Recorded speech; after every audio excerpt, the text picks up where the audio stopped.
Why are we so quiet? Something happening here? This is actually, these are the opening ceremonies, but in actuality, it's a big mic check because we're testing everything now and you're part of the experiment. But welcome to Hope 26.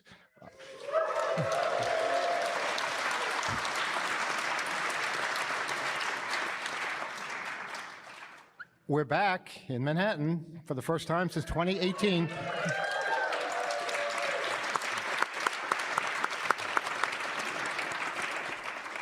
We honestly did not think this could ever happen after we lost Hotel Penn because, you know, Manhattan.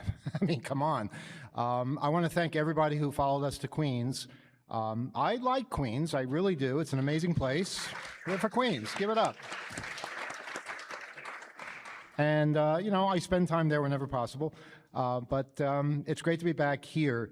If you guys haven't checked out the neighborhood yet, please do so. It's incredible. Everything you've heard about New York City in a negative way is probably not true.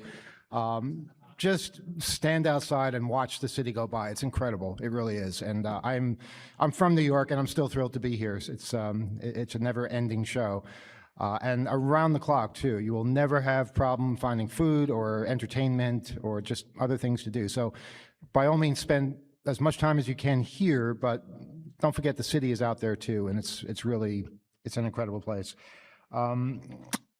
This is the guide. If you don't have one, please get one. We're reclaiming orange, and that's the theme of this. I give Kyle credit for that line. Basically, everything you need to know is in here as far as the conference, all the talks, extracurricular things that we're doing. There's going to be a movie across the street at the AMC Theater that is part of Hope, actually. It's basically a film called Reality Games. It's free admission for all Hope attendees. I think the capacity is 60, though, so get over there fairly soon. 8 p.m. is when that starts. We also have Joy Bubbles showing here at Hope. That's an incredible documentary as well. So we have all kinds of entertainment as well as talks and activities. Oh, yeah, we also have, this is different. We're having a march tomorrow, 3 p.m. We're meeting in the hotel lobby, and we're going to have an orderly procession down 34th Street to the site of the old Hotel Penn. It's only a block away, so why not? Who knows? It's going to be led by our Austrian friend Johannes, and that's going to be all kinds of entertainment. You might be on the news, so just be prepared for that. Look for any schedule changes. They will be reflected on the boards outside and also on the screens between talks. Most importantly, you know, the world is a bit contentious these days, as you might have noticed. We do not have to be like that here, and I hope to see a lot of diversity, a lot of different opinions, a lot of people coming from different backgrounds, and listening to each other, even if we disagree, listening to each other, and just making things as comfortable as possible for the next person. That is so important. And that ensures that we come back here next year and continue doing this and start a new tradition. How many of you were at the party last night? We had an opening party for the first time. That was awesome over at the Taylor Public House, 1 block up. We have all kinds of incredible places to go to get a drink or get food in the area, and that was just a new tradition I think we started this year. That's pretty much all I've got. Kyle is here as well. He's been basically building everything. The whole theme of construction and signs is one he came up with. And Dan is here too, of course, with security and all kinds of other infrastructure. Let them say a few words and test out those microphones. Check. Yeah, it's working. Welcome. Thank you for coming. With regard to the theme, the thing I was thinking of, and I think early on at the sort of earliest days of the internet, people needed a way of describing what it was because it was an unusual network, and a big analogy that was used is the information superhighway. So I was thinking, you know, the highway has some things going on, some traffic, some things are happening with it, and I felt like for us as an organization, for Hope, this has been an incredibly difficult time, tumultuous. We've changed a lot of different things. We've tried new things. We've had incredible challenges, both with publishing and doing the event. So we're in this new phase, and it's, I think, really, really hopeful, but things sometimes don't work. And it's honestly unusual because so much has come together and just seems like it's working very, very well. I'm actually really nervous about that, but you're a part of it. And what I'm saying in that is please have a good time, look out for one another, thank some of the volunteers if you can. And yes, keep an open mind in general. If you stop by our 2600 store, thank Mary, thank her, and all of our staff. Yeah. There are things that went on. There are people and communications, all kinds of things that had to happen to make this possible and to make it look as professional as it is. And I am just so grateful and indebted to all of those people, including our new home here, the staff and management here at the hotel. There are going to be some really, it's going to be hard to even tell the story of a lot of the different elements that we were working on. And you don't have time for that right now. You have an event to enjoy. So we'll get to all of that, but please, this is your new home. So let's treat it that way. It's a fantastic facility. The people here, they've gone above and beyond for us. If you need anything, our staff can help with that. There are a couple just kind of general guidelines. There's no outside food in here. Water bottles, I believe, are okay. Don't worry about that. But try your best to just maybe enjoy refreshments and stuff in all the other parts of this neighborhood. And that way we don't have spills and we don't have other things. As you know, this room is a ballroom and it's carpeted and all of that. So we don't have to deal with that kind of stuff. And also no smoking or vaping in rooms or in here.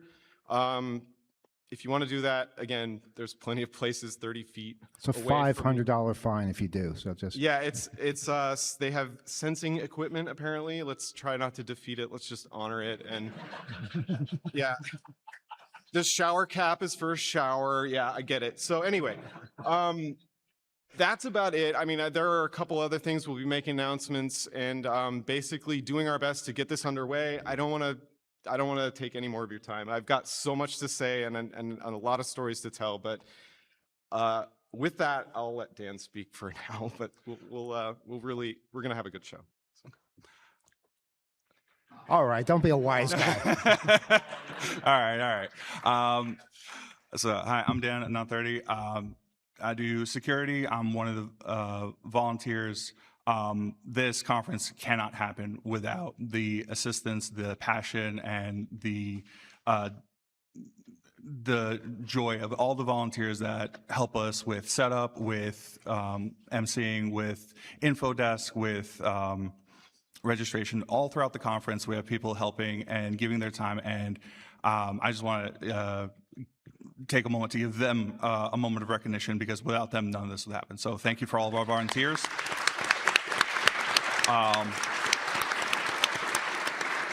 It's always wonderful to see when people are willing to give up their time to make sure everyone has a wonderful time here. So again, echoing that, what he said about being respectful, being mindful of everyone, just make sure to be a community here. If you're interested in being part of that community and helping this happen, we do still have signups available for info desk, for security, for I think MCs. I don't know if we have. We have a bunch of slots available. So if you're interested, stop by the info desk. Definitely point you in the right direction. Again, yeah, the venue change is fantastic. I've checked out the rooms. Unfortunately, there are no little critters like there were in Hotel Penn. So if you're looking forward to that, sorry to disappoint. But yeah, and also I'd also like to thank Operation Hammond, who is working with the security team. They do first aid, code of conduct. So if you need a Band-Aid, need any information, stop by the Operation Hammond. They'll be sure to help out. Yeah, and that's it. I'm testing this. See? This working? This one's not. Are you hearing me? Okay, that's better. Have to test all the microphones. Everyone, please pay attention to the code of conduct in the middle of the guide. It's super important. We take it very seriously. Please don't wear those fucking meta glasses. I swear to God. We're not dictating what people wear, but if you wear those, it's going to cause a reaction, and then you become the problem. And you're smarter than that. Please don't put us through that hassle. Thank you.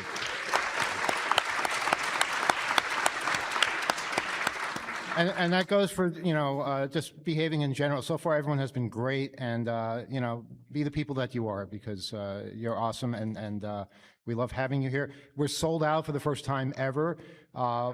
Yeah. Well, the people who are outside don't feel that way. We got so many sad stories from people who, I don't know, they just woke out of comas and they just realized that tickets were gone. Look, we are very aware of overcrowding. This is our first time here.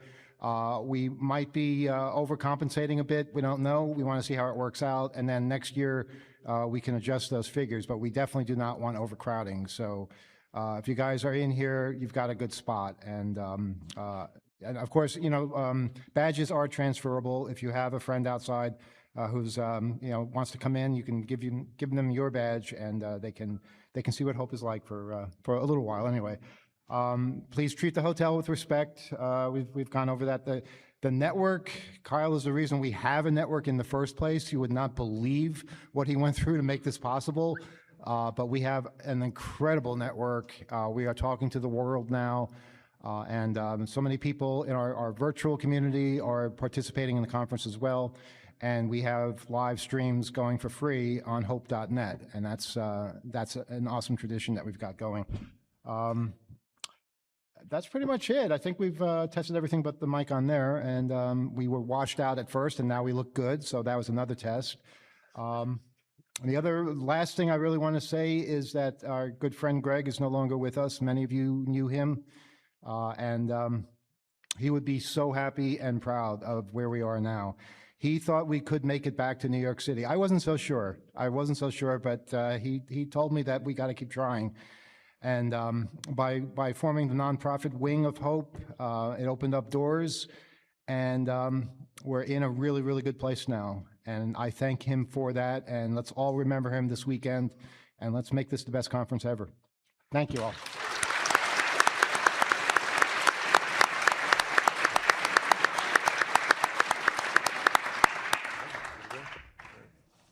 Next talk at 11.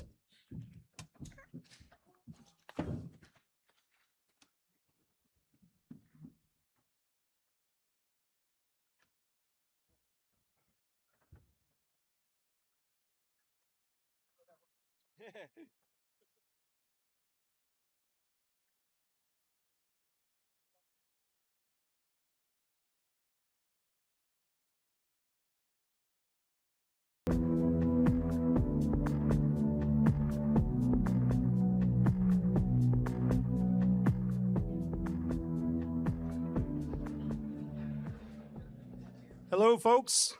Please be seated. Just to orient everybody, it is 11 o'clock. This is the Grand Ballroom. You're here for the Cameras, Cops, and Cell Towers, a field guide to modern surveillance. If that's not what you're here for, you're in the wrong room. Please be respectful. The presenter, Michael Raymond, has asked that questions be held to the end. There is a microphone to your right. Once questions start, you can queue up there. If you can't get to the microphone, please wave, and I will try to get the microphone to you, or I will take your question and relay it somehow. To the online folks, please submit your questions to the Matrix app in the appropriate room, and I will try to field those and relay them on. So, welcome to the first show, first talk. I now give you Michael Raymond.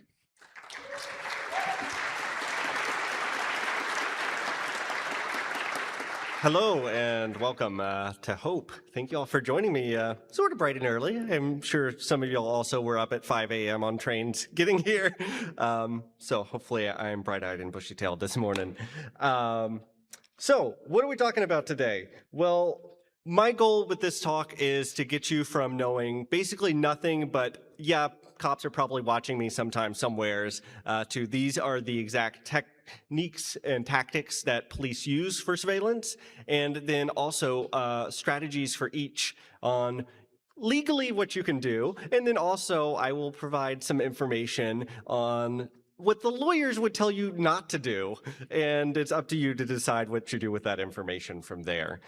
So we'll be talking a lot about cameras. That's a very popular technology, but we'll also be touching on microphones and listening devices like ShotSpotter, Stingrays, forensics tools for removing data from cell phones, as well as touching on police databases and predictive policing.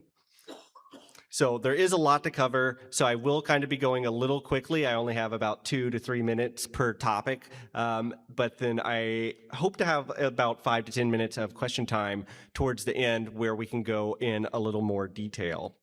Now, I know some of y'all probably have ADHD like me and probably don't want to wait 40 minutes for some more details. So this talk is heavily influenced by Street Level Surveillance, which is a guide written by the EFF. So I'm going to have a lot of QR codes throughout this presentation that take you to various articles and web pages where you can find more information. So if you are piqued your interest on one of these technologies, definitely check out the Street Level Surveillance, and you can read more articles there. They give a lot better, more detailed information about specifics of court cases, actions by the EFF or ACLU, etc. So, who is Michael? Why am I up here in front of you talking about all of this? Well, if any of y'all watch way too much YouTube, you might recognize me. I've been on a couple of YouTube videos on Nullbyte, Hack5, Security Forward. During the pandemic, I spent basically the entire pandemic live streaming on Security Forward. I've also been to Hope for a couple of years now. I think this is my 3rd or 4th Hope. Love it. Also given workshops and other talks, a lot of the B-Sides events, B-Sides Philly, Connecticut, Charm, San Francisco. So I've been around. I also have a spot in the Village area, Script Kiddie Village. So if y'all want to learn about bad USB, USB rubber ducky style attacks, stingrays, police surveillance, any sort of thing like that, definitely come check us out up there. For my day job, I actually, ironically enough, help secure some of these cities and municipalities.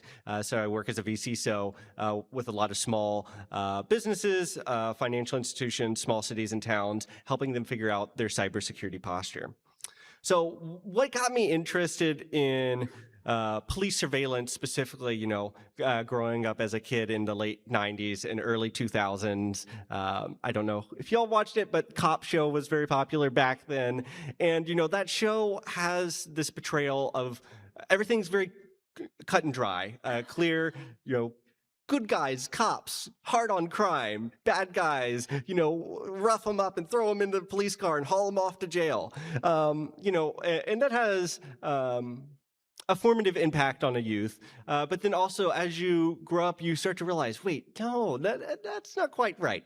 Everything's got more nuance and detail, and it's a lot more gray than that. And you start recognizing systematic discrimination, profiling, even myself, right? Like just walking to and from school, randomly getting stopped multiple times and harassed. I don't think that that's a sort of country we should live in, so that's why I want to get in front of y'all and help y'all understand some of these technologies. Mind you, I have to do the disclaimer that everyone has to do. I am not a lawyer. This is not legal advice. Do not follow anything I say. I'm not a lawyer. Consult a lawyer before doing anything. Also, views are my own, not my company's. So, To get started, I want to talk about a pretty formative moment in kind of police surveillance and the spread of this. There's an image up there in the right-hand corner. Anyone recognize that image? What that's from? Yeah, just shout it out. Yeah, absolutely. Rodney King. So for those of you all not quite familiar, this was a case in the early 90s where the police were caught basically brutally beating Rodney King and, caused riots, a lot of disturbance in LA. But the reason I want to bring this up is because this was one of those cases where had it not been for a random person in the sidelines filming this, would have never gotten attention. No one, maybe a handful of people would have known, certainly wouldn't have gotten the reaction. And so an influence out of that came the prevalence or spread of dash cams in police cars, right?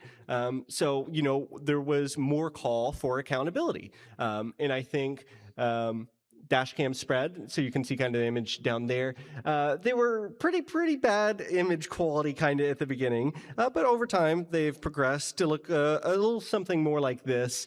This is a nice Fleet 3 from Axon, and also, as we get more digital cameras and technology becomes smaller, batteries more efficient, we eventually get body cameras. So we got cameras floating everywhere, right? This is great. This is what we wanted all, after Rodney King, right? We're going to have all this video of every scene. We're going to know perfectly exactly what happens in every case. But that's not quite the reality of the situation. I think unequivocally that the spread of better fleet dash cams and body cameras is for the best. However, they shouldn't be looked at as a golden bullet. They do have a lot of flaws. For example, it's the police officer that ultimately controls that camera in a lot of cases. It's when they press that button that it starts recording. Now, a lot of the body cameras like this Axon are continuously recording, but they're not actually saving that video. What they will do is they'll have a buffer, which could be anywhere from 30 seconds to 2 minutes, and that has no audio. And the idea is, suddenly someone runs up with a gun to the police officer, and something's happening, so they can press that button 2 minutes afterwards, and it'll go back and it'll have all of that video for 2 minutes to kind of show what happened. But the officers know this, and they know that that camera only has a field of view kind of looking out from your chest where you're commonly wearing it like this. So anything done behind the back, an arm's accidentally in front of the camera, there's a lot of ways for them to intentionally or unintentionally obscure that camera. And another important aspect, kind of in my opinion, a flaw of the body cameras is the growing trend to use the body camera footage when writing a police report. And why do I say that? First of all, there's just the trend with various companies, including Axon, to integrate AI. So basically, AI is taking all this footage from the body camera and generating the report, and then, the cop just kind of rubber stamps it. I don't know about you, but I would kind of want a human actually going through and writing that police report and reviewing it. And part of the problem as well is if there is, a bad cop or someone who has nefarious purposes, if they're reviewing that footage when they write that report, then they have the ability to tailor their lies or tailor their facts to what that body camera saw. And again, it doesn't see everything. So there's problems there. And then also the other problem is that's a lot of data that you're generating with these body cameras. So we'll talk more about it later, but this footage from the body cameras can be used after the fact for investigations. A common example recently was the Capitol in DC when they were trying to find all the protesters and violent people that were there. They use facial recognition and other technologies on that body camera footage to find them. So this is a really powerful surveillance technology as well. And then also, in recent years, Axon has really been spreading technology to live stream these video feeds. So the idea that, if an officer hits the record button, something's going down, I want to know about that. So 911 dispatch receives an alert, and a supervisor starts seeing that video feed in real time. So that's kind of the trajectory that's going on. And this company, Axon, you're going to hear about them a lot in this presentation. They're one of the big handful of police technology firms. But you might know them by another name, Taser. Taser is what became Axon. So they got started with electrical weapons, and then they decided to kind of just monopolize all police technology. So they're quite the sprawling behemoth. So what can you do about body cameras? Well, the first thing is, consult your local regulations, but generally speaking, there shouldn't be any problem with you creating a separate recording. Worst case, you're just capturing the exact same thing that their body camera is capturing, but in the best case, you capture a different angle or more nuance or something that the body camera doesn't see. I think Alex Preddy is a great example of that, right? We didn't get the body camera. We know body camera footage exists for such a thing, but if we hadn't had independent recordings from a different angle, we would have a completely different understanding of the whole situation. Additionally, even if you don't want to get your phone out for various reasons, just pay attention. Ask the officer directly, hey, is your body camera recording right now? And that way you're putting it on the record and they're establishing, yes, I'm recording right now, which could be useful later. And then also additionally, like I said, I think body cameras are for the best overall, but look at the policy and make sure that you're looking for loopholes. About when the officers have to start recording. If it's up to the officer's discretion, they can choose to just not record an encounter that's unfavorable to them for some reason. And that kind of goes into the next point of just generally advocate for making the footage more accessible, right? Obviously, there's going to be redactions, and one of the problems with body cameras is that the police get to choose what they redact, and they can often redact things that are unfavorable to them. They might put it under the disguise of, oh, we're protecting, victim data or sensitive data, but oftentimes, or sometimes, those redactions can be far beyond just that minimal scope required for that. So there's a lot of different technologies that I'm going to be mentioning. And one question might be, okay, but how do I actually know what my police department has? And so one of the most powerful takeaways I want you to have from this talk is the power of the FOIA, Freedom of Information Act. So basically, this is an act on the federal level that says you can request basically anything from the government. They're not always going to give it to you information-wise, but you can certainly request it, and they have to do their best good faith effort to produce that. Sometimes you might have to pay a little bit of money for that, for just the time and effort they put into collecting documents. But what I have here is the Atlas of Surveillance by the EFF. So this is a site that aggregates a bunch of the FOIA requests and information from various police departments so we can better understand what technologies different police departments have here. So each dot represents a different municipality, and here I have New York pulled up, for example, where it's talking about the predictive policing that New York City Police Department made for itself. And again, we wouldn't know about any of this had someone not just had the courage to write an email to the police department and say, hey, are y'all doing predictive policing? I want any, requests or call for proposals or quotes y'all have about predictive policing, right? So very powerful technology. So continuing on the camera train, I think we're all kind of familiar at this point with surveillance cameras, right? PoE, power over Ethernet, very common in basically every store you go to at this point. But what you might not consider is the police monitoring those. So on the easiest level for most police departments, they'll frequently at least get the feeds from city buildings, a courthouse, for example, but they might also be getting traffic intersection cameras, depending on the regulations in their area. But they could also be getting feeds from the local school because they want to stop a school shooter. So, of course, they need to watch the kids all day. And then Additionally, they might start putting up pan tilt zoom or PTZ cameras in targeted areas. I live down in Philly, and there's pan tilt zooms on a bunch of the major intersections or high crime areas, and those are cameras that will zoom in and track you. They can often do it automatically, detect a human, move skew to it, and zoom in on a face, so they can get more identifying information. But another offshoot of that technology that you'll start seeing a lot more and more over the past couple of years is kind of what that image on the right shows, the surveillance tower. You'll kind of see them with the flashing blue light sometimes. That doesn't always mean the police. Sometimes they have like the security ones. Technically, the security ones shouldn't be having flashing blue lights because that's illegal for them, but that's not always followed. But essentially, the idea with these is you have a 360 view tower that you put up somewhere. Maybe it's at an event or venue, or it's at a shopping center. You'll see Walmart put them in the parking lot because they don't want people breaking into cars, etc.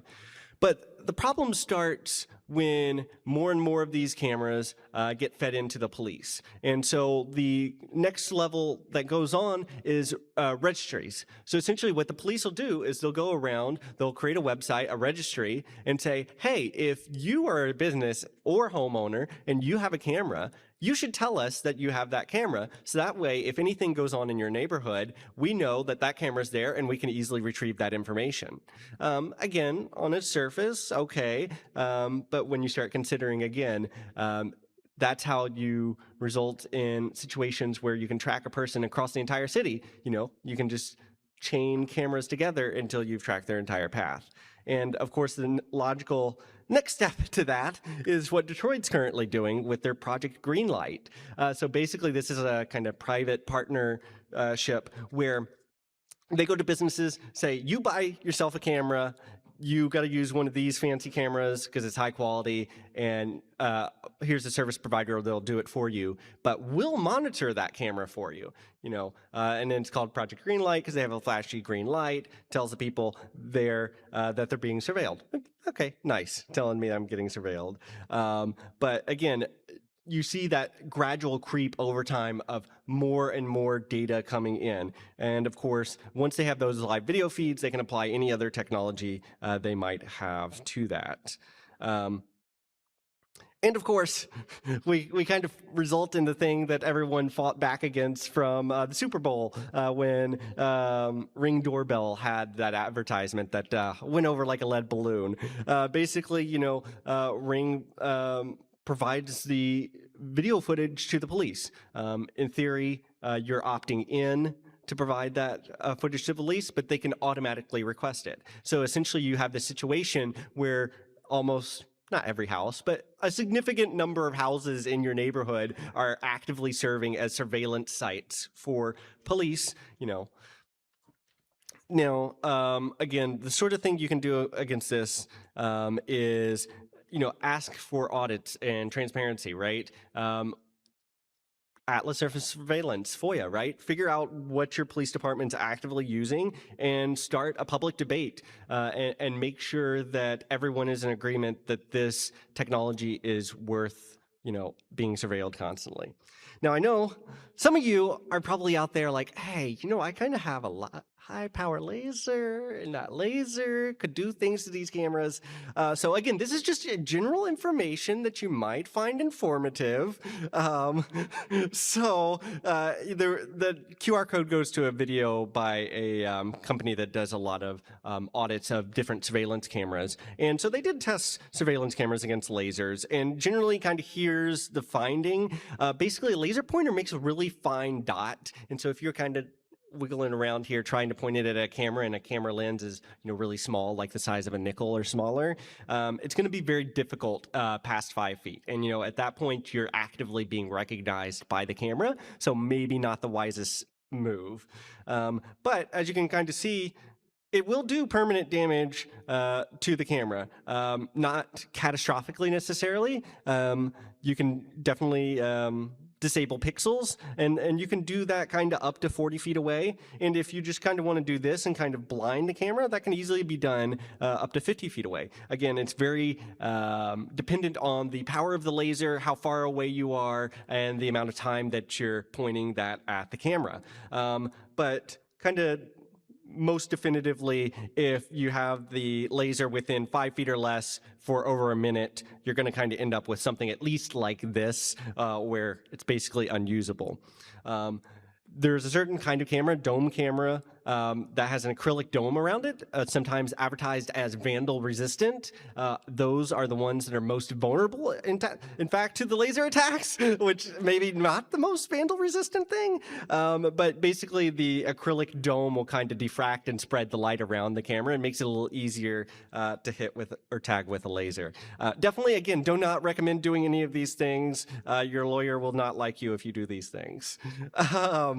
So another thing that cameras are used for, and kind of the follow-on technology that came about, is automated license plate readers. This kind of started actually with repo, people repossessing cars, right? Also, to a lesser extent, parking enforcement and tow truck companies, going around looking for people that they can tow and make a little extra money. So essentially what they do is they have these cameras, like you see on the top there, where shine a bunch of IR light, infrared light, even during the day at the target, and because license plates are very retroreflective, bounce a lot of light back, you get a high contrast image, and it makes it very easy, even a decade, 2 decades ago, to do optical character recognition. You then get a license plate number, you reference that to some sort of database you maintain, and you can track cameras that way. Now comes the second company that everyone loves to talk about and loves to hate, Flock Safety. So originally what they started is they didn't originate ALPR technology that had been around for quite some time. But what they thought of, Silicon Valley tech startup here, hey, wait, what if I took like a Raspberry Pi and put a camera on it, gave it a cellular modem, and a solar panel, and just stuck it up around town. And so that's basically what they did. Is the very first models, like the one you kind of see here, are basically just Raspberry Pi with a camera stuck on a pole somewheres, and it's automatically reading all the license plates of every car going by. But you got a Raspberry Pi there. You got a lot more horsepower you can do. So it goes far beyond just recognizing a license plate. It'll actually recognize bumper stickers. It'll recognize the model of car. And then even more so, recently, they've been like, wait, why just ALPR? I mean, it's a video camera. So now they're just recording the entire video camera. And so that allows them to do anything any of the other cameras would do as well, tracking pedestrians, marking those, etc. And the big differentiator that Flock was able to do is they were able to sell directly to a lot of businesses, but also homeowner associations. So as those that own a home may know, the necessary evil sometimes of the HOA, but a lot of these HOAs would go up and they'd set these Flock cameras up to the neighborhood. And so, Flock was really, really good about selling them on, oh, this is what'll stop crime in your neighborhood. We'll instantly be able to track and find their car, etc. So using that kind of sales strategy, they were able to quickly peripherally move across the country. So one thing I really want to highlight is there is a big upswelling in the movement against Flock right now, and it's very bipartisan as well, which I love. But we need to be clear that we may say Flock, but we don't mean just Flock, because it's happening a lot is these small cities will cancel their Flock contracts, but then that other company I mentioned earlier, Axon has an ALPR camera too. Axon will roll in and be like, oh, I see you just removed your Flock cameras.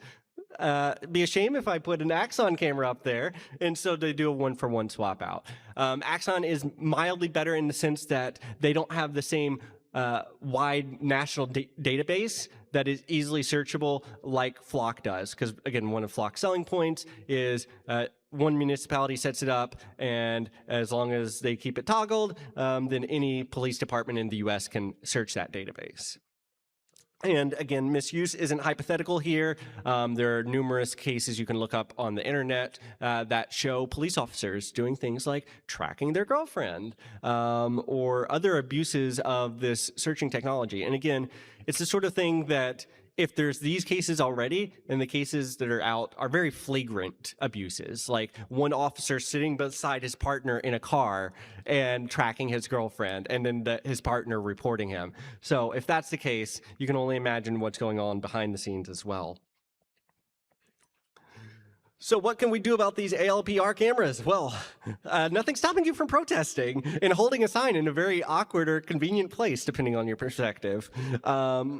I mean, First Amendment right? But again, FOIA, these things are like cockroaches. They hate, or vampires, they hate light, right? Like shining light on these things. And in fact, some of the best ways to get rid of the flock cameras, but it's just exposing the fact that these things were compromised, right? They were very hackable, very searchable on the internet. Those of you familiar with Google dorking, you could Google dork some of these cameras. So they were able to use that to convince these city councils to get rid of those contracts. But also just generally pushing for tighter regulation and warrants and controls. You know, I think that trying to ban these technologies altogether is ultimately an uphill battle. I think it should be fought, but I think at the end of the day, we have to be willing to accept that these technologies are going to exist and people are going to use them, police are going to use them, but how can we put the right safety net in place to make sure they're used responsibly? So pushing for warrants, making sure that when you're searching a license plate, you have a reasonable cause, you have a warrant, a judge has signed off on that. You're not just looking up your random ex-girlfriend to see where she's been. And then some other things I'll mention, you know, littering is awful and I would never encourage littering, but it is funny how trash bags could just get caught on these flock cameras or paint drips down. You know, they also have an awful tendency of falling over when getting sawed. I should also point out that it is against safety regulations. Most signposts on the side of the street have a breakaway, so that way if they're ever hit by a car, they easily break away and they don't impale you, go through the window, etc. These, in fact, do not. They are just random aluminum poles. Maybe you talk to the traffic engineer about that and see what they don't like. But the other thing you can do is, you know, if you don't want to do a FOIA or you have FOIA information, you can submit it to a website, Have I Been Flocked? And this is, again, like Atlas of Surveillance, aggregating a bunch of FOIA information. And so flock safety is continuously having an audit log. So you can request that audit log from the department and then do a quick search on your license plate and see if you've been searched for by their police department. And again, this is not an exhaustive database. This is only a database of information gathered through FOIA requests. The other thing you can do is these flock cameras and several others have Wi-Fi access points in them, and they also do Bluetooth beacons for when they're set up. So there is a really cool FlockU OUI spy device, as well as other devices do this as well, but this was kind of the first big popular one. What they're able to do is look for those specific Wi-Fi access points and MAC addresses and other unique fingerprints and identifiers to track the location of these flock cameras. So basically you just go war driving like you normally would, and you're able to alert on these flock cameras.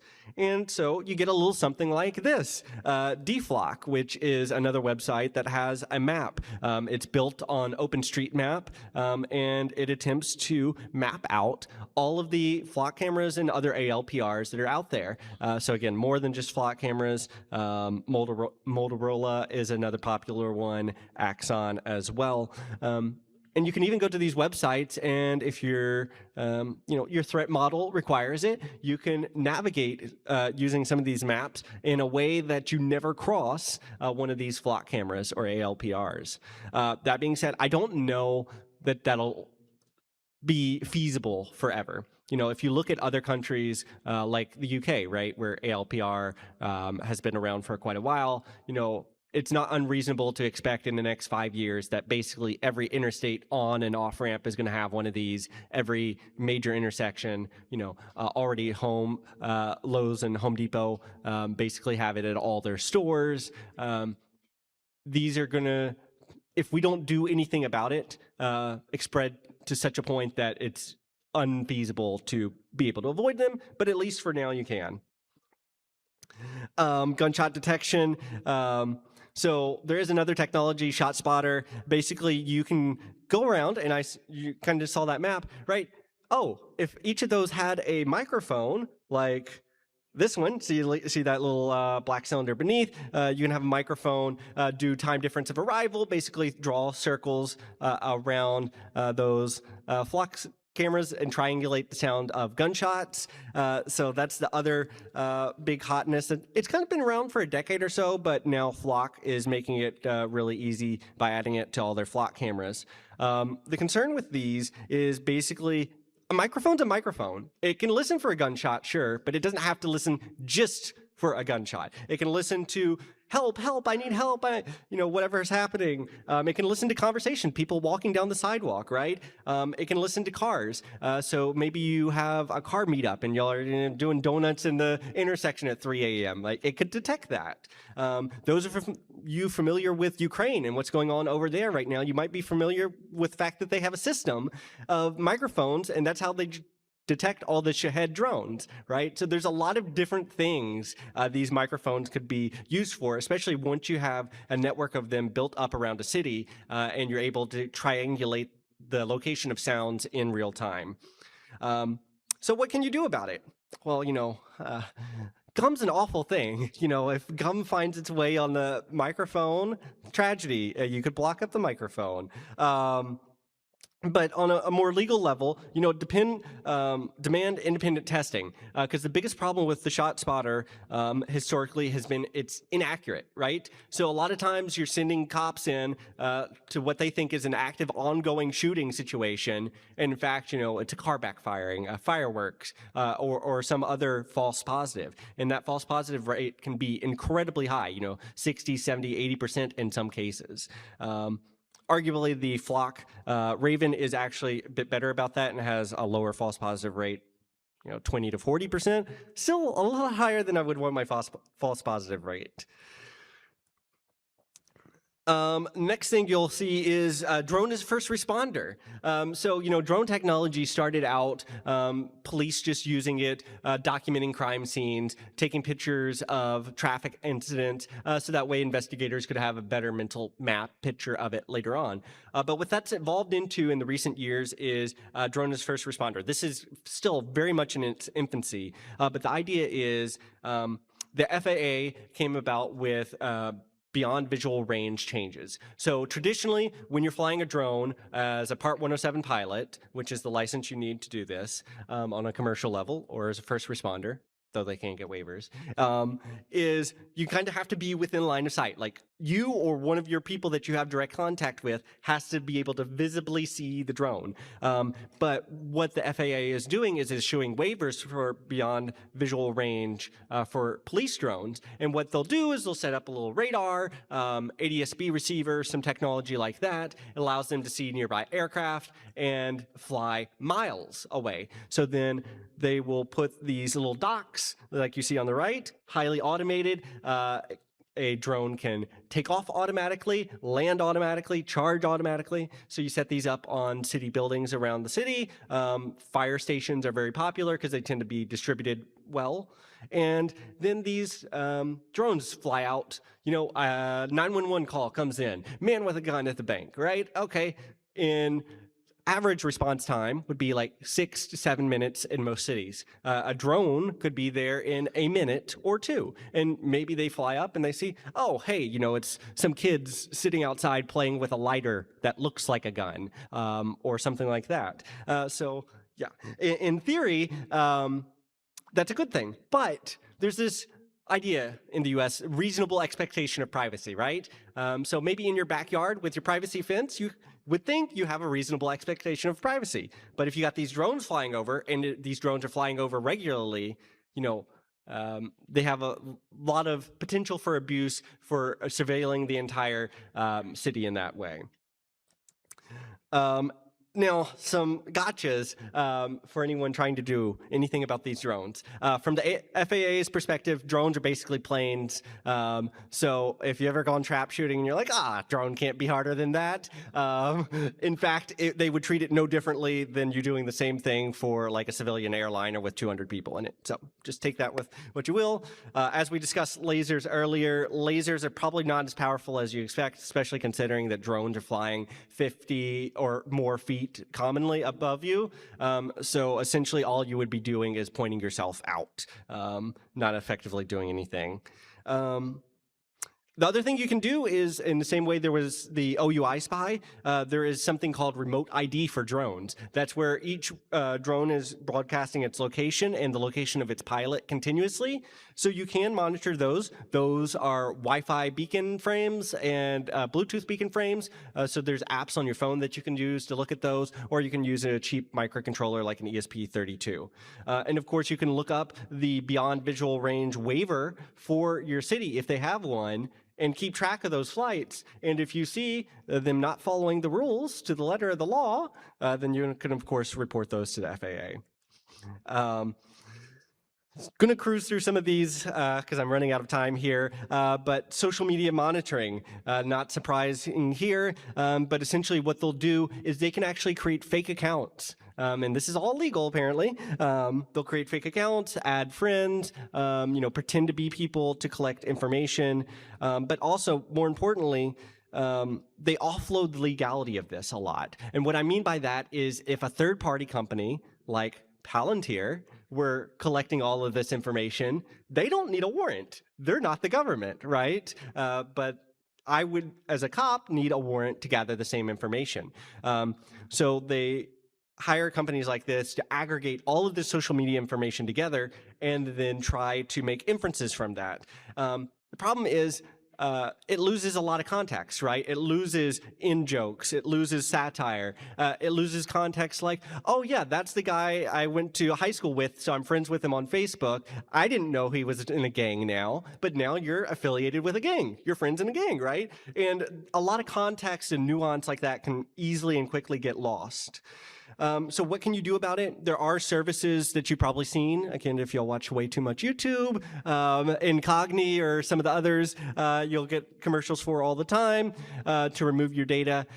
This will help to some degree. There is an article here you can look up that Consumer Reports did. Basically, they found that in the vast majority of cases, all of those services do next to nothing for you. At most, they'll remove about a third of the data. But all the relationships between those databases is very incestuous. They're all like trading data with each other. So if any one of them has your information, give it another 6 months and everyone's going to have your information.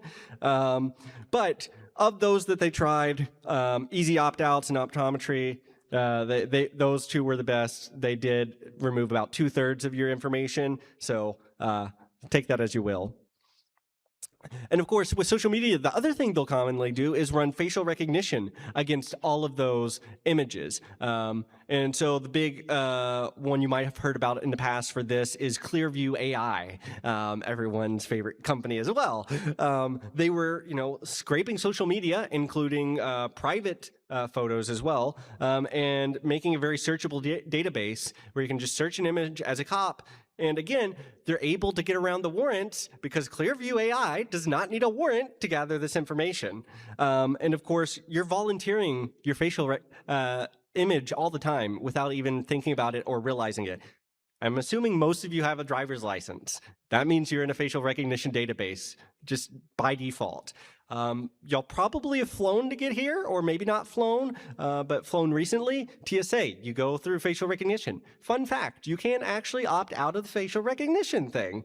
No, not everyone realizes that. There's mugshots. That's innocent people. You're not guilty until you've been proven guilty in a court of law, but a mugshot is just anyone booked into the system, and those are kept in the system permanently.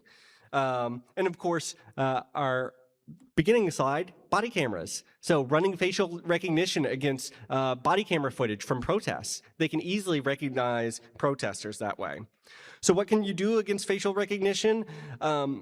Unfortunately, there was a lot of research during the pandemic about masks because people were masked up and they need facial recognition to get into work or wherever. So masks are helpful but not guaranteed. There's a lot of the better algorithms nowadays that can get past that. Again, hat, sunglasses, not dependable. All three together, very successful. There are makeup strategies you can use. Basically what facial recognition is doing is looking like interpupillary distance, the distance between your eyeballs, like the T shape, and measuring ratios. So by messing those up with makeup, the theory is you could get around it. Not really dependent, worked more in the olden days. And then also there's countermeasures. So IR LEDs in your hat brim. So I did actually get some testing on some of these. So, this would be an IR reflective jacket, right? So this works on cameras that use IR, but not every camera uses IR. They might have an IR filter, for example. I did a video back in the day, right? You have a little face on your sunglasses. It still detected both of us, unfortunately. Back in my twink days, I did the makeup. The makeup did not actually help. I even went as far as Juggalo makeup, and it still got me, unfortunately. So kind of hard to stop the facial recognition these days, short of masks, sunglasses, and hat. Other technology here, cell site simulators. If you're familiar with Wi-Fi hacking, man-in-the-middle attacks, then it's basically the same thing on cellular infrastructure. Man-in-the-middle attacks, potentially they can downgrade your service to 2G service, and at which point they can intercept text messages, phone calls, unencrypted data, and you really don't have many ways to detect that this is going on. Most modern iPhones and Androids, you can disable 2G service. Highly recommend you disable 2G service. But even doing that does not prevent them from setting up one of these fake cell towers and tracking your location just because your phone willingly gives out its unique identifier, its MC number. A lot of great research has been put into this through the EFF and their Ray Hunter project. So, at first we were very concerned, there's cell site simulators at every protest. They're tracking everyone that goes to a protest through their cell phone. But we were able to route commercial hotspot, flash with custom firmware, look at the management traffic going between the device and cell towers, looking for stingrays, develop heuristics, and at the end of the day, we only had about 23 detections over the past year, so definitely not as common as we thought. No detections at any of the major protests have we taken them to. Obviously, not everyone has one of these with them all the time, so there's probably a lot of cases that we're missing. But from what we've gathered thus far and some educated guesses and some discussions with some LEOs off the record, it seems that they're using cell site simulators for no-knock warrants. So essentially, I think you're a drug dealer. I've got evidence. I go to the judge. I give him all my evidence that you are, in fact, a drug dealer in your house, and I think you are extremely dangerous. They'll give me permission for a no-knock warrant. I set this cell site simulator up outside. I wait for it to ping your phone, and I know you are in your house right now. So I come in. I bust down the door, at gunpoint, pull you out of your house, and do whatever. In theory, something like Ray Hunter could alert you to a no-knock warrant. So, it's a fun fact. Next thing, I'm almost out of time here, so excuse the speed running. I do want to answer some questions. Forensic extraction tools. So your life is on that cell phone, and so that cell phone can be collected for evidence. And please, for the love of God, do not hand them an unlocked phone. And if you can, possibly turn your phone off when you have to submit it. That is best. There's two modes on basically all the phones. That is before first unlock and then after first unlock. Before first unlock, all your cryptographic keys are securely stored in a TPM chip, much more secure. But after first unlock, apps pull it out into memory where it's more easily accessible. It makes your phone load up faster, etc. But it also makes it vulnerable to attacks. Things such as Cellbrite, which is a technology that they can plug into a phone and use it to grab, basically unlock your phone, right? So They can use 0 days or just brute forcing pins, depending on the technology.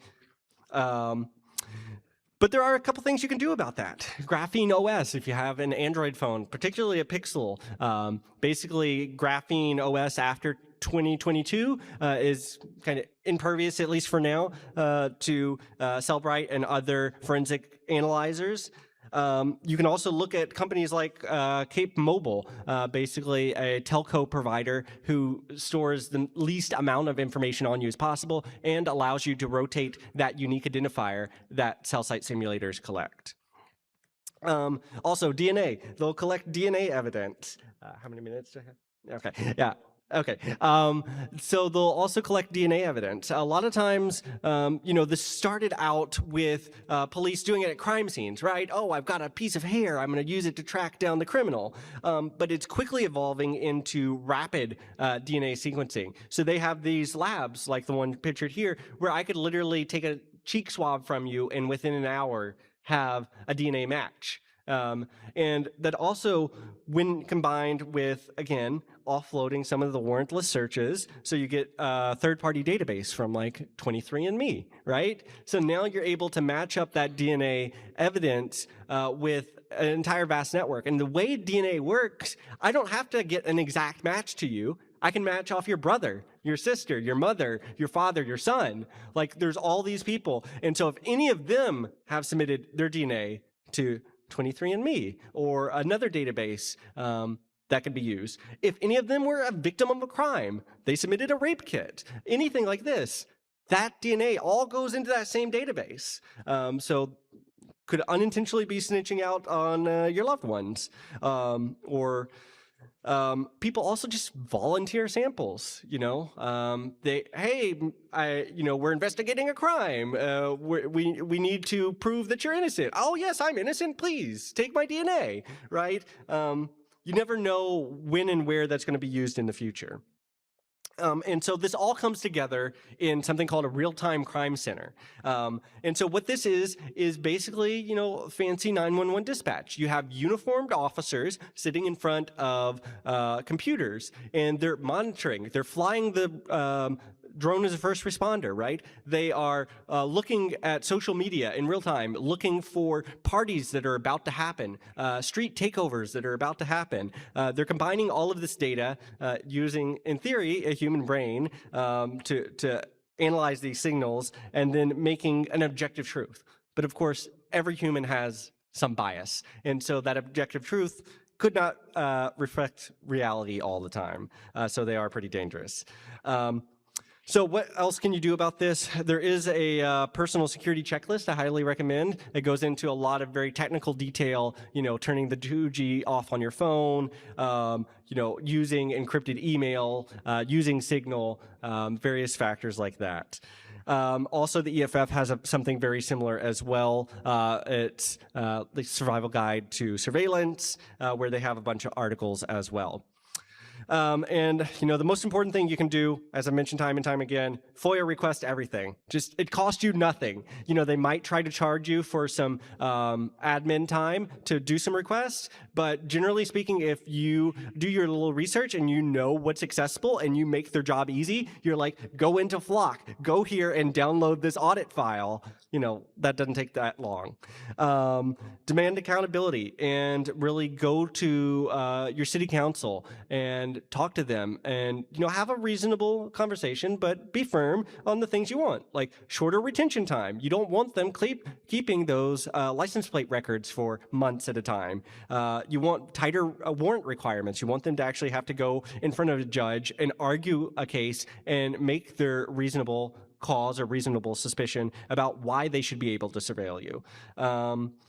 Also, demand independent audits, right? Like, it's great that Flock has an audit trail, but if no one is ever looking at that audit trail, it's basically useless. It's like having a SOC that gets security alerts and does nothing about them, right? And then also having meaningful consequences for that. If a police officer is tracking their girlfriend using Flock, it shouldn't be a slap on the wrist. It should be, okay, you're no longer working with our department, and you can no longer work at a police department anywhere in the US.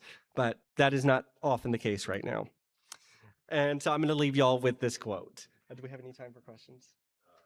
Okay. Sorry, no time for questions, but I am up in Script Kiddie Village all day today, tomorrow, and Sunday if you'll want to answer or have more questions. Yeah. Thanks.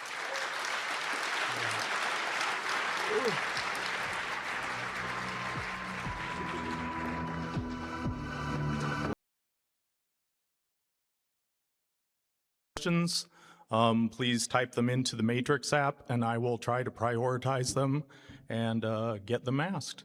So with that, I give you Building a Community Arcade Cabinet.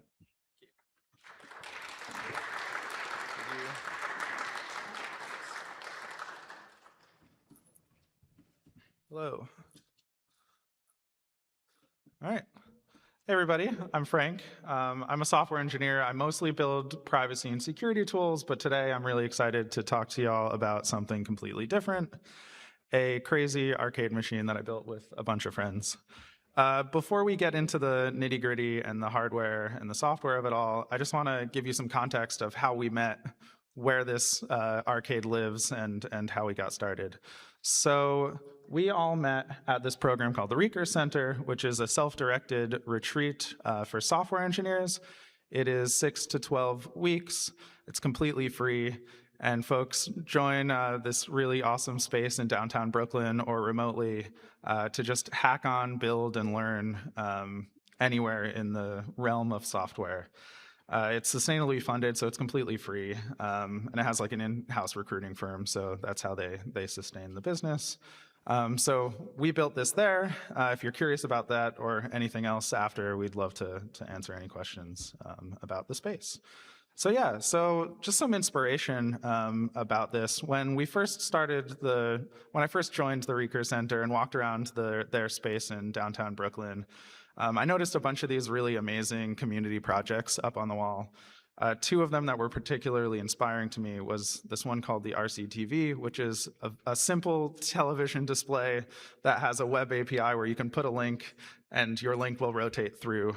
And then the one that was even more inspiring was the Rapid Writer, which is a 1980s LED display that a friend of mine, Greg, found and built a new system so that folks can deploy JavaScript or WASM and build little elements on there, which was really amazing.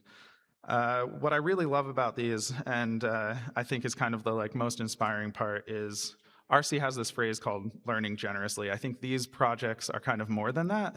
They're really about building generously. They're hardware projects that inspire people to create, to add their own elements and kind of enable people to get their first introduction to hardware, which sometimes, especially for software folks like myself, it can be intimidating.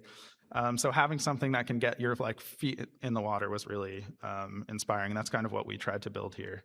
So that's really what we wanted the arcade to be. We wanted it to be something physical. We wanted it to be really something that everybody looks at and it's glowy and it just makes people want to build. So we felt like a CRT was really important. Friends of ours told us we were crazy because we had never worked with a CRT before. And Sophie will tell you all about the crazy things that we had to do to get there.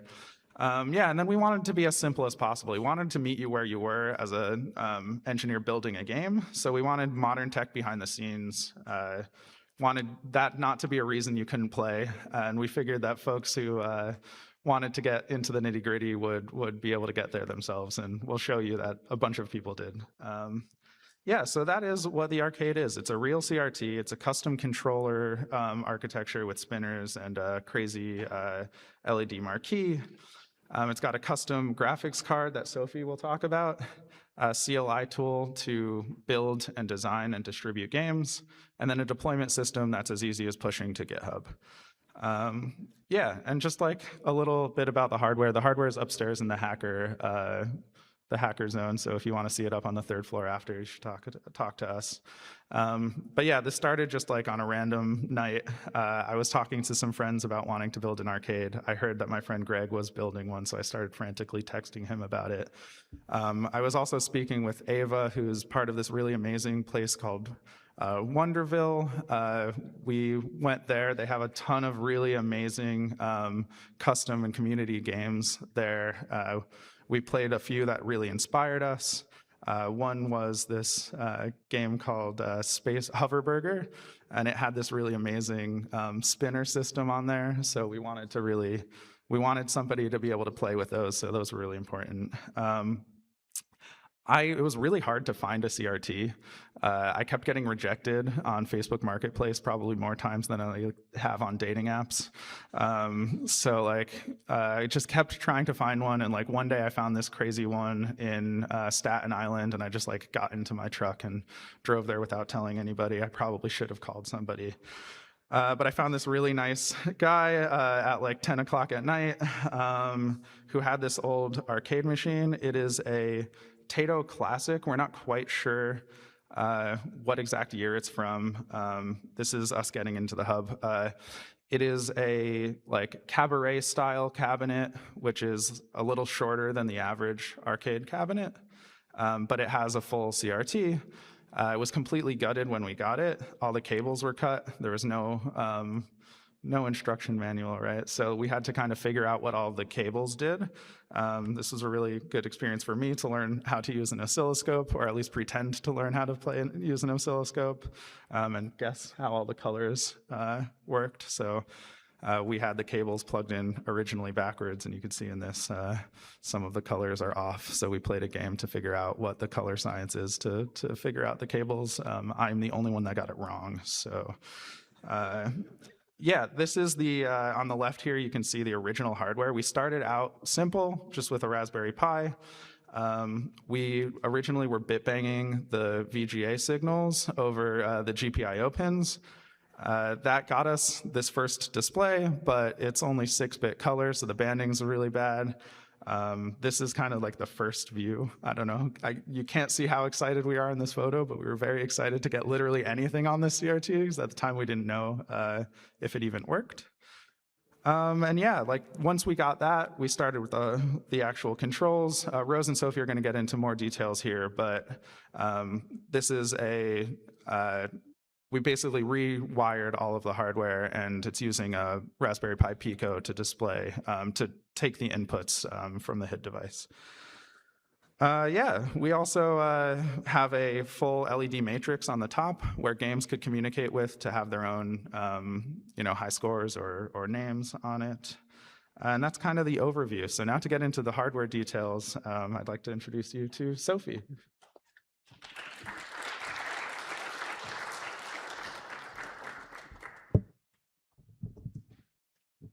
All right.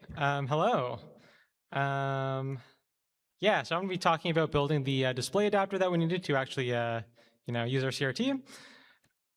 So just a little bit about me. I'm a software engineer.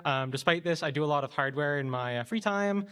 You might know me. I built a hair electrolysis machine for permanent hair removal. I built the choker that I'm wearing now. So yeah, I do lots of hardware. Anyway, we have a problem. So we've got this really nice arcade machine. It's got the original CRT in it, but we don't really have a good way to drive the CRT. So originally we were bit banging it with a Raspberry Pi, and this limited us to 18 bits of color, which leads to some pretty bad color banding. And then of course, because we're using the GPIO of the Pi, we have the poor GPU performance of the Pi, and we can't really migrate to a non-Pi computer. So really what we want is something that goes from USB to CRT, just so that we can drive our CRT with like a normal computer. And then just as a brief aside, because some people don't know what color banding is basically where you don't have enough colors to represent all the colors you want, so you end up having to sort of like approximate colors with the closest representable one. So you can see like on the left side, there's like a lot more color banding. On the right side is sort of what you get when you have some more bits available. So what we had originally looked more like what's on the left than on the right, and we wanted to sort of clean that up. So yeah, now that we know what we want, how do we actually go about achieving it? So basically, we need some custom hardware that's running custom firmware, and it needs to do two things. So first, it needs to talk to the computer and make the computer understand that it's talking to a display, and then it needs to generate the actual signal that the CRT wants to actually be able to drive the picture onto the display. So in other words, we're building a very specific, very fancy dongle. So just as a brief primer into how CRTs work, I'm sure lots of people here know this already, but I'm sure lots of people also don't.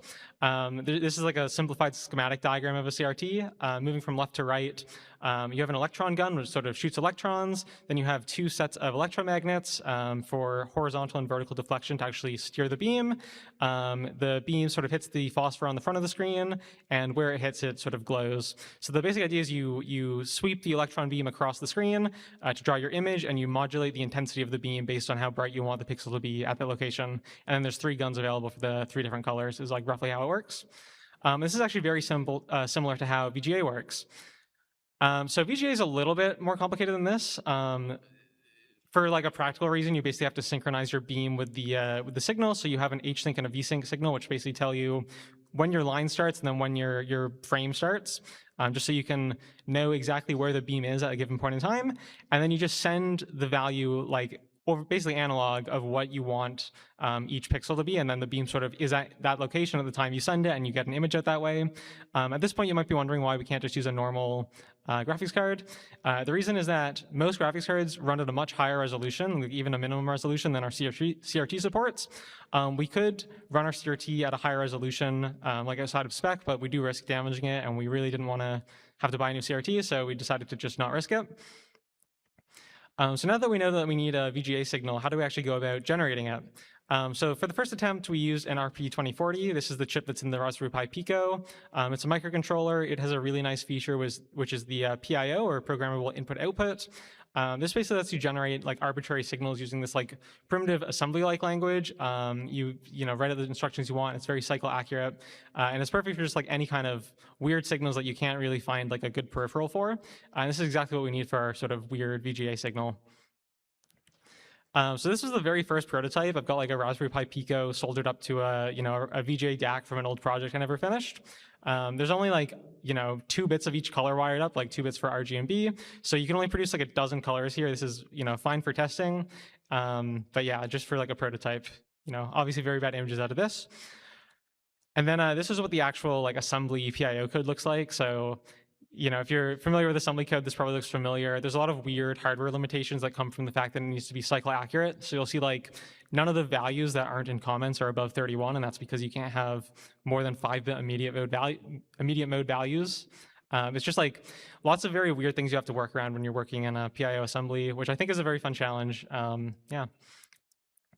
And then this was the output from the first test running that PIO code. So there was a bug generating the actual frame that we're displaying, but the PIO code itself is fine. So we were sending this sort of incorrectly generated image to the display. This was like a very promising first step. So at this point, I decided to focus my efforts on the computer because, now we're talking to the display, but we still need to talk to the computer. So I started by writing a kernel module, or I started to write a kernel module. And kernel modules can do a lot of things. They hook into the kernel, as you can tell from the name. In our case, we can use it to talk to the hardware and then talk to the kernel and sort of interface between them and allow them to communicate with each other. While writing this, I learned about the GOOD protocol, which stands for generic USB display. And that's a really weird thing. It's someone's hobby project that got upstreamed into the Linux kernel. So there's absolutely no documentation on it. I had to reverse engineer everything, and it just like lives in the kernel now. So this just the display adapter that I built just works on any modern Linux machine, which is very weird. Before starting this project, I assumed the bar to get something into the kernel was a little bit higher than this, but it seems like you can just throw things in. And then this was the first image we got out. So, like I said before, the color is terrible, but this is like the actual image of my laptop. So that's like my background, background with a terminal on top of it. And yeah, this was like a really good thing to see. Like this was the first end-to-end test where we're taking a Linux computer running as a normal, like unmodified software and sending the frame to the CRT. So the color issue is actually not a big issue because I can just wire up more channels, but the bigger issue is that the frame rate was terrible. And this was something I was predicting beforehand, like I knew this was going to be a problem, didn't really think about what I was going to do about it, but I just figured I'd cross the bridge when I got there. So the RP2040 only supports USB 1.1, which only allows about 10 frames per second of like a max frame rate. So we need to move over to USB 2 because we need that extra bandwidth. And there's no version of the RP2040 that has USB 2, so I ended up migrating over to the STM32. And this doesn't have a PIO, so I had to sort of throw all that code away, but it can do VGA through some other methods that I'll talk about later. Yeah, so this was the first board that was designed. So I'll go from left to right. So on the left side is the VGA port that connects to our CRT. In the middle there, or I guess, slightly less to the left is the DAC. It's a 24-bit DAC for 24-bit color. In the middle is the STM32. There's a USB PHY directly to the right of that, and that enables the STM32 to run at USB 2 speeds. Directly below that, that little silver canister there is a crystal oscillator. I have a bit of a funny story about this. So most microchips, I guess, have like a Pierce oscillator built into them that sort of uses the crystal to generate a bunch of frequencies that they need. And generally, they will have a built-in resistor that is important for the crystal to oscillate properly. This chip does not have it, and I was not expecting that. So I spent a while debugging this board, trying to figure out why the USB kept dying because the crystal was not oscillating properly. And I realized when I checked the datasheet that there was supposed to be a 1 mega ohm resistor in parallel to the crystal. I did not have a 1 mega ohm resistor available at the time, and I did not really want to stop working on this project to go get one, but I happen to know the human body is like on the order of a couple mega ohms, so I just put one finger on each side of the crystal and it immediately started oscillating. And I spent a little bit of time working on this while having to hold my fingers on it, so that was quite fun. And then, later on I got a 1 mega ohm resistor and fixed it properly. And yeah, other than that, there's a USB port on the right. I'm using mini USB. A lot of people want me to use USB-C for all my projects, but I don't know. I don't like USB-C. I prefer mini USB. So all my projects have mini USB. And then at the top there is the RAM. So the STM32 has enough for 1 frame buffer, and I think even maybe 2, but for like triple buffering, you need external RAM. So I just figured I would throw it on just in case. And then here's the bottom of the PCB. So there's not too much I want to point out here other than the fact that there's like a lot of traces there on the left side under the silk screen, and they're like very squiggly. I don't know how well you can see that. But these are sort of the traces that go between the STM32 and the RAM. So there's a lot of them just because it's like a very wide bus. And then they're also very squiggly because we're running at speeds that the speed of light comes into account, and we actually have to make the traces all the same length, so our signals arrive at the same time. So yeah, I spent a lot of time sort of getting all these traces to be the same length. And then this is the actual schematic diagram of the board. So you can still see the very squiggly traces. One other thing you'll notice is that there are 4 colors for the wires, and this is because this is a 4-layer board. So outside of the the top and bottom copper layers, there's 2 inside copper layers just so we can get all the wires in there. There's a lot of overlap here. Generally, this is like not considered a good thing. You end up with crosstalk where your bits can sort of bleed between different layers. In practice, this was not an issue, which is good because like there really was nowhere else to put all these wires. Yeah.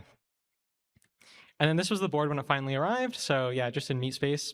I had most of it assembled by a fab, and then I put the resistors and the DAC in myself. So you can see the soldering there is definitely not as good as the rest. I was rushing a little bit, but yeah, it works fine. And then at this point, all we really need is some firmware. So I'm a big fan of Rust. I really think Rust is good for embedded when you can use it, like if you don't have a really esoteric architecture. It's pretty simple firmware. It just has to do 2 things, basically. So first, it talks to the computer and implements the good protocol to do this so that the computer understands it's talking to a display, and then it produces our VGA signal for the CRT. So yeah, there's a peripheral on the STM32, which it's designed to drive LCDs, but because of weird backwards compatibility reasons, the way that they talk to LCDs is very, very similar to the way VGA works. So we can basically just hijack that and use that to drive the CRT. And then I added some very small safety things, just like, if the computer crashes, we want to stop sending images to the CRT, like turn it off so that we don't accidentally burn it in, because then we need a new CRT and that'd be bad. And then yeah, I built a little case for it. I think cases get like excluded from projects like this a lot because, they're sort of more boring, but I don't want the board to get damaged, and so it's very important to like build an enclosure around it.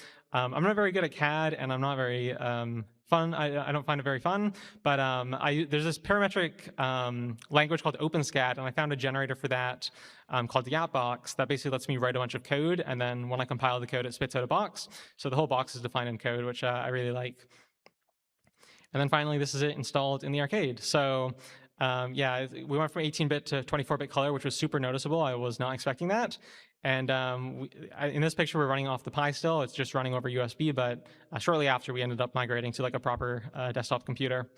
And yeah, now that we have an image on the CRT, we actually need something to display now. So I will call up Rose to talk about that.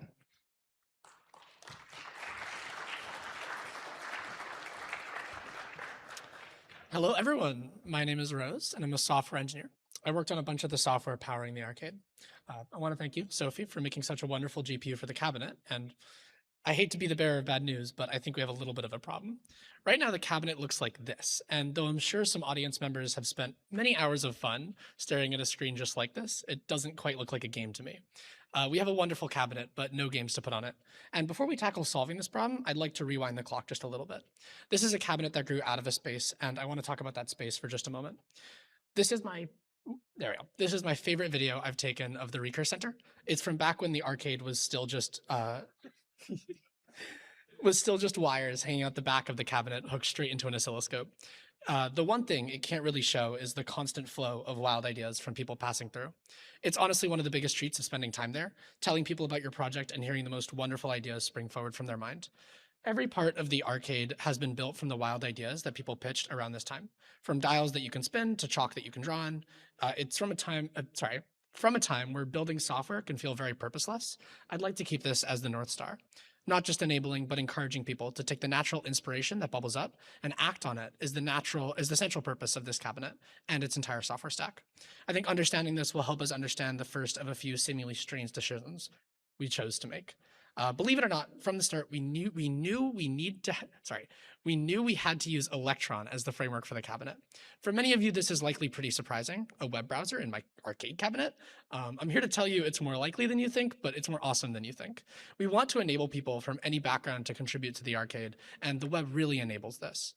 Before we had any framework, any tooling, even a home screen, barely an OS that boots, two friends, Iris and Anya, were able to come over, get curious, and bash out a one file website for Pirate Party, the very first arcade game. As an engineer, I wasn't really convinced of the choice to use Electron until this moment. Watching their passion, while me and Frank feverishly copied versions of their game to the cabinet, was the realization that a AAA framework or some small custom game microarchitecture, which is what I thought I wanted, probably wasn't necessary. Okay, we have something on the cabinet, but more than that, we have our first game. But with it, we have our first problem. These are the cabinet's controls, and with the exception of the dials, they're all just buttons. Each joystick has its up, down, left, right component for a total of 15 unique keys. And at the start, each of these were mapped to a physical keyboard key. This seemed super sensible at the time, but the layout we used caused real problems. For example, the right stick was mapped to the arrow keys. On the web, this can cause the page to scroll. In some games, this decision caused the screen to pan around as the arrow keys scroll the page. It might seem like this is a simple fix, just change the mapping of input to key. And you can do that, and it is simple, but in the process of implementing it, we broke Pirate Party. Pirate Party wasn't listening for right joystick up. It couldn't. It was listening for up arrow pressed. By remapping the keys to fix this bug, Pirate Party was listening for an input that would never be fired. We had accidentally coupled the idea of right joystick up with something the game shouldn't care about, our choice of keyboard mapping. And so when it came time to change that mapping, those games that were told to care stopped working. From the start, me and Frank wanted to make sure that games would never stop working. Browsing the internet, you unfortunately come across a sea of dead links, and we didn't want the arcade to become a sea of dead games. This kind of long-term stability required us to be deeply intentional with the contract we made with the games on the cabinet. Any break to this contract via a change to the cabinet means possibly broken games. This is where our second strange decision comes from, a plugin system. At its core, it's a very simple system, just providing a labeled channel of communication. But because games can only learn about the cabinet through this channel, we get control over how. We can work on a format we know we can support forever. Wonderful. We have our game, it's running on the arcade, and we're confident it'll work for a long time to come. But we might want more than one. So we built a menu. It sounds trivial, just a carousel for games, and the first approach was black background, centered white text, very functional, but for my taste, missing something. I spent weeks of sleepless nights on the cabinet with Frank, but working on the menu started the phase transition of turning what was a shared passion into something that felt electric and alive. The menu is the face of the arcade. It's running constantly. The first time you place your hands on the controls, those inputs will be going to the menu. The first time you glance at its screen, the menu, through the warm glow of the CRT, looks back. The story of this cabinet for me is the story of making living software married to its hardware and moving in time with the user. Something that doesn't feel inert, but reflects the motion you feel at being at the Recurse Center. Which brings me to weird decision number 3. The menu is a game. You can remix it with NPX Arcade Remix like you can with any other game. You can mod it like you can with any other game. You can even build your own menu using Arcade Plugin Menu. Like every other piece of this cabinet, both physical and digital, it's everyone's to share. Everyone's ideas, art, spirit, and the inspiration that gives others that all shaped the cabinet into what it is now.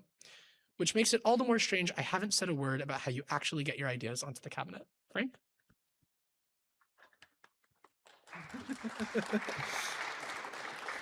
Whoa.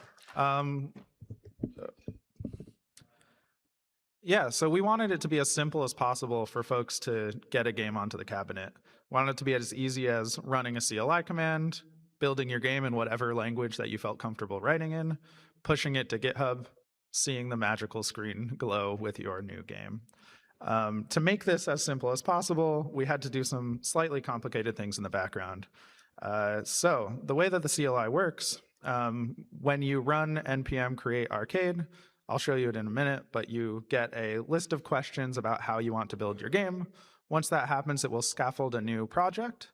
As soon as you push that project to Git, what will happen is that will trigger a GitHub action that Rose and I made. That action will authenticate using OIDC. So when that action makes a request to our backend, it is assigned token from GitHub saying your GitHub username. We're able to validate that in our backend. Once we validate that, we can look you up in the Recurse Center, make sure that you're part of the space, although we're working on getting it so anybody at Hope can make a game. So if you want to do that, come talk to us after. It will validate that you're authorized to push. Once that happens, our API will generate what's called a pre-signed URL. This is a URL that allows you to upload the game directly to our R2 bucket, which is an S3 equivalent block storage. Block storage. Once we have that, the arcade can simply fetch our API and see what new games are available. And as soon as it finds one, pull the game from the R2 bucket and get playing. So let me try to show you that. Boop, boop. Okay, display settings. All right, let's see.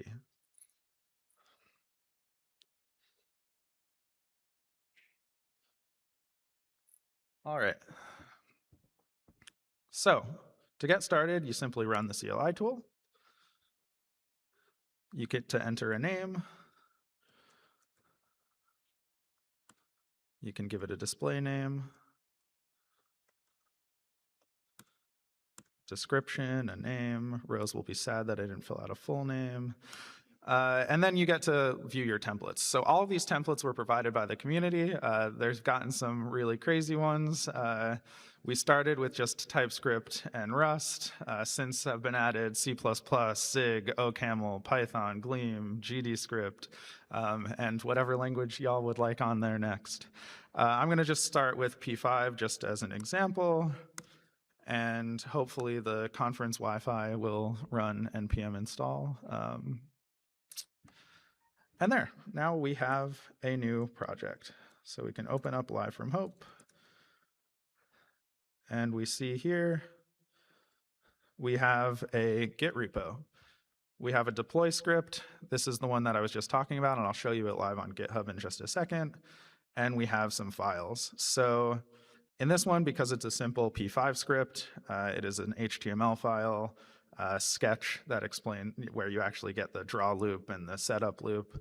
And then what is important for us is a manifest. So this just describes everything that I just wrote in the CLI tool.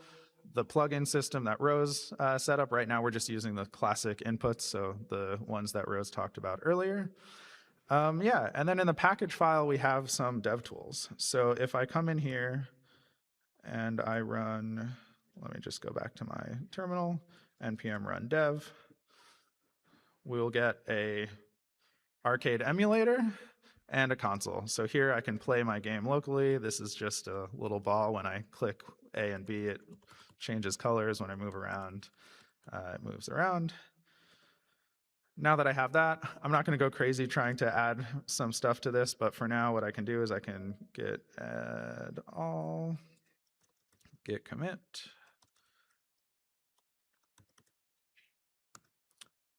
and publish it to GitHub. Hopefully in just a second, we will see it here. Great, okay. So now we are running the deployment steps. So on GitHub, hopefully we're not having an outage. We are setting up Node.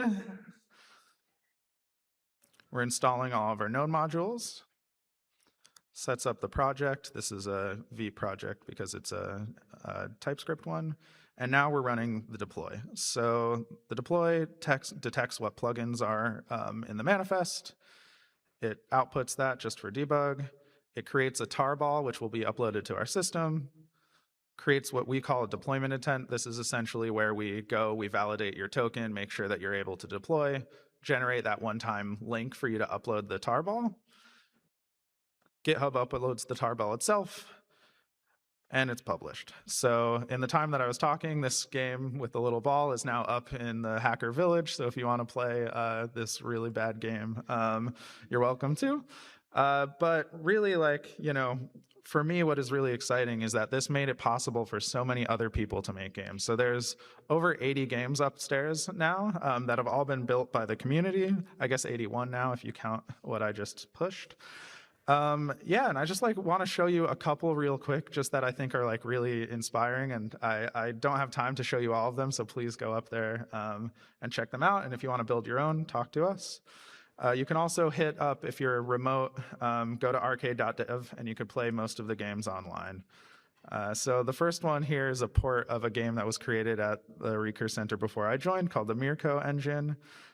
This is essentially just like a little WarioWare style game that anybody can create games. So I did not pick my nose properly, I'm sorry.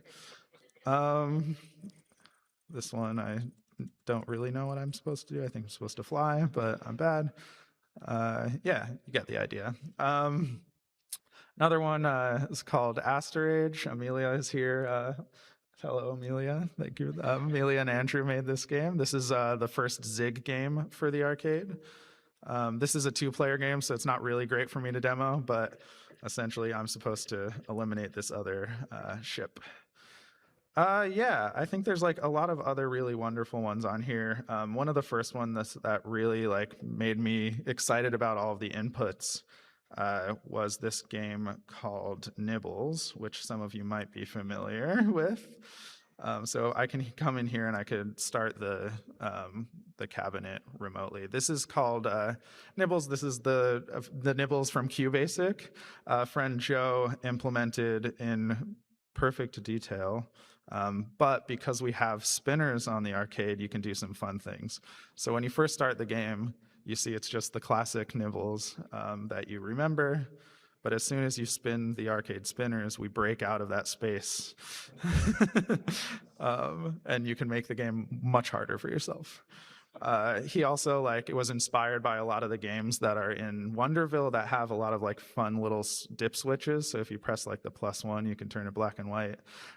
He also added a CRT for the CRT, so you can have even more CRT than you had before. And yeah, and there's almost 80 games now on there that I encourage you all to head up there next to the Toda folks and play yourself. Yeah, and with that, I just want to say a couple thanks before we open up to questions. Thank you to my friend Michael Yang, who carried this arcade with me on the subway here yesterday. So we went on quite the journey. We got about half a block from the Recur Center before a wheel fell off, so it was quite the journey. Yeah, and then thank you again to the Recur Center who made it possible, where we all met. And if you're interested in talking to that, we have nothing but good things to say. So yeah, thank you.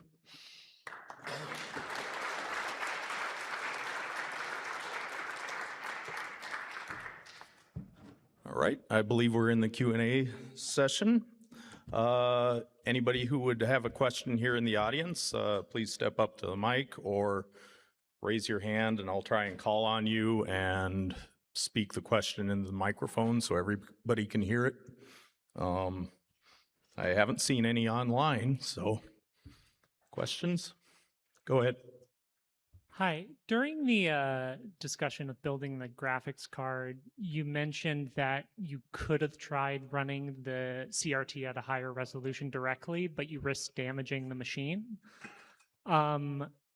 Intuitively, I could imagine that it just wouldn't work, but are you talking about like physical damage to the machine if you were to up the resolution, or did I misunderstand?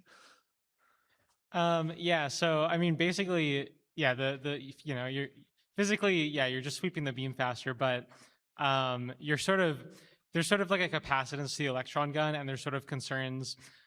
I don't know the exact details. It's like a thing people talk about. Yeah, something to do with like, I think it can like resonate in a weird way. Like I'm just speculating, but you look at people that have like spent a lot of time working on arcades and they're like, don't do it. Okay, so people have tried it and it's broken. Okay.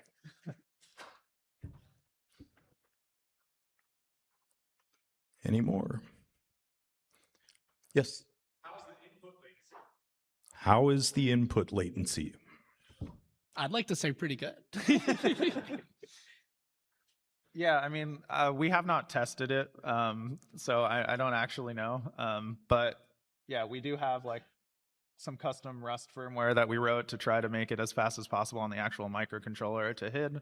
And then Rose did a really amazing job doing the like native to TypeScript kind of interface. There are quite a few layers that it goes through, so possibly not as great as a pure old school CRT arcade, but like, yeah, we tried really hard to make it as low as an input as possible. But go try it up yourself. Sorry. There's a shocking number of difficulties getting low latency input in browsers specifically. Even raw like key inputs can actually be like a lot slower than like some custom channel. All right. Other questions?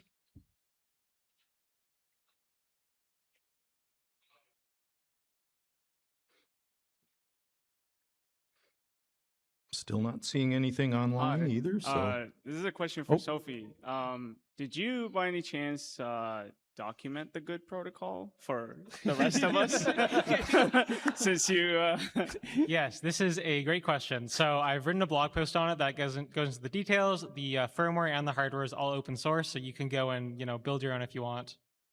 Cool, thank you. And I will vouch for the quality of Sophie's documentation.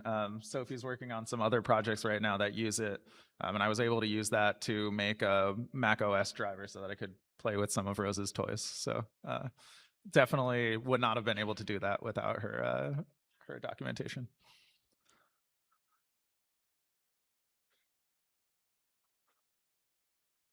any more?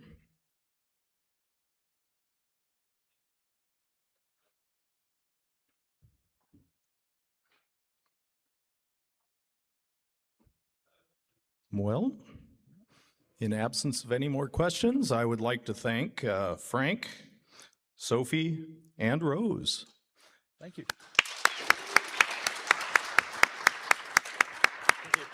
Thank you very much.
Hello, folks. Welcome to Hope 26. It is 1 p.m. You are in the grand ballroom, and you are currently sitting for the From Source to Story, Cryptography and Psychosocial Care Protects the Public Interest Journalism with Jen Helsby and Harlow Holmes. Please be respectful with questions and comments. There is a microphone in the right aisle. If we have time for questions at the end, please step up to the microphone or wave at me and I will try to get the question answered. For those attending online, please type your questions into the Matrix app and I will try to prioritize those as well. With that, I give you Jen and Harlow.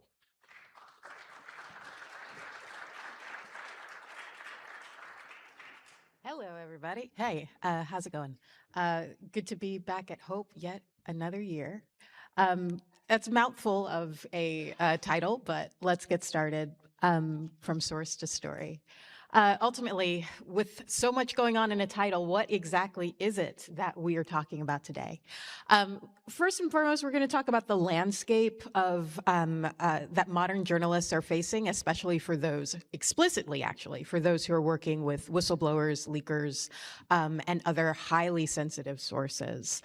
We're going to then kind of weave in a lot regarding the technical evolution of whistleblowers' tools and platforms that journalists are required to kind of have mastery over in order to succeed at this ever increasingly hard job. And that doesn't come without vast ethical dimensions that we are going to explore. So without further ado, let's do a little bit of a history lesson. Let's kind of like talk through the landscape. I'm sure we all know our history and why the reporting at the Washington Post and the New York Times with Daniel Ellsberg, Woodward and Bernstein, et cetera, regarding the Watergate era, the Pentagon Papers, et cetera, was humongous, not only in the effect that it had on, you know, the trajectory of human history and politics within the United States, but also the relationship between sources and the journalists across multiple newsrooms and how that was actually done. It was very, very low tech, but for the era, it was surprisingly high tech. And that's definitely worth thinking about as we move forward to the present day. Over the past decade or so, there have been a lot of really, really interesting, I'm sure we don't have to go through like all of the history of it, but really interesting cases regarding sources and journalists that increasingly show what exactly all of these characters up against. I'd actually like to bring us back to 2017 when then Fox News reporter Catherine Herridge and her team did a series of interesting reporting on Chinese military infiltration into a publicly funded school system within the United States and the implications thereof. Long story short, after the fallout, there was a retaliation case from one of the people implicated in the reporting, and in that, actually, Catherine Herridge was called in to testify regarding her sources, which she refused to do. She stood her ground and she refused to implicate any of the sources who helped contribute to producing this story. In retaliation, she was held in contempt of court, and for years, under contempt of court, every day she refuses to reveal the sources for her story, she has been fined. This actually came from our history at Freedom of the Press Foundation, came at a time when we and a number of press freedom organizations were really, really working to get the Press Act passed into law. This Press Act represented our one chance, hopefully not our last chance, but our one chance at the time in order to introduce a United States federal legal protection for journalists and their sources. And Catherine Herridge actually was one of the inspirations behind us championing so hard for the Press Act as we did. That said, In 2023, this bipartisan bill with vast support actually did pass the House and unfortunately did not make it into the Senate. The Biden administration at the time had, plenty of opportunity to listen to press freedom groups as they were championing it. It fell upon deaf ears ultimately. Before the Trump administration came in the following year, Donald Trump himself got wind of the Press Act and actively campaigned against it, right? So this is where we are now with a federal Press Act dead in the water, essentially, never really going to make it to any congressional calendar anytime soon. And meanwhile, Catherine Herridge still is facing $800 per day since, over the past couple of years, because she refuses to give up her sources. So this is why we really, really do need a federal statute for protecting members of the press. And currently, all members of the press have to rely upon our state laws that, depending on the state that you're in, provide, more or less protection. And all of it really doesn't, or underpinning our state shield laws for journalists is something called Brandsburg v. Hayes, which is a statute that's been on the books since the 70s that talks about the protections that can be assumed by journalists if ever they are questioned by a legal order. But while, in a vacuum, this might be something that we can work with, right? The lines are pretty well drawn regarding what is an expectation of protection that a journalist can afford to sources, and that makes, on paper, the relationship pretty clear. We are once again in living under administration where journalists are thought of as collateral damage in pursuit of whistleblowers.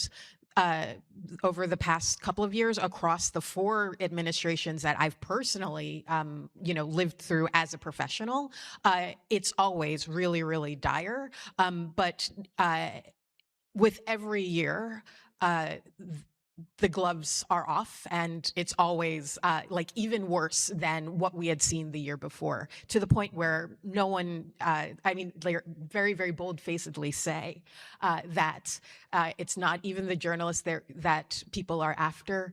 We're after the leakers. We're after people that are cowards, which is the absolute opposite characterization of a whistleblower, by the way. People who are unpatriotic, also the direct opposite, and we'll get into that later. Treasonous in many cases. And the way that you find them is going through the journalists. This is an admission of the fact that the legal woes that befall Catherine Herridge and several other journalists over the past couple of years is a ploy to use them as collateral damage. Okay, people might have been paying attention to the news regarding the wave of subpoenas being launched against New York Times reporters due to coverage of, the Air Force One and the other Air Force One and, all of that fun stuff. You can let the news speak for itself. But the point here today is the using subpoenas as this legal tool in order to intimidate these journalists, and in some cases, even their family members, for the pursuit of metadata, in this case, that might lead them closer to the sources of the information given to journalists in service of the public's right to know. We've seen this before, right? So, and I'm going to talk about the trajectory of the things we've seen before to the present day. One thing that we always see in whistleblower cases is that that whistleblower is usually discovered by monitored use of computer systems and access to documents that only they uniquely would have had access to. We've seen this before. So most recently, we're looking at the case of Aurelio Luis Perez Lugones, who was the whistleblower who had spoken to Washington Post reporter Hannah Nathanson, right, which resulted in a raid on her home. And we'll get more into that in just a moment. So we know that this particular whistleblower participated in this story because he had allegedly gone into work, taken screenshots of a document that only he would have had access to in order to deliver to the Washington Post. We've seen this before, okay? This actually definitely makes us think of what happened in the Reality Winner case several years ago during an entirely different administration. So this is not new to us, right? Other things that we have seen before, journalists themselves being caught in dragnet searches for investigations that only tangentially involves them. And really quickly, the difference between, when I say tangentially, it means that what is, on trial right now is a whistleblower who had shared secrets outwards or had accessed documents outward that should not have been distributed outwards. On trial is not the journalists themselves for publishing them. Okay. We've seen this before, like even a couple of years ago, one of, I guess, the most mundane cases, even though it takes a lot of money to fight subpoenas, but a case regarding 404 Media and having their work product being subpoenaed because it can contribute to a case that they were only tangentially involved in because they reported on Google, who was the defendant in that particular case. I mentioned Brandsburg v. Hayes before, which is the basis of our state-to-state shield laws. These are time-honored protections, and ultimately it states that a journalist's work product should be protected from seizure unless law enforcement finds it especially and uniquely material to the case to which they're only tangentially involved, relevant to said case, and otherwise unobtainable in pursuit of that case. And the vast majority of these cases that journalists find themselves embroiled in actually should be shielded if we were to evenly apply Brandsburg v. Hayes. So back to Nathanson, the Washington Post reporter whose home was seized, whose home was raided by the FBI and a number of her equipment seized. This court filing is actually uses a turn of phrase that I find really key here, because they use the term contraband rather than work product. For me, that really sank in, calling work product contraband in this case.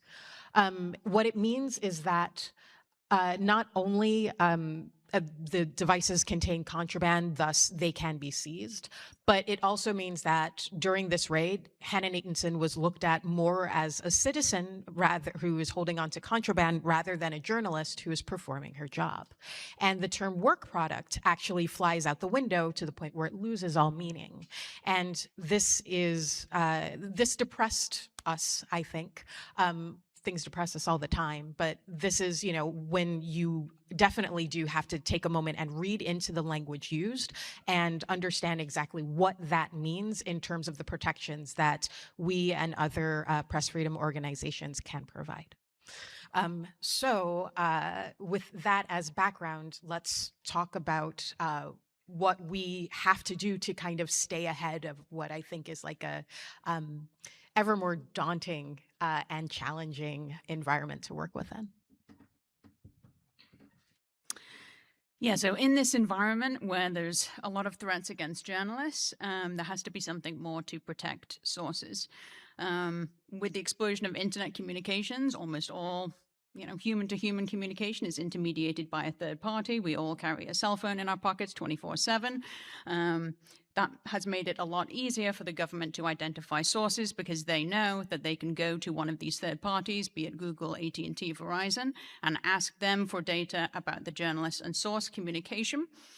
Even when that happens, there may be a gag associated with it, so the journalist may never know until it's too late to fight in court.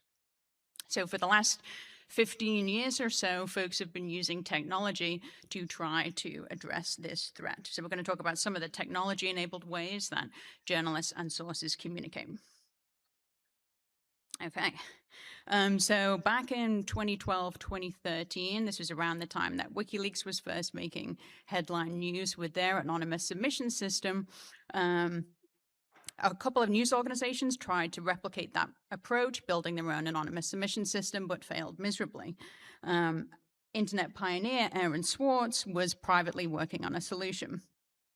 With no fanfare and with the help of journalist Kevin Poulsen, he created a prototype system that was an anonymous submission system that was open source, and he called it Dead Drop. Unfortunately, Aaron passed away in early 2013, and the project was left orphaned in the wake of his death. Freedom of the Press Foundation at that point took it over. We rewrote the documentation, revamped the installation process, and got it installed in the first few news organizations and trained them how to use it. We renamed it to Secure Drop, and today it's used by over 60 major news organizations, including some of the most influential in the world, including New York Times, Washington Post, The Guardian, Wall Street Journal, and Associated Press, and it's available in over 20 languages. So on a technical level, here is the architecture. So starting at the top of this diagram, the infrastructure that's running in the news organization, there are 2 servers and a hardware firewall that's segmenting the secure drop part of the network from the rest of the news organization. All of this infrastructure is running at the news org, so maybe New York Times, whoever's installing it, such that there is no third party involved. One of the 2 servers is running web applications, one that's an application for sources to use to access over Tor Onion services, and that is done to ensure that anyone connecting must be using an anonymous connection. The other server is just running a host-based intrusion detection system monitoring the first, and it sends alerts of suspicious activity to administrators. Administrators in this context is someone at the news organization, typically a member of the IT staff, who's monitoring those alerts and administering the instances. So Freedom of the Press Foundation, we can't just SSH in, we're locked out. From the source side, they're just using Tor browser, so general purpose web browser, to submit documents and messages to that web app that's running on one of the servers. And then those submitted documents are encrypted in transit via Tor Onion service crypto, and then get encrypted at rest once they hit the server. On the journalist side, one of the major threats to handle if you're running a tip line or anonymous submission system is the fact that you have to open random files that people send you on the internet, so there is obviously malware risk. One way to handle this is using an air-gap workflow. So in this case, journalists use Tails. They download encrypted documents to a machine that they have Tails booted on. They then take those messages via USB drive or CD in some cases over to an air-gap machine that's never been connected to the network, open the document there, and then walk back to the first computer that's online to send the response. So it's often not just a drop. Sources and journalists can send messages back and forth, potentially over years, using this workflow. And we have had news organizations running in this configuration for over a decade at this point. Obviously, technology has evolved a lot in the last 10 years, and throughout that period, we've made a lot of improvements. And one of them that we're working on today that is of broader interest is the problem of end-to-end encryption. Where does end-to-end encryption fit in this whole picture? We all know end-to-end encryption is incredibly important. It's 2026. In this case, that would mean that only the source and journalist can see the plain text of messages. Of course, we still have encryption in transit, as I described, and there's no third party that's seeing the plain text because the servers are still hosted by the news organization themselves. However, the fact that the documents get encrypted, since Tor Onion service crypto is terminated at the server, in memory, there will be plain text of documents, and that leads to a lot of engineering effort being spent on hardening the servers as much as possible. A much stronger design for a system like this would be providing end-to-end encryption. And then if an attacker is able to compromise the secure drop server, all they would see are encrypted blobs moving back and forth, but can't tell what the content of the documents are and can't tell who is talking to who because everyone is connecting over Tor. So how can we deliver that? The challenge here is on the source side, we have a web browser, a generic web browser. So there's no way to ensure that the end-to-end encryption code that's delivered to the source is authentic, right? So when you download Signal Private Messenger on your phone, that comes with a signature that ensures that that application hasn't been tampered with, but there's no equivalent in the world of browsers. If the server is hacked, it can serve you whatever it wants, and that leads to a unique threat that's particularly relevant for anonymous services, and those are watering hole attacks, where an adversary compromises the onion service and uses that to attack the visitors. And this has been done, publicly done by the US government multiple times. In this case, the FBI compromised an onion service, and all visitors of that onion service were served an exploit that specifically targeted the Firefox Extended Support release that Tor browser was based on at that time, and that was done to hack all of the visitors of the site and de-anonymize them. So obviously some of these services were actually horrible, but you might imagine that a government that is hostile, hostile to journalism, or a third party that has the same capability can technically do the same. So ideally we would want to protect against this threat.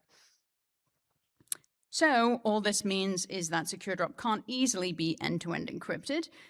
If the server is compromised, it could entirely remove the end-to-end encryption code. It could tell the client to send its long-term keys to the server. It could serve them an exploit due to this lack of an integrity mechanism. So what can we do? So we wanted to build a solution to this, one that was general purpose. And that is called WebCat, Web-Based Code Assurance and Transparency. The basic idea is to check that the web app code has not been tampered with prior to executing it in the browser. So when a developer creates a web application, they also create a manifest that describes the resources on that site. So here's an example manifest for a demo. So this includes the hashes of all the JavaScript resources, WebAssembly blobs, and so on. That manifest then gets signed by the developer such that in the browser, prior to page load, the manifest signature is verified. If the signature does not verify, or if the assets served by the site do not match what's specified in the manifest, then the page load is halted to protect the user. To do this, we need three things in place.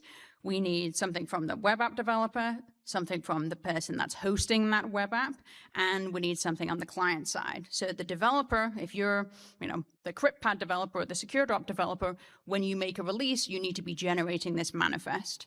And those manifest signing events are transparency logged such that they are public and auditable for everyone to see. The website operator needs to opt into this service. So they need to signal that their interest to enroll in WebCat. They do that by placing a file under a well-known path under their domain and soon onion service. And though any changes to enrollment state go through a cooldown period such that an attacker can't just hack the site, strip off the enrollment file, and pretend it was never enrolled in WebCat. On the client side, there's a browser extension. That browser extension ships with a preload list of all the sites that are enrolled in WebCat. And so, we publish a Firefox extension to the Firefox add-on store that runs the WebCat verification logic for sites that are opted in. And basically all that browser extension is doing is when you visit a site, it's looking, okay, is this site enrolled in WebCat? If yes, fetch the manifest and run the WebCat verification logic. If the verification fails, then bail to protect the user.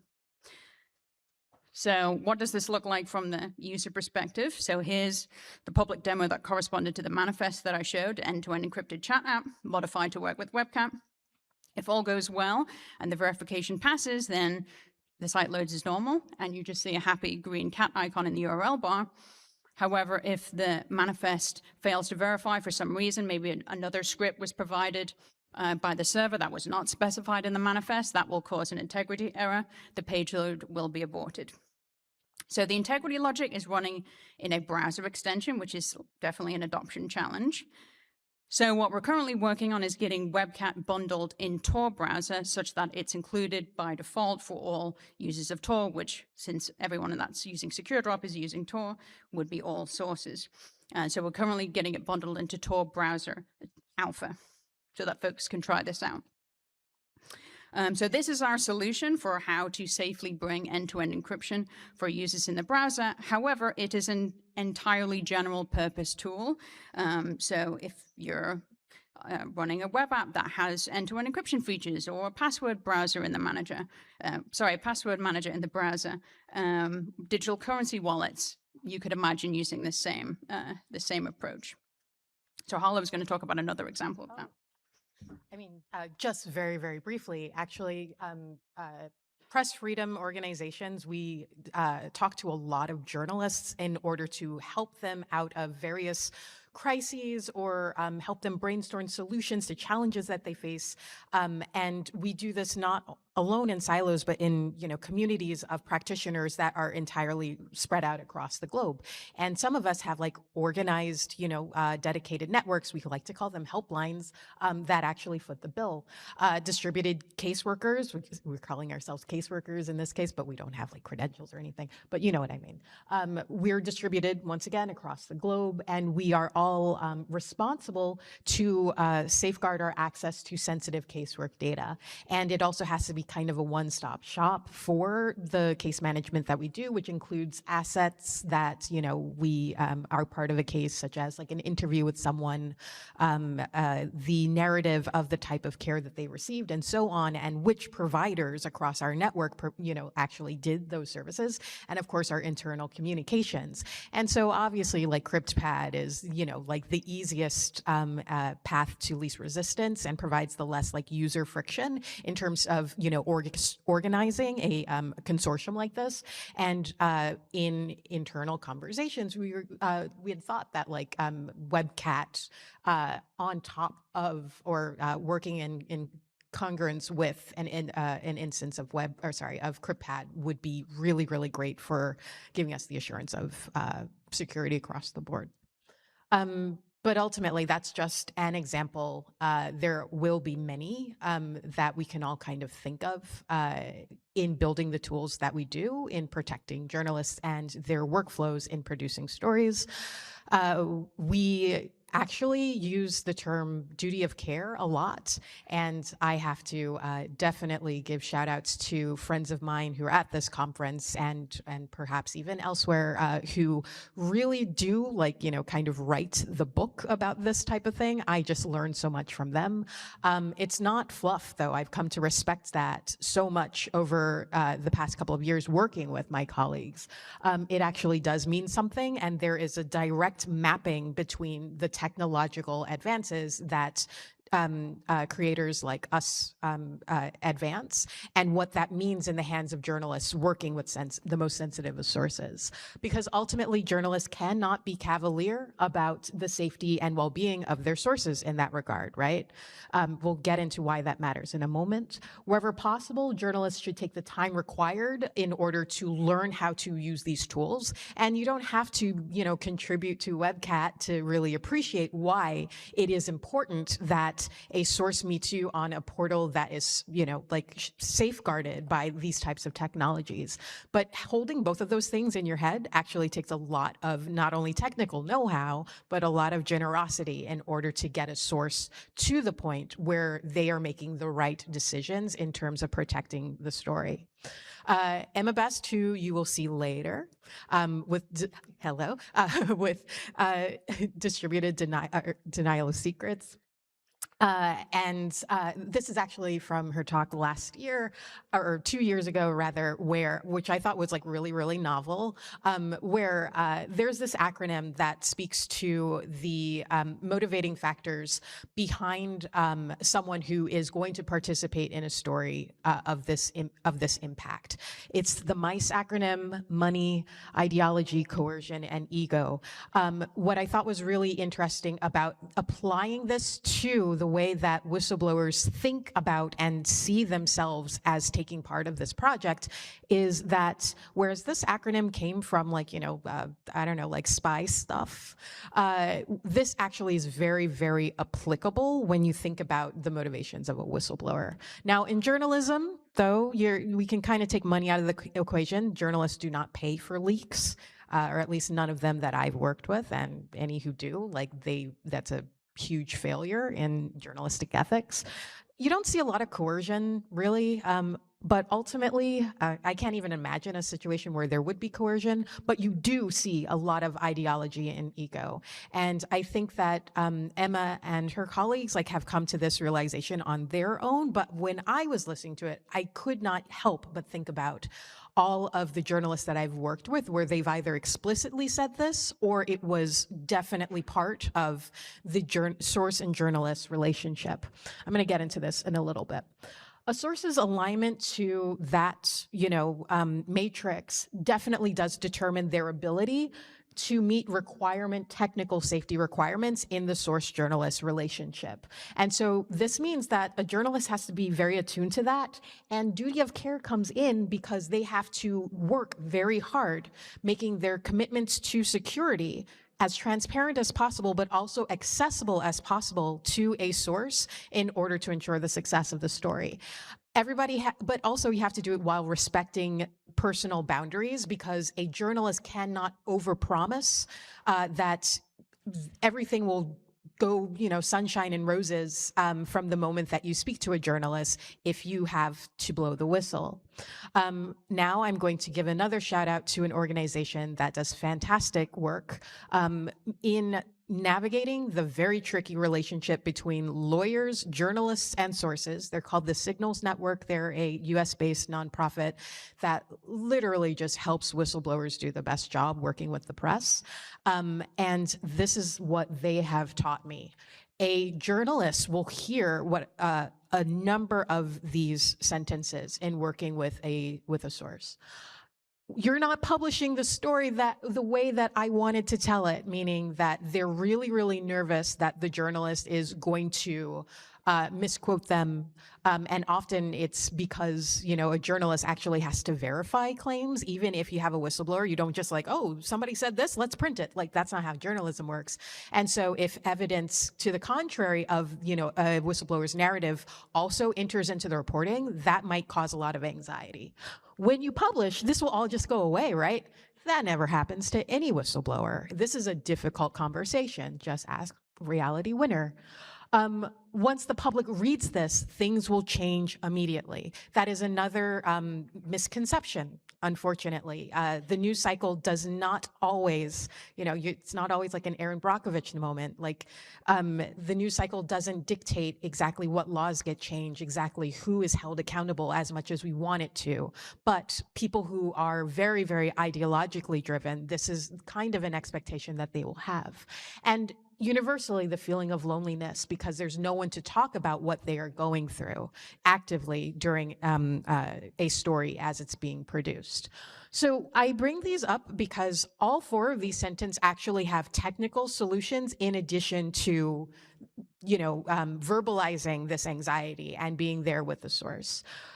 You're not publishing the story I wanted to tell. That means that your journalist is verifying. And verification actually has its own set of technical protocols that map directly onto the sentence and source protection. I feel really lonely. There's nobody I can talk to about this. That actually speaks to a technical requirement of confidentiality in conversations. It's not advisable to talk to anyone about this other than over these secure methods of communication. And in some cases that can mean Signal, that can mean Secure Drop, that can mean a whole bunch of vetted technical solutions in between. So behind the anxiety are technical solutions that a journalist has to kind of, once again, master in order to ensure the success of the story. Technical mastery makes difficult conversations easier. Okay. Really quickly, we're just going to go through some examples. And I'm actually going to use Signal because there's fewer that have to do with Secure Drop. Secure Drop is, one, it's very specialized. And two, its boundaries are very cut and dry, right? But Signal is a multi-modality kind of app. You talk to your mom on Signal. Some of you do. I know I do, right? But also I might be talking to, I don't know, the next Deep Throat. That's awkward. And so we have to address that in order to understand exactly what we mean here. All right, so, a good protocol includes Making disappearing messages your default, something you can easily do by going into settings, going into privacy, then scrolling over to disappearing messages and setting a period, maybe a week, maybe less, maybe more, etc. That, just kind of suits the default for when you start speaking to a source on a more secure channel. Because the reason why is because the best data, the safest data is data that does not exist, right? This is data that is it's impervious to any legal order because it does not exist. Okay, the same thing has to do with minimizing notifications. So and we also saw echoes of this in the raid on Hannah Nathanson, who I will return to. But even if you do have disappearing messages and you're using end-to-end encryption and blah, blah, blah, blah, your phone is not your friend, and your phone has myriad ways of shooting you in the foot, one including that of notifications. So, the bubble that you receive when you get a new message, make sure that it is properly set with not only within your operating system of choice on your phone, but also within the app. By scrolling to your notifications within settings, show maybe no name or content. That's extreme. Perhaps you want to go the middle route with just name only, but make a decision, and the decision better not be name, contact, and et cetera, and actions on your phone. Not all apps that people use for types of communication offer these options, but Signal does, and also WhatsApp does, and just have a look at that. Do not rely only on the notification settings that you have on your phone. Not only what was it, April? So that's not very far long ago, was a very, very particular vulnerability regarding the way that these notifications are stored on device and made accessible with forensic interrogation. That was revealed. Apple fixed it. Google or Android is even worse. And so I still can scrape, what people think are disappearing messages from abusing my notification history in Android. So you definitely do want to make sure you have a handle on that. Sorry, I should have skipped to this slide so you can also read what I was saying at the same time. Okay, verifying contacts, important contacts, is actually really important still. A lot of people ignore the safety number stuff, but it is the only way to verify that you are having a conversation with a device that you trust you want to have that conversation with. This is a slightly older screenshot because actually Signal is starting to roll out automation of verifying contacts, and that will actually make this more easy for people to do because most people forget it, or they think it's like a bridge too far and they don't often do it. But it really does hedge against impersonation, not entirely 100%, but it will just, start to alert you if situations has changed and, you have to re-verify again. Right? It's pretty easy to do. But this is not just hypothetical. These things do happen in real life, where just a couple of months ago, Robert Fatorecki of ProPublica learned that he was being impersonated actively by adversaries who, once again, he was kind of like collateral damage, tangential to, this attempt to find people who were going to be whistleblowers to the press.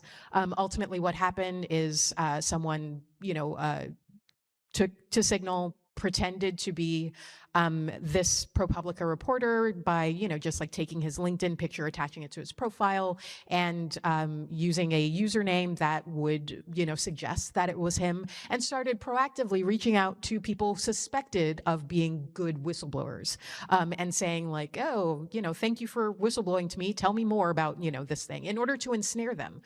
He was being impersonated in order to harm these potential sources. So if you actually are talking to someone and you want that conversation to matter, this is why verification is so key of a tool. Registration lock, obviously. Account registration lock, turn it on. That is, like locked to the pin that you set. And ultimately, what it means is that if your Signal account lapses, if you lose control of your phone or whatever, whatever happens to you, you can, one, regain your Signal account. Only you can. And two, no one else can grab it and start to impersonate you. Now, I'm going to get to more of that, but just a couple of weeks ago, or months ago rather, it was revealed that The Intercept had their Signal account kind of stolen from them because of a number of things, including like a lapsed Signal account where everything was reset. And ultimately, when we did just a kind of analysis, because no one officially had ever talked to us from Intercept in order to give you the playback of what went wrong, that's for them to do.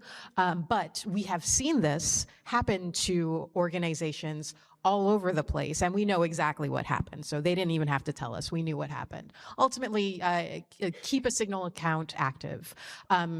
Signal accounts will pretty much expire after 120 days. And so when you think about how this is such a an app that is really just for communication in your pocket with people in your social circle, when you're using it for work, your attitude towards it has to change.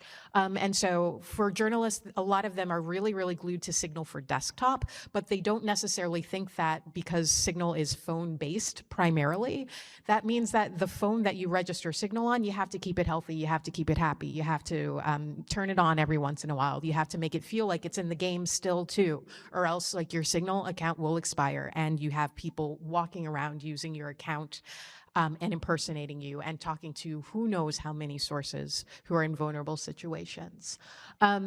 Also, for those who use this as their means of communication for work, if you lose your username, or you decide to change it for whatever reason, you are responsible for letting people know.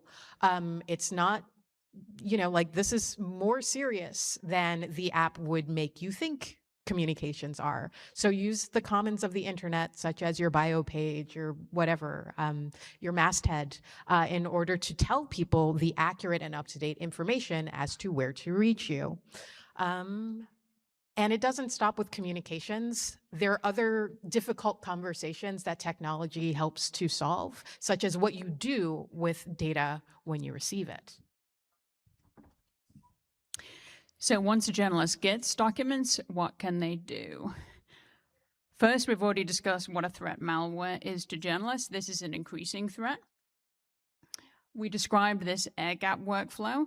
As you can imagine, for non-technical journalists, using an air gap is very operationally complex. Here, it involves 2 physical laptops, 3 USB drives in the base case.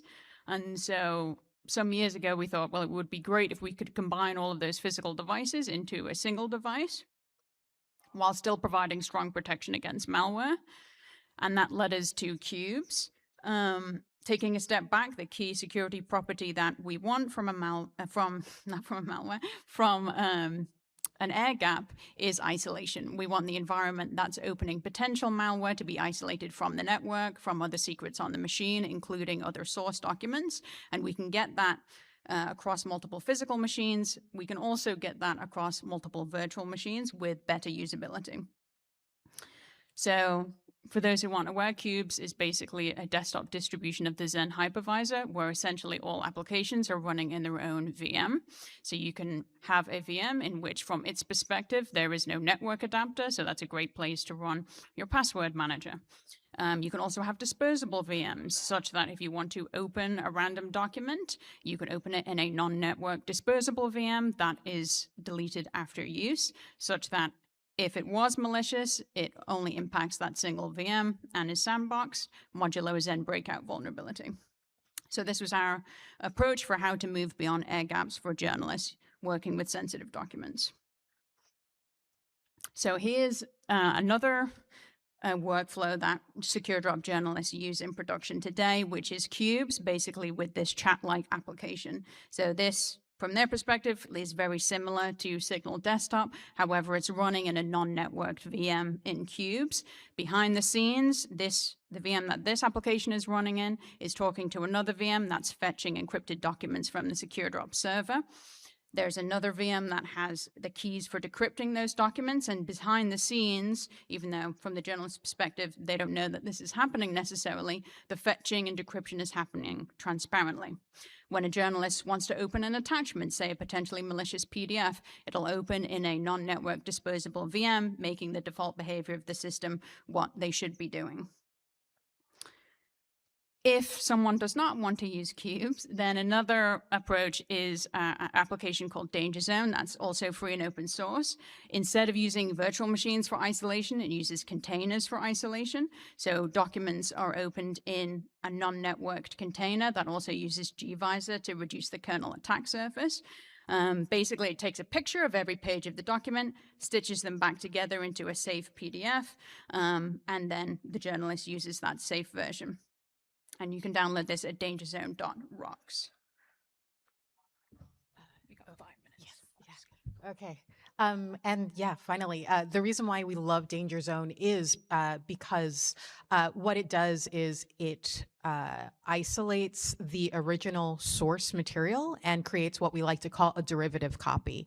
Not only, are you working with visually, content-wise, what you're seeing, but also the metadata that ultimately does make sources incredibly vulnerable is stripped, and this makes it way safer to share. Should you verify? Should you vet? Should you share with other teammates? Should you share with your editor? Should you do things like corroborate, right? When you, and actually, I love when people are using things like Muckrock and Document Cloud in order to interplay against secrets or source documents that they held in secret. Because if someone is, makes a claim to you through documentation, you can actually then FOIA for things that are kind of the reverse or the inverse of what the claim is embedded within, like what has been submitted to you, by letting redactions, omissions, and other things paint a clearer picture of the original source. Ultimately, what we're getting at is that this technical mastery helps you do what we like to call minimize the blast radius in the event that the worst thing happens. So in conclusion, when we think about the raid on Hannah Nathanson, ultimately it was an OPSEC protocol that was well mastered that minimized said blast radius, even though it happened. Things like using lockdown mode, right, prevented their analysis from going as far as it could have. Also, literally having to take pictures of messages before they disappear in Signal also speaks to the kind of innovative ways that a journalist has to keep up their OPSEC to protect as many sources as possible. Once again, so the boundaries are clearly, what we're hoping for is journalists to clearly draw their boundaries between, the technical assurance that they can provide and the boundaries that they have to maintain to provide to perform duty of care for sources. And we are and always have been living in unprecedented times, but all of these details support our original thesis all along. Investigative journalism could not exist without courageous whistleblowers who put their livelihoods and sometimes their freedom on the line to get us, the public, information. If you have information now or in the future that you would like to share with journalists for the public good, we encourage you to visit howto.securedrop.tor.onion in Tor browser. Thank you.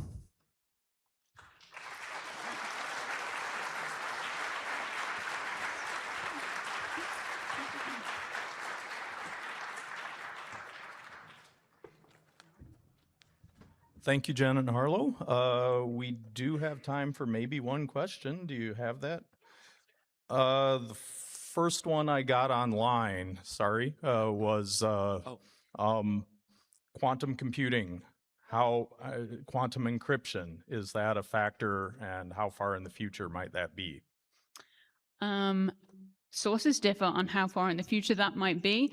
Like for Tor and Signal, like that is part of the roadmap. Signal has already deployed stuff in the protocol level to mitigate the threat that ciphertexts that are collected now being decrypted by a quantum computer in 2029, 2030, who knows? For Secure Drop specifically, the documents encrypted in transit, we rely on upstream Tor and in-service cryptography, and we do have just published a end-to-end encryption protocol that is secure against the kind of harvest now decrypt later adversary that is really the threat for our quantum computers today. Aren't you doing a talk on that later on today? Yeah, on Sunday Oh, Sunday. morning, I'll give a talk on like the impact of quantum computing to cryptography for those interested. And do you have a quick question, perhaps? Yes, I was just curious if you do any work with like data fingerprinting, like say a leaker has some document that's fingerprinted that it's obviously from them, if you do any work to help anonymize those things. Yeah, so if it's fingerprinted, like one approach is secure retyping or not sharing the document. Yeah. So within, or journalists at different organizations have different approaches to that. And yes, printer fingerprinting is avoided by creative construction, description of said document, and recreation of documents. And some people go to great artistic lengths to actually do reproductions in that way. Nice, thank you. All right. I believe that's all we have time for. Thank you to Jen Helsby and Harlow Holmes. Thank you very much. Here.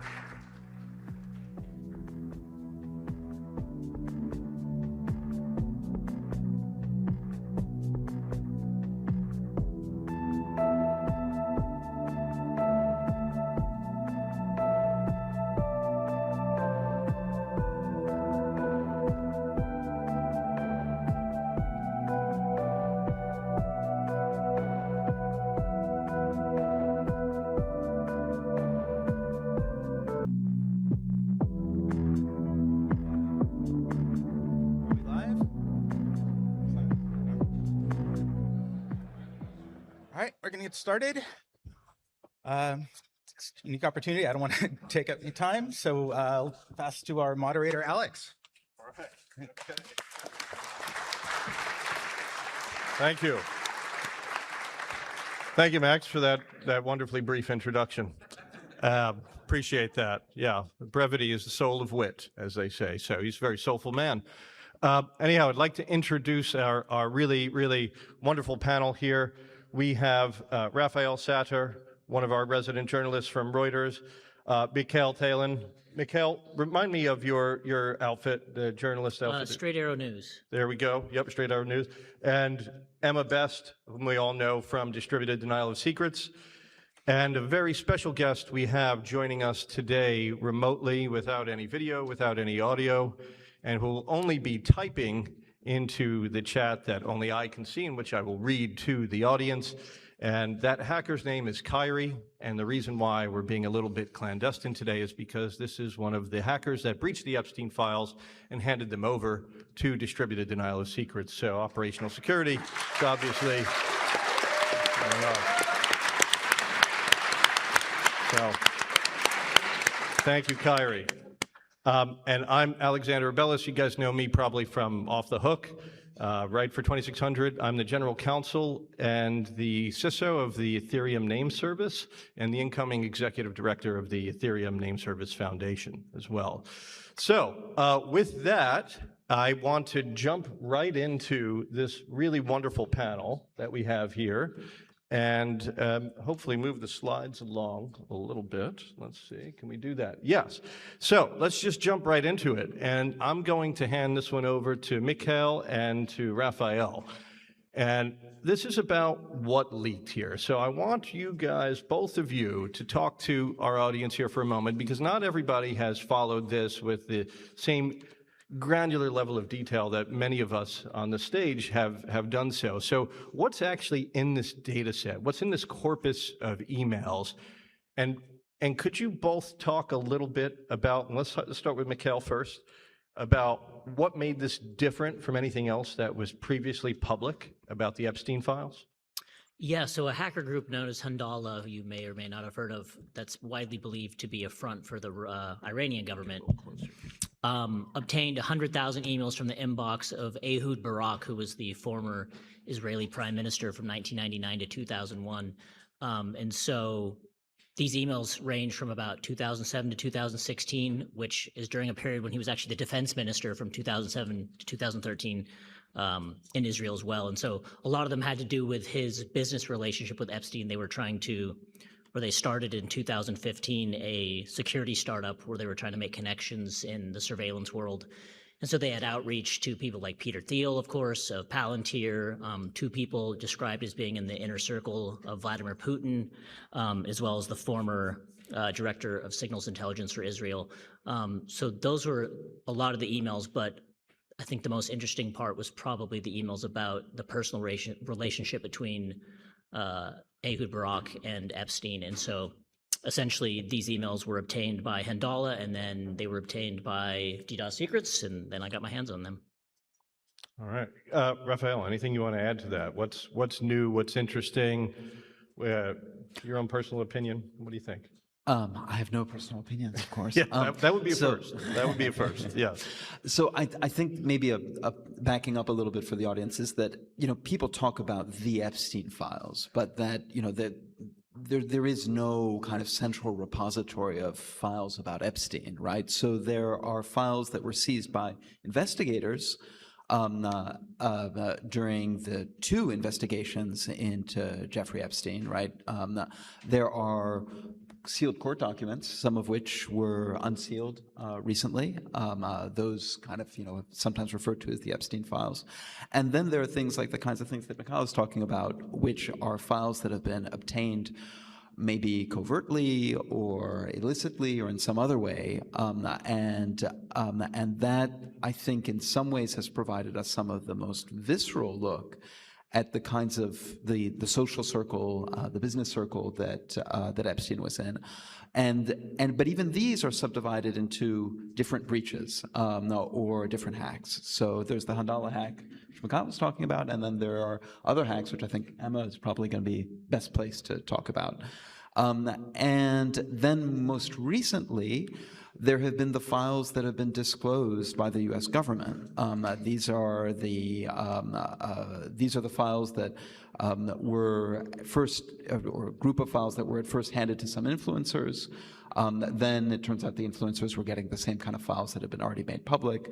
Eventually, after a lot of outcry, the Department of Justice began publishing tranches of previously undiscovered files.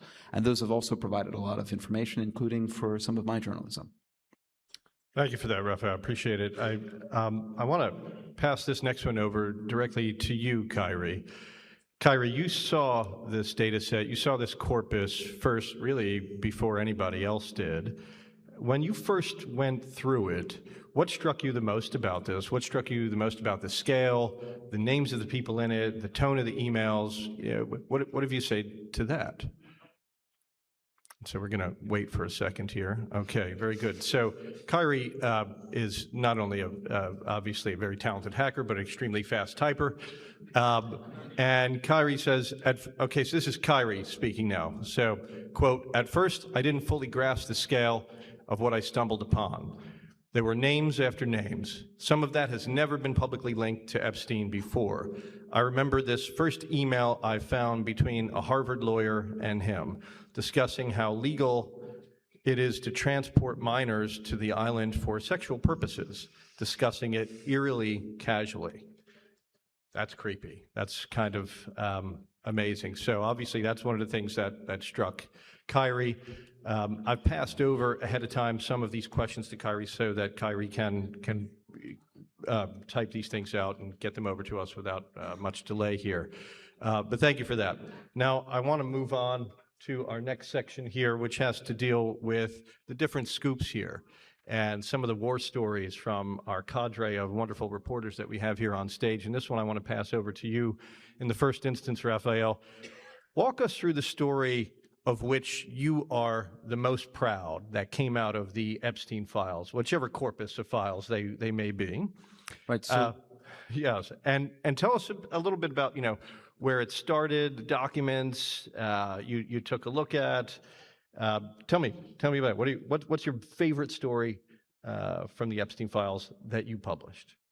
Well, I don't play favorites, but the one that I think got a fair bit of attention was was one that I wrote about a hack of the Epstein related material when a lot of it was still not public.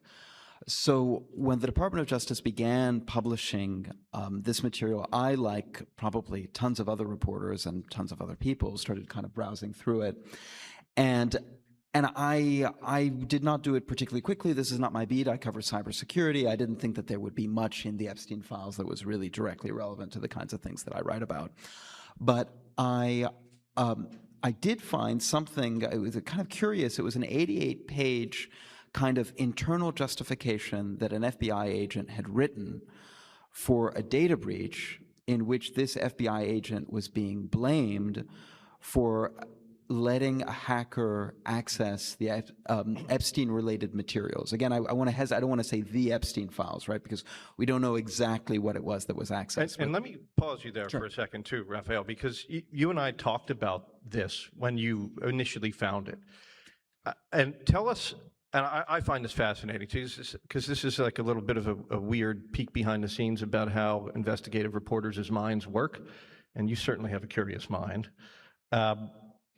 Talk a little bit about what it was you found in the Epstein files themselves, because to my mind, what you found was like a little snippet of an iceberg, and there was this massive amount of its body that you couldn't see below it. But something gave you that spidey feeling about these particular few paragraphs out of this massive data set. So what was it? Tell us about that. Yeah, so I mean, this memo is almost 100 pages long, and most of it is devoted to, this is an internal investigation that the FBI has mounted into this agent, right? And this is this agent's response to that, saying effectively, it wasn't my fault, procedures were improper, we're put in an impossible position when we're handling this kind of material. And then there's one paragraph in which the agent says, when the intrusion happened, it compromised various files, including Epstein-related material. And I thought, well, that's a really interesting sentence, right? The rest of it is the kind of thing that you'd see in if there was a data breach at your organization and you were thought to be responsible and there was an internal investigation, this is exactly the kind of thing that you would write, right?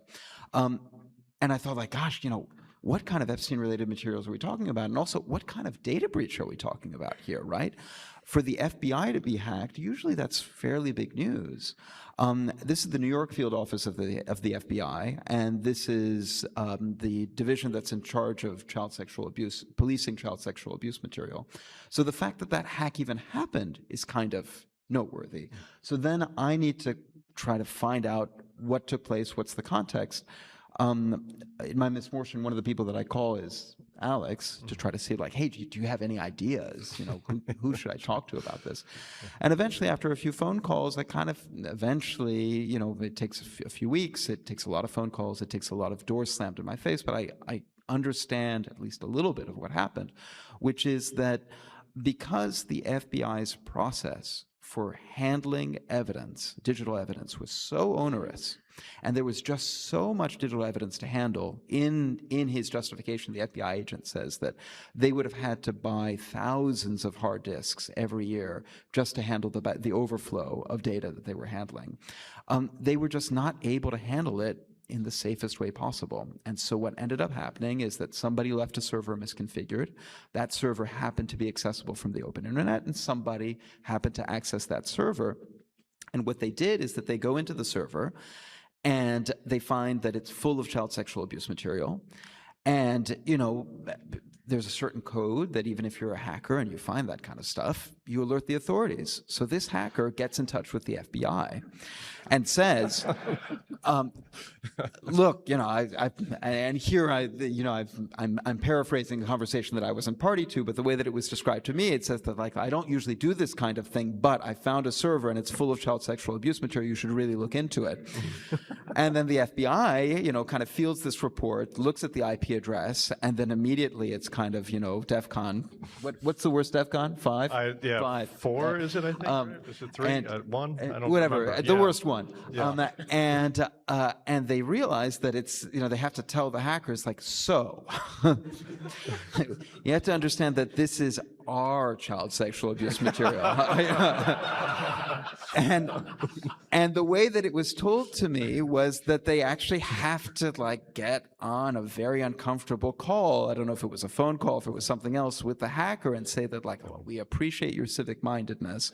However, we have the situation under control. This is child sexual abuse material, which we have collected in order to prosecute people. And to this day, I don't know exactly what happened to the hacker. I was told that this is a hacker who was based abroad. I was told that this was a hacker that was more criminal-minded than, say, national, intelligence, state-backed. But what a weird story. Yeah, totally crazy story. Wonderful story, and thank you for your reporting on it. I mean, great job, Raphael. Mikhail, same question to you. What are you most proud of in terms of this corpus of data? Yeah, so a lot of times when I'm dealing at least with these large data sets, you kind of start with just taking shots in the dark, and you eventually develop like a system of like going through more methodically. And so I sort of thought, let's search the word island. That seems like an obvious search term to search for. And I found a 2014 email where, again, the former Israeli prime minister said, "Impressive island." And I thought, wow, okay, that's great. I saw another email from that same year where he was talking about visiting the island, and he basically said, "I'm doing everything I can so my security detail, these 2 guys who are with me, don't come with us to the island," which also seemed interesting. But crazy. Yeah, but the thing is that in 2019, when Epstein was arrested, Ehud Barak came out and said, "Yeah, I went to the island. Yeah, I went to his house, but I was never aware of any accusations against Epstein." And so I said, okay, that's interesting. But going through the emails, again, that's 2019. He made that denial, and I'm not making any accusations about what he did or didn't know. But he received an email in 2011 from an assistant of his with 2 links to the Daily Mail with articles about Virginia Giuffre, who, of course, accused Epstein of abuse and of him of abuse as well. So that's quite a few years before 2019. So the claim that he wasn't aware of the accusations was interesting. Alan Dershowitz, the lawyer for Jeffrey Epstein, also received an email from a New York Post writer. I believe that was around the same time, saying, "Hey, I'm going to publish a story about the fact that Epstein was charged years prior with like soliciting a minor, and that despite that, he's still, according to a source of his, is having young women at his New York home." And so Alan Dershowitz sent an email to Epstein saying, "Hey, I didn't say anything to this reporter," and then that was forwarded to Ehud Barak.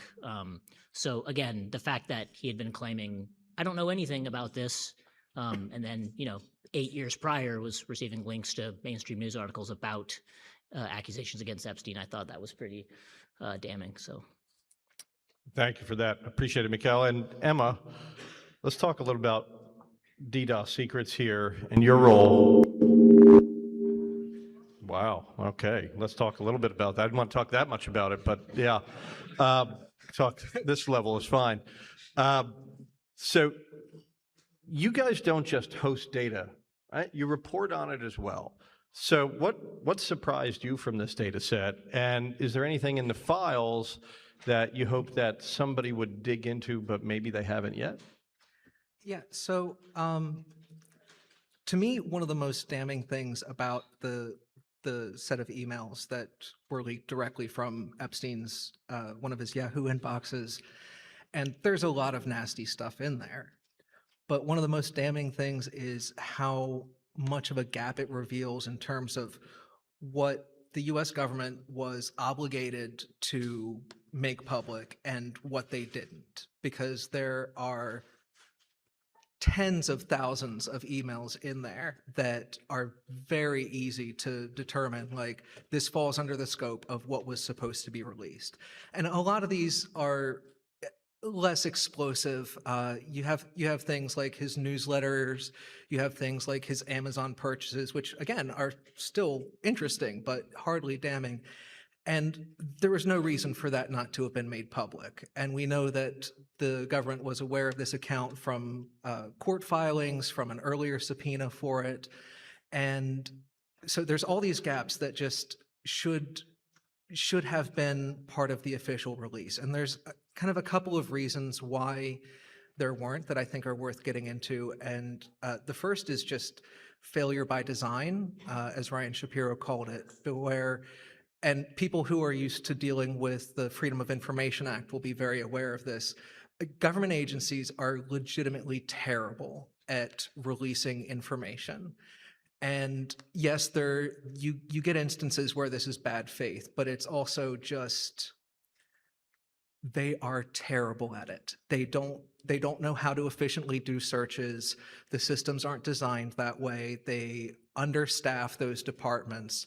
And, you know, one of the things with the Epstein files that we saw was like, oh, 1,000 FBI agents were assigned to work on this stuff because they didn't have staff to do it, and all of those people were undertrained. So you definitely had that. You also have the fact that there was a lot of motivation to either protect people or go after people. There's so much politicization that, you know, the sitting regime did obvious things to try to protect Trump and stop his name from appearing, including like redacting the word "don't" in some instances because it matched Don T.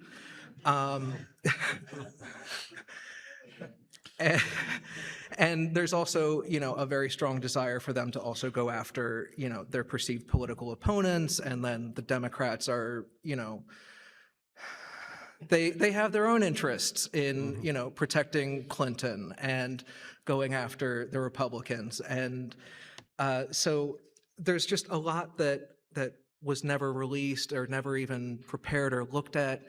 And you know, even now they're like, oh, well, there's at least 1 million more pages that we haven't touched on.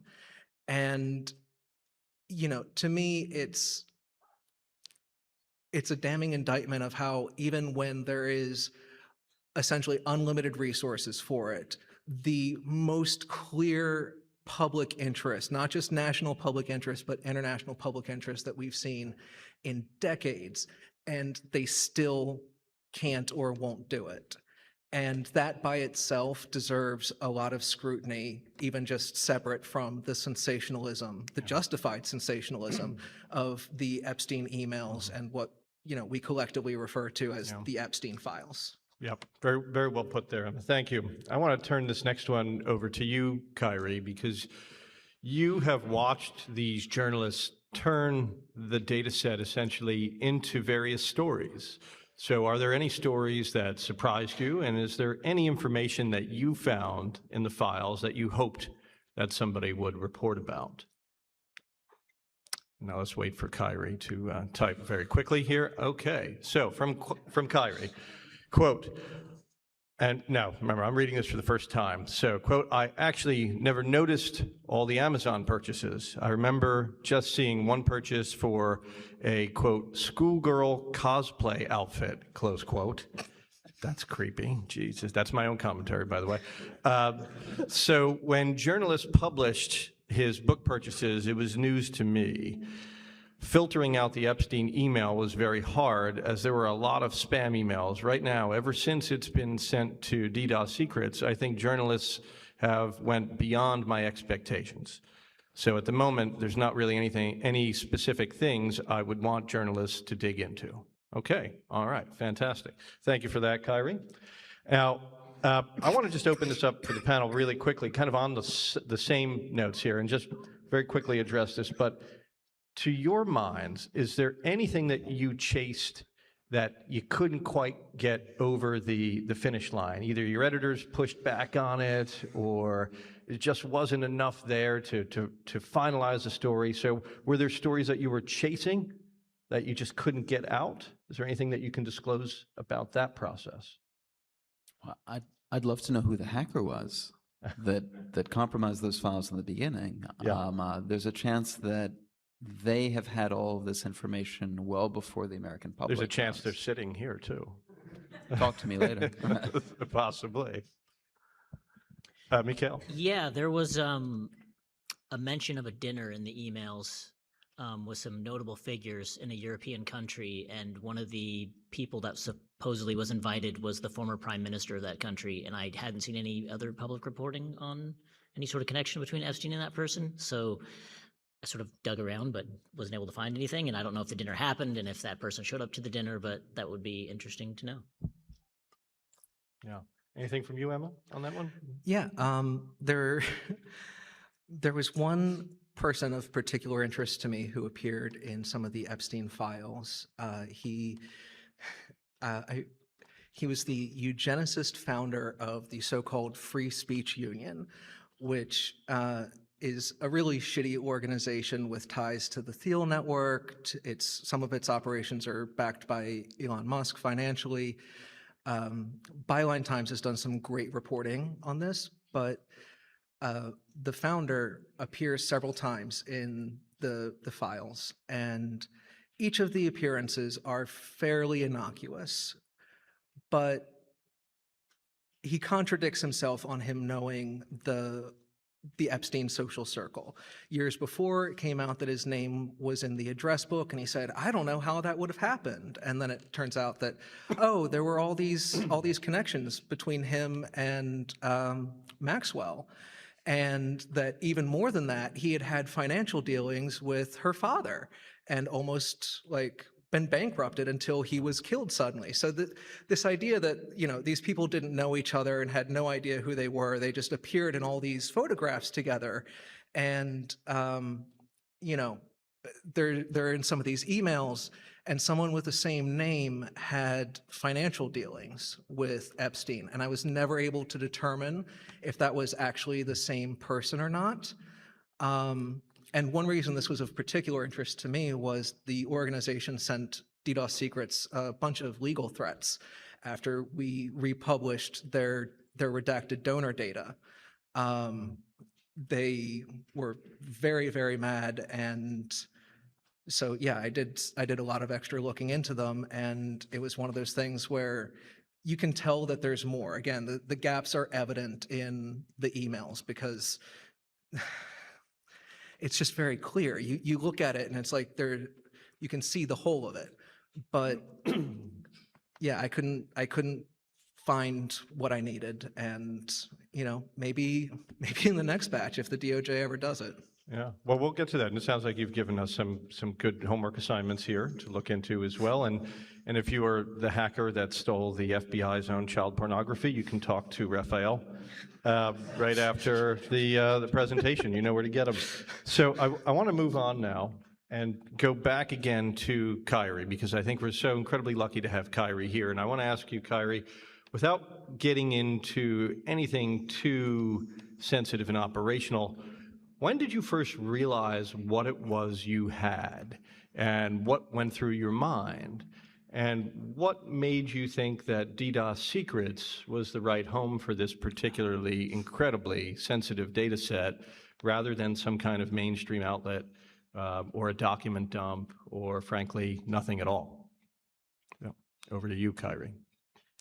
So we'll wait for Kyrie to type up something extremely quickly. You know how quickly hackers type. You've ever seen that NCIS? You know, two hackers, one thing. What the hell was that? Two keyboards. I can't remember what it was. So idiotic. Two idiots, one keyboard. That's what it was. Yeah. Okay, so we have Kyrie. Okay. Kyrie says, I had one thing in my mind, that I'm probably going to get killed. Ever since 2023, we have treaded very lightly with the emails, and only coming to light in 2026, right when everything related to Epstein was uncovered. I was also referred to DDoS Secrets via a friend, and the cause for the project and the professionalism of Emma Best convinced me to go public with it. Wow. Well, thank you, Emma, and thank you, Kyrie. I actually didn't know that, so Yeah. that's cool to hear. That's very moving stuff. I mean, and the fact that this is Kyrie saying, I thought, let me read that again. I had one thing in my mind, that I'm probably gonna get killed. And still, you did that. Thank you. That's pretty incredible. So Kyrie, going back to you again, sources in cases like this very much stay silent forever. You're with us in one form or another on stage at Hope. Why speak publicly about this? You just said you thought you're going to get killed. And what's the cost for doing so? So again, very quickly typing here.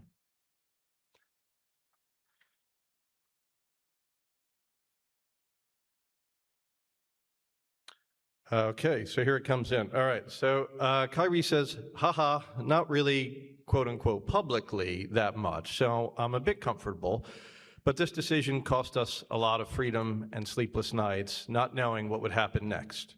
At first, we tried posting the emails for sale on forums, but obviously we were met with a lot of doubt. So in the end, we decided it's best just to give them to good hands. Financially, we were ruined, relocating ourselves and our families.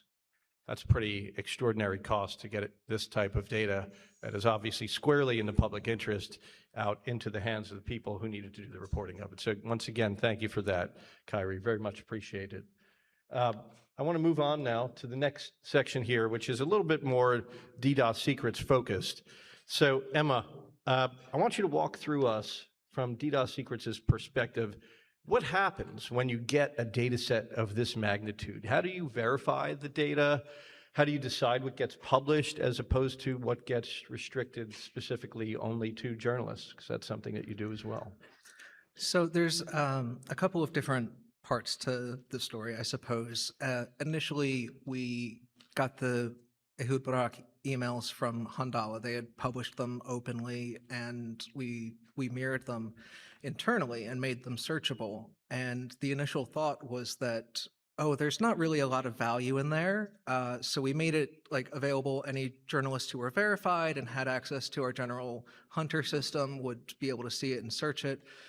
And it wasn't until a reporter from Trans News Network, very, very good organization, definitely recommend them, Maddie Castigan, she found it. She found in the Ehud Barak emails references to Thiel and Epstein, and she mentioned it, and we immediately went, oh shit, okay. And we went ahead to make them more fully public. And we said, like, obviously now the public interest vastly outweighs like the concerns of this being from a group that we're pretty sure is state-sponsored. And that's one of the things we make clear on the website. And I think that was one of the big things that started getting more coverage to it and made us like feel willing to reach out to people. And I remember posting online kind of a throwaway joke like, oh, Epstein sources, if you're out there, get in touch, like, a play on the Trump 2016 thing.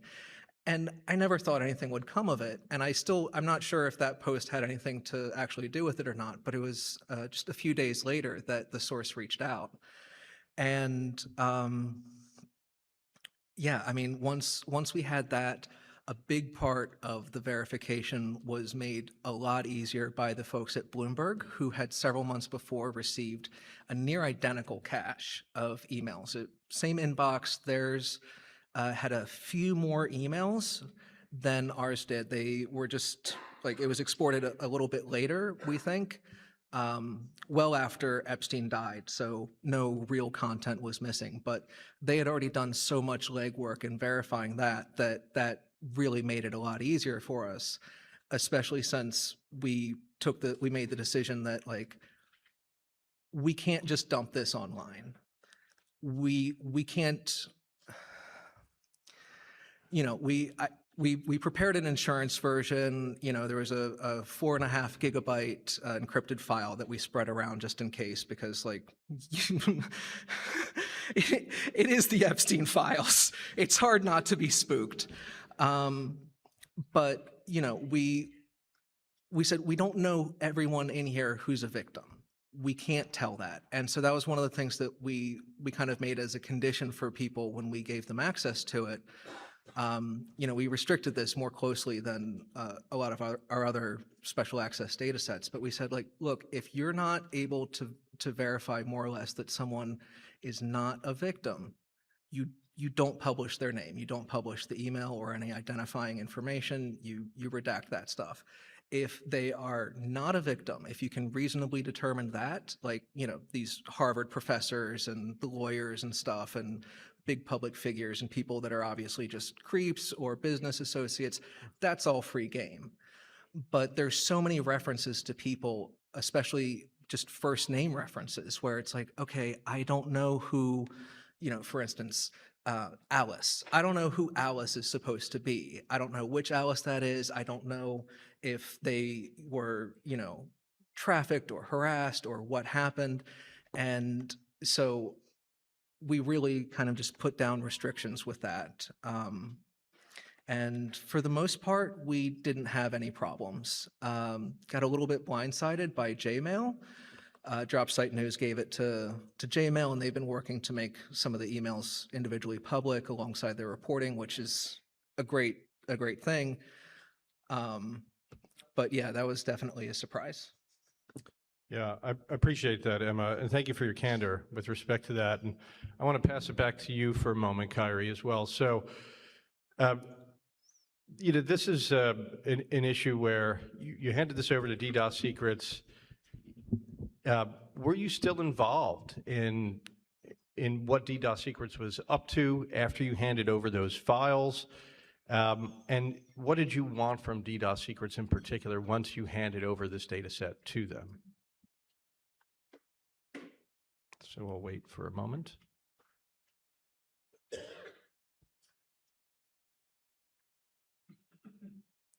From Kyrie, quote, "I had full trust in Emma Best, so I sent the whole collection to her. She did an amazing job at censoring victims' private information. At first we thought about maybe filtering out a few emails to reduce the risks, but that would be hiding and concealing the truth forever. So basically, we just YOLO'd." Okay, all right, fantastic, wonderful. Okay, so really, in kind of a rapid fire succession, Emma, because I want to get to the next bits here, I wonder if you could tell us, from your perspective, since you've had eyes on so much of this corpus, what disappeared from the DOJ side of things? Can you The biggest and most notable thing was the zip files. They were taken down so that people were forced to individually download the PDFs, and some of them that hadn't even been linked to yet, but had been already put online so that you could download them if you just went, from volume 10 to volume 11 and 12, those were also removed, along with a lot of individual documents that were improperly redacted. And that's the sort of thing that it's a difficult decision at that point what to archive and how to handle it, but we basically went ahead and preserved everything we could, especially in those zips, which notably also included some additional metadata, which helped clarify what gaps there were in files and how things were organized. Appreciate it, thank you. And I want to jump into something we've talked about a little bit about already, which is about victims and red lines, and you addressed this in one of your answers already, but I want to pass this one directly over to you again, Kyrie. And this is about that red line issue again. It's something I think that in your instance, right, you have to address this first. So to what extent did the victims factor into your decision about what to hand over? And I know there isn't anything that you chose to hold back, if that's correct. So waiting one moment here.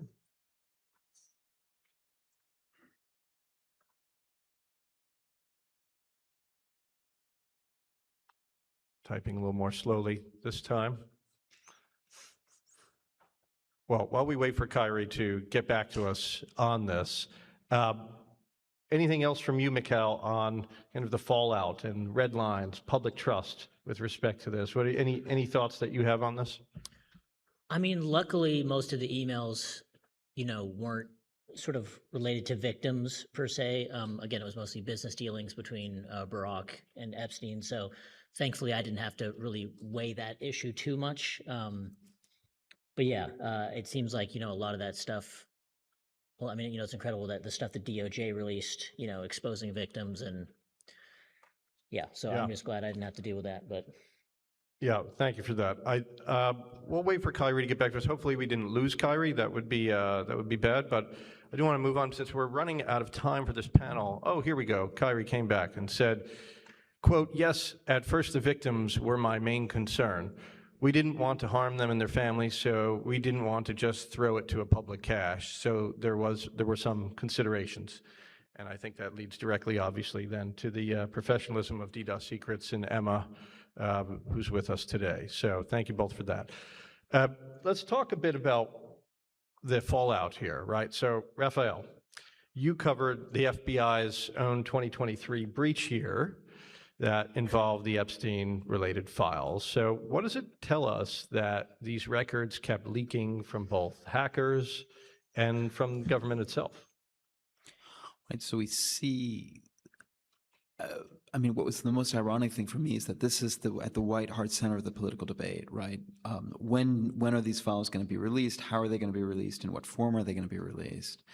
And Emma alluded earlier to the idea that it's not necessarily that the government is malicious, or the government can behave maliciously. It's that oftentimes the people there simply aren't very good at managing the data under their control. Now, Emma was talking about that in the context of FOIA, but I saw that in the context of simply, keeping the data from spilling and from being taken up by hackers. So I think that it's I think that it's a tragedy for the U.S. public interest that folks like this hacker from 2023 had access to some of this material before the U.S. public did. I think it's a tragedy if, and I don't know whether it's the case or not, but I think it would be a further tragedy if they had access to material that we, the public, still don't have access to. As far as what the consequences will be, I don't know. I think that there are still at least one lawsuit, several lawsuits working their way through the system in terms of trying to unloosen the material that the DOJ has held back. And I'm hopeful that that will yield more transparency. And if not, then, well, Emma's here. So. Yeah, appreciate that. And I want to jump around a little bit because we are running out of time. And if we have any opportunity to take questions from the audience, I want to make sure that we can do that. So I want to jump into two questions. The first one is for you, Kyrie, and then the last one I'm going to have for the panel itself. So Kyrie, knowing everything that you know now, would you do this again? And we'll wait. And the answer is, quote, no. Honestly, it's not worth all the paranoia and financial losses in the position we were in, but it's the right thing to do for the victims and their families to let all their crimes come to light. If we were to have better circumstances, I would do it again. Wow. Pretty powerful stuff. Very candid, very honest. Thank you. And last one for the panel, and hopefully we can be brief and open it up to questions if we have some time, but for the hackers in this room who may someday find themselves in possession of a similarly powerful data set like the Epstein files, what do you wish, what do you each wish sources would understand before they reach out to journalists? I mean, for me, source protection's the most important thing. And luckily, when you're dealing with hackers, or probably a lot of people in this room, you probably know, some of the basic steps of what to do in order to protect yourself when reaching out to a journalist. So I think that's something that if people want to reach out, taking the time to securely look into how to reach out to someone, obviously not from a work email or a work computer, in order to protect yourself from sort of any retaliation from the government. So operational security type stuff, you're understanding. Yeah. What about you, Emma? What do you wish sources understood when they're reaching out? I wish sources had a better understanding of how becoming a source often means that everything will change for you, even if your life is relatively undisturbed. As Kyrie mentions, the paranoia is always going to be there to a degree. You may always be looking over your shoulder and worried about it because who knows, even if the statute of limitations passes, when dealing with Epstein collaborators and stuff, who knows when someone is going to want to try to get revenge or make an example out of you or this or that. And even to a degree, if those aren't necessarily realistic concerns, they can be absolutely impossible to purge. So I wish people had a better understanding of that, and also of the limits that journalists have in terms of what we can do to help sources stay safe from a proactive stance. Because yes, we can do a lot in terms of technical solutions, in terms of, trying to keep all of our information on them anonymous, and, making sure, like, well, obviously we're not going to testify about them or cooperate with any subpoenas. But there are still concerns about, do they need to get to a different location?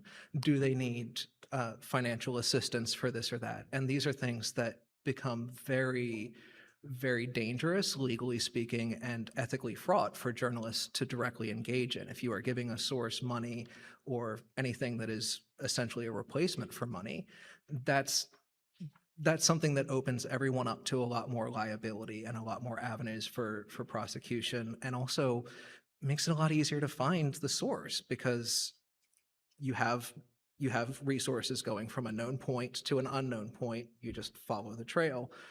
And like, that is something that we need to better address collectively as a community and as a society, being able to provide safe and secure support for whistleblowers and hacktivists that are risking everything by speaking up. Do we have any time for questions? Do we have 1 minute, maybe? 1 minute? Any questions? One question over there. Fire away, sir. So much has been made of the fact that there have been no prosecutions that have been brought, and that the president has said there's really good people who need to be protected, and there's all this reason for the redactions and things. In the material that has been leaked, are there actual names you can tell us now that haven't been put out there that are actually incriminated that perhaps should be prosecuted? Is Peter Thiel, Tony Blair, like what? Because people say there are the things here that we know are here that have been leaked, but I haven't heard anyone actually name the names. Are there some that you know that haven't been put out to the general public?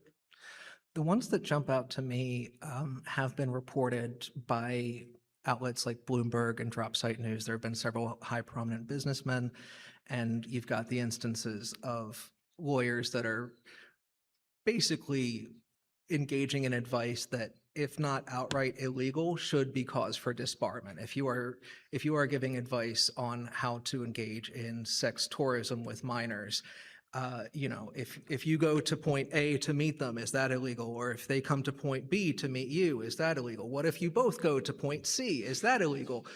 That is a horrible conversation that any lawyer that gives that advice should be disbarred. And I think that there's a general unwillingness to go after these people, because so much of it people want to excuse. And while, like, we are all outraged here, rape culture is real, and people in positions of power are protected because of that, and because people are unwilling to say, like, why are we tolerating, rape apologists at Harvard? Why are we tolerating enablers? And, that's something that we really need to engage in if there's going to be repercussions, because at this point, prosecutions and non-prosecutions are entirely political. Thank you for that, Emma. And with that, I think we're going to have to wrap it up with this panel. So Greg, give it up for this wonderful panel here. For Kyrie in particular, who joined us against all odds. Raphael, Mikkel, Emma, for the wonderful work they're doing. And great answer that illustrates, I think, that what's legal isn't always ethical. So thank you all again for listening. See you soon. All right.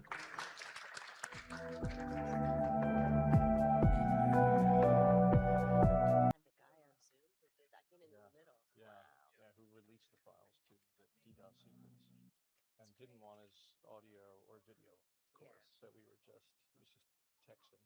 That's so cool. Yeah, it was a good one. It was kind of neat. Yeah, it is pretty neat, right? I know. All right. Everybody ready for an action-packed several-hour session with the inimitable Cindy Cohen, a leading voice.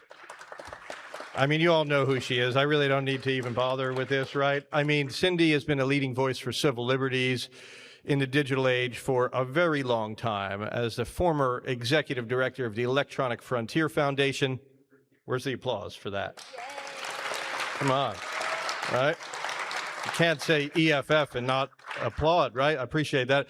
She spent decades fighting for everybody's rights for encryption, for privacy, for free expression, and for the public's right to understand and shape the technologies that are governing our lives. So without further ado, Cindy Cohen. Thank you. Thank you for that kind introduction. Hello, everybody. Wow, lights. Hi. I am so excited to be here. You know, when I joined EFF in 2000, my very first client was 2600 Magazine.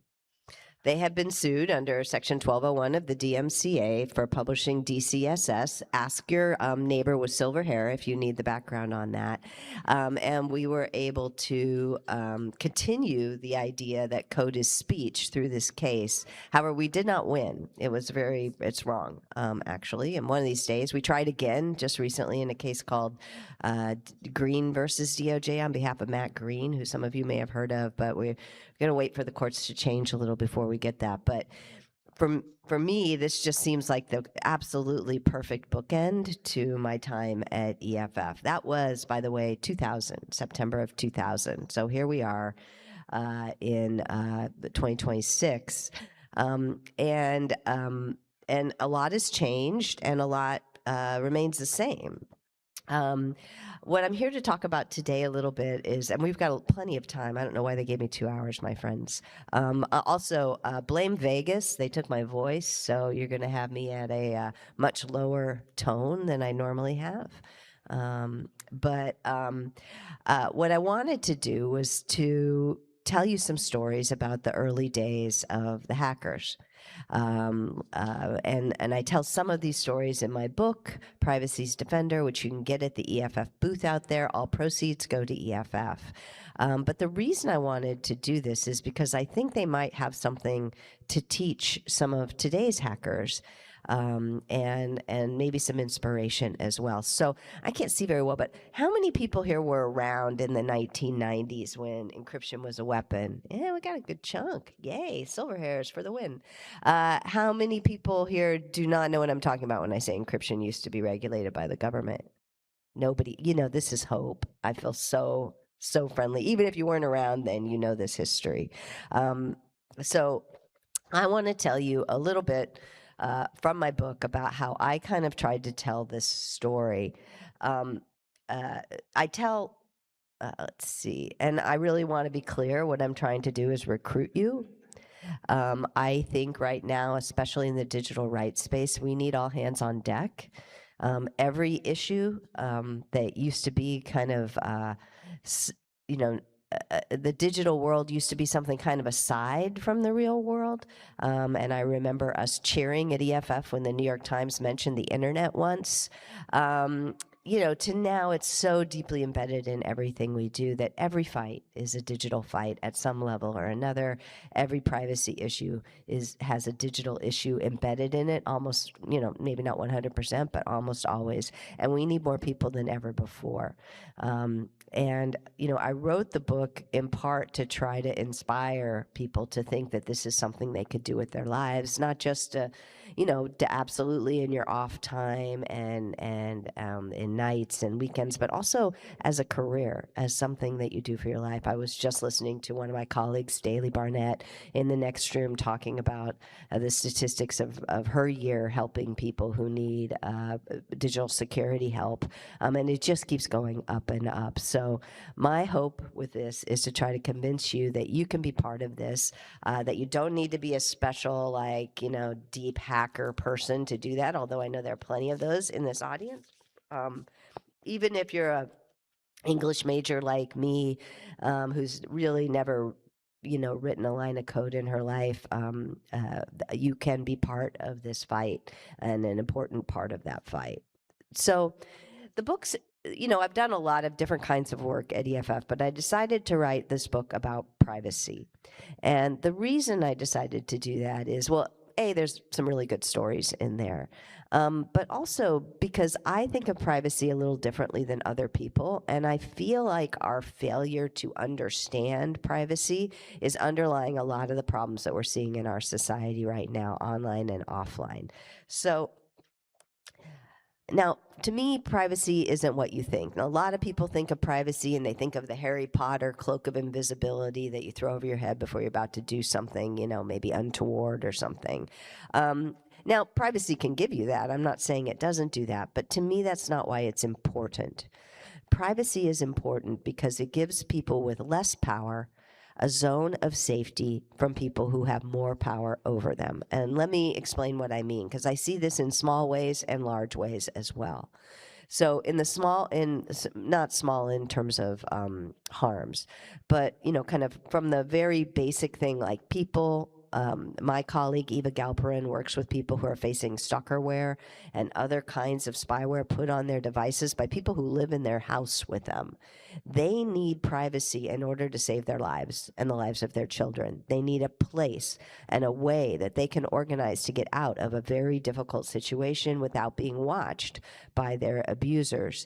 But then you can go all the way up to the government. All of the I've lived through a time where LGBTQ rights were something you couldn't talk about publicly. You could get yourself beat up. And we went all the way to having gay marriage endorsed by the Supreme Court. Now we're backsliding fast right now. But having a zone of safety and privacy where people could talk to each other about the change that they wanted to make in their environment is a critical part of every movement for social change. And that's why when you see authoritarians coming into power, the first thing they do is take that space away. Right? They want massive surveillance. These days we're seeing location surveillance, biometric surveillance, your phones, everything you do online being surveilled. And the number one purchaser of that information, at least according to some data I saw about 6 months ago, is the government, right? So we need privacy in order to engage publicly with our society in order to make change. And of course, in between all of this is the companies. They're not only a vector towards government surveillance, they also are using surveillance for their own purposes. And increasingly, we're seeing that mass surveillance is being used to set prices for people, right? Economists have long, thought about schemes in which, they know everything about you, and based upon that, they can maximize how much you pay for things. And we're starting to see these schemes roll out. There was a story recently in the press about two people who lived in houses right next to each other. One was paying far more for house insurance than the other. Why? Because the insurance companies knew that those people were desperate. They were running out of money and they might lose their house. So they jacked up the price of home insurance. But why? Because they knew they would pay, whereas people who have more options weren't. Sometimes people think that if they know more about you, you're going to get better deals. And of course, the companies want you to think that. But that's not actually how it works in practice. What tends to work is the people who are desperate, whether that's for their home insurance or Uber drivers, they end up getting paid less for what they do. And I think that's starting to strike a lot of people as really unfair and unreasonable. It's okay to pay different prices for things based on other factors, but them tracking you everywhere you go and trying to figure out the maximum price you will pay is something that hits far beyond kind of our hacker community and our civil liberties community, but to ordinary people. So these are, this is why I think privacy is important. I think of privacy as a tool for the less powerful to get protection against the more powerful. So now let me tell you a couple stories. The first story I want to tell you goes back to the 1990s and the work that we did to free up cryptography from government control. And I wanted to read you from the very first page of my book to set the stage for you about what this fight was like. And I'm having trouble seeing. As I rounded the corner from the elevator on the 19th floor of the Federal Building in San Francisco, I could see that the crew that gathered in front of Judge Marilyn Hall Patel's courtroom was definitely not your normal courthouse fare. Standing and even sitting on the majestic marble floors were well over 30 people, mostly pale white men in their 30s with longish, stringy hair. They were uniformly scruffy and awkwardly dressed in suits and ties. They all seemed to be in clothes that had been picked out by their parents for a family wedding. Or maybe I was just projecting. I was 32 years old, worried about my hair, and wore a suit that my mother picked out for me in the Denver department store where she worked. They may have been a motley bunch, but they warmed my heart. They were there to show support for me as I argued a case called Bernstein versus Department of Justice. It may not have looked like it, but it was obvious to me and that crew gathered on a cool San Francisco morning in September 1996 that what happened in that courtroom would be crucial to the future of the internet.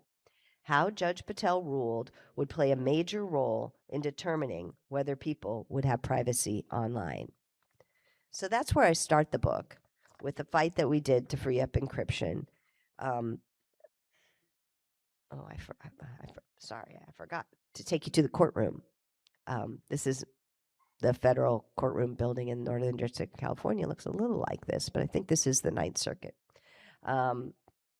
So why were we there to try to free up encryption? Well, I don't think I have to tell the Hope crew what the internet would be like if we didn't have encryption, what all our digital tools would be like if we didn't have encryption. Now, I'm not saying that we have a secure internet now, far from it. But if we didn't have access to strong encryption, it would be much, much worse. And I think there's a real threat that the internet could have remained just kind of a tool for academics and government types and not developed into the life-saving tool that it is for so many people today. So what was the problem that took us to the courtroom? Well, the problem was that the government classified encryption software as a munition. So the U.S. keeps a list of things that you can't export from the United States without a license. It's got stuff on it you'd imagine, surface-to-air missiles and tanks and chemical weapons, things like that, where you need a license. But in addition, when we started this case in the 1990s, it included software with the capability of maintaining secrecy, and that was the problem.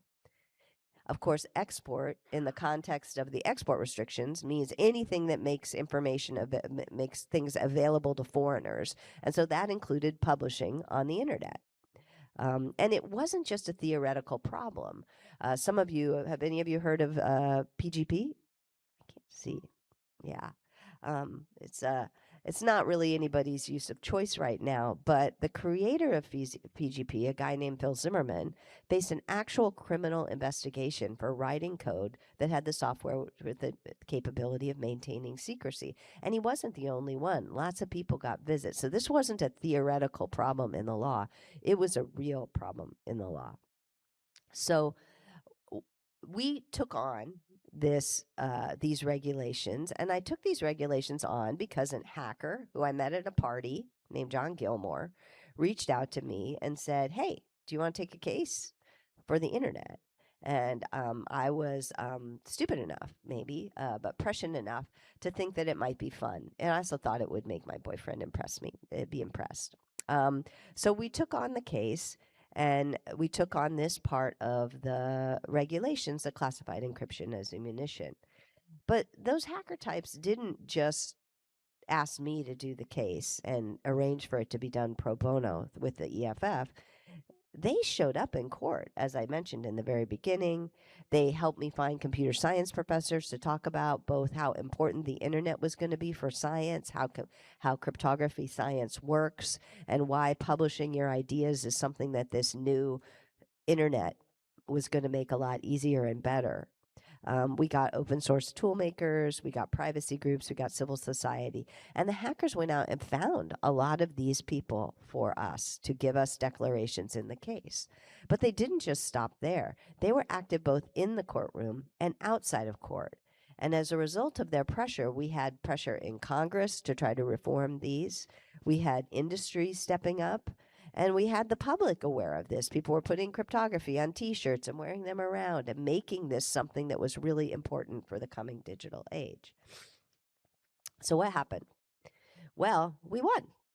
We went to the court and we said publishing computer programs on the internet is a speech act and deserves the protection of the First Amendment. Now, our client in this case was a cryptographer, well, actually a math PhD student at the time named Daniel J. Bernstein. How many of you have heard of DJB? Yeah, if you're a cryptographer, you probably have. So Dan was just a grad student at the time that we were doing this, and he wrote a computer program.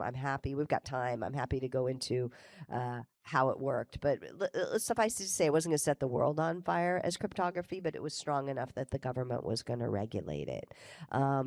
And he wanted to post his computer program on the internet in a news group, a Usenet news group called Psy.crypt, where scientists were batting around ideas and attacking cryptography and working to make it better. And the position that we took with the court is a math PhD student publishing his ideas, even in the form of code, should be protected by the First Amendment.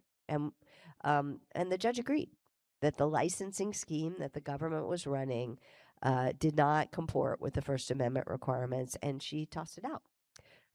We went up to the Ninth Circuit Court of Appeals, and they agreed as well in a 2-1 ruling that was kind of close, actually. And then, as we were heading along, the government was seeking. There's a lot of shenanigans in the book with the government and what they did once it was clear they were losing. But lo and behold, one day I got a call and I got invited to go to Washington, D.C. So I've told you how it started, and let me tell you how it ended. The meeting was in one of those majestic D.C. buildings. I could smell the wood polish on the wainscoting. I always tense up when I'm stepping into the halls of power, and this one felt especially powerful. Portraits of generals and other senior military officials, mostly men, looked down on me from the walls of either side of the room. Wow, this is hard. As always, the chairs were too tall for me, just like they were in the courtroom where this all began. While the setup was intimidating, the underlying truth was quite different. We'd come to negotiate the terms of the government's surrender. Part of me was elated at our victory. Another part of me was disbelieving. But it was true, likely due to some combination of the court rulings, the mounting congressional pressure, and the Silicon Valley corporate actions. The government had decided to give in. Once we had settled in and pulled out our notes and files, Tony, this is my opposing counsel, Tony Capolino of the U.S. Justice Department, Tony, in the shadows, started the meeting. He took a breath, and we braced ourselves. But he didn't sound angry. "I want to thank you for flying in from California to meet with us," he said to me, his voice bemused and perhaps a little resigned. "I guess for our purposes today, I am the Prince of Darkness." I felt a little smile kick at the corner of my mouth, and without really thinking, I quipped, "Well, I guess that makes me the Princess of Light." Then we began. Tony sent the proposed set of revised export regulations for review. They dropped the onerous and uncertain requirement of pre-publication review for open source and other publicly available source code. Encryption software, not just source code. That had been the basis for our procedural prior restraint argument. Let's see if I can see it. Yeah. The new regulations replaced that process with a simple requirement that someone exporting, that is, publishing, such encryption software merely send a link or a copy to the code to the government at the time of publication. It was 95% of what we wanted. We had a few suggestions and objections. The meeting lasted about an hour, and in the end, we didn't get much of our additional wish list, but we didn't really need to. The draft regulations were going to allow Dan Bernstein to publish his code, plus much, much more. The government was relinquishing nearly all of its grip on strong encryption and the science of cryptography. The benefits would reach Dan and the other academics, of course, but would also reach deep into the public side of the internet, allowing companies and individuals to implement strong encryption into the tools and systems that the rest of us rely on. We had ensured that the tools that protect privacy and security online were legal and that the science they came from could continue. So that's how it ended.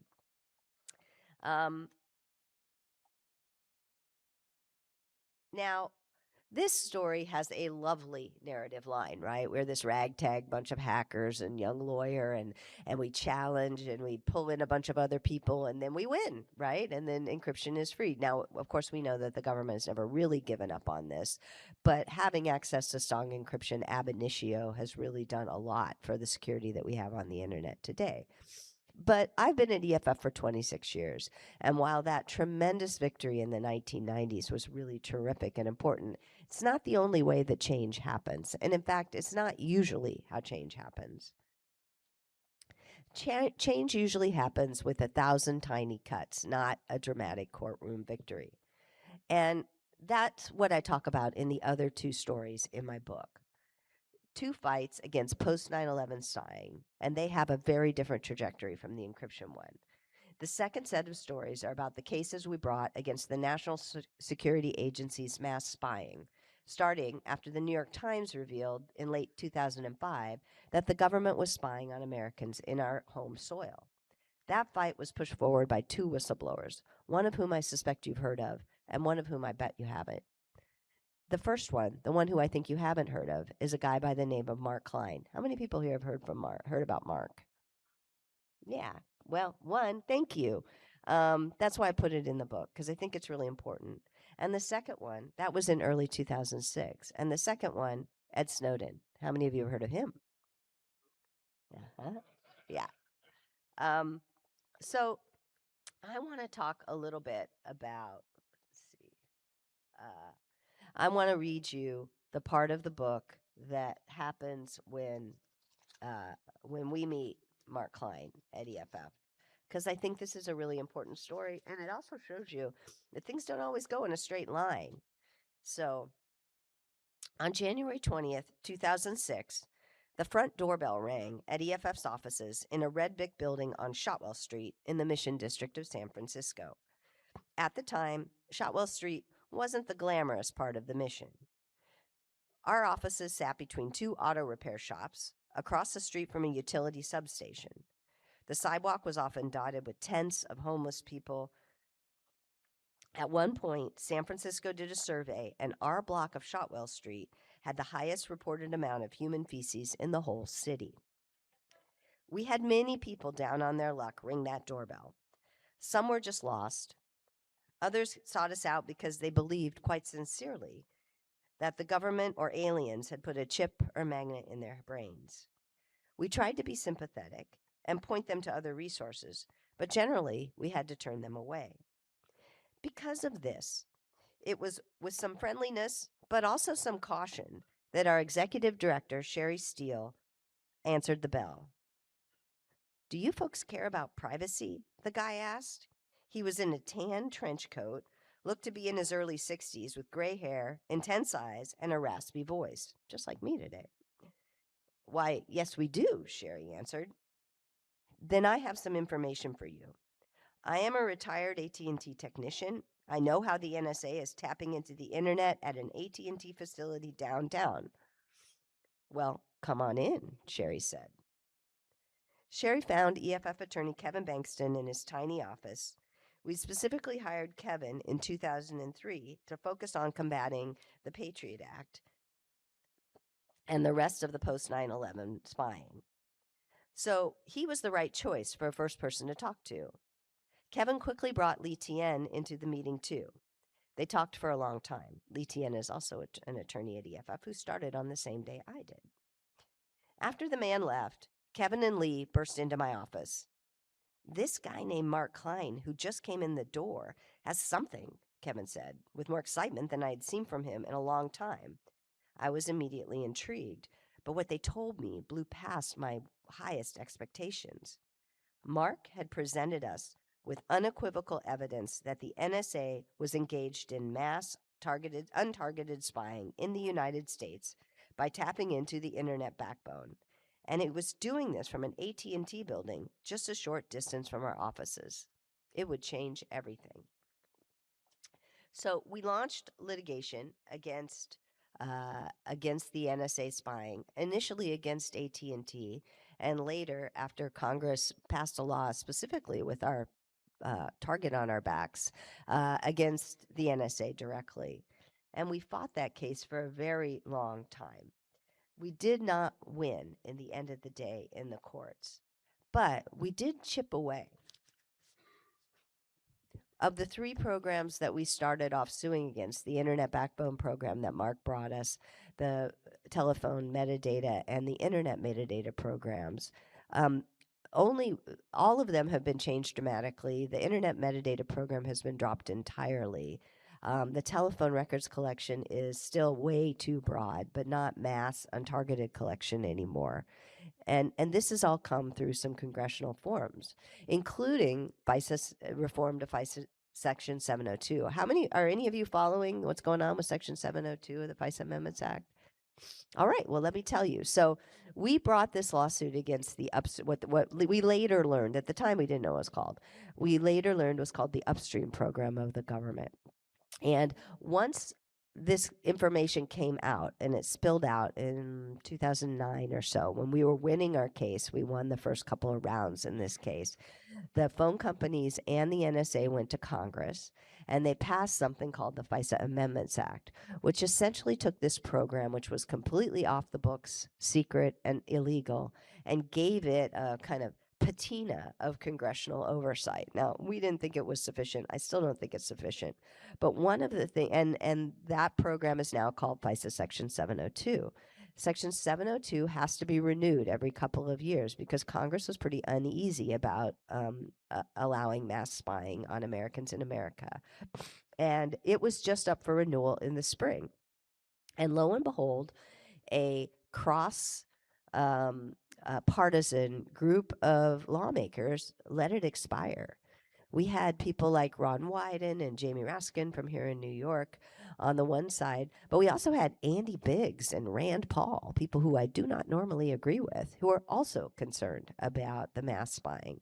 And because of this coalescence of left and right, the Congress was unable to renew Section 702. Now, that didn't stop the mass spying. The way the mass spying works, it gets approved for a year, and the government ran in and got approved for a year right before it was up again. So next March or April time period, the actual authority to do the mass spying will lapse unless Congress renews it. So we've got a current thing that we can do to try to push back on the spying that I started fighting about in 2005. And we've got a shot at it. One of the things that Ron Wyden and Rand Paul have championed is the idea that while the government may still get to collect this, it needs a warrant and able to search it. Now, I don't think they should collect it at all in the first case, but getting a warrant requirement and forcing them to go to a court before they have access to it could save a lot of people a lot of heartache. So we were able to chip away at this, again, through whistleblowers, through media, through public pressure, through our court cases, and through works in Congress. So my third set of stories, if you listened to Darknet Diaries recently, I actually tell this story as part of a story about NSLs. It's a great episode. It features the Calyx folks, Nick Merrill, ex-Calyx, and the story of the fight that he led to try to push back on national security letters. So if you want to hear the third story, the kind of short version of it, I highly recommend that. They did a really great job telling this story. So let's talk about you. What's your role in all of this? I mean, I appreciate that you come to hear me talk about this. You can buy the book out at the EFF booth. All proceeds go to EFF to let us continue to push back on 702 and mass spying and all the other things my ex-colleagues do. I don't know that I mentioned this, but I stepped down as executive director in June of this year. So it will be them, but they are amazing. And the new executive director, Nicole Ozer, is an old friend and fabulous. EFF is going to do great. But after 26 years, I think it's healthy for any organization to have a little turnover in leadership. So let's talk about you again. What is your role here? given this history and given where we are as a society, as hackers, and I kind of like to think of myself as hacker adjacent. Well, for those of you who build things, you really matter because we know, and I'm from Iowa, so I can't resist, if you build it, they will come. You know, you need to do your security research, but you also need to build tools that have privacy by design and default to privacy preserving architectures, minimize data collection, and push back on both other tool makers, companies, and others who really are setting privacy aside right now in a lot of the things they're building. If you can do that, we can help make some change right now. Now, I know not everybody can do that, and I'm definitely not saying you have to, you know, take a vow of poverty in order to stand up for privacy. But look for opportunities. They may be there in ways that you don't think about initially. We've had lots of people inside companies come and tell us, not violating any confidentiality agreement, but things like, you know, if EFF wrote a blog post about X right now, this would be really great. You know, why? Because they're fighting a battle inside, and having an organization like EFF take a public stand outside helps them leverage into change. I actually think that whenever we've made changes in companies, that's how we've done it. There's always been people inside companies pushing for them to do the right thing, and we can help serve as an external force to help force the issue. Now, I know today it can feel dark. You know, we really have surveillance everywhere we look. It's built, it's increasingly used by the government. As I mentioned, the government is the #1 purchaser of data broker information right now. We've got these, you know, going dark myths. We've got all sorts of other things. Now, and we've got stuff coming up with neurotechnologies and quantum computing and agents and other things as well. They're going to present new privacy issues. But the thing is, the good guys are smarter. We can build counterintelligence. We can build ways to track them. We can build and implement transparency in ways that can help scale back some of the worst abuses of this. And I really maintain that we don't have much of a choice, right? We kind of have two choices right now. We could not fight now and lose, or we could try to fight and we may lose. I know which side I'm on, and I hope that I'm encouraging some of you to do this as well. Nothing I've done at EFF was easy. Nothing I've done did we show up as the people who, you know, had the inside track. We've always had to fight uphill against powerful forces, both in the government and in the corporations, but we've accomplished quite a bit in our history, and there's more yet to come. So, you know, Ben Franklin famously said at the signing of the U.S. Constitution, when he was asked, did we do a monarchy or a republic? He said, a republic, if you can keep it. I think we're in the if you can keep it part of our lives anyway. So what do the cypherpunks have to tell us? Well, they showed up. They built tools, they published cryptography, but they didn't just limit themselves to the technical side of things. They were willing to reach out and work on the policy side, on the legal side, and on the public side of this. And, you know, this brings me back to, so here I am back recruiting you again. Please think of yourselves as people who can join the fight. I wrote this book in the first person and in the form of a memoir because I wanted it to be real, that you can spend your life this way, that, you know, you can stand up, you can do things and still have enough, you know, support to feed your 2 gigantic Bernese mountain dogs all the time. There's a lot of room at the barricades for people who want to come and help. And, you know, I know in some ways I'm preaching to a lot of the converted here by coming to Hope. That's why I wanted to come here. Maybe if you know other people who need to think that they can stand up, this could be a resource that you could give them. So I made my little list of things that you could do. Those are just off the top of my head kinds of things. Remember to be kind to yourself and others. This is always a marathon, not a sprint. And join the fight. And, you know, coming here to Hope and thinking back on those days in 2000, how many people, anybody have a DES t-shirt? DCSS t-shirt? Yeah. You're a contributor. Thank you. Wow. Thanks so much. This became such a cause celeb. People are walking around with T-shirts with decrypting code on them in order to make the point that this is speech and it's information and it's science and it deserves to be protected under the First Amendment in the same way. This is another example in the early days of the hackers not just thinking that the only thing they could do was code, but actually having a conversation with the wider society about the issues that were going on there. So I don't know all the answers to how you can join the fight or what you can do. What I do is I present to you this idea that you can. And I think some of the best ideas won't be something that, a lawyer from San Francisco comes up with, but the kinds of things that the people in this room come up with. So that's the end of my slideshow. I'm happy to answer questions. I'm about a mile wide and an inch deep in EFF issues, but I'm happy to take on anything that I can. I'm sorry about this. I'm kind of suffering from the DEF CON crud, and I didn't realize this was 2 hours. So I'm happy to talk. Does anybody have any questions? Yes, Sydney. Yes. Hi. Hi. So I'm over here. Oh, there you are. Hey, Hi. Peter Haas. We've chatted before. Hi, Peter. Yeah. But so my question, and I appreciate that you said a national security size hole in the Constitution, because I feel like since Reynolds v. U.S., yep, we've just had this problem of secrecy preventing standing, and Yes. how do we get standing to be able to establish these cases? I'm wondering,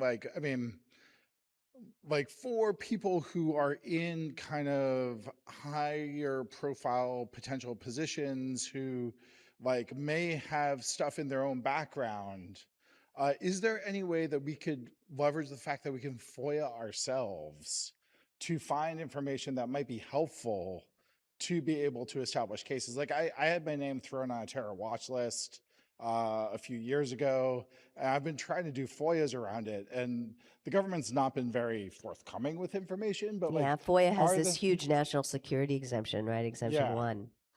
Yeah, so I'm just trying to figure out what tools might be available to try to establish standing. I mean, I think FOIA is not a bad one, but you're right that it's frustrating. And, it'll be something not direct, but maybe, sideways that helps. We got, I don't know, lucky or not, that, the government actually sent proof that they were spying on somebody to a group called the Al Haramain Islamic organization, and we were able to use that for a little while. But you're right. I've been joking a little bit that I'm leaving EFF and I want to start the standing committee on standing and try to begin to push for better standing. The other thing about this Supreme Court is they're very inconsistent, right? Lots of cases we saw standing that on the political stuff that would not have survived if they were playing the same role across the board. And so trying to think about how do we get some leverage there? How do we bring cases where it's not such an issue? It's for a set of issues that EFF does, like consumer privacy and other things. There are state causes of action, and a lot of states have taxpayer standing, for instance, which means I pay my taxes. I have something to say about this, so it's much easier. But I think that the standing doctrine is one of the really key obstacles to using the courts to make some change.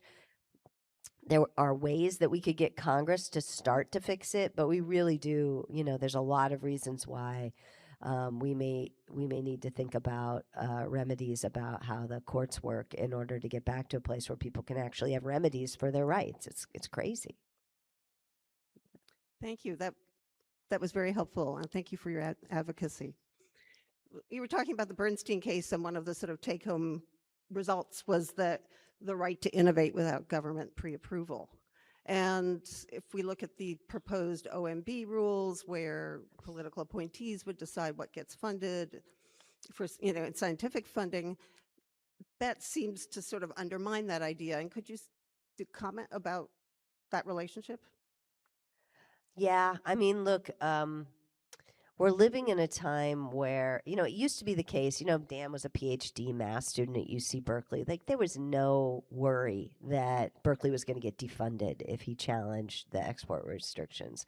And the times have changed, right? This is thing. So, there's kind of two sides. One, what can you do on your own? And the second, what can you get government funding to help you do? And it's been a lever for a while in other issues, but we're starting to see it be used in technology as well. And I think it speaks to how we have to think a little more broadly about things and also reestablish agency independence and also independence, that people who get money from the government are not actually held to uphold the government's political priorities. But yeah, I got a long list of things I'd like to fix, and that's a good one. Thank you. Test. All right, so I just was trying to go back to a point you made before about like counterintelligence and stopping like NSA, all that, and all those agencies from like spying on us so much. Can you define exactly what you mean by counterintelligence and like what can an everyday person do about this? I mean, I use counterintelligence kind of loosely, but what I mean is who's watching the watchers, right? How are we figuring out what the national security agencies are doing so that we can begin to combat it? Right now, the FBI is querying this gigantic lake of data about all of us that gets collected under Section 702, and they won't release any information even about how often they do it, much less what they do it for. And there's little bits and drabs that come out. But I guess what I'm talking about is kind of a broader set of things like who's watching the watchers. It's one, and I'm saying that this is a useful and helpful thing for people to do in addition to trying to build tools that help us protect ourselves against that. We need both. We need to figure out what they're doing and protect ourselves against it. Thank you. Okay.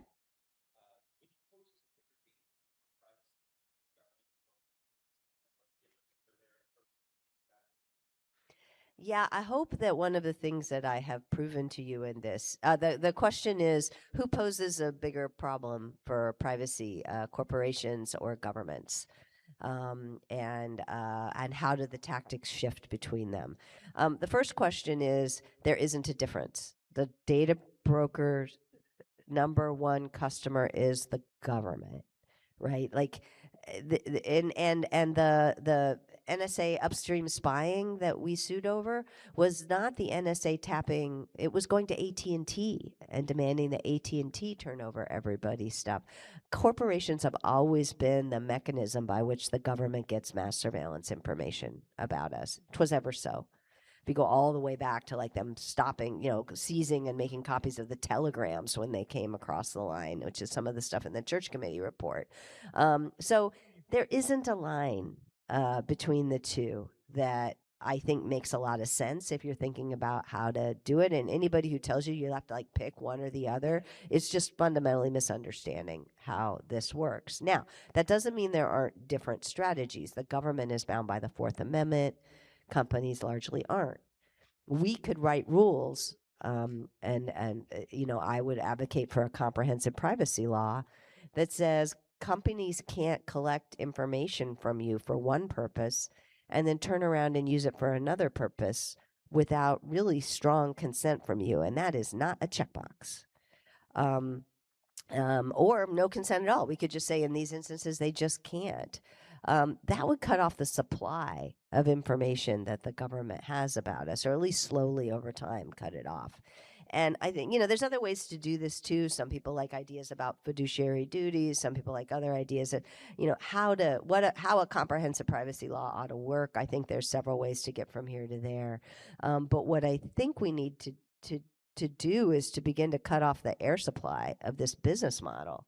And with that, we'll get both, right? We'll get both the corporate not being able to do the kinds of things like I mentioned about home insurance and Uber drivers, but also we'll get the government having to go back and use techniques of things like the Fourth Amendment and warrants to get access to this information.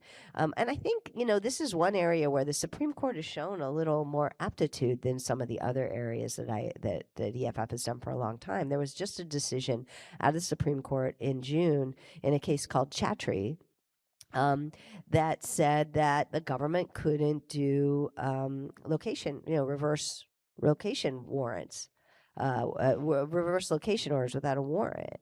And that's something the government's been doing for a really long time. They go to Google and they say, we want all the people who are around this McDonald's, right? Because somebody drove through the drive-through and didn't pay.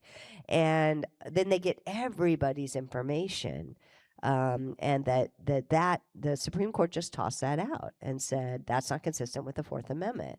I think there's been a series of cases, if you're a legal nerd like me, Jones and Carpenter and now Chatry, that have begun to really indicate that maybe there is some aptitude at the Supreme Court for scaling back the government's access to mass surveillance information. So I'm going to be watching closely to try to figure out what's the next best case? How do we begin to push on that? We already saw a court in Mississippi just this last week toss out a mass location surveillance thing, citing the Chatry case. So there are things that we can do on the government side. We have different tools than we have in the private sector. And whether you think they're harder or easier kind of depends on, do you think the courts are going to be better at standing up for the Constitution and the Fourth Amendment, or do you think it's going to be easier for Congress to pass a law? Neither of these are particularly easy, but they're two different ways to get at it. Yeah. Hi. First of all, thank you for all of your work and, the trip down memory lane. So I started my career in 2001, and I was working on the Livid project, which is DCSS, and I joined a data center company, which was shortly thereafter raided by the feds, and they installed equipment to monitor our networks, which I saw that get put in 2001, 2002. Recently, I've been working on a few things, including Tor and AI systems for privacy. What I see as the growing new risk is the government threatening to lock down and crack down on open source AI, so that only private companies, only monopolies or duopolies can own and operate AI. What is the EFF doing, to your knowledge, in that sector in making sure that AI can also be open in the way that the crypto wars let us make crypto open? Yeah, we're pretty active in some of this. We strongly believe in open source and open models, and we've participated in. I can't give you chapter and verse, but in like rulemakings and some other things around this. I think you're right that this is a really important issue, and I don't expect EFF to slack off on this. But we're going to need everybody. One of the problems we have with AI right now is scaring the pants off everybody about AI agents escaping, and doing this is being used as an argument for why the models need to be closed and controlled. And that's the bad news, because that argument is pretty powerful. It's also the open weights, the open models are coming out of China, and so there's a lot of anti-China stuff that gets China fear stuff that gets put in there. I love you, Hope, but please don't be the week after DEF CON again. And I went to bed early. I wasn't one of the late night people. Anyway, so I think it's important. EFF's going to continue to work on it, and if you see, we batted a few things out of bad ideas, but we're going to continue to talk about it, because I think we really do. And this is a good challenge for this community. The same way we had to convince people that, DCSS was not a crime, we actually have to convince a lot of people of the value of open models and open weights, because the scary, scary China stuff is real. And they're really using it a lot right now. I mean, the good news is that this is a split inside the industry, right? And there are industry people who are willing to stand up with the kind of hacker community and talk about the importance of open models because they want to compete too. But yeah, I think this is going to be an important issue, and figuring out how to articulate this to normal people is a great project for folks in this community or the people you know who are good with memification-y sorts of things. Yes, I remember the advocacy and the enthusiasm in the late 90s and a little bit after 9/11. But I don't have any faith now, especially I see the DSA has supported this conference. New York City is, I believe, the number 4 in as much surveilled city in the United States. And many people voted for Mamdani. Yesterday, he announced that he will not defund it. He's pro-NYPD, pro-police, which has a $6.6 billion budget, and there will be no alternative to 911 mentally ill calls. People are in distress, and people say that by the end of his tenure, that New York City will be the number 2 most surveilled city in the United States. So I feel there are false prophets, people who claim things, people who say things and will not deliver. And if there's one thing he could do, is revitalize and reform the NYPD, and people who are in distress, people who are having mental illness. Sure, I feel you, brother. I mean, look, don't need violence. I'm okay. Is there a question there? I mean, I really appreciate. I just don't feel there's any hope. Really, I don't see what you. Is there a question in there? You just telling me my work is so. So here's the thing: we're always facing big odds. We're always the underdog. Like, if you got into this because you wanted it to be easy and you wanted it to be win and you wanted our society to always move forward and never move backward, I've got some bad news for you. But as I said, I think we have 2 choices. We can give up now, and for some people who are entitled in our world, that's a thing they could probably do. Or we could fight. You know, and New York City is very surveilled because it's people of color who are surveilled, always have been, massively over surveilled. Standing with them and figuring it out, like how do we begin to push back? What are the levers we can do? That's the work. And I'm not saying that we should do this because we're going to win. I mean, I think in the long run, the good guys are better parties, and we can chip away at things. I'm saying it's a really good way to spend your life. It's a really good way to spend your time, and waking up every morning feeling like you're trying to push for what's right is a value that I think I've gotten to have for 26 years. We didn't win the NSA spying cases, and we didn't win the national security letter cases, although we chipped away a lot. But I think the reason to do this isn't, this isn't a TV movie where, you stand up and you win.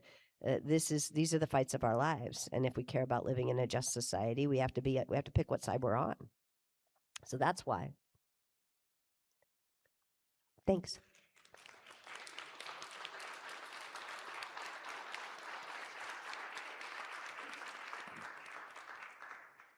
Thank you. I guess my question relates mostly to pushing back on bad corporate behavior. I think one of your bullet points of advice was to avoid working for organizations, I think it was, that are doing harmful things, especially about privacy, but I guess you could generalize it further than that. But I've also heard the argument that rather than refusing to work for these companies, a better strategy might be to join or continue to be part of their workforce and then build a labor movement that can push those companies to behave better. Clarissa Redwine in particular made that argument early today, saying that opting out is not a great political strategy. Yeah. I was wondering if you had any thoughts about that. How do the 2 strategies compare, and when is one better than the other? I think it's a very personal decision, and it's also really dependent on where you're going to go to work, right? Like if you're in a place where you're going to be the only voice in the wilderness about this kind of stuff, that might be something you think hard about, because we do have to build solidarity. We have to build things. If you're in a place where there might be an opportunity to make some change from inside, I think that's a reasonable choice. Like I am not black and white on this kind of stuff. And the last thing I want to do is give advice to like 100 people who all have very specific things. So if you think there's an opportunity to build solidarity inside your workplace, I think it's a reasonable thing to say, look, I'm going to do this. I think it's actually a reasonable thing to say, look, I'm going to do this for a little while because I got a mountain of student loans and a mom who's in the hospital, right? Like there are all sorts of reasons why people make the choices that they make. And so I tried to put it really gently, which is think about these things before you take the job. Think about whether this is something that's going to work for you. Because I've talked to a lot of people who worked at big soulless companies and said, I just couldn't take it anymore. I had to leave. And I don't want that for anybody, right? Both sides. And so I think both strategies are useful. I mean, we sure need a lot of people in the don't make a lot of money side of protecting the internet, but that might not be something that you can do. I'm not an effective altruist. I don't think the best thing you can do is make $1 zillion and then give some pennies of it back to think causes that you care about. But I do think if you decide to go that way, you should think about how you could support other people who are able to and making a different choice. Obviously, this is a not very backhanded pitch for EFF. But also all the other organizations. When we started in the 1990s, there was just us, right? EFF was the only digital rights organization. There is a diaspora now. There's some great Crypto Harlem is here in New York. Fight for the Future, ACLU are our friends. There's tons of people who are doing, and those are just the 3 that jumped into my mind right now. There's so many. Tor, I was on the Tor board for a long time, and they're excellent. It's an excellent tool. It saves lives around the world. So think about, whether if you decide to make the choice that you're going to have some extra funds, like how do you get back? Because again, I don't want to, and I don't want to tell people that, you have to take a vow of poverty to do this work, or that, it's all going to be fine if you go for the big bucks. Because I don't think that's true for so many people who make those choices and they find themselves a little trapped.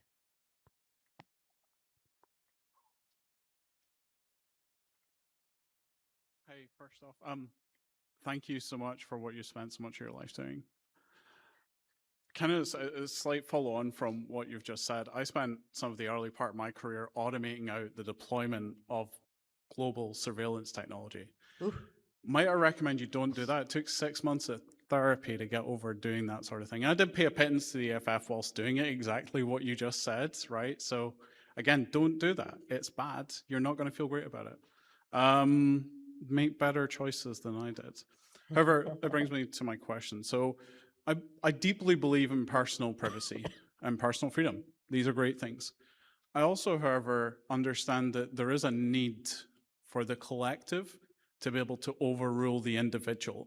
I think the last talk that was in here about the Epstein files is a great example. I hate using the example of think of the children.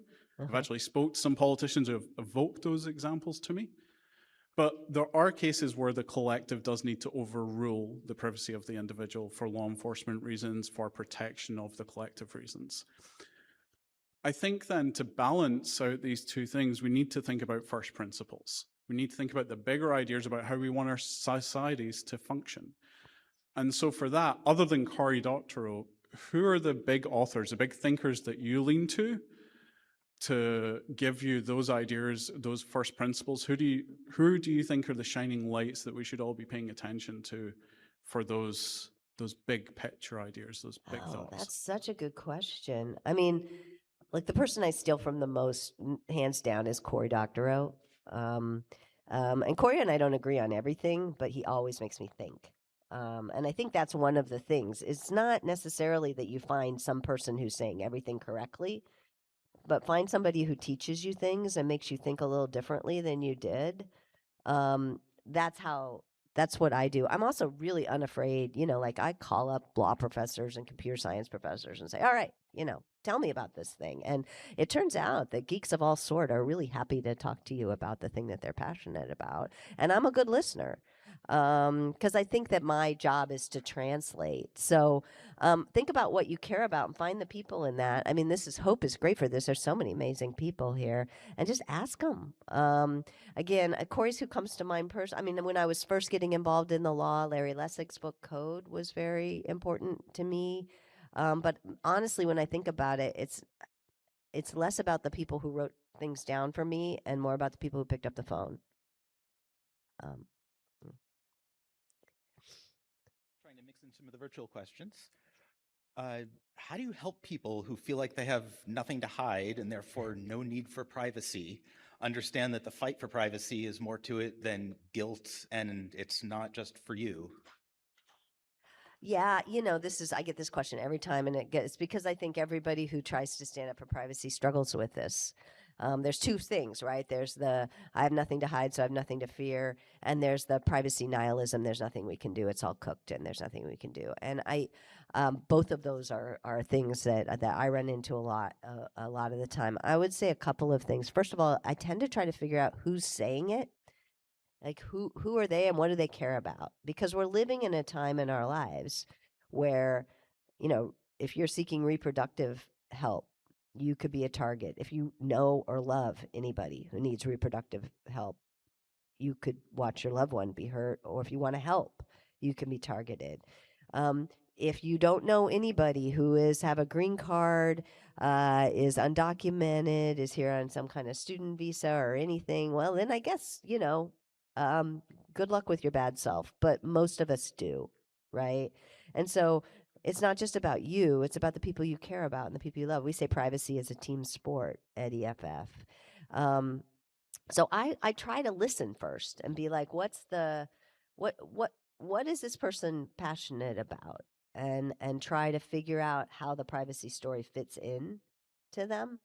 I also would say that depending on who you're talking to, like both of these two positions kind of have embedded in them the idea that nothing bad's ever going to happen to you. It's kind of a privileged position. And I think most people don't like to think that they're writing rules in society based upon, what the most privileged people might need. So kind of reminding people that your threat model, so lots of ways to talk about this. Your threat model might not be somebody else's threat model. There's a whole lot of people in Minneapolis who now understand the risks of massive data collection about their neighbors. There's a woman in Maine who was exercising her First Amendment right to follow around ICE agents in her community and had the ICE agent drive in front of her house and point at it to intimidate her.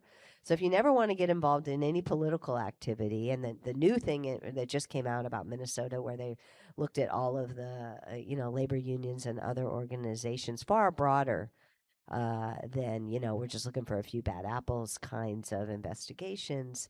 I think if you think that you will never ever be the target of any of these kinds of stuff, you're actually not looking around very well, because it's moving. And it's probably moving closer to you. And it's definitely not something I think you can say for the long run about you or anyone else that you love. And I didn't even get started on trans people. So anyway, go ahead. Reading the book, it's great. So thank you for that. Maybe this is too specific a question, but as a person who's trying to be recruited and as you say, you want to recruit people, and I'm in a unique position to choose which path to take. In the Signal EFF ACLU sphere, do you see more space for on the legal side of things, the technical side of things, the job market as a hellscape as it is, but any insight there would be good. It goes back and forth, I would say. I think either legal or technical are pretty rare for us to have jobs. I think I would lean a little more towards technical, just because you get to build shit as well as defend shit sometimes. I'm sorry for my profanity. But I think the thing you have to ask yourself first is what calls to you. What, I'm in this moment now where I've left EFF, and that was a hard decision because I'm still really called to all the issues that EFF does, but trying to figure out like what gets me up in the morning, what pisses me off and gets me up in the morning, because it's a target rich environment, my friends. If it's immigration, if it's again LGBTQ rights, if it's just general privacy, I think that starting with what's going to fire you up for a long time is actually better and more sustainable than trying to figure out today's job market. Like, the international digital rights community was just completely trashed by the State Department massacres that happened and USAID. So a lot of people around the world who were active in these communities don't have jobs anymore, but they're all kind of digging in. It's amazing how they're so much more resilient than us, where we just kind of whine and they're like, let's go. And so that's where I would start, especially if you've got the luxury and a bunch of skills. Figure out what's going to piss you off so much that it'll let you do 26 years of it. All right. Hi, my question is about the legal angle of the join the fight part of this. So for someone who might be going into like a JD program in the near future, what are the factors and traits that go into like the making and becoming of a truly like kick-ass EFF attorney? Well, come and do an internship with us. Okay. Would be the one thing that I would recommend. Find the professors who are thinking about and writing about the stuff that you care about, and think about helping them out. Everybody needs research assistance and support. And don't think you have to wait until your career, till school is over before you start having a voice in some of these things. We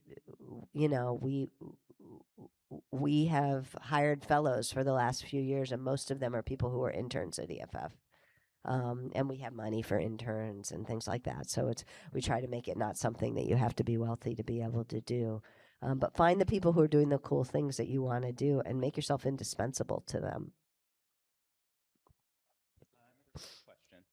What are your thoughts about the journey from hackers being portrayed as the dangerous, evil, malicious villain of the 1990s to the person that governments and corporations are trying to recruit or hire?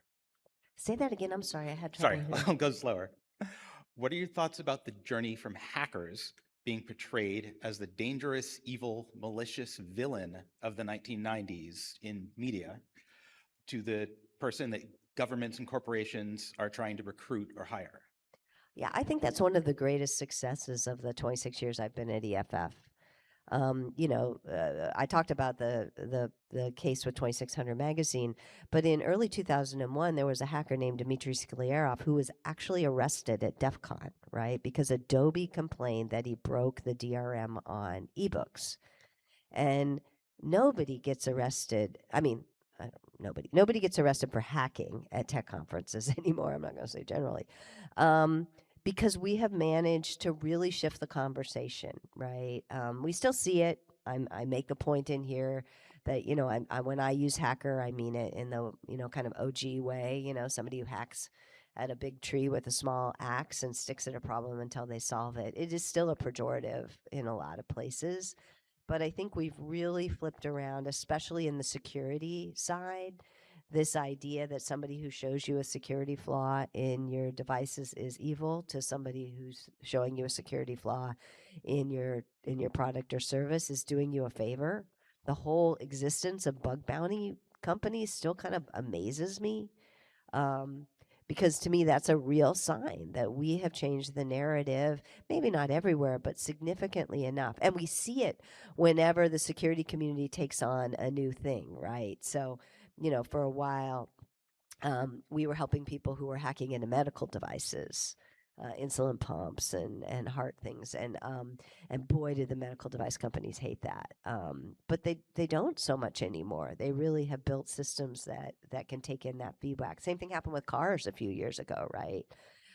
So as every industry becomes, all industries are becoming software. Software is eating the world. But as software is eating all these other things, the security community is coming in and working hard to, expose security issues. And I think we've really done a good job of flipping that narrative around in a lot of situations.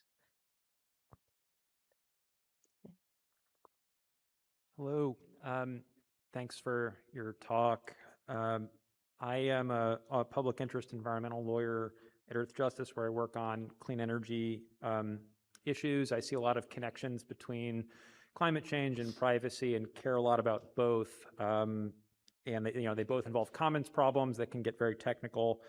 You mentioned that you see part of your work as translation, and I was wondering if you could give some advice on finding the narrative in highly technical problems and also keeping people interested in highly technical issues over a marathon. Yeah, that's a really good question. I love Earth Justice. They're good folks.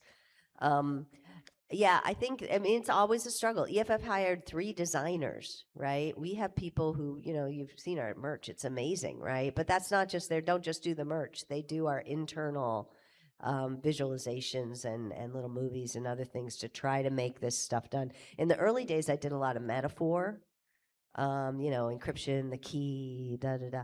And that still can be really, really helpful, especially with lawmakers. If you can give them a good metaphor, they can run with it. But it's a constant thing. Like, how do you do the storytelling here? And how do you make the storytelling fresh when people think they've heard it all over again?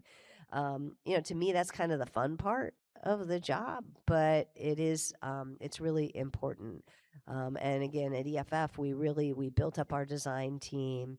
We have them as part of every conversation because we know we're not just trying to write the brief that will convince the judge. We're trying to make the imagery and the color of the story something that ordinary people can, who aren't experts, can really see and feel and understand why what we're doing is righteous. Thank you.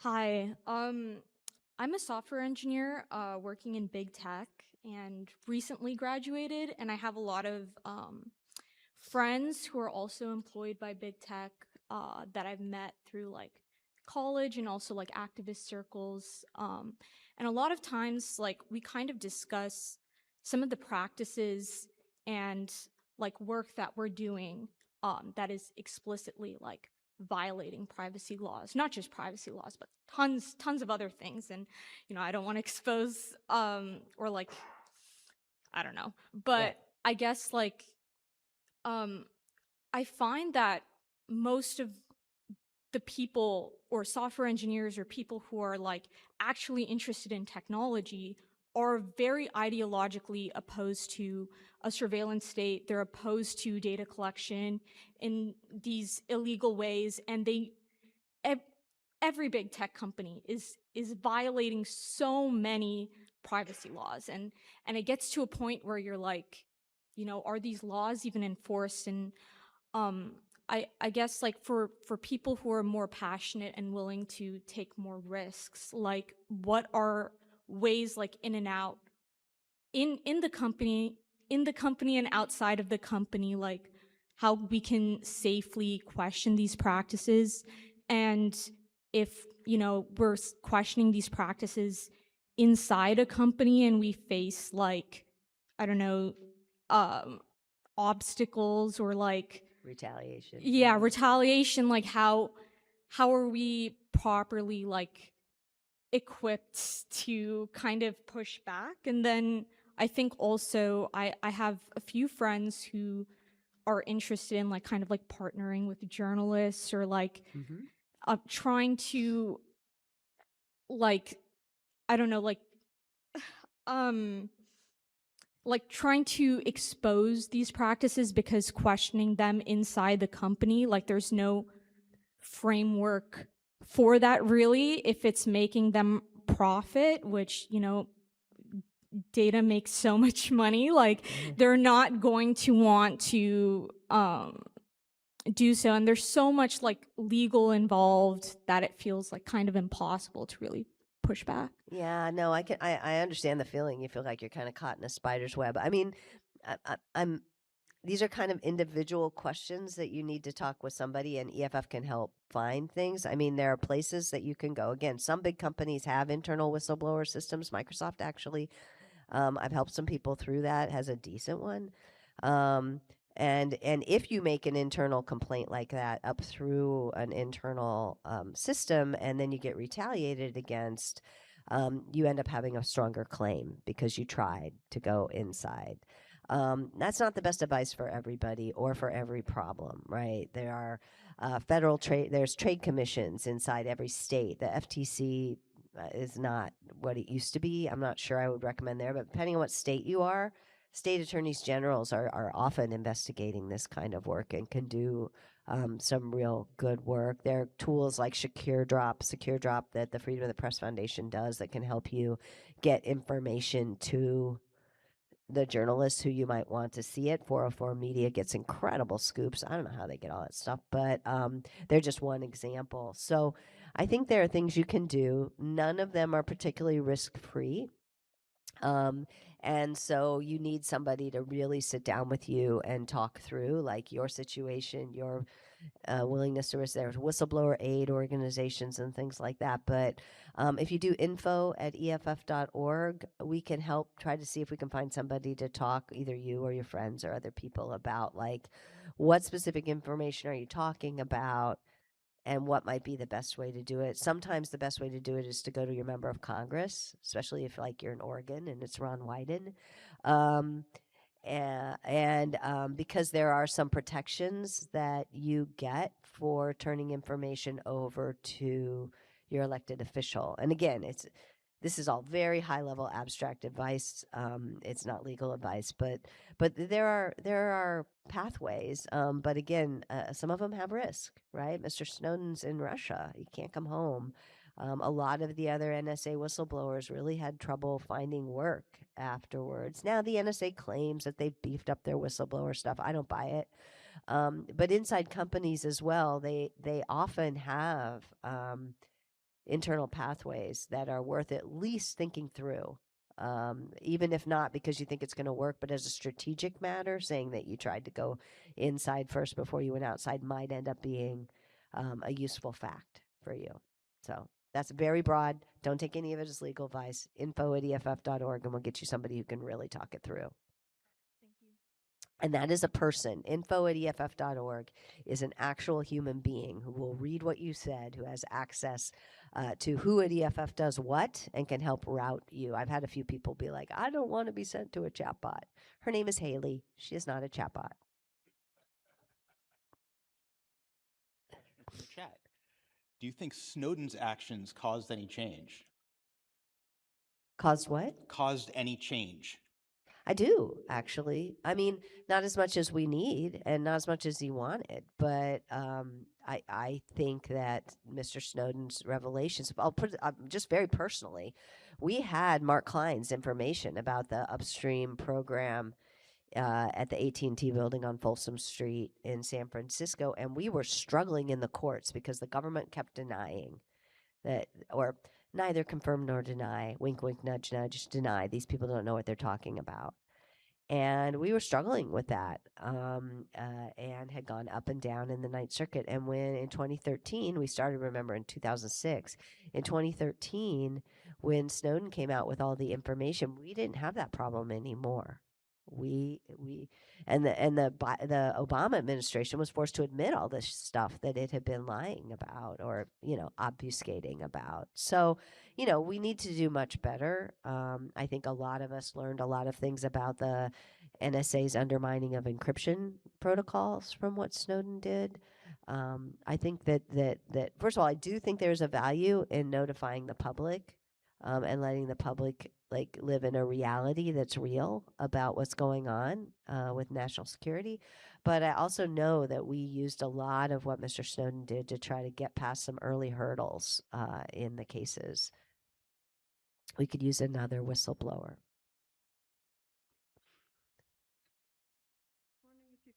If you could talk about the Prairie View sentencing and the impact of the government trying to criminalize protest and how that impacts the fight for privacy. The Prairie View, the case in Texas? Yeah. Yeah. I admit that I am not as up on the facts of that case as I might otherwise be. The digital part is pretty is not the driver of a lot of it. It was the physical protest stuff. So it didn't land center to EFF like the guy with the graphene at the border did in Georgia. But I think that we are really in a time where, you know, the sentencings in those cases are outrageous, and they're way out of proportion, especially to some of the behavior. And I'm hopeful on appeal that the national legal and progressive legal organization will pay more attention to that case, because I think people were a little nervous about it because there was somebody hurt and there was a gunshot that went on and things like that. But I feel like as the people who want to bring back rule of law, we have to be willing to call something out when it's disproportionate as much as when we call something out when it's just, we got to stop this fetishizing that anybody who we support must be like crystal clear and perfect and have done everything right, and spending a lot of our energy like trying to treat these people as somehow special and not ordinary people who sometimes fuck up a little.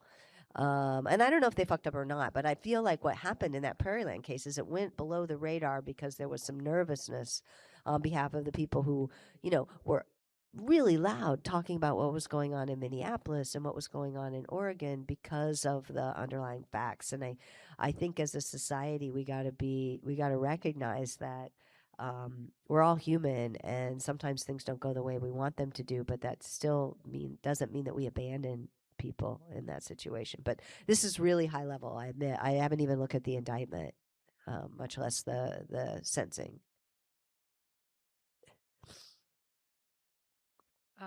Hi, Cindy. I'm Sage from Calix.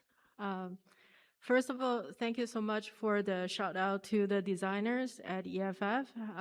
I'm also a designer by training, and I know that EFF has been bringing a lot of really finely designed, not just visually designed, but also really nice informational clarity to help people understand the issues better.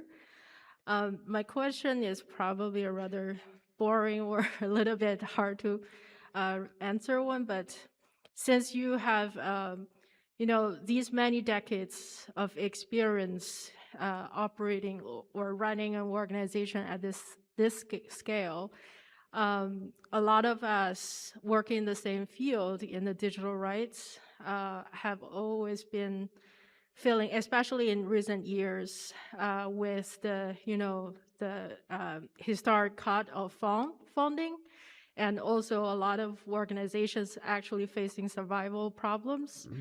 What can you lend us some insight on an organizational level, how to manage the burnout and cultivate a healthy culture? Yeah, this is a really important question. By the way, the EFF designers are Shireen, Hugh, and oh my goodness, it'll come back to me. I blame DEF CON. But I wanted to name them, and now Hannah. Sorry, Hannah, Shireen, and Hugh Dendrati are our three designers, and they're amazing. I think we have to be gentle with each other. I really do. I think people need to be able to take breaks, and I know that in small kind of seat of your pants organizations, that's not a thing. EFF initiated the first sabbatical program for digital rights groups, where after 7 years you get 3 months paid off, and we make people go. Do not come back. And they come back so energized to get back into the work. I've never had anybody leave at the end of the 3 months. I've always had people come back. So you got to treat people. We want to live in a world that's more humane. And the only way we can do that is, we got to walk our talk in that and be more humane. As for funding, that's a rough one. I can't believe we got to the end.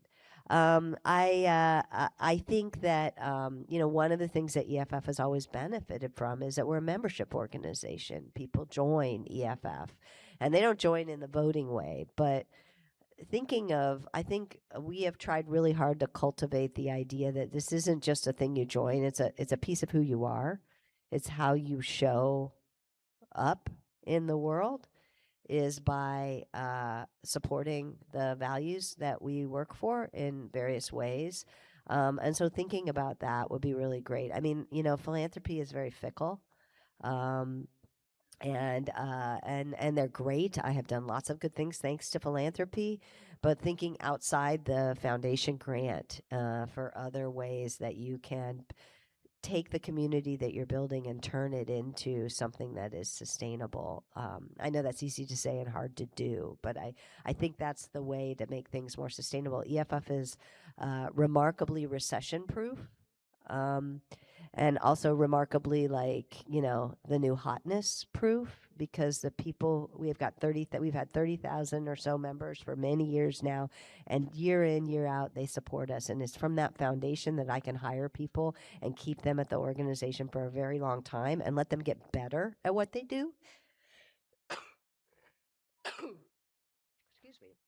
So that they're not just, you know, you do it for a little while till you get burnt out or you need more money and you leave.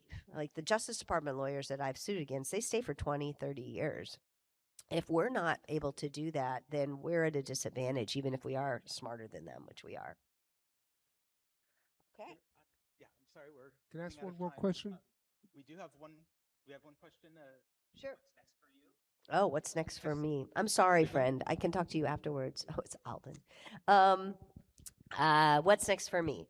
I'm taking, well, allegedly taking a much needed break, but instead I went to DEF CON and came to Hope. But I wanted to take a break and think about what I was going to do next after I had left EFF in such good hands. I'm so excited about the leadership at EFF right now. So I'm talking to a bunch of groups. I miss being in the courtroom and being in the thick of court cases. And, you know, as EFF grew, you know, we were 115 people when I left.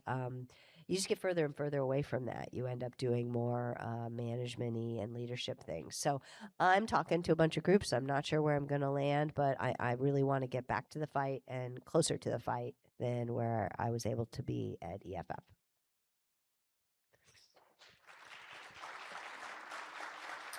Check out the book. They have a bunch of them. If you find me, I will sign it for you.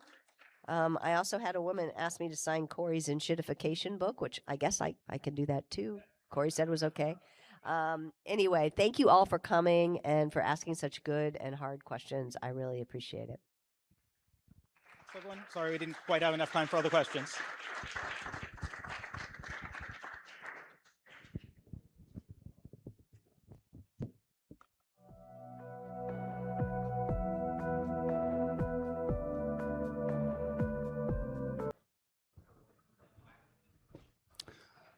Welcome, everyone. Our next talk is with EYES and is called Infrastructure Against Occupation, the Role of Digital Infrastructure. It's right here. You can read it yourself. Hey, this is EYES, and welcome to this talk. My name is Chris, and that's it for me. Thank you.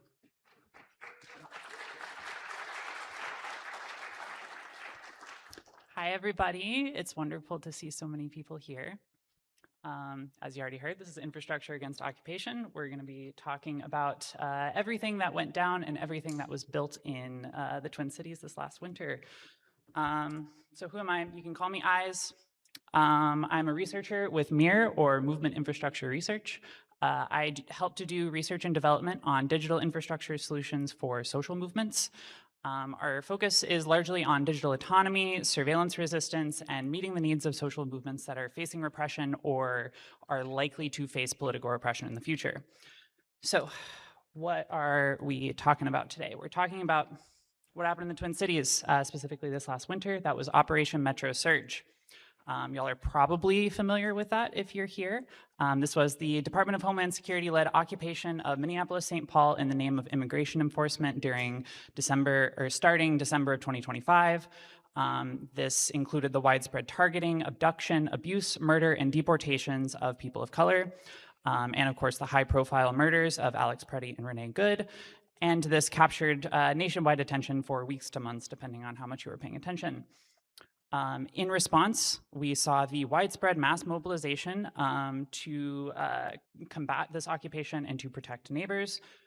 We saw the formation of widespread hyperlocal rapid response networks to stop these abductions, which we will go more into. And most interesting to, I think, a lot of us here is the creation of metro and statewide infrastructure to assist these newly formed rapid response networks to provide mutual aid and to monitor and track ICE activity. So why did we go to the Twin Cities? I say we, referring to myself and a couple of other folks from Movement Infrastructure Research. We went to map out the metro-wide infrastructure that was used to combat ICE operations.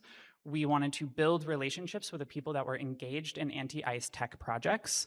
And we wanted to figure out what we collectively should be building in anticipation for future crises. What happened with Operation Metro Surge was a very novel and unprecedented for the American context federal operation, and the infrastructure and systems that were built to combat it effectively were also very novel and unprecedented, and we want to learn from that and try to be better prepared for the next similar type of crisis. So what are we going to cover? We're going to look at an overview of the infrastructure systems that were used for ICE response in the Twin Cities. We're going to look at the primary pain points of that infrastructure, what we should be building in anticipation for the next crisis, and lastly, how technologists and hackers can better organize to build robust crisis response systems in the future.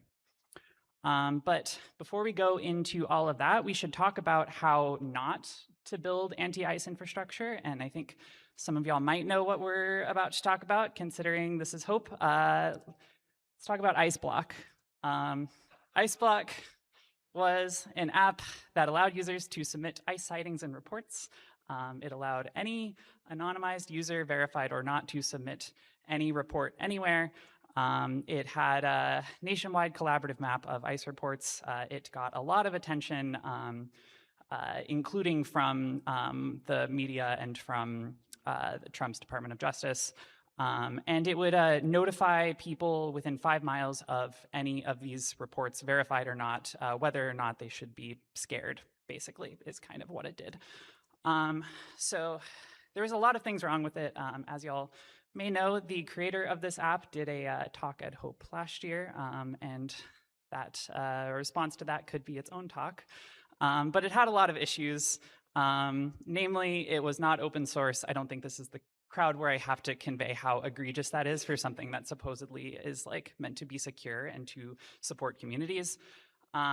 It was iOS only. I'm certainly not one to advocate like stock off-the-shelf Android phones as a secure option. Of course, the argument for it being iOS only was one of security, but I do think it's like kind of absurd that you can't use an app like this on Graphene OS, which should be absolutely the standard if you are engaged in any kind of anti-ICE activity or political organizing more broadly. It had a lot of bad security practices and no transparency. It was being run, the infrastructure was being run on a personal server with a lot of like verifiably out-of-date software with known vulnerabilities. There was very little public information about like how people's data was handled. It was not great. Yeah, the creator did not really consult with the needs of organizers or immigrant communities at all with regards to if this app would actually be helpful. In fact, it was communicated to this person many times that it was not helpful and was only spreading fear. And this was also brought up in the Q&A last year. And it didn't really seem to get through to the creator. But anyways, it was kind of just one guy who thought he was hot shit and didn't really want to take any help from anybody. He was repeatedly offered help from people that were security specialists on improving the data security of the app, or he repeatedly denied help from organizers and people who wanted to like actually make the app something that would be useful to people on the ground, and that never ended up happening. I would really recommend this article here. It goes into much more detail than I will have time for here from Micah Flea. He did a full response to the IceBlock Hope Talk last year that goes into these points in much more detail and many more of the issues that was wrong with the IceBlock app. And surprise, surprise, about like really shortly after the Hope Talk, it was removed from the Apple App Store, and there was yeah, not much has happened since then. The app is still removed, and the source code is still not out there. It's probably better that it's not being used anymore, to be honest. Anyways, that is an example of something not to do. So let's look at some infrastructure that was actually built by the communities that it was intended to serve, and is actually really good and interesting. So we're going to look at what was built in the Twin Cities and do a general breakdown of that rapid response infrastructure. So first we should talk about how the actual rapid response networks were formed in the first place. So basically, the important thing to know is that the rapid response systems were organized on scales. So it was very anarchic, very like the actual core organizing structure were these like hyper-local subsections of neighborhoods that were organizing their own community responses, and the higher level organizing structures and infrastructure that was built later was only built to basically bolster the efficacy of these kind of atomic units of rapid response organizing structures. So the power very much flowed from the bottom up. So the hyperlocals are basically the core organizing body that were these like subsections of neighborhoods. These include your like neighborhood organizing bodies, independent dispatch channels, and rapid response groups, and very high priority ICE activity alerts. In general, this is basically where the core power and organizing happens. Above that, you have your networks of extended neighborhoods. These are going to be the like localized collections of hyperlocals. So these are going to have larger and more accessible dispatch channels. This is generally where a lot of onboarding and vetting happens. And this is also where information relays between the different hyperlocals happen. So in general, this is where inter-neighborhood collaboration happens. And then lastly, you have your metro-wide infrastructure. So this is going to be where your dispatch admin chats happen. This is going to be where there are citywide information relays, and most interestingly, in my opinion, the metro scale data processing system. So that's your ICE report tracking, flight tracking, as well as ICE vehicle license plate tracking and things like that. In general, this is your intelligence and analytics that were happening on this level. And that's what we're going to go into next. So basically, this is a chart of kind of roughly the like control and information flow. So you'll see on the bottom here, you have your neighborhood active dispatcher and your active commuters and patrollers, and a little feedback loop between them. That's your like core hyper-local organizing structure. At the bottom, your active commuters and patrollers. So your patrollers are going to be your on-foot ICE response. So they're going to patrol 1 to 3 blocks generally. They're going to be the fastest to respond to an incident. And your commuters are going to be people that are doing the same thing but in vehicles. They're going to be tracking ICE in vehicles on a neighborhood scale. So they'll usually have like preset routes in coordination with other commuters in a given neighborhood.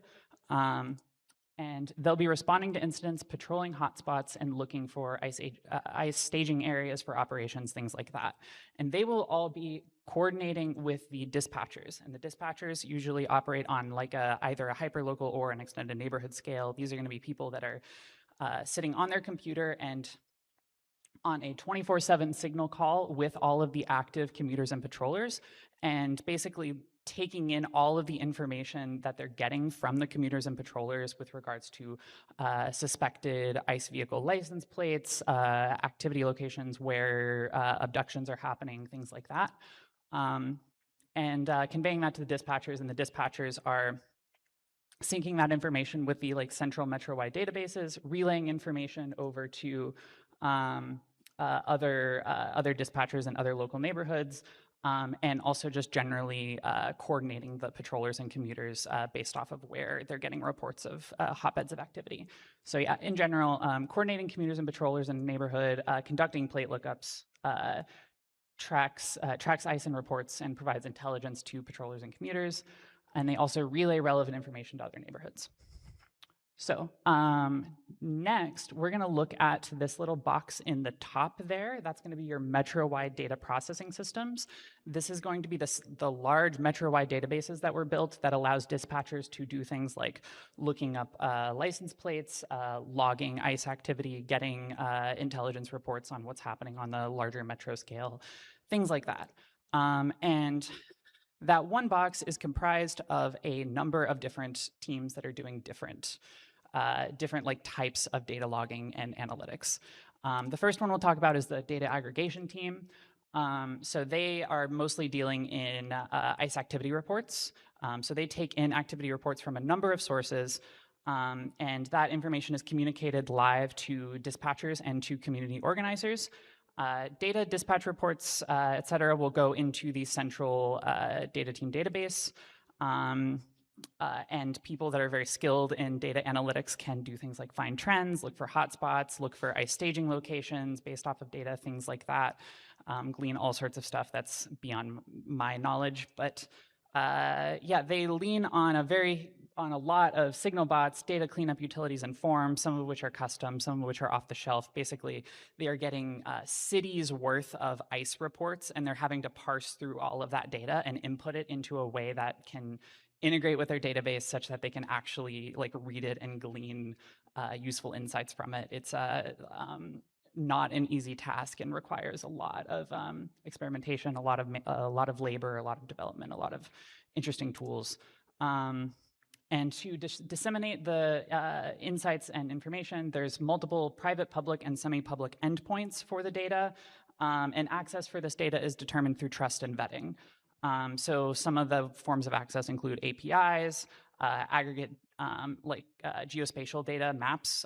So there's people that will take some of the data and compile like with GIS applications, like geospatial trend data in easily distributable maps. Also, there's signal announcements threads and direct communication with dispatch networks. So this is kind of the like information flow for the ICE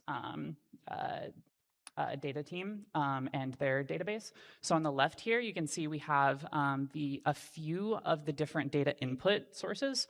So your direct information from regional dispatch channels, Monarca reports, Monarca being a nonprofit that's provided a lot of logistical and infrastructural aid. They will sometimes provide reports that go into the database, as well as information that's pulled from social media and WhatsApp.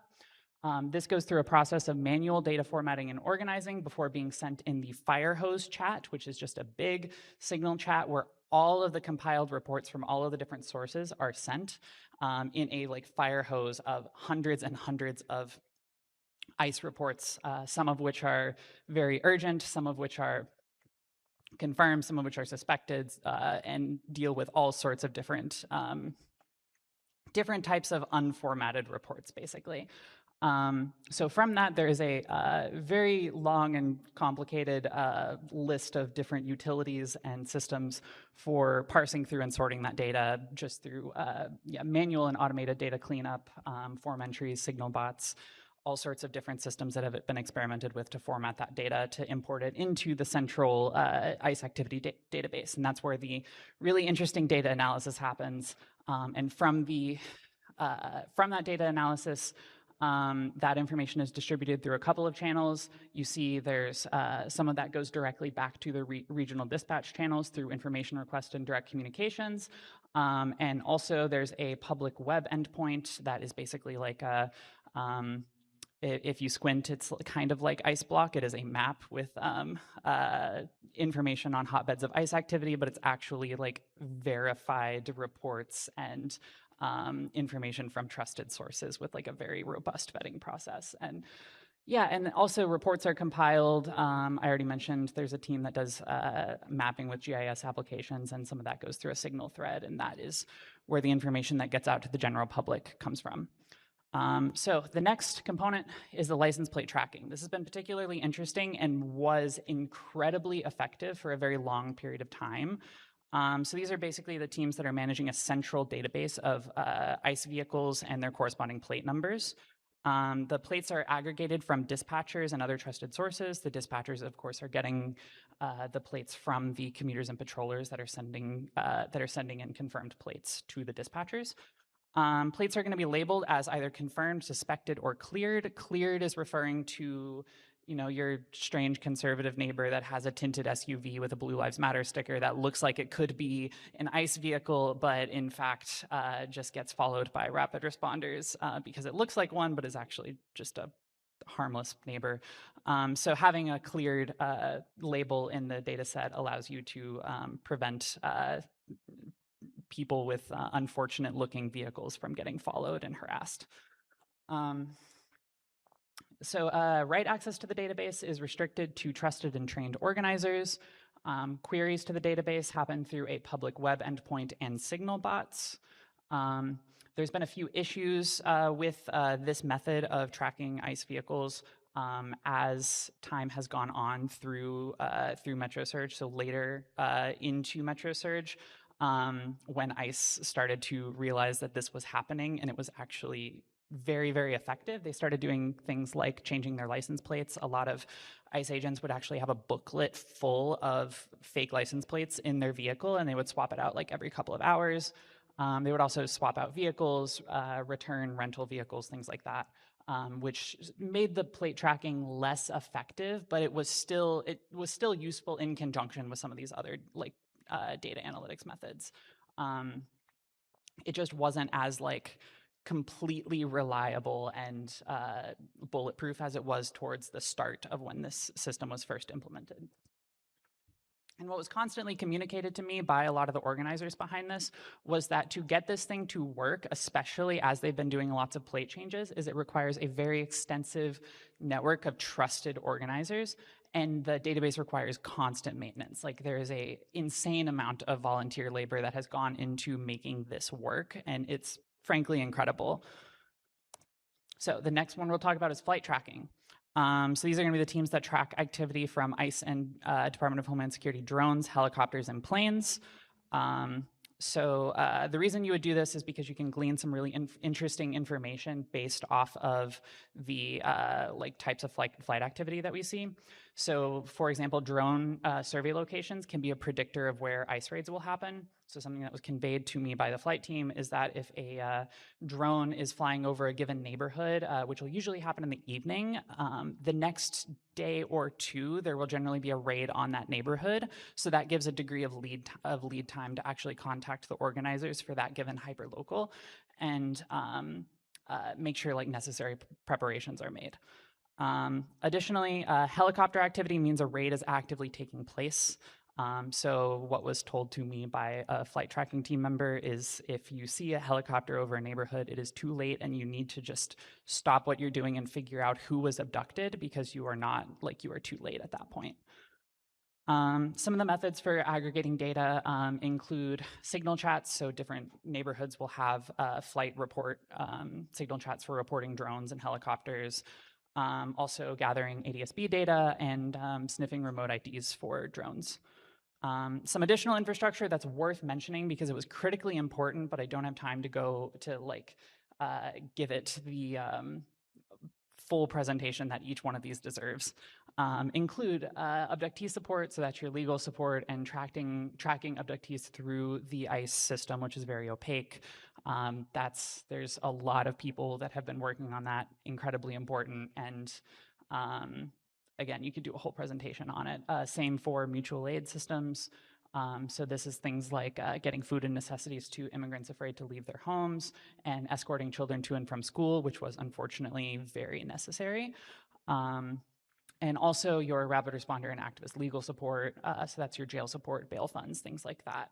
All incredibly important components that I wish I had the time to give a lot more information on each of these.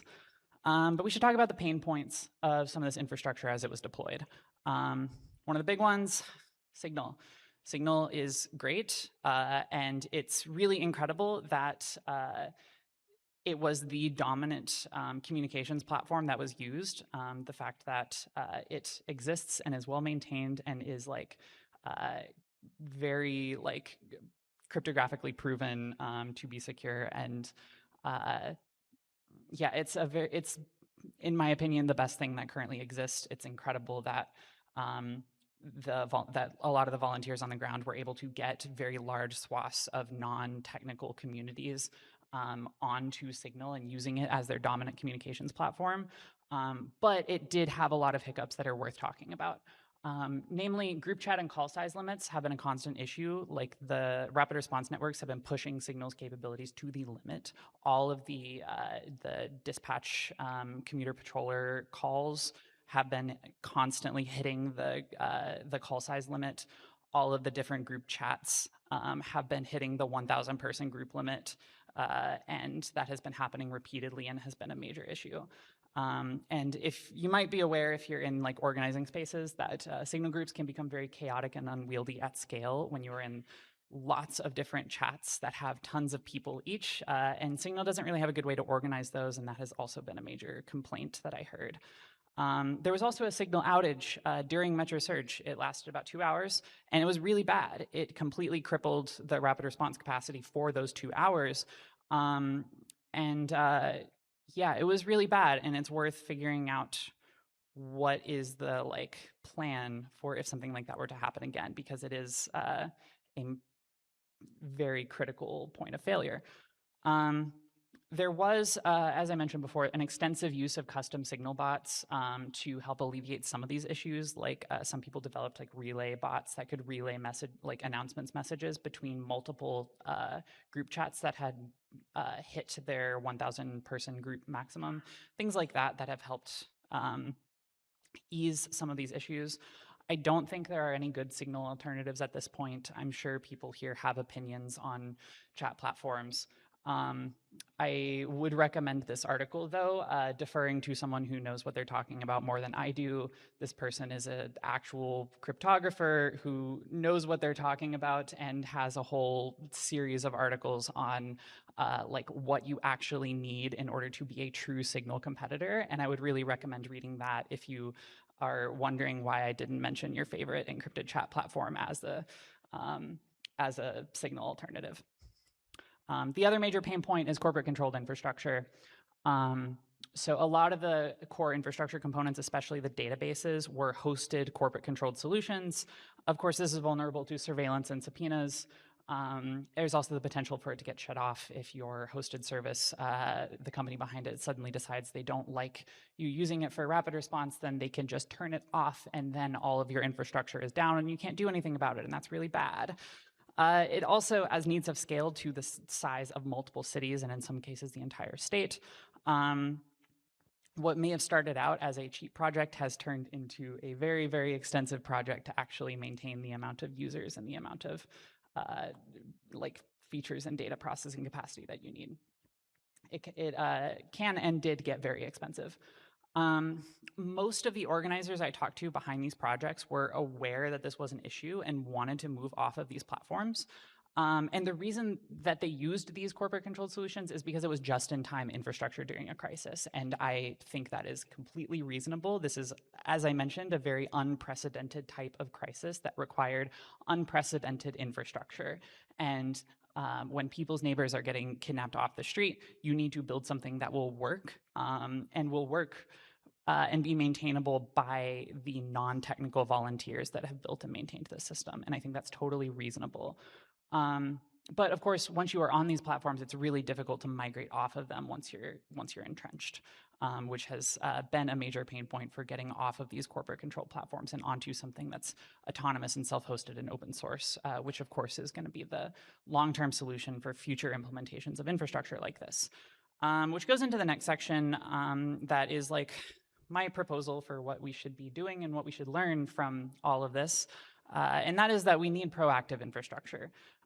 We need to be figuring out what we need to be building when this happens again.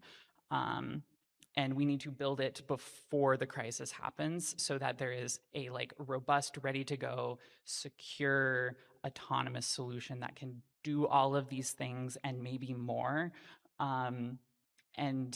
Before this happens again. We need to build before the crisis. So as I mentioned, a lot of the issues we saw in the Twin City were the result of just-in-time solutions.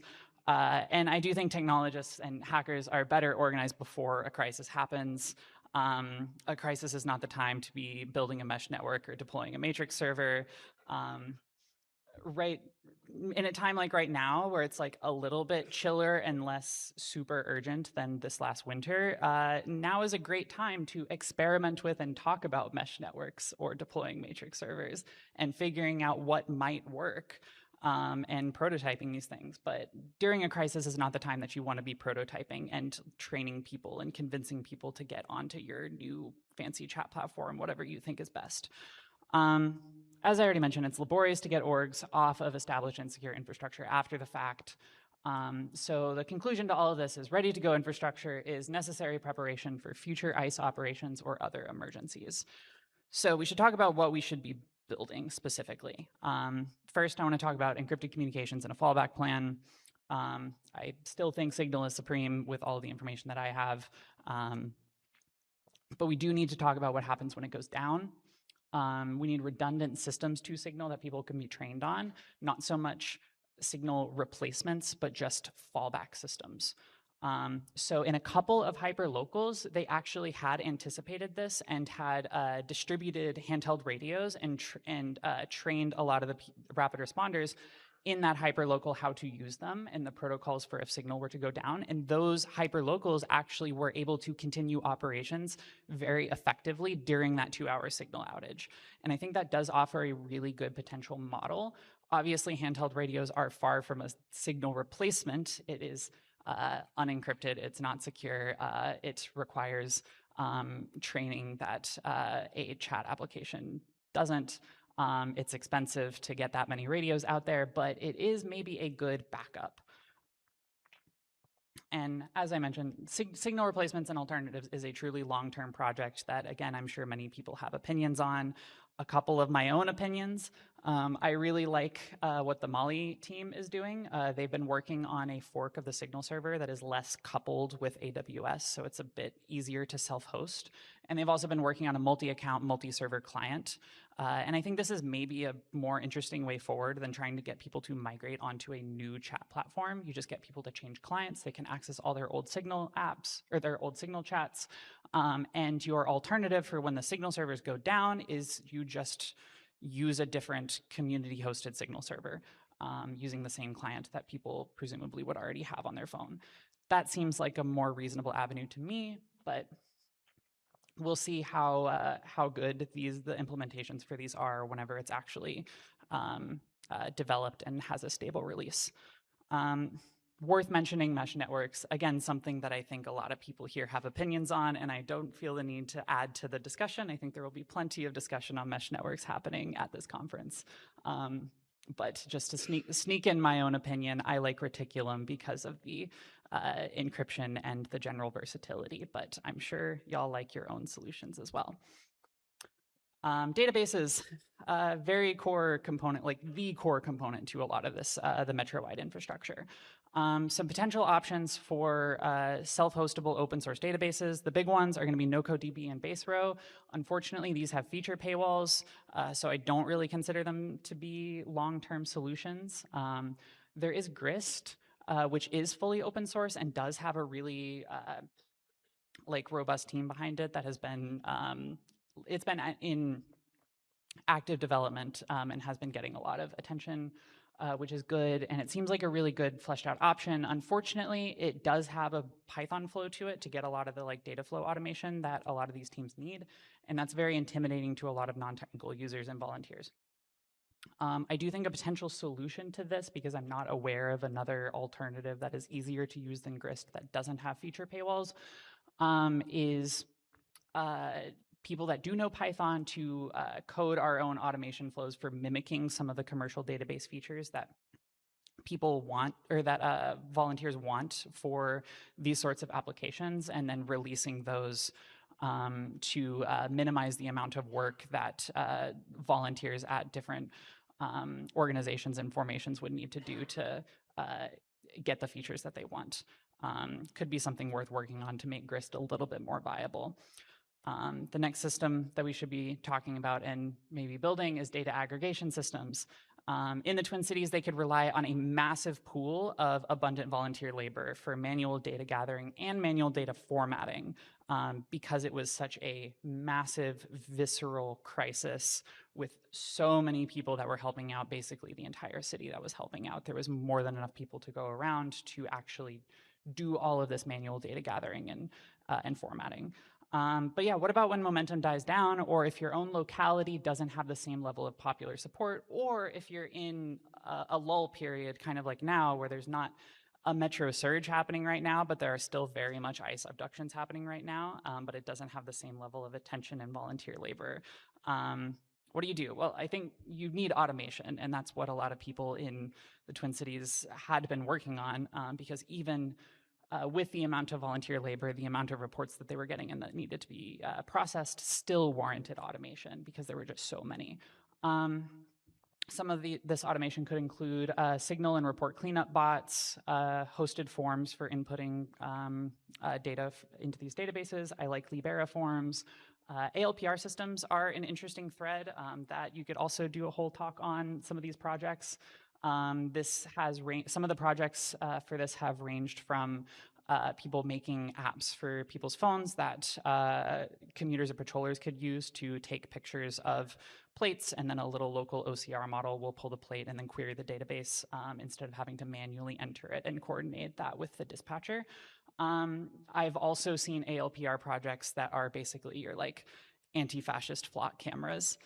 Just like little boxes that you can put where you would normally put a volunteer that scans plates and queries the ICE database and then sends out a ping if a plate is detected that's in the ICE plate database. All interesting avenues. I don't think, I'm not aware of any that have like really been deployed and used widely, but it's interesting and something people are working on. Also, automated police radio monitoring and transcription with like a model like Whisper could also be interesting. Some nice to haves in terms of infrastructure components. Live tracking or maps of ICE police and patrollers. Specifically, tracking of patrollers and commuters is something that I heard a lot of dispatchers say that they wanted, just like a way for commuters and patrollers to send, to securely send a like live feed of their location while they are doing their rounds looking for ICE agents, so that that information is really easy to relay to other commuters and patrollers as necessary. Drone reconnaissance could be interesting instead of having a commuter have to go through all of the various nooks and crannies of a Strode and all of the corresponding shopping centers. Just flying a drone over could alleviate some of the work that's required. Surveillance monitoring, so that's your ray hunters, your WeSpies, DFlock, all of these have been utilized in these sorts of operations to some extent, some more effective than others. Yeah, these are all maybe lower priority systems that could be interesting, could be useful, but there are certainly other larger scale things that maybe should be focused on first. So say you want to build your own infrastructure against ICE. What do you need to do? Well, some things to avoid. First, you should avoid assuming that you know what is best. Generally, organizers and immigrant communities are going to know what their technical needs are significantly better than what engineers and technologists are going to assume their needs are. So do your best to be in community with those organizers and with those communities and to get an idea of like what their actual technical needs are, because there are a lot of technical needs that that political organizers need. There is a very large drought, I think, in a lot of political organizing spaces of tech skills. But even for those that are non-technical, they do know what they need. A lot of the flashy projects are often not the most important. So something like drone reconnaissance would be very cool and would be very fun to work on. But if you don't actually have like robust vetting systems and secure like information distribution channels to get your actual like information you've gleaned from this reconnaissance to the like organizers and communities that need that information, then doing drone reconnaissance is not really going to be, is not going to amount to much. And it's also possible that you will build something that won't actually be useful, and that's fine. In the Twin Cities, there were a couple of alternative approaches to license plate logging that some teams tried doing that ended up getting some like test deployments done that didn't really work out and didn't really end up being very effective. And that's totally fine. It is worth experimenting and trying stuff, but don't get too attached to your own solution. I do think it's also worth noting that even if you do have an idea for a technical project for that would be useful for rapid response or some other political work, that maybe is something that political organizers might have not thought of themselves without the technical experience that you particularly have, that organizer will generally still know or have a decent idea about like if your ideas are going to actually be useful or not. So again, very much worth being in community with political organizers if you aren't already, if you want to engage in this type of work. Redundant efforts are also a thing that I saw a lot that are worth talking about. There's a lot of redundant work in like radical and anti-fascist tech projects. Tech projects are often uninformed about similar efforts. So ALPR systems in the Twin Cities are a great example of this. I was made aware of like maybe 15 or so different separate ALPR systems, a lot of which were building the exact same application and just had no idea that each other existed. I like met with like maybe like 5 of these, and none of them knew about them. And I, like myself and the people that I was with, ended up like as outsiders to the Twin Cities, ended up being the bridge between these different projects, even though they were in the same city as one another. And I think this is a product of just, my opinion is, I think this is a product of a lot of technologists wanting to jump into technical problems and not do like social mapping or networking labor, which is reasonable. But if you are going to start a like ambitious project like this that you want to be for the benefit of the community, you should at least get a cursory idea of what other people in your area are working on and if there are points of collaboration. Also, you should avoid becoming the closest tech person. So as I mentioned, there's a drought of tech skills in a lot of political organizing spaces. And so oftentimes political organizers will defer to the closest tech person that they know for any and all technical problems, regardless of if the tech person, if that's like their field. Often this will manifest as like someone who is like a web developer will become the de facto person for organizers to ask for security and OPSEC advice. And that generally doesn't end super great. This isn't the fault of the tech person generally. It's just kind of a product of a lack of interconnection between politically aligned tech communities and political organizing communities. And also this often results in the tech person becoming overburdened. Another thing that I've seen on multiple occasions is someone who became this closest tech person, they like wanted to do they weren't even really, like they did some like sysadmin stuff and self-hosting as a hobby. And they wanted to do a totally different type of work for a given organization, but that organization needed a Nextcloud and wanted to get off Google Drive, which is totally reasonable. And they learned this person does some self-hosting. So they became the single maintainer for this organization's entire Nextcloud deployment, and they were the only person that could do that. And they had no help, and they weren't able to do any other organizing work that they wanted to work on because all of their time was spent maintaining this organization's Nextcloud. And if they stopped, then all of the infrastructure for that organization goes down. So don't be careful about that. Again, this is just a interconnectivity problem. Like you don't become the tech person for an organization. Try to find community of politically aligned tech people or hackers or technologists, engineers, and try to bring them and bridge the divide between your tech community and these political organizing communities. So there is a pool of skills to draw from instead of just you. Some final advice for the anti-fascist hacker. Be aware of what others are doing. Is there already a project for what you're trying to do? Do you need to build the system from scratch, or does something already exist that you can build off of? How can your project integrate with or collaborate with others? Is your project built for your own personal ideals or for on-the-ground reality? And just generally find your own local organizers that are doing cool stuff, regardless of if you're going to do tech-oriented labor for them or not. They generally know what they need better than you do. And also find collaborators for your projects. Don't go it alone, generally. Don't become the single point of failure for critical projects. And fighting fascism is more fun with friends. And thank you.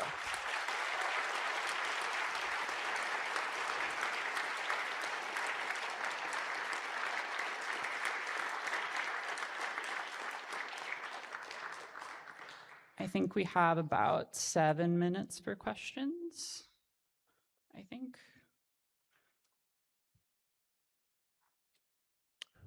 First question over here. Sorry, I'm over being here. blinded. Over There. Over Okay, here. cool. Sorry, yeah, right, with light right behind me, sorry. So the two things that I think you really emphasized are, one, that building community around technical work is maybe more important in some ways than being a technical innovator. Mhm. And then the other thing that's really clear is that anti-fascist activities depend on real bonds of personal trust between the people collaborating.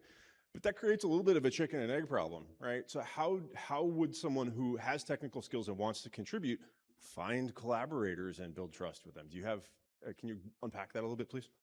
Yeah, that's a really good question. I really like hackerspaces, especially the cool ones. I am a little biased because I did help to start one in Atlanta called Sandbox. If you're in Atlanta, you should check it out. Some hackerspaces, I think especially makerspaces, tend to fall into a pattern of like becoming like a service for money rather than like something that actually has like a true community around it. But I think a lot of like hacker spaces specifically, in my experience, have a lot of like politically aligned people that have a lot of tech skills that often are already doing cool tech projects. So I would definitely investigate like your local community-oriented space tech spaces, your local community tech spaces, and kind of getting what is the like political vibe of them. And ideally, if there is a hackerspace that's explicitly politically aligned, or just an explicitly political hackerspace, which is what we've tried to do with Sandbox, those are really great places to check out.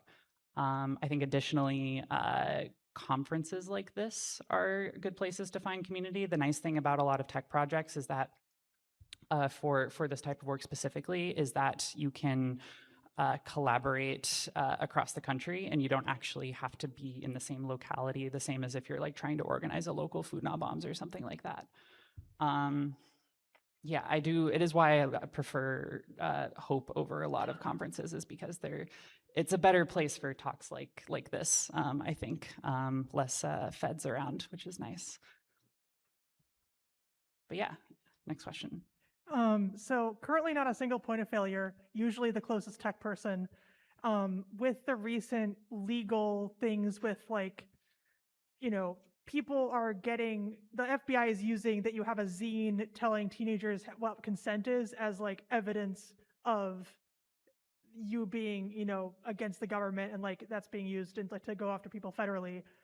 And then now all of a sudden you're trying to do all this infrastructure.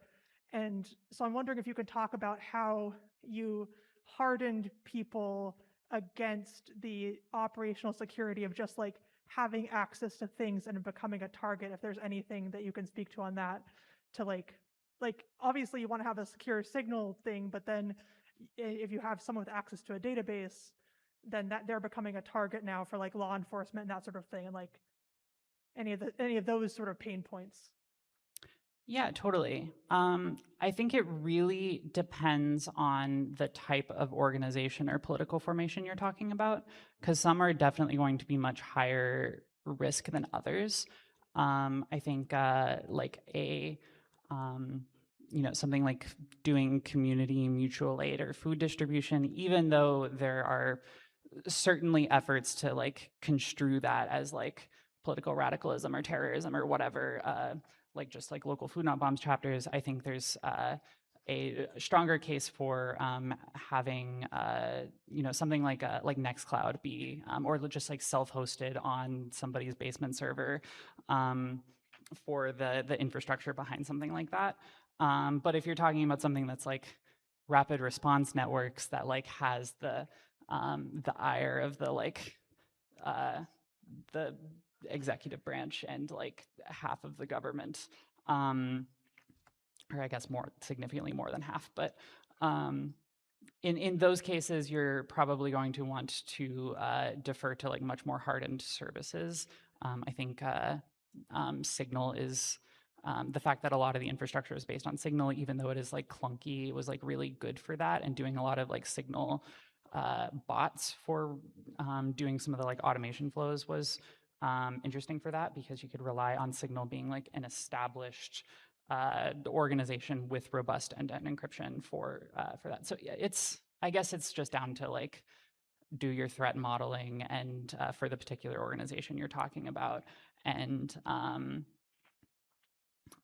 use like DIY self-hosted solutions versus open source end-to-end encrypted things like CryptPad, just at the discretion and in accordance to your threat model.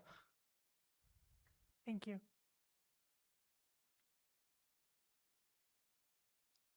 Hello, quick question. So for those of us who are not looking to build the next like large application, but have server hardware and an IP address, and potentially looking to fill the gap of, I guess, corporate owned infrastructure, well, at least up to the ISP level, without getting lost in the sauce of owning Nextcloud or, other things. Do you have any recommendations for like hardware plus IP address, and how someone could potentially volunteer to be a cloud provider independently without being the app developer?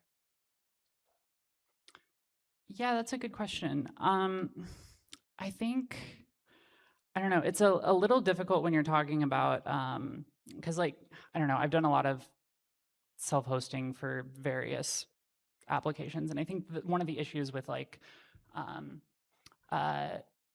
DIY hardware, like especially if you don't have like a full server rack with like a UPS and don't have the capacity to like cluster your services and things like that, like a lot of organizations that are doing like cool community-oriented work, again, even just like food distribution, it can be a very big inconvenience if your like one server goes down. So if you just like have hardware and a like static IP address that you want to leverage, honestly, the best thing I can say is like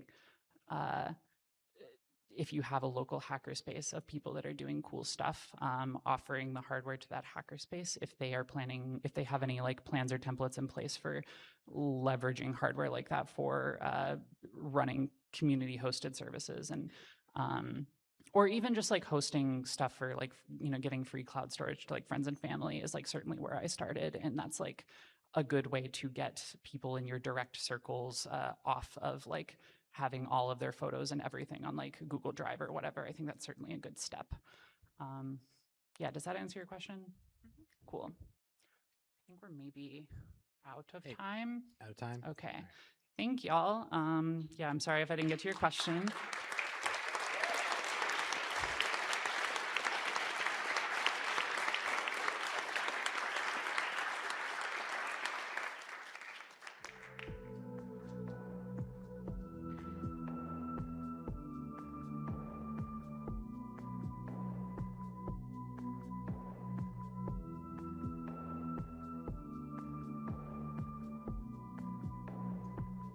Hello, everyone. If any of you are feeling charming and extroverted and would like to volunteer as an MC for the rest of the evening, please come see us over at the tech table.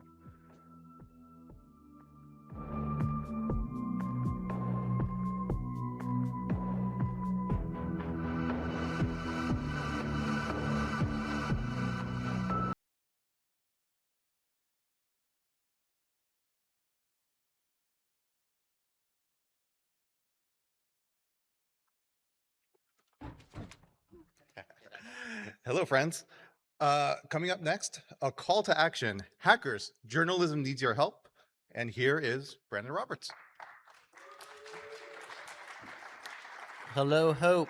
Hello, hackers. Journalism does need your help. My hacking skills have helped me immensely in my work as a journalist, and I think that a lot of you in this room would also be very good at it.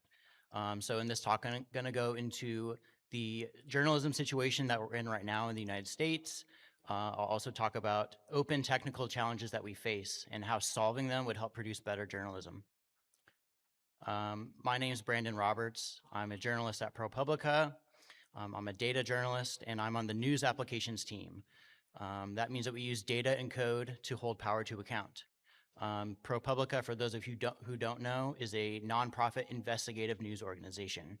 We're based here in New York, but we have people all over the country. These opinions are mine. These are not ProPublica's opinions, but I will talk about some of my work. I'll talk about some of our processes at ProPublica and how you can do similar things yourself. So here's where we're at. A lot of this comes from a study published by Northwestern University. They looked at the last 20 years of change in the newspaper industry. Where we're at right now is we've lost over 3,400 papers in the last 20 years. And just to begin with, most of the papers accounted for are not even daily newspapers. What that has led to is fewer and fewer people getting local news. For the longest time, over 50 million people in America were getting local news. That started to decline in the 2000s, and it's steadily declined, and now we're at less than 20 million people getting local news, and that's headed for 10. That's a big deal because most national newsrooms do not cover local stories unless they become national ones, and even then they descend and then they leave afterwards. So when local news goes away, that means the coverage for that community also disappears. That same study, they produced a map so you can see the newsrooms where they were. On the left, you have 2005, and on the right, you have last year. And there's just a visible thinning. The ones that remain, they're mostly in metro areas. So for the most part, rural and like smaller counties and stuff have lost their news coverage. Another aspect of this is corporate consolidation. The remaining news organizations that exist are increasingly under the control of fewer and fewer corporate entities. So nearly 20 years ago, we had around 4,000 distinct corporate entities that run news orgs. And last year, we had around 1,900. So we've lost about half of them. And these are the largest corporate owners. You have Gannett/USA Today Co. They just renamed themselves. We have McClatchy Media, and we have Media News Group. What's the commonality here? Well, they're all owned by hedge funds. All of these orgs own multiple daily news organizations. McClatchy Media bought the paper where I grew up, and a long time ago, I was a newspaper boy. And they brought me into the newsroom, and it was a huge, it's open space, very busy, lots of people working. Nowadays, they have less than a handful of reporters left. And those people are responsible for pretty much the same coverage. They got to cover the state capitol, they got to cover the surrounding cities, and they also have to cover the county. And that is just not enough people to do that level of coverage. The last thing here, Media News Group. They are owned by someone called Alden Global Capital, and they are absolutely dreaded in the industry. When venture capital comes knocking, it is a sign of trouble. There's another large owner that I did not put on the previous list called Hearst, and they own a lot of daily newspapers as well, including the Dallas Morning News, but they're owned by a family, not a hedge fund. The previous owners of the Dallas Morning News, they decided to sell the paper, and it came down to a bid between two groups. There was Hearst, and then there was Alden Global Capital.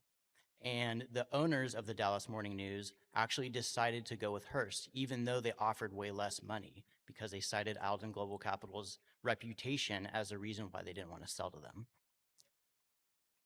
And here's an example of what happens when a hedge fund does take over.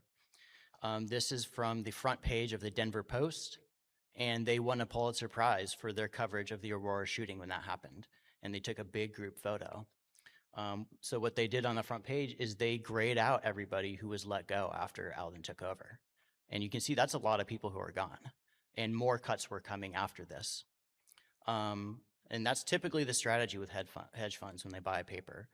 They'll just lay everybody off, as many people as possible, while keeping a paper still going out. And that's a great recipe for making money. But it's a really bad recipe for holding elected officials accountable and providing real value to communities. You might be thinking, but we still have a paper here. We still got one. And that's awesome. That's great. But reporting is labor intensive and it is expensive. When you have less outlets, you have fewer viewpoints being represented. You have less eyeballs on public servants. Reporters have to do stuff. They have to go and attend meetings. They have to know who the big players are. They got to know what the histories of those people are and what their ties are. They have to really understand what's going on in a community in order to report on it. So having less papers means less coverage, period, and a less diversity of coverage, because every news organization prioritizes different things.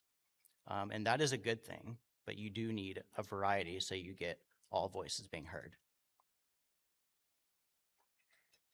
All right, so this is from a study. They did a big statistical analysis about what happens when newspapers close.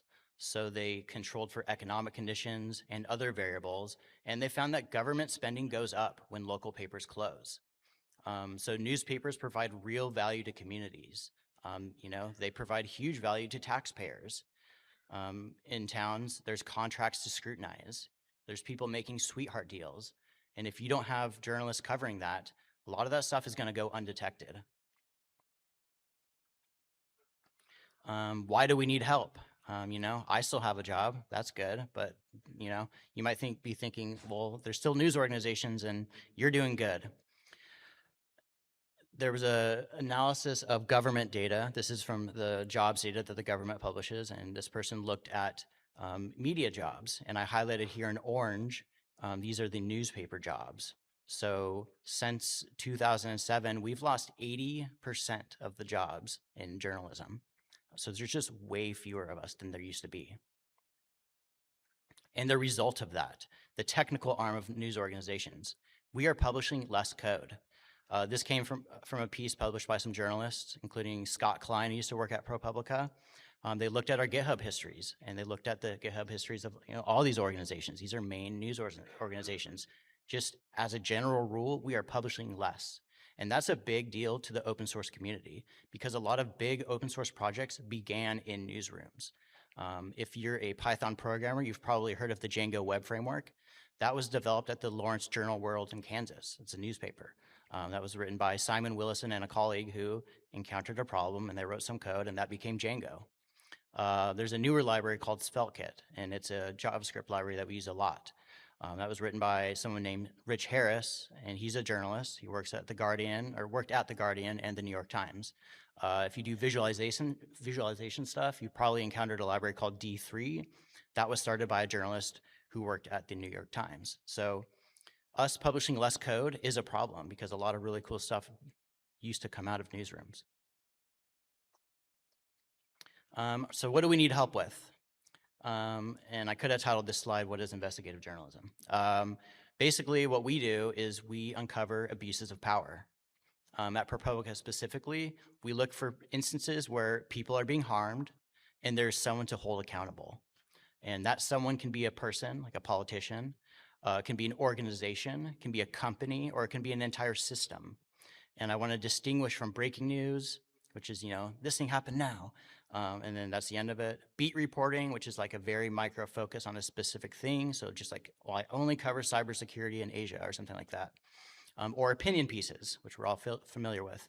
That's all very good and valid journalism, but that's not what I'm talking about here. I'm purely talking about investigative work. Why not just use AI? And we do, but AI is a tool. It's a useful one in some instances, but there are drawbacks to every tool. And I will talk about some of the good and bad things about AI that we encounter. But in journalism, the things we deal with are very nuanced. Reputation and trust are the most important thing. And once you've lost trust, it is very difficult to get it back. So we can't be gambling on things. This means that we have to think about the tools that we use very skeptically, way more so than other industries. In journalism, we need rigor, we need bulletproofing, we need manual review. We're also often working with sensitive documents. We can't just upload these to the cloud. So really, we need more humans, not more robots to help us. Okay, now I'll get into open technical problems. And for each one, I'll talk about how it relates to journalism, what the challenges are, and I'll find some instances where you could do your own investigative work if they're solved. The first one here is structured data extraction. This is like a core tenet of journalism. This is where we take a PDF or an image and we turn it into JSON or CSV or something like that, something machine readable. This is a thing because the government does not deal in JSON. They don't deal in CSV. Very rarely do they even deal in Excel spreadsheets. What we get is FOIA officers and records clerks reading and redacting documents and emailing to them to us. So oftentimes we'll get something like a spreadsheet that's been printed into a PDF in like 3-point font. And then we get to go and untangle that. So that's structured data extraction.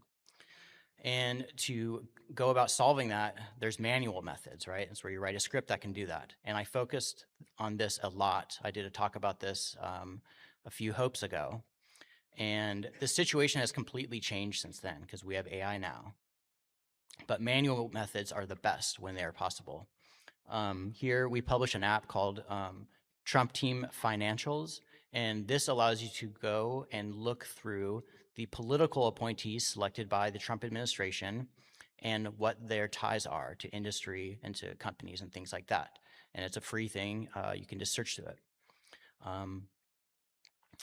A political appointee, they differ from a regular government employee. These are people who are typically executive level staff in policy-making positions who are hand-selected and placed into their roles. These are not the same as regular government employees. They don't have to apply for their jobs and compete with other applicants. They are simply placed. The trade-off is that they do have to file financial disclosures that list all of their assets and their work history, and we use manual methods to extract these. The backbone of our app is something called PFD parser, PFD meaning personal financial disclosure. This is a Node.js tool that parses these ethics documents that the government produces. They are all produced by a single program for the most part, and this library can parse those. It pulls out the tables of all of their assets and job history from each of those PDFs. But there's some problems. First thing, it hasn't been updated in 9 years. But it still works, so mad respect to Chris, who used to work at Center for Investigative Reporting, did some great work here. If you write something and it lasts for 10 years and it still works, hats off to you. But there's difficulties. There's certain classes of ethics documents that it will not parse. There's something called a transaction document, 278T. It does not parse those at all. And then it also has weird, annoying issues about failures on batch jobs. Doesn't really report out like how well it did at the end. And it misses fields. It's also written in like a very obtuse method that's like very difficult to understand and change things about it. This is an example of what one of the ethics documents looks like. The government refers to this as a 278E, and this is the first page, which has a lot of meta information about a political appointee. Right now, that PFD parser cannot get any of this information out. So when we get the result of that tool, it's simply listings of assets that someone holds. So if we want to know, like I have here highlighted in red, the name of the appointee that this document refers to, you got to write a one-off Python script to do that right now. It would be amazing if there was some kind of tool that would allow me to like describe where something is on a page and then pull it out like that. So in this example, I have the person's name highlighted in red. That always appears beneath a horizontal line. And then above that is a little subheader called filer's information. And above that is like the main header, the public financial disclosure report header. If you could like describe where to find this thing, then you wouldn't have to deal with the internals of a PDF. And it kind of exists. There's a library out there called Natural PDF.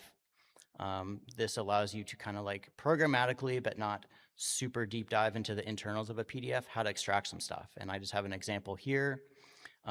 This code is going to, from a specific page in a PDF, find some text that contains public financial disclosure and that it's a large font size. So here I have above 16 or greater than equal to 16-point font. And that's typically like a header. But this disclosure on the right, this library can't parse that because the way a PDF is laid out, a PDF doesn't know about sentences, doesn't know about paragraphs. It only knows about individual characters on a page with X and Y positions. So there's like an underlying part of this library that like tries to piece together words, piece together sentences, and for some reason it just fails on this. So that's one open problem that I face. Even better than that though, as a, trying to think of a more general way of extracting information from PDFs. If there was some sort of declarative language, it would be amazing. Declarative languages are great because they separate the thing that you are requesting from the logic around obtaining it. And right now we're locked into having to understand exactly how something is stored within a PDF in order to get it. And this has been attempted. There's something called PDFQL, and that's what the screenshot is here. This is a paid tool. It is not open source, but they have kind of like a config syntax where you can describe where something is. So in this example, they are describing a label on a page. And in this case, it's the employer identification number, which is a tax ID. And then they're also trying to get the actual person's or the actual entity's ID, which is referred to as an EIN. And they have some rules describing where it is. It's in a box, it's near this label, et cetera, and then it can pull it out. So what if that were solved, right? What if you had some sort of declarative PDF extraction tool? Here's an example of a campaign finance report that candidates have to file in Austin, Texas. It has some basic fields. It has the name of the contributor. It has the date that the contribution was made, says where they live, so you can disambiguate people, and also has the amount of the contribution. And you can write a parser for this. I've done one. Other people have done them. They exist. But here's another one. This is what candidates in San Francisco file. You could also write a parser for this, right? We have the same type of fields. We got the date, we got the name. This one also has the industry that the person works in, and we have the contribution amount. But you have to write a completely separate parser for this. If you had some sort of declarative parser, we got common fields here. We have kind of common layout, it's somewhat table-ish. You could do a lot more of these. So you could scale up from just the city that you're working in to maybe all the neighboring cities. You could find people who are making large donations, in multiple areas. And that brings us to AI methods, right? Because you could probably have AI parse both of those documents. And these tools are amazing. These multimodal AI models and vision models, they work super well. But as journalists, we have to make sure that they're accurate. And how do you do that? Some people will probably be like, well, just use another LLM, right? But it can't be large language models all the way down. If you can write a one-off parser, a manual parser, then now you can check 2 different methods. And then that'll lead you to instances where there's a problem with the page or it's a real actual error. And then you can like check things more thoroughly. But you can't always do that because sometimes you just get an image of a document. You can't OCR that very well usually. So you're kind of stuck. Here's an example of another type of document that we deal with often that we have to use AI for. This is from an investigation that we did called RX Roulette, and we were looking at how generic drug makers overseas were sending drugs to the US, even though they were banned from sending drugs to the US. The FDA was like one-off exempting specific drugs from these facilities, even though they knew there were serious issues at these plants that they make them. This is called a 483. And we wouldn't have been able to parse that without AI. So here's an example of a difficult part of the page, right? You have the person that this 483 is issued to. We have their name and then comma, site head Biopharma Austria in handwriting. That is very common.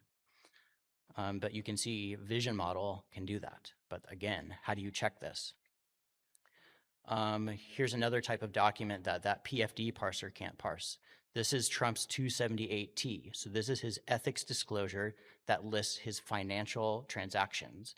And that is his lists of stocks that he bought and sold, as well as real estate. So anytime he bought or sold any kind of real estate, he has to file this report, and he lists them all. These are very lengthy documents, and they're in a unique format. Every other government appointee has a standard form. Him and JD Vance have their own special format. And here's what that special format looks like. It's total garbage. You zoom in, the text is blurry, and the letters run together. Some of the letters are simply blobs on the page. Character-based OCR simply doesn't work on this. Tesseract would just output a ton of garbage here. So the token-based models work because they can kind of look at an entire word and also the surrounding words, and they can guess what the word should be, but they make mistakes because it's not always going to figure out some of these company names, or it'll assign a common company name, but that's the wrong name. So these often fail. And the way that we get around this is through our bulletproofing process. So bulletproofing at ProPublica is just print out a huge spreadsheet of all of our data and start hand checking it. Just go down the list.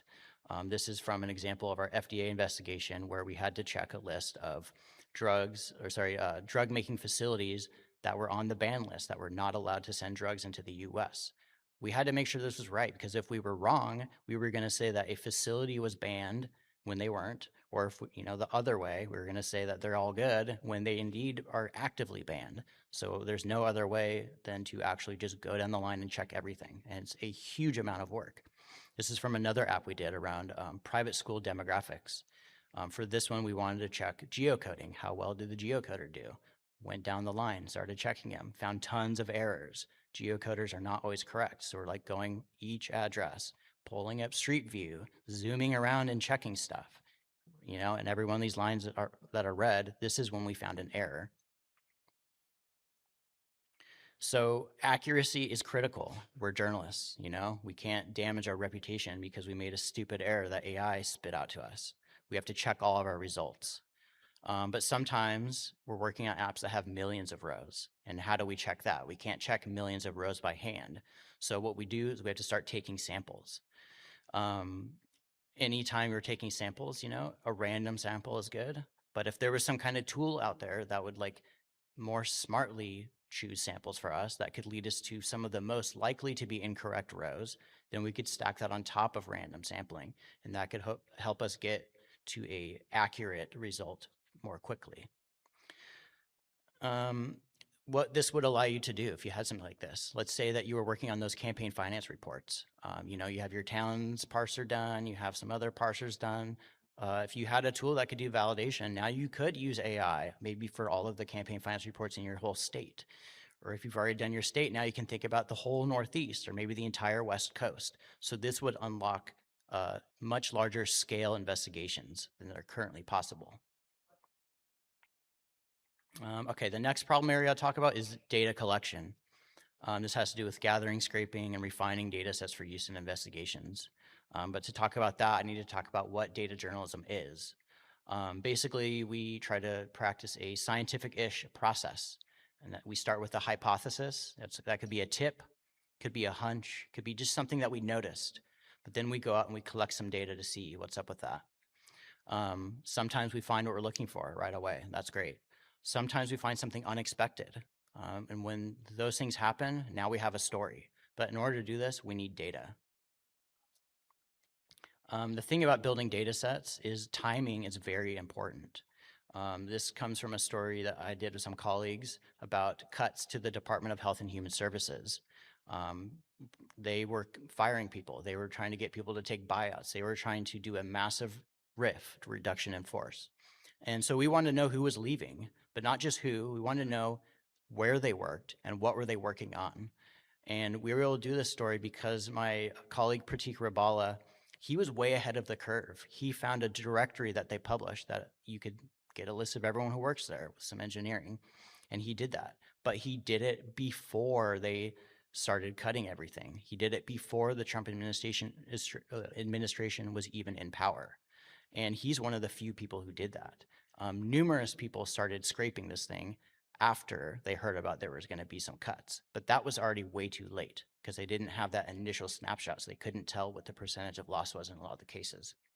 So being ahead of the curve is super important, but that relies on knowing about things in advance. And knowing about government data is not always easy. So a data set that I wished existed is a catalog of government search portals. This would be a very interesting data set. There are some things like this online, but they're typically like detailing some of the most common ones. And it'll be like nice data that the government like purposely publishes. But for me, the most interesting ones are these search portals that are not really like just open data sets you can download. You have to like query them. The FDA has a ton of these, and they're very powerful and very interesting, and not many people know about them. To do this, I was trying to do something like this a while back, and I was like, okay, I'm going to crawl all of the Creative Commons scrapes that we have for .gov, and then we're going to like classify the page to see if it's a search portal, and then we'll try to pull out some information to see what it's for. I didn't do that. But if someone did, you would have a very powerful source of information. You could get ahead of the game on this, and you could start pulling in information that might be useful in the future and not wait until it's threatened before you start looking at it. The kinds of stories that you could do with this, it would give you access to all kinds of things that a lot of people don't know about. You could do tons of stories with this. Another thing that I wish existed is just like a list of where did government employees work. There's an agency called OPM, the Office of Personnel Management, and they publish a big file of government employees, but they don't say where they used to work. We have where people used to work from some of these financial disclosures that we've gathered, but there are strict time windows on that. So it's only like a year or two. So someone who comes in and gets appointed to a position, we only know like 2 years. And if they worked somewhere beyond that, we don't have a way to look at that.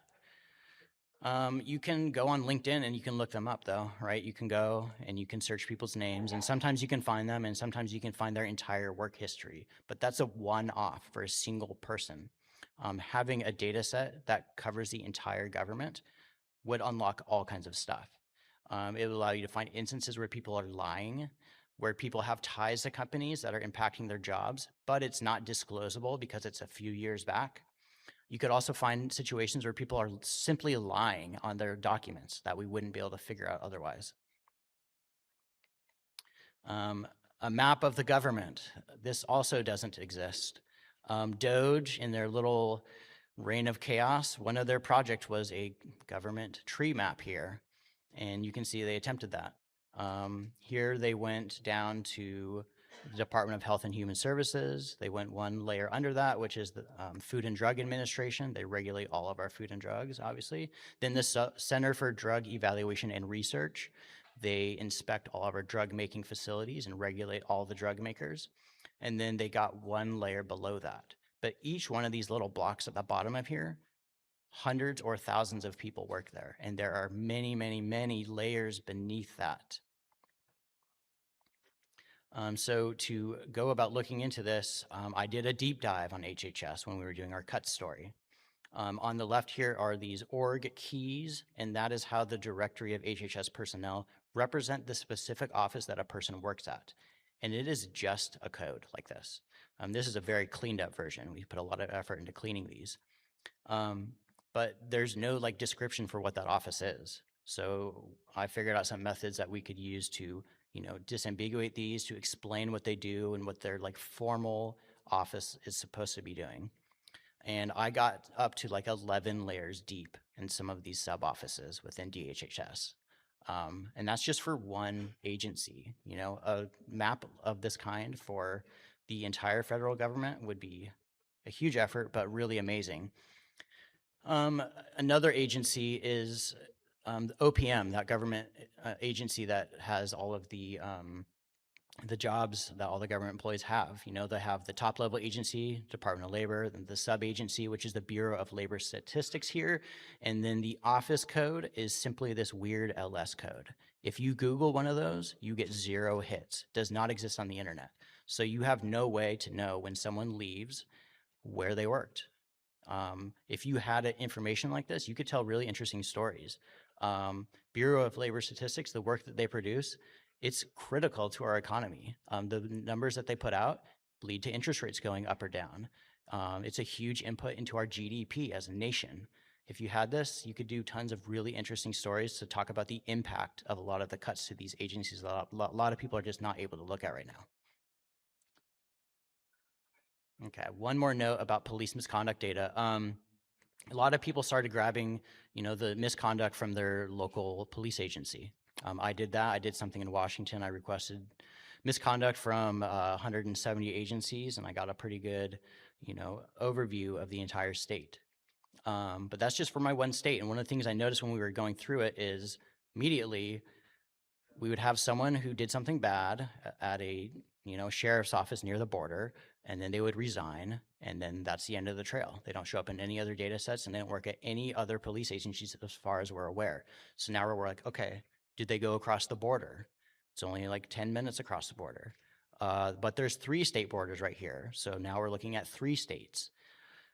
So a lot of people have done this work and getting this information, but it needs to be all joined together. And there is one news organization who's doing this. They're called the Bell Project. It's run by some reporters who did some really amazing work looking into the use of torture in the South at prisons. And they are joining all this data together. So if you are sitting on some misconduct data, send them a line. Okay, the next main problem here I'll talk about is international address grouping. We publish an app called RX Inspector, and you can look up your generic prescription drugs on this app, and we'll tell you where it was made. Not just what country, but specifically what facility. And then we also bring in all of the FDA regulatory information. So we'll tell you if they've been there, what they found when they were there. We'll tell you if it was on the banned list or not, and for how long. You can look all that stuff up for free. A big problem with it, though, is the way that FDA maintains their records. Here's from a list of the list of facilities that are banned from sending their drugs into the US. I call this the giant Microsoft Notepad file because it's literally just an enormous text file, almost completely unstructured. And this is the main record keeping for facilities that are banned. For our investigation, we found that this list was critical, but it doesn't have any identifying information. It just has an address. And most of the other FDA data that we have, so the inspection reports and all of that, most of that just has a facility ID. So in order to match this, we had to do some really intense international geocoding stuff. Here's an example of one of the addresses. Google didn't like this one. It just spit out a wrong, or maybe it just rejected it, I can't remember. But we did a deep dive. We're trying to understand why it couldn't figure out where this place was. After doing some research, I looked into it and I was like, oh, well, they changed the name of that state in India in 2007. So the FDA has addresses that are so out of date that Google doesn't even really recognize it anymore. And that's just one example. So international addresses generally, right? The Western world is not the whole world. Other countries have their own conventions for addresses. Here's how a drug label lists who made it, because some labels just straight up on the label tell you where it was made. And this one says Unichem Laboratories, Palern Industrial Estate, and then a region of India. And if you plug that into Google Maps or something, you are resolved to the center point of this town-sized industrial complex. If you lived here, you would probably know exactly where this place was, but Google doesn't live here, and Google cannot geocode this. Here's another example of some difficult addresses. This is the same facility address, 4 different ways in different FDA data sets. How do you link these together? They're very chaotic and different. You could try to use AI to parse it. This is an example here. I had AI kind of segment this address, and you can see there are some commonalities, but in the address line too, even the industrial, the Farmers Special Economic Zone, one part of it just has Farmers, and the only real commonality here is the postal code. And you can start thinking about maybe we wanted to some string clustering here, some string similarity, but then you can get into the problem of unit numbers. You can have a number that's just a few numbers different, but they're actually a half a mile apart. And it just becomes very difficult. So maybe there's some sort of smarter way that we can go about clustering these international addresses, but takes into account like the differences of how addresses actually look between different countries. So what do you do when Google refuses or gives you the wrong latitude and longitude? There is a library out there called libpostal, and we use it for another one of our apps where you can search for political nonprofits. There are political nonprofits out there that are allowed to spend as much money as they want, and we track the contributions and the expenditures that we make, and we use libpostal to match the contributors together so you can see where else this person, because it's a completely free-form address. Libpostal breaks down though because it doesn't fill in any blanks. And as you saw in that slide with the addresses split out, there was a lot of pieces missing there. Some of them didn't have state names.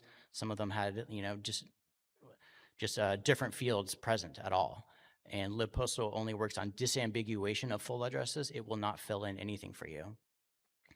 If you had a tool that could do this, this would unlock all kinds of really interesting international and cross-border investigations. You could investigate supply chain issues.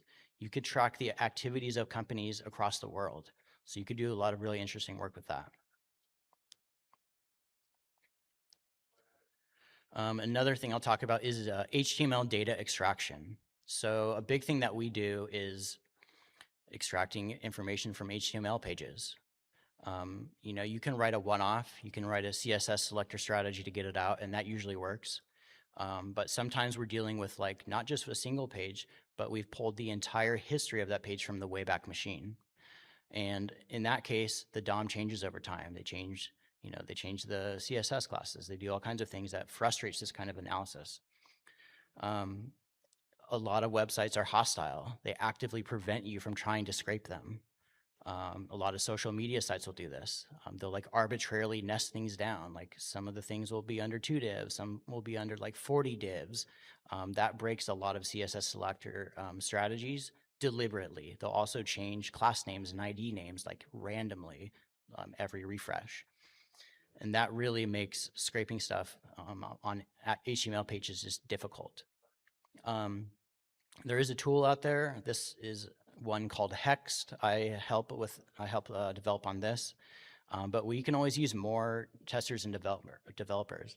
What Hext allows you to do is you take an HTML document and then you build a hex extractor, and that's what's up top there. And it looks very similar to the actual HTML. And this allows you to build extractors from documents much more quickly by simply copying and pasting the thing that you want, and then just kind of like refining it a little bit and turning it into an extractor machine. And then the end result is like a bunch of JSON. We need more people to use it though, because right now I'm one of the main users, and if I haven't found an issue with this, it's probably still in there and someone else is gonna find it, hopefully, or it'll be me.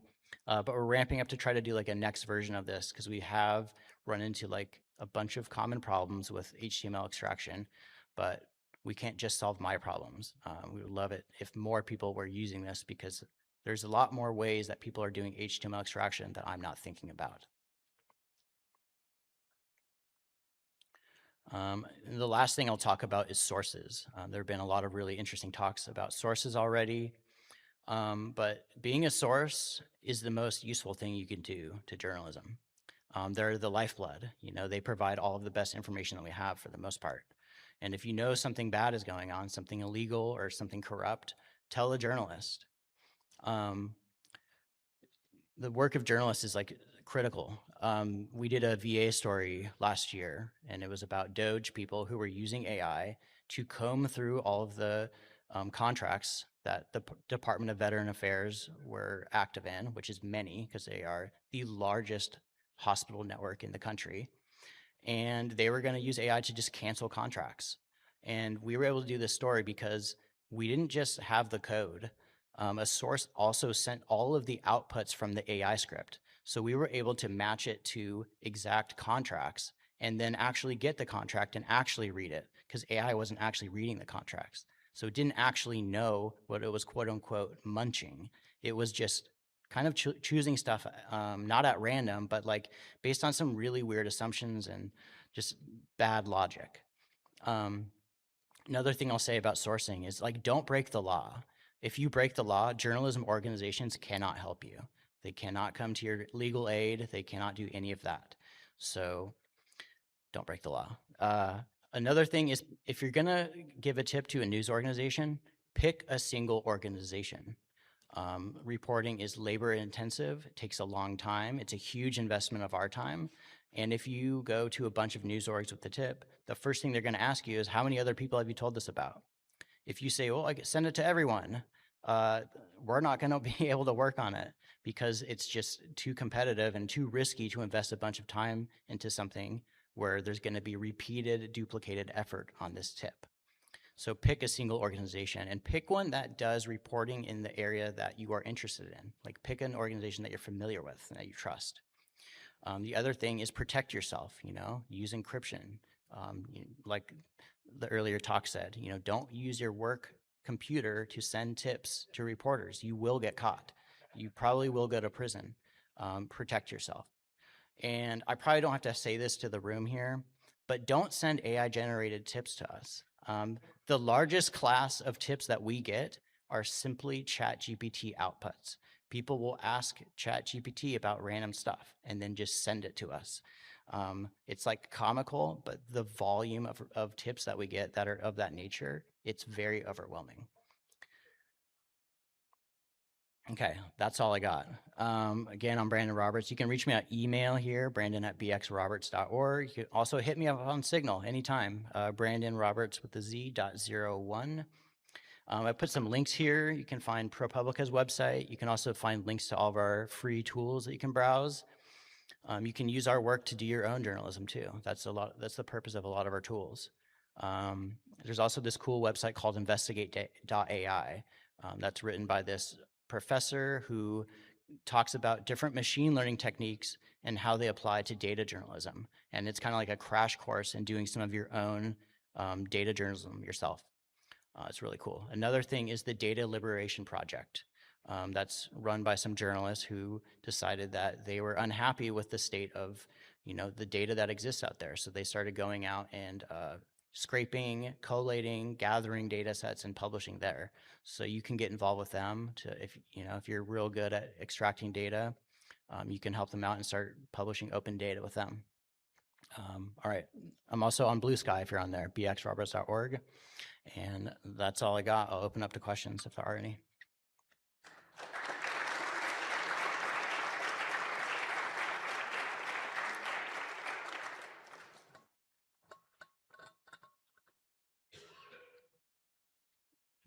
Yes, your colleague Drew Pearson, a number of years ago, published these groundbreaking articles on the corruption in the New York City circuit courts. And it was just revamped, the New York circuit's websites. And I was told by someone who works there that one of the things was because of these articles that you wrote, that your ProPublica wrote, they revamped them. There's no mention of guardianship at all in the description, as if they don't do guardianship. On each front page, there's a link all the way in the left, a very small link. All the judges recently, after those reports, when they ran, never mentioned guardianship, ever. So my question is, as far as the reduction of reporters and outlets, does it maybe it shows that there's not much of demand by the public? They don't really care. I mean, the Drew Pearson's articles were horrific about the corruption and the abuse of elderly and the so-called allegedly incapacitated person. But it caused no uproar, only for people like me and others who are victims. Yeah, unfortunately, I'm not in control over what the public cares about, and things that kind of catch on and people start hearing about. It's really pretty random. So I don't really have a rhyme or a reason to why some stories take off and some don't. And it's always really sad when you do a really good investigation and then it kind of goes nowhere.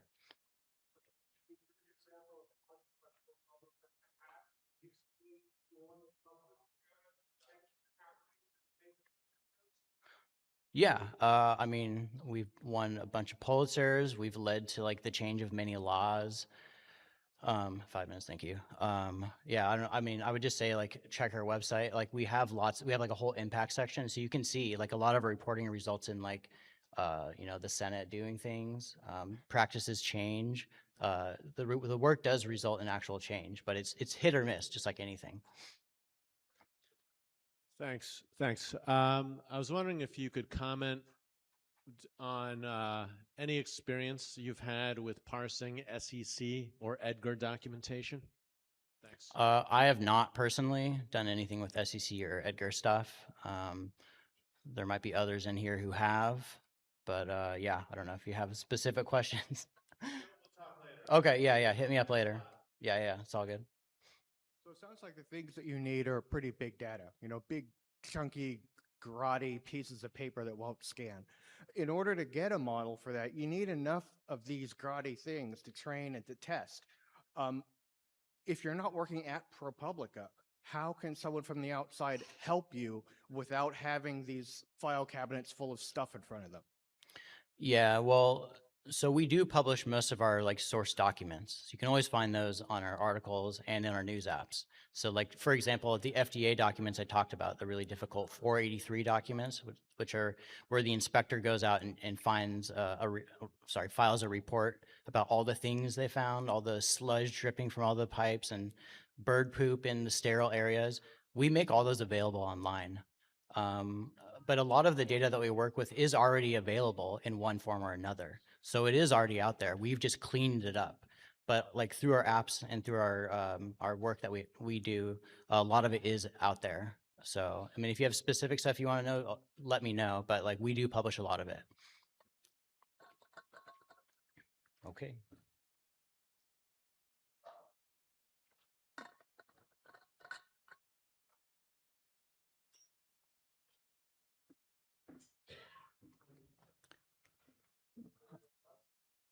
Okay, thanks everyone.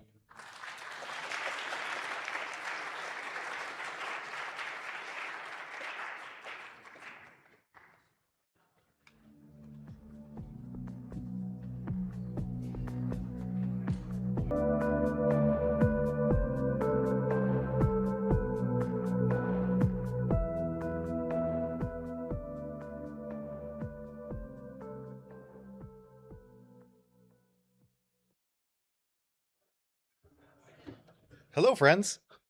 Please give a warm welcome to John Thompson, and he's going to be giving a look inside of North Korea's underground tech resistance.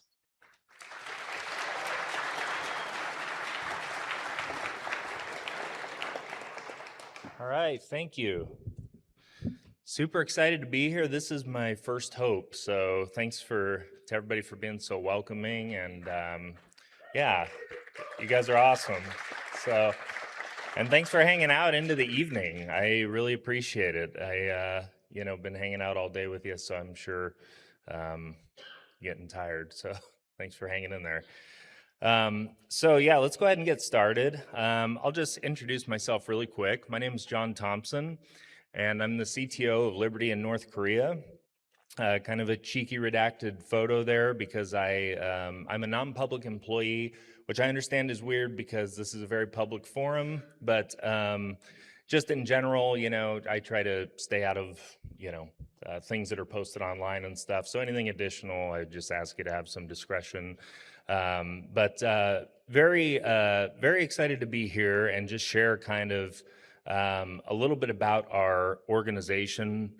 Link exists to create technologies to give more North Koreans more access to information more safely, and that's what we do now. We've, over our history, have assisted in defector rescues and things like that, and we'll talk about it a little bit in just a moment.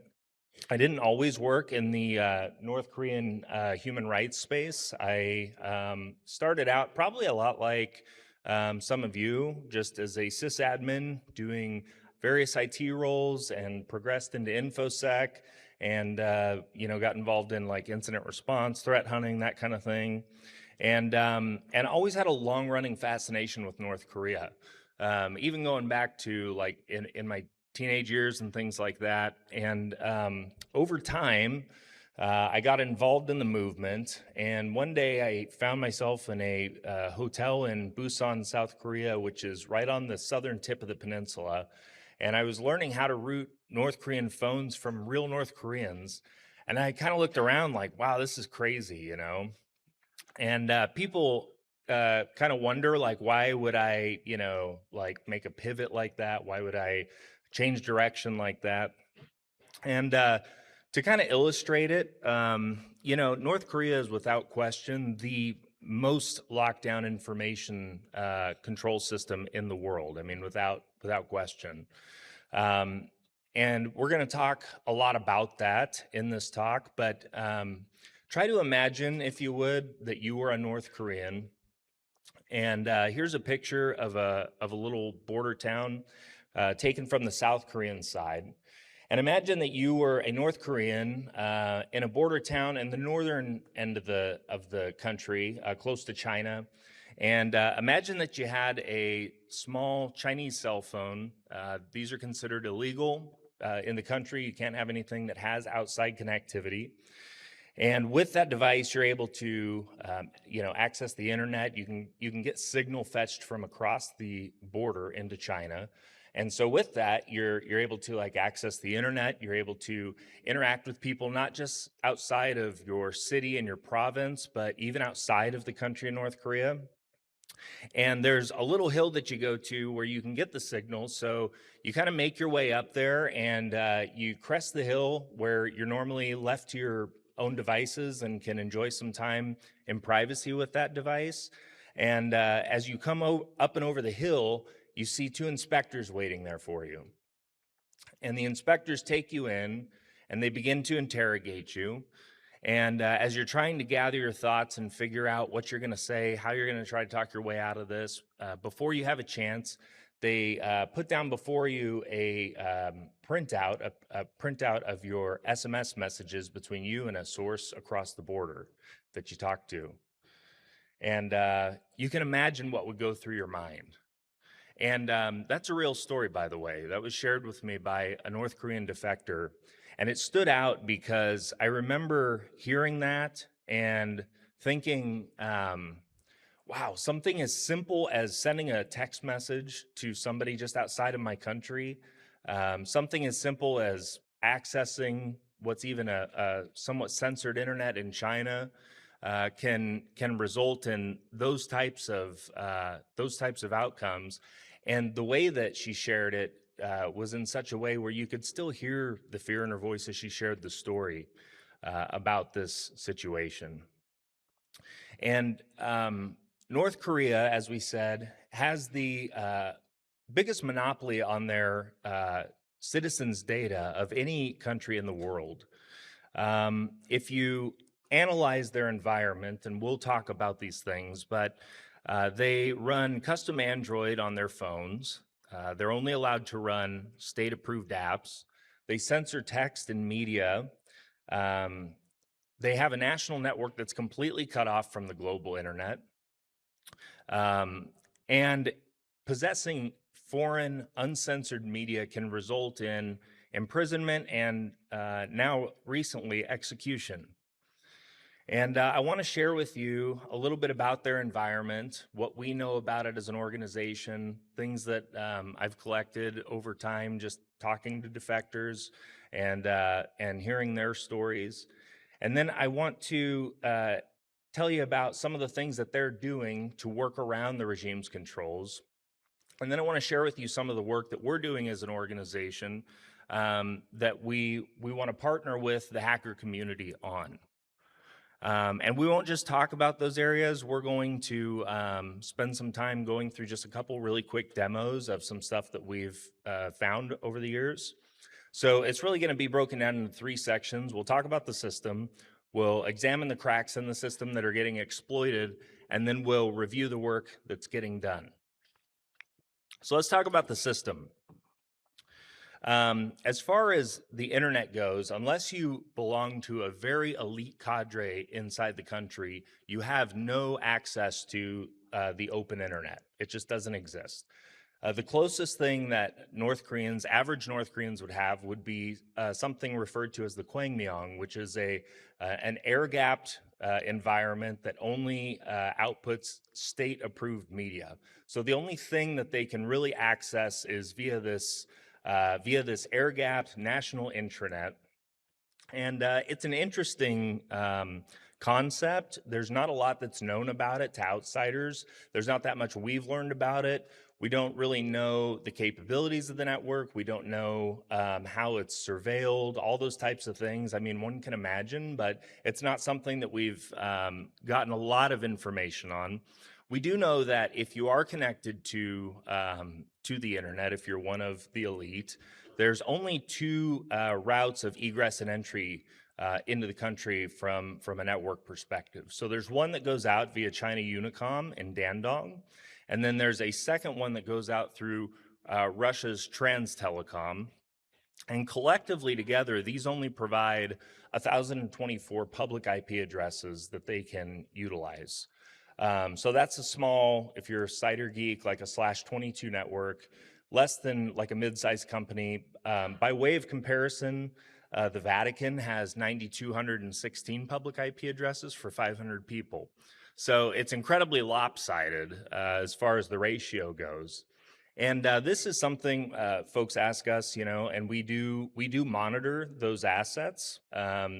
We try to keep an eye on them and observe what new services are coming up, what servers are pointed out to the internet, and what they have listening.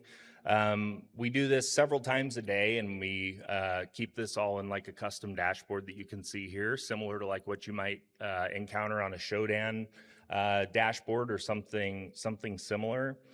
And sometimes they can reveal interesting details about the country, but it's largely quiet. If you remember, in 2016, there was another organization that caught a misconfiguration on a North Korean DNS server. They allowed global zone transfers, and when that happened, some automated detection caught it, performed the zone transfer, and dumped the most information that we have on their domain space to date. So in general, the network's pretty quiet, but occasionally something interesting pops up. We do keep an eye on it, but there's not always a ton to be gleaned there. Let's talk about the mobile environment. They have, surprisingly, over 24 phone brands that are distributed domestically, and they have no app store or any over-the-air update capabilities to maintain these mobile devices. In fact, if you want to get an app installed, you have to go to a local IT exchange center, as they're called, where they provide state-approved apps that can be installed on the phone. This serves as a deliberate choke point for something that we refer to as the signature system that we're going to talk about here in just a second. But you have to go to one of these exchange centers, and that's the only place you can purchase and install apps from. And remember, these phones, they're all centrally registered with the government. So there's the ability to track them. They cannot make any calls internationally.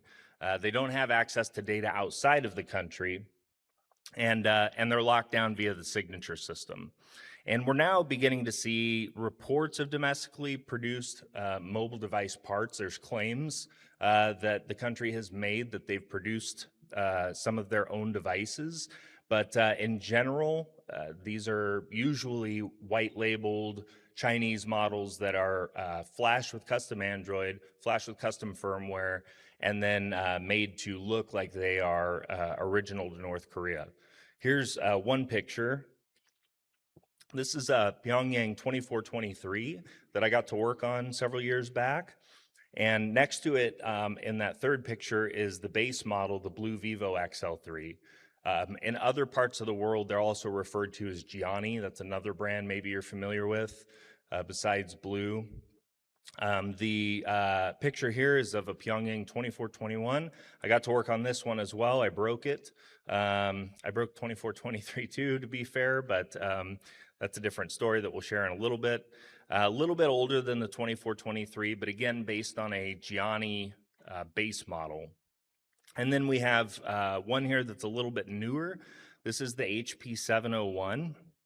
And what was interesting about this phone was When you interact with it, something funny happens when you go to type into a message. It has this great autocorrect feature where it takes words like opa, which is a term of endearment in South Korean parlance, and translates it automatically to comrade. And it does this with a number of words.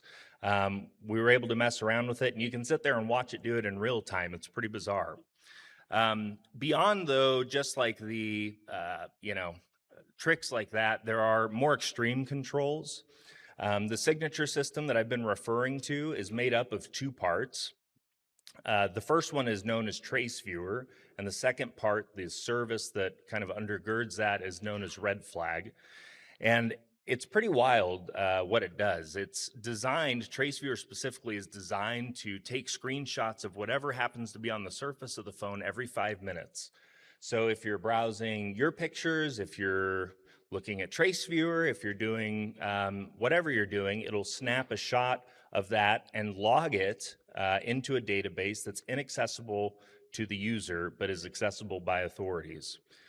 In addition to that, there are a couple of user sort of tripwires, you could say. So if you save a file, if you take a picture, something like that, it will automatically log that as well into Trace Viewer and show the path where that is contained. And then you have Red Flag. And Red Flag is the other half, really the worker behind the surveillance system on the phones. It uses two distinct cryptographic signatures to control what content can exist on the device. Okay, so the first one's known as self-sign. And this is, we'd refer to as like a device signature because it originates and is generated on the device. So for example, if you went to take a picture or a video and you save that off to your phone, the Red Flag service would look at the origin of that file, see that it came from the phone, and then it would sign it with a cryptographic key pair. And we'll discuss kind of the anatomy of the cryptographic signatures here in a second. But that's a watermark that says it can exist on this phone and on this phone only. Then the second one is the NAT sign state signature. And this is completely controlled by the state. So users don't even have access to the key pairs if they were to pull the chip from their phone because they don't live on the phone. And it's designed to be used almost exclusively for signing apps. So APK files that you want to install, you can sideload them, but when you do that, if you, at install time, try to install something that's not signed with the NAT sign signature, it will immediately delete it from the device. Same thing is true with the self-signed signature. If a file is transferred to a device and it doesn't have a self-signed signature that matches the IMEI of that phone, it will automatically get deleted. The signature here is pictured. You can see the one on the left is from an APK that we pulled from that 2423. You can see the magic bytes at the bottom that show that it's NAT signed. The one on the right is from a picture that we took we lifted from the device, and that's got the self-signed signature attached to it. They're interesting to study the anatomy of kind of by themselves. We're still kind of doing research into this, but if you look at one of those signature blocks, in the self-signed signature, you'll see the first, probably the two or three most interesting fields are going to be the signature itself. So that's that first 256 bytes. And that's a signed SHA-256 hash of the file itself, as well as the trailer, which includes the IMEI hash. So then you have the IMEI hash there, which is highly relevant because that's what binds it to the device. And then you've got the magic bytes at the end that Red Flag reads to decide which type of signature it needs to validate. Then we have the NAT sign signature, and if you look at an APK that has this installed, it's a little bit different, not as much to it. It's got the signed block at the beginning, and what's different about this from the way that the IMEI is ingested on the self-signed signature is that it actually reads the IMEI at validation time. So it doesn't pull that back, which is why you don't see an IMEI hash there included as part of the signature block. And then it's got the magic bytes there at the end. So to kind of better illustrate this, we were able to get TraceViewer and Red Flag working on an x86 emulator. It was kind of a pain, but it's the first time, as far as we know, that anybody's been able to get it actually functioning on an emulator like this. And I'll just kind of walk you through what's happening here. So you can see on the left there are the logs that are coming directly from a service that's going to broadcast events to Red Flag. And there I was just displaying what it looked like. Very simple interface. It's just got two spots for file history and a spot for capture history, two different tabs. If we tail the hex bytes here of this file, it's unsigned. It's just a picture of the wallpaper on my laptop. And you'll see that there's no self-signed signature on it. So if I go over and transfer that into the emulator, you're going to notice that a broadcast pops up there on the logs. And by all appearances, it moved over, but the file was read when it was ingested, and TraceViewer saw that this was an unsigned file, and it grabbed a log of the time, date, and the path that was transferred to, and then immediately deleted the file. Now, if I go to the camera and do the same operation, I'll take a picture with the emulator camera, and you're going to see the broadcast event on the left side there. And in this case, it saved it to the disk, and you can see in TraceViewer that it marks the event, it logs it there, that a picture was taken at that time, but that file is allowed to persist because of the self-signed signature. And I'll just pull it back with Android Debug Bridge to show you the completed signature. And I'll add while it's doing that, the only piece of code on here that's not North Korean that we're running is, besides the emulator itself, obviously, but the file browser that's installed on these North Korean devices emits the broadcast signal to Red Flag. And so without that file explorer, you cannot fully simulate the whole operation end to end. So we created kind of a shim service that sends those broadcasts out manually whenever you have one of these write operations on the device. So I pulled back the file, and now I'll just show the output there, and you will see that it's got the self-signed signature on it.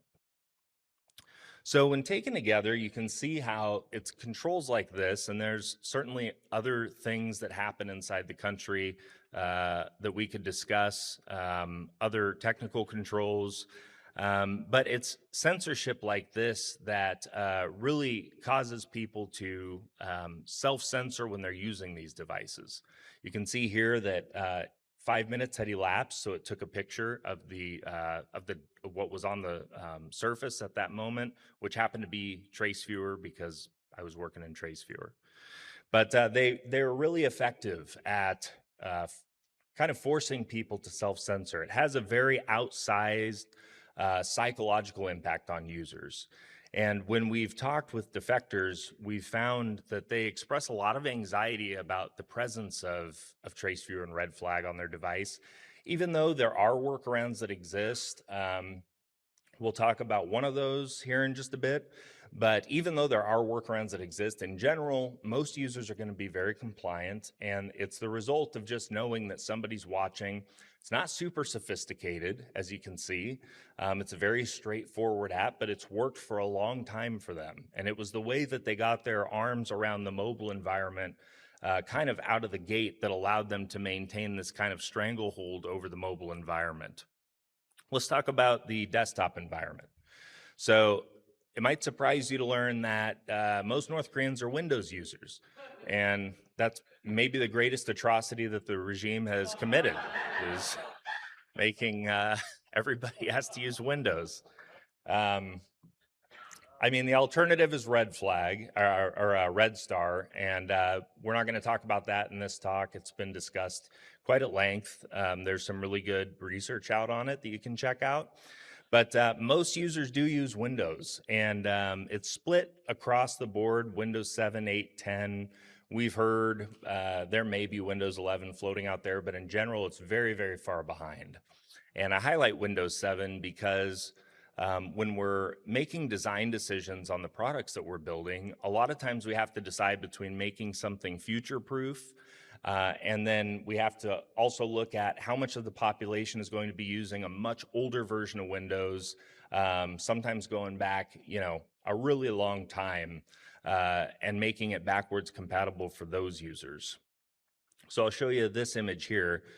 This is from data that we exfilled from a North Korean machine. This is not a perimeter device. This came from deep within the country. And we can't really get into the details of how we did that because they're sensitive, but we were able to get this information back as kind of like our market research, I guess you could call it. And you can see it's Windows 7. They're running 32-bit. They also, if you noted when you looked at it, are not running Service Pack 1 even. So we're talking about something that goes way, way back. But the thing that gave us the biggest headache in particular on this machine was the IME. So if you look at the keyboard/IME portion there of the output, there's a non-standard IME listed, and it's known as HANA. HANA was a IME that the regime developed to be used within the country based on IMM32. So if you're a Windows input geek, that's really old. It's largely been replaced by TSF. And this IME was designed to give them control over the input system on the device. And they did it a really interesting way. So they wanted something independent of South Korean Hangul on the device. So they put this together. And in addition to being an IME, it also installs 3 system-wide message hooks via DLL that it drops and injects into every GUI process on the machine. In addition to that, it drops a second DLL that is used to manipulate the registry, and I'll show you what it manipulates here in just a second. And then they have a portable executable that's used to set HANA as the default UI language. And when you install it, I thought y'all might get a kick out of this. So we'll just show you what it looks like when you install it. So we got our hands on this copy of it. It's a little bit older version. You're going to note by the fact that it calls out Windows Vista as the latest compatible version and Server 2008. But it loads up.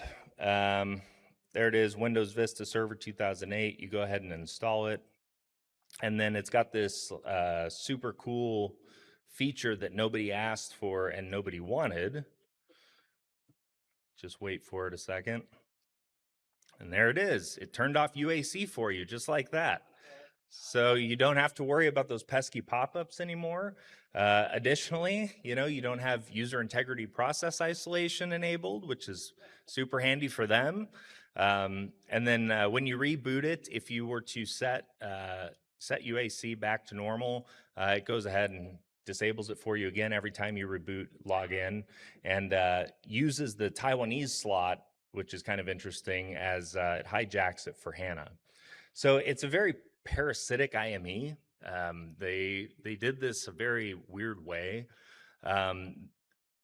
And although it is very parasitic, as far as we can tell, it doesn't really do any of this out of additional malicious intent. Like, it's not exfilling data. There's no keystroke logging happening there or anything that we can tell. Rather, it's just a byproduct of engineering in a society where they don't have to worry about privacy laws. They don't have to worry about any kind of human rights. They don't have to worry about user complaints. I mean, that's frankly the answer, right? They can do this in a vacuum. And so because of that, they do just kind of the minimum of what's needed. We've kind of hypothesized that some of this is maybe because they reserve some of their best tech talent for other activities the regime carries out. But yeah, it's done in such a way that is very North Korean, if we could say it that way.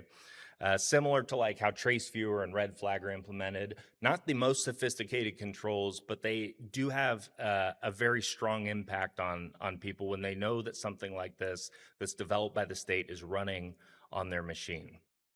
And for those that do push back, there is human enforcement, which is kind of the other part of this equation.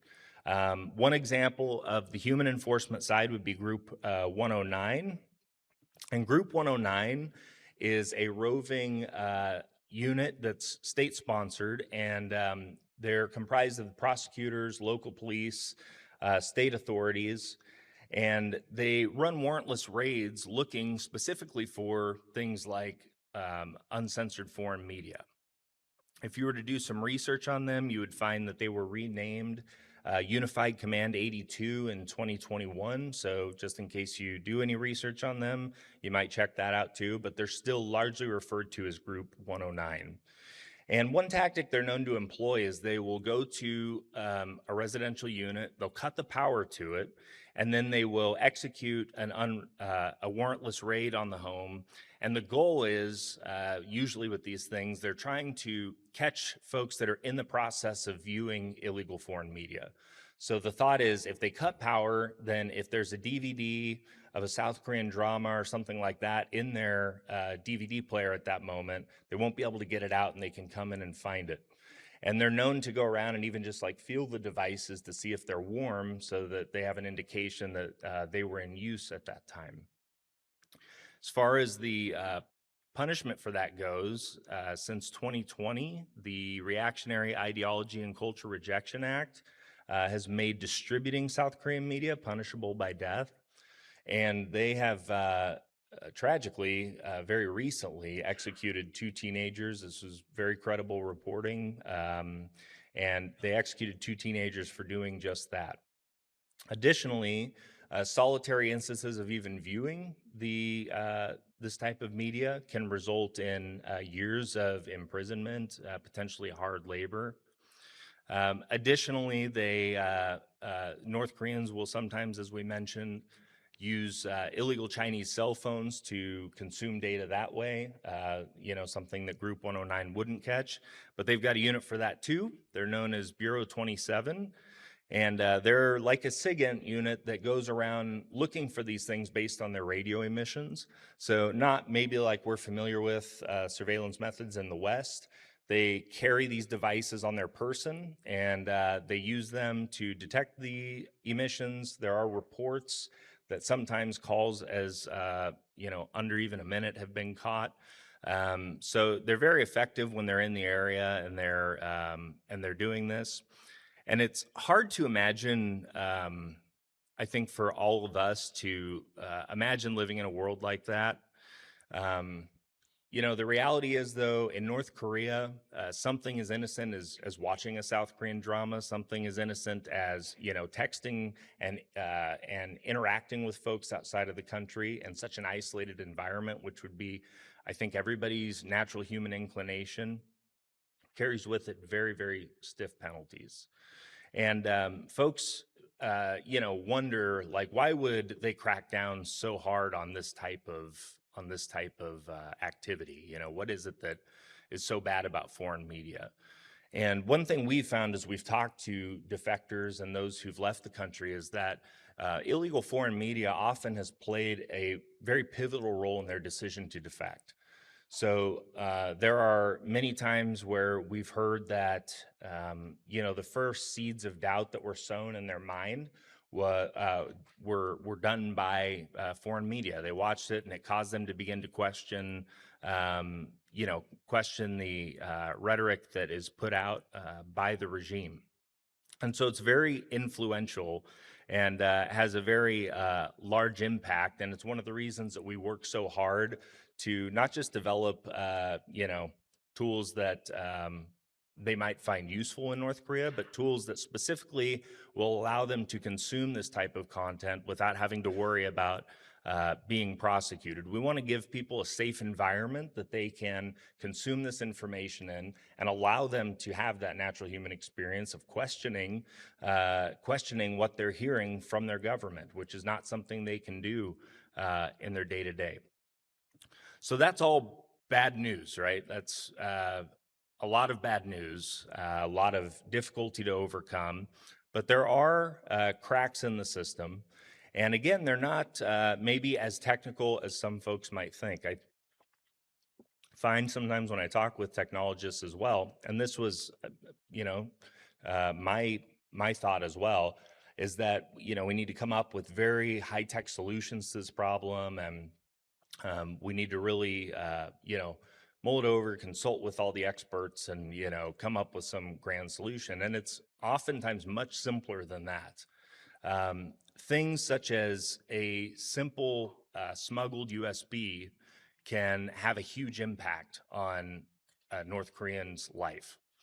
A lot of stuff is brought into the country unencrypted on a USB drive, and they consume it because they don't have any alternative for consuming this type of data. USB drives are acceptable to possess in North Korea. They are, also used are micro SD cards. Those draw a little bit more scrutiny because of their size.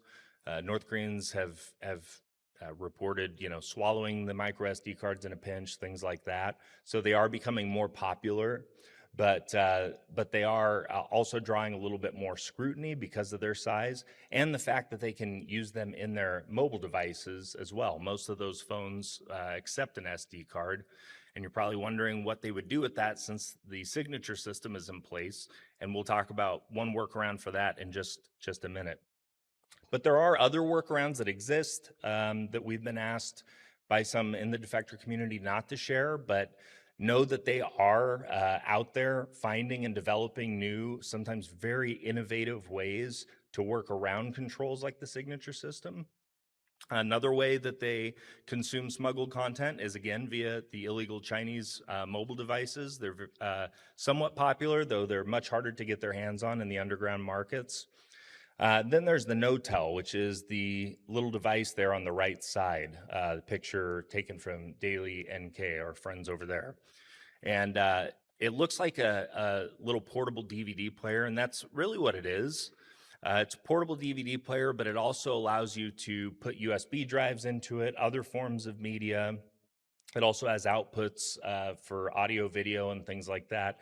And they're really popular because they're also battery powered. So in the case of a warrantless raid being executed on the home, this device gives them the time to do what they need to do to make sure that they're not caught doing something illegal.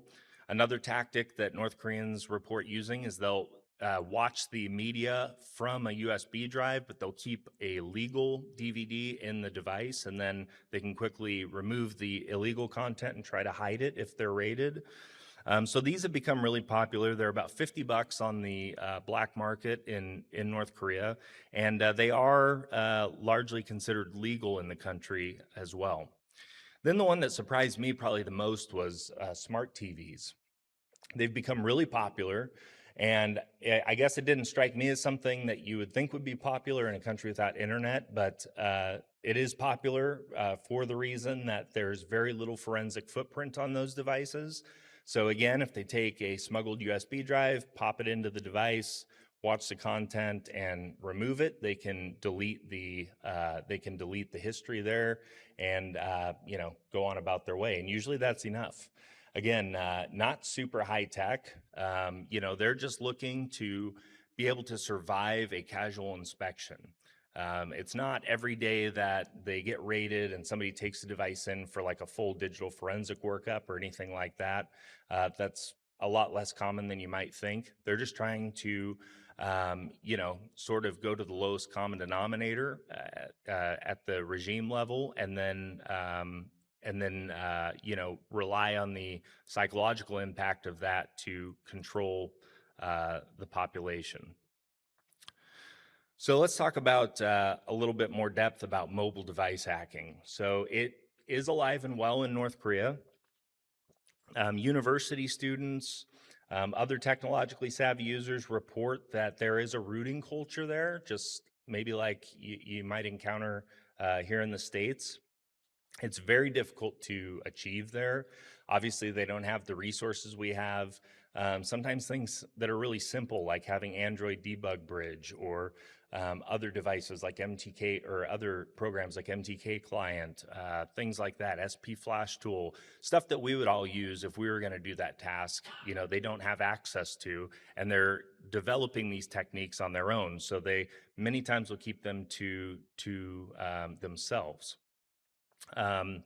We as an organization perform research on these devices because we want to try to come up with ways that we can enable the users to get around their surveillance and things like that. We've done this a couple ways. The devices are very locked down. Going back to like the 2010s, maybe a little bit further, you could still get the phone into BROM mode by using key combinations. So maybe you've done this, you just kind of put in the USB, hold down power and volume down or something like that, and the device gets into BROM mode and you can interact with it that way. That was the case on much older Pyongyang models. What we found when we got to like the Pyongyang 2421 was because of that, they disabled BROM mode on the via the key combinations like you could on the older ones. Again, on the 2421, they had removed the ability to access fast boot via like traditional ways, but you could still get to it via a forced meta mode using something like MTK Client. In some cases, even the preloader's been modified on these devices. The 2423, for example, the newer one that we showed the picture of, this disabled fast boot entirely, so it was not even present to be accessible. And then when we got to the 2425, which we didn't picture, but is one of the newer phones that we've analyzed, the only real even logging we were able to get off it was via the UART pads. So you could see what little kernel would spit out and at boot time, and that was pretty much it. I do have a couple friends, Martin Williams and Bjorn Curler. They both do a lot of research. Bjorn developed MTK Client. Martin writes NK Tech Lab. That's his blog if you're interested. They have some exciting developments on this front, and I certainly won't steal their thunder, but keep an eye on them for to learn about their work. But we, you know, after trying these things, traditional methods, we resorted to chip off. And you can see how that's going via the picture there on the left, not well. We've attempted this a few times with high rates of failure. It is tough to do and not damage the chip. In this case, that was 100% just me acting like a caveman and putting too much pressure on the thing, and then it chipped the corner. We were able to lift the chip on the 2421, but the thermal stress caused the chip to fail. So, you know, it's a tough one to solve for, right? But we are after getting these full system dumps so that we can better understand things like the signature system, like modern instances of red flag, because we only have older versions of it. So we're attempting to do this on a day-to-day basis, and it's a project that continues to run for us. And I think the mobile devices really represent like the cat and mouse type game that the regime plays. Again, they you know, observe people exploiting the BROM mode, so they go ahead and create a workaround for it, you know, shore that up, fast boot, et cetera, and it continues to develop this way. One way that they have beat the system was via this program called Pigeon. And Pigeon is a state-developed tool, and it was built to apply red flag signatures to a file directly without having to involve the red flag mobile application. And I'll just show you what it looks like here. If you read Korean, you'll note that it's not actually called Pigeon when you open the program up. It's just become collectively referred to that by a lot of researchers and others other in the defector community. But you can see, I just pop open a file here in WinHex, and you'll see it's just, again, another just plain Jane screenshot. And I'm going to pop this open in Pigeon. And this was leaked via somebody on the inside. We don't know who, but this was leaked by somebody with access to these types of government resources a while back. So now I'm just going to go in here. Unless you can read Korean, I'm just going to open the file. I'll pull it in, and then I have to enter the IMEI number so it can bind it to the file. And this is just a research phone IMEI for purposes of demonstration, so don't hack me. So I'll enter the IMEI here, and then all you got to do is select the file and hit sign. And just like that, it generates the self-signed signature that's needed. The real power there, of course, is the fact that not just that it does the signature with the correct layout, but the fact that the keys were present. It's a kind of one key fits all. They have the self-sign keys that get rotated. So of course, like this older version of Pigeon would probably not be effective today. But you know, when it was leaked and when it was distributed, it did provide North Koreans the opportunity to take something like maybe a K-drama or a movie they watched or something. They could sign it, they could put it on an SD card, and then somebody could watch it on their mobile device. So it's, you know, it's leak tools. It's a combination of very innovative, technologically savvy young folks and some less than technical workarounds that a lot of North Koreans are using to work around the environment. There's also some anti-forensics going on. I call it contextual because these are not really referred to as anti-forensics tools. CCleaner is not great, obviously, but it's a powerful tool in their hands, and deletes their media history and cleans a lot of the temp file locations and things like that can get them in trouble. Additionally, Norton Ghost is used to take a clean snapshot. I hadn't heard that name in a long time.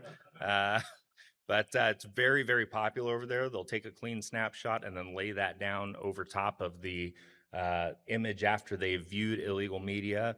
And sometimes that's enough to keep them out of prison. So let's talk really quickly then about the gaps. Right now, the movement is in its biggest crisis since the 90s. Governments have withdrawn most of their support, and not just for this movement, but for the NGO community at large. Support for activism from the US government, from the South Korean government has dwindled to barely a trickle, and it has really sparked a crisis. And one of the reasons that we're here this year is we want to engage hackers, and we want to collaborate with the community and ask folks like yourselves to step up to fill the gaps that these governments are leaving. What have we done about it? In just the last couple of years, we're proud to share we're not a big team, but we are a mighty team, and we've got 5 projects in active development right now. These span the realms of data security, media consumption, communications. They're actively being developed now, in some cases tested as well. In 2025, we performed 68 user defector tests. And it's worth pausing here and just emphasizing how important that is to our work. Without the defector community that we have access to, we would not be able to do this work at all. It provides us the context we need. It gives us the ideas sometimes that we're just not going to come up with, having not had that exposure to the environment. And Link has helped over 1,300 defectors reach safety in our 20 years. And so many of these folks are not just willing, but are also very eager to help us in this work. And it's the guiding light in what we do. And then, of course, security is the primary design requirement for everything we do. We want them not just to be able to consume the data, but we want them to be able to do it in a safe manner.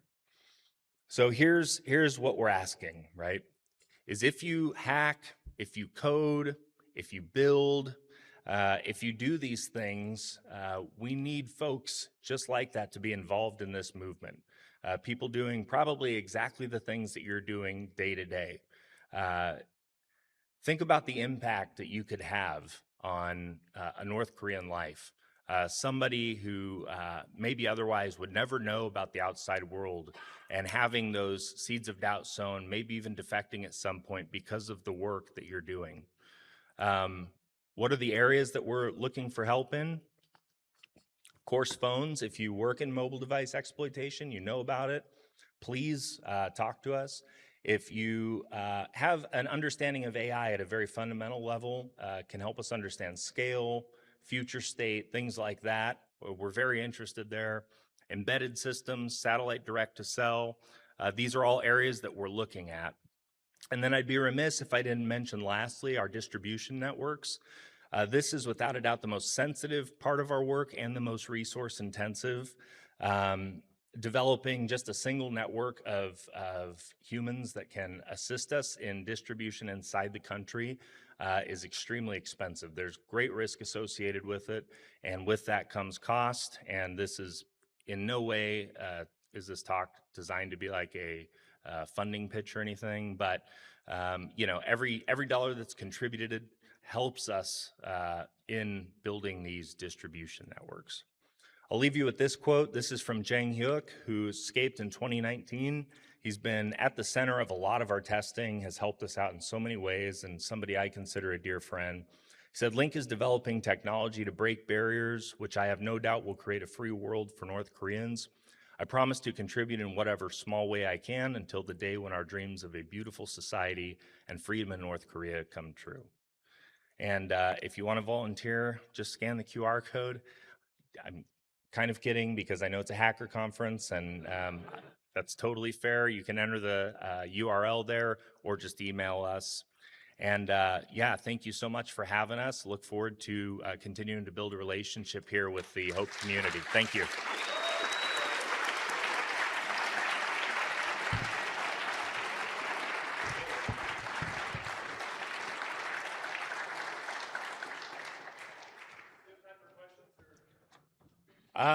I don't think so. No. One question? Okay, one question. If you have questions, I'll be out there in the lobby. Please come up, hit me up.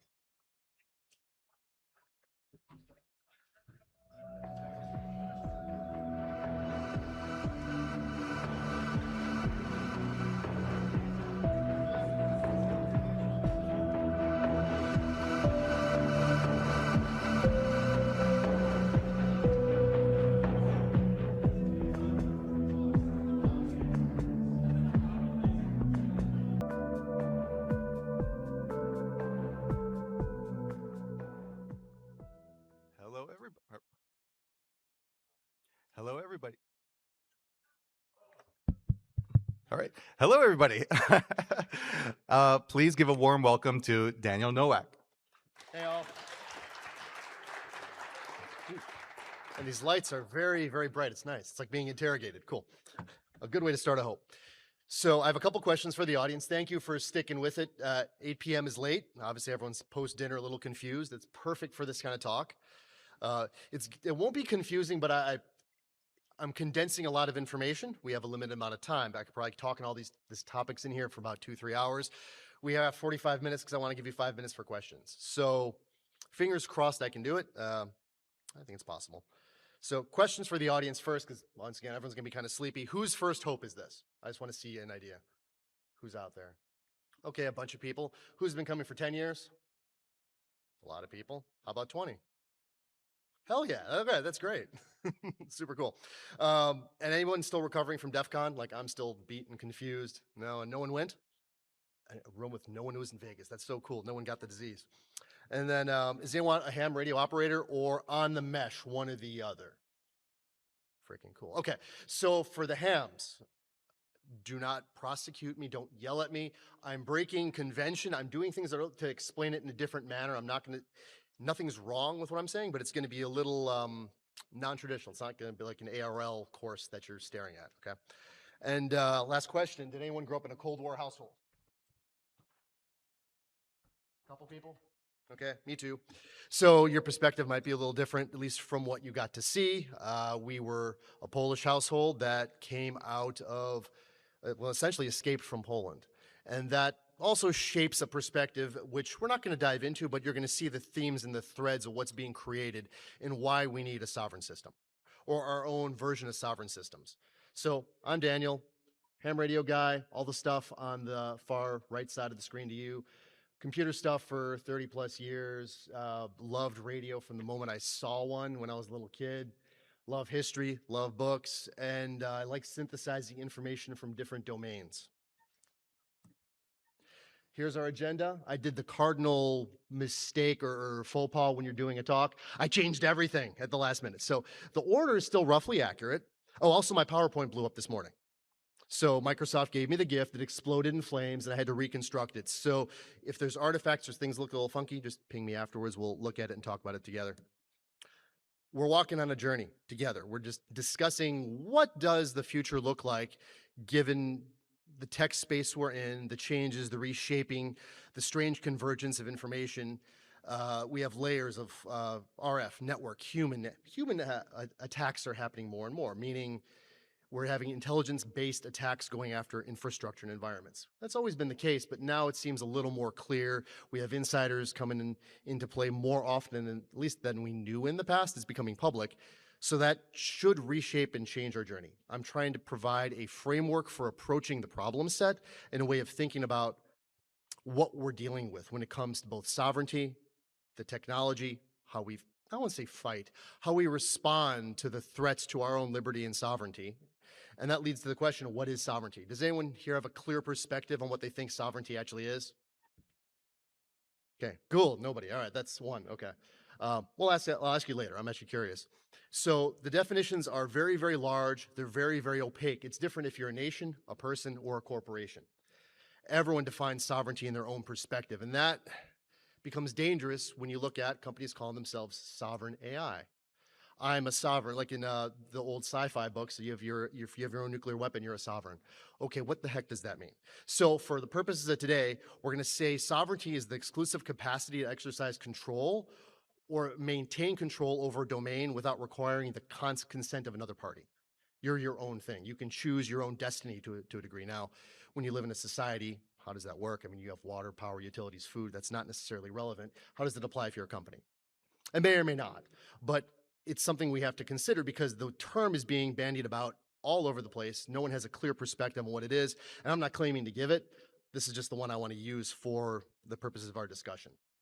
So something I constructed over the last, we'll say 9 months of writing articles and just putting together pieces of different threads are a variety of principles that I feel apply when you're trying to deconstruct a human intelligence operation, whether you're trying to understand a hacking system, or whether you're trying to understand a political instrument. It can be applied in many different ways. The world is based on like principles, fundamentals, primitives. It depends what domain you're in. So these are the principles I want to apply for today. Everything from assume you're known, be you're a good guy or bad guy. The exploit is the extraction, not the operation. The exploit is just a tool. The mechanism that's used to do the act, the deed, it's just the way of doing things. It's not that cool. In cyber and technology, everyone likes to focus on the tech. Well, what's the ramification of the tech? What's the purpose of it? Let's focus on that. Access and convenience are the gateway to hell, but they also concentrate trust. The concentration of trust creates the points that we attack, or that get attacked by the various systems that we're going to discuss today, be it our cellular systems or systems in infrastructure you're trying to protect. I won't read the rest, but you can see it if you're interested in it. Take a screenshot, take a look. The basic idea is we have rules to function by in order to apply some kind of strategy and intelligence in our world and actually make something effective and work. So first things first. We're going to talk about chips, RF network, what lays underneath the stack, and we're going to do it at a very, very high level. What does government do whenever they don't understand something? They legislate. They tend to stop things. They don't necessarily consider how to wage effective action. That's not really their job. Their job is to engage in some form of control system. So they create loops. And I have a fun infographic that shows the loop. It's nice and confusing, but if you notice, there's an external threat. Something bad happens. Look at the loop, the circle. There's some form of moral justification that comes in, be it the children, this, that, or the other, something bad that's happening. And there's an expansion of control that is usually legislated, or if not legislated, controlled through cost or controlled through social implication or action. From there, it becomes normalized. Activities become considered standard. We just accept it. The authority persists, and we have another external threat. We can think about that through all the themes of discussions we've had throughout the day. The EFF talk went into this very nicely. So the language is always going to be broad. It's always going to be open. There's always going to be some form of open source pushing back. And on the right-hand side of the screen, there's just a handful of, we'll say, proposals, laws that are going into place that are going to impact us, from cellular to how communication works, through how apps are put in stores. So in general, there's a noose tightening, there's a closing, and that's just the nature of the beast. It's what they do. And we assume it's our government, they're doing whatever they want. Sure, government does what government does. This is a piece that a friend sent of mine. He's watching from remote, so hopefully he's not judging me either. The UK's war on anonymity has come to America. There's a bunch of NGOs that are applying their philosophy through financial stimulus to push those types of laws that control mobile access and essentially de-anonymize age controls, age restrictions across borders, state borders. In theory, states should be independent. So we have foreign nationals and foreign NGOs doing their own right? They're functioning as governments, applying their will. With this, the burner phone dies. The idea that you can get a SIM card goes away almost immediately. So there's a timeline, there's some storylines, but the basic idea is the US and Canada were the only places in the world where you could buy a SIM card without walking in with a passport. Has anyone tried to buy SIM cards overseas? Legitimately. There's always other ways. A couple of hands go up. You have to hand over a passport, right? You're giving some form of your ID that they scan, track, and keep tabs on you. They want to have a mapping, a one-to-one mapping. Cool. So we understand that's literally going away as we speak. Modern communications are a mishmash of tech. The building on the left, anyone from the city knows exactly what that place is. There's a lot of stories that'd be fun to discuss about it, but in general, there's a lot of cables that go into it. We're going to talk about undersea cables in a bit. The right-hand side of the screen is a global map that just shows fiber lines that wrap the planet. Internet essentially runs terrestrially. Well, it always runs terrestrially, but we have some satellite links as evidenced by Starlink up in the upper right-hand corner. We mostly use mobile phones, SIM cards, and some form of mobile communication, which is all now going to be tracked, tagged, and followed. I'm not saying that's good or bad. I'm simply saying it is. When you look at mobile communications, there's a 5-layer cake. Starting at the bottom to the top, we look at the least expensive and easiest to access to the most expensive. So start at the right-hand side, you have your advertising IDs. There's an advertising ID market. Those are attached to all our devices, unless you have a graphene, which arguably works as well as it works, right? It's cool, except when it doesn't receive calls or messaging doesn't alert you. It's super cool until it doesn't function. There's the application layer. There's the carrier infrastructure layer, which is fairly expensive. Accessing that is rather complex, but it's doable. Private sector can do it. If you have enough funding, you can do anything. Then anyone know how many basebands there are on the planet? Different basebands, unique chipsets that run on your phone, which is a radio? No hands. A handful. Typically, there's 5 to 6 unique basebands at any given time. They're all based off a specific 3GPP code base. They're closed firmware. They're hard to get to. Reversing them is challenging. So when you start hacking at that layer, it gets very complicated. And then your unique fingerprint is tied to your RF signature. You have a series of devices in your pocket that are you. They're distinctly you. That's a very targeted, very expensive attack. So once again, bottom to top, least expensive to most expensive. Keep that in mind as we talk about this tech going forward. Internet's a machine. It's a system of machines that all communicate together. I'm always still amazed that anything actually works. Right? Anyone who hasn't worked enough in this space. Both pictures indicate underground or undersea fiber lines. What goes on those fiber lines? The entire internet of the world. We have some slides later in this that express how many lines, what traffic flows over them. But the basic idea is our ability to do life as we know it, communicate, transact, and make things happen, is tethered to these lines. Do these lines have national borders?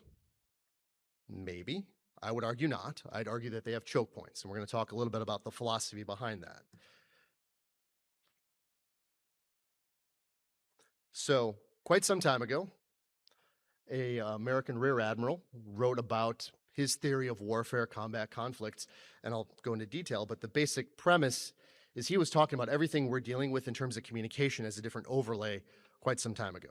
So we have three dead strategists. We have Mackinder, who effectively wrote the initial concept that was isolationism, where the West tried to isolate Russia, we tried to isolate countries. It was called the Heartland thesis. Spikeman, he's an American Yaley. He was a Dutch American. His philosophy was Rimland. You control the perimeter and the coasts, you control access to everything. Where do our fiber lines come in? They're always on the coasts because they have to be. And then there's Mahan, the most interesting character here, at least in my opinion. I think Mackinder is very, very curious. They're all worth investigating just from a philosophical perspective if you're interested in how the world works. But Mahan said it's a little bit of all of it. And in simplified terms, and I'm stealing this from a war correspondent named Michael Yan, it's about routes, resources, and then ideology. If your route ends in a place that's tied to an ideology you don't like, you're going to have some problems, which is why we have unified systems and everyone's trying to vie for control of all these choke points. So, chips have choke points. No nation runs its own, well, the handful of nations run their own fabs. But in terms of compute and access, does any nation function as a sovereign? I don't see anyone nodding, and you really shouldn't, because everyone's dependent upon these many layers of business relationship that are tied together that flow cross-border and through choke points. You control the choke point, you control access to the technology, you control what type of technology happens, you control the flow essentially of information and capability. You can degrade and deny people simply based on their inability to access information, access the tools they need to create the information. So infrastructure control is always a sovereignty fight. Power, water, some form of internet. Of this slide, we have so many slides, I just want to address one bullet. Export controls are the extraterritorial power. It's how we can leverage power beyond our borders. Every nation applies the same type of philosophy if they understand the way the West engages in these types of conflict. So when you have a single point of failure, that's instant geopolitical leverage. Going back to the concept of concentration of infrastructure becomes a sovereignty vulnerability. That's at the national level, the corporate level, and the personal level when you're trying to build your own infrastructure, your own tooling, and your own understanding of the world around you. Looking at the subsea choke points, note from left to right, cuts, cuts, cuts. What happens when a cut happens? Internet's cut off for some period of time, a repair has to happen. There's complexity, not many people can do it. Accidents happen. You can always go many, many kilometers with a ship and drag your anchor and cut some cables. That tends to happen frequently in highly contested areas. Those highly contested areas, if you compare what Mahan wrote back in 1890, are the same places we see these cuts happening today. So history actually does tell us a lot. There's a modern narrative that history is useless and we should be creating something new. But if you look at the past and you understand what the heck's going on, you can sort of be very predictive with where we're going. We're going to talk a little about radios next. Something is near and dear to my heart. Here's why I say vocabulary is important. We're not talking about satellite. That's complicated. We're going for what we can control on our own. Right? Basic rules of thinking about radio. Lower frequency travels farther and bends around the terrain. High frequency moves a lot less data. It's a lot harder to manage. Spread spectrum's cool. We all run it, just people running mesh. There's a massive mesh network here. It's got limitations. And star nodes tend to fail. Decentralized infrastructure can remain and function even under degraded conditions, as evidenced by this fun infographic. If you've never seen the way a mesh network routes, if you've never played with mesh networking at any level, you can watch traffic flow from A over, and then when there's a failure, just simply reroute. There's different mechanisms, there's flooding mechanisms, there's 3 or 4 different ways this can flow. There's even proprietary protocols, which I'll touch on next. Starting from the left to the right, has anyone ever seen a GoTenna? Nope, okay. Oh, one, cool. GoTennas are a lot of fun. They're a very interesting, very expensive product. What you're looking at is about a $1,000 device. Compare that to what we're running here or any of the devices that have in hand, these types of things, little Meshtastic devices, which are $70 to $100. This is a nice one, it's about $100. It's a R1 Neo. That's $1,000. It runs a proprietary protocol. Guess which one works better? The open source guy to the far right, which is the Superbase, or the Gotenna? Gotenna works a lot better. It's a 5-watt radio. There's some licensing challenges with it, but when you deal with milliwatts versus high watts, you have a lot more juice, a lot more power. So when you start building sovereignty in your own perspective, open source may not necessarily be the way to go. It's something to consider. You have to understand it as part of your ecosystem, but just remember, there's limitations and you're going to stumble into them very, very clearly. So next. Identity. How do you manage identity in these types of environments? We have a lot of new technology popping out that's very interesting, very exciting in terms of, has anyone played with Reticulum? That's discussed a little bit here. Was it easy for you to use? Yeah, right. It's hard to configure, hard to manage. In the field, heaven help you. It's one of those things it'll be where it needs to be eventually, but it gives a common communication framework that rides across all platforms. That's where we need to go. We need to have things like ENS, where you have identity across internet, across communications channels. We're not there yet. We're still struggling as I guess, a community to come to terms with what that means. What does it look like? If we can't make Reticulum work, which is fairly simple, and NomadNet, which comes very next. NomadNet's super cool technology, right? It's actually a proper tech for sovereign stack if you can configure it and make it work right and have it live on your Raspberry Pi that's in your backpack along with your mesh that you're building your communication network on. So the main challenge to doing this, and we discuss it towards the end of this presentation, is the complexity of use. Complexity is also a concentration issue. The more complex your configuration, the more complex your tooling, the less likely you're going to be able to pull it off. Right? And so what happens when all your radio stuff doesn't work right? You go back to your cell phone, which you already know how it's monitored, how it's hacked, how it's controlled. Now, I don't know, can you see that black thing at all? Maybe, sort of. Take a photo, zoom it in. It simply is a breakdown of Signal versus Telegram versus BitChat, or I think, what was that one? Oh my gosh, okay. Yeah, so that was one of the artifacts that got wrecked when I was doing this. And then traditional SMS.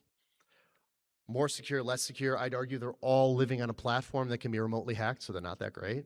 But they all have a place in an ecosystem. You just need to understand what you're trying to accomplish, who you're trying to defend your data from, because in the end, when you're dealing with people who aren't as technical, guess what? They're going to give up on Reticulum. They're going to give up on the mesh radios. They're going to give up on their handheld. They're going to say, I don't need a ham license. I don't need to do this. They're going to use their phone. And when the apps don't work, which happens, like, for example, Telegram had an outage fairly recently. It was removed from the Apple Store. Does anyone remember that or notice it? Taken off, ripped out, brought back maybe 2 hours later. All comms went down. So people started talking over SMS, and maybe if they had Signal as a backup, or they went through straight clear text phone calls. So everything defaults to the lowest level when things fail. Now we jump to AI, the concept of a sovereign AI, which I would argue that it's not even a thing, but that's a debate we can have outside at some point. 12th of June, Anthropic's told to cut off Fable 5 in Mythos because they're doing ninja hacking, right? Really, really cool stuff. No foreign national can use it, okay? Can you define foreign national? No. Okay, cool, that's a problem. So what's occurring is that we have new technology that once the government, which overreacts, doesn't really understand how to respond, goes in a cyclic process, suddenly starts blocking and controlling. What does this mean for all of us? Well, it means access itself requires authorization. A privileged few were given access to it, the prime contractors, special cases. Someone was able to use it, just not the community, not us, not the world. So there's now classes of individual, classes of entity that can have access to this tooling. It's also one of the major drivers that pushed many people who are just simply using the, we'll say, the American tooling to the China tooling. Instant. It was like people immediately went to the tools that don't stop them, have fewer guardrails, give them less headaches. Is that intentional? Is it unintentional? Is it an unintended consequence? I'm not really sure where to position it, but we have to remember a model's not a thing. There's going to be some unspecified authority that says we don't like a capability. This happens with weapon systems. It happens with belt buckles that fall under ITAR. Right? Plastic buckles on our backpacks are ITAR controlled, potentially. So it's something to understand about the world we live in and how government applies controls and applies their philosophy of management, right? They try to create choke points, and they try to block access. All Spikeman and Mahan theory. So we have all kinds of filters. Now we have a public tier, a cleared tier. And does that really ever go away? No. No, it didn't go away. It simply changed. It shifted. So understanding that, let's apply this to other rules that we had with weapon systems in the States. Is anyone familiar with the NFA Act of 1934? Nope. Okay, cool. So it was the thing that said, hey, we're taxing machine guns where you're going to be charged $200 for a tax stamp to get it. Okay, $200 to us, less than the ticket to get in here. What did $200 mean in 1934?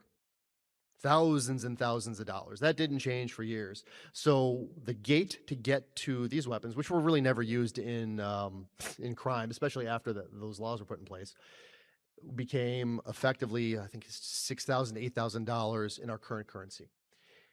When the registry freeze for machine guns happened in 1986, the average weapon went from a couple $1,000s to anywhere from 20K to 300K, plus or minus. Gated controls, just creating choke points to prevent people from building these types of tools. So machining was different. Like obviously the hacker space, the community was entirely different back then. People built tools differently. We didn't have machine shops in garages. Recently, there's a tool called the FRT, which can turn certain types of weapon systems, like I'll say semi-automatic in some way. They simulate a fully automatic weapon. They're more toys than anything else. They're silly, but they exist and have created a capability that the government had not a mechanism to throttle. The same thing is happening in bottlenecks in terms of technology.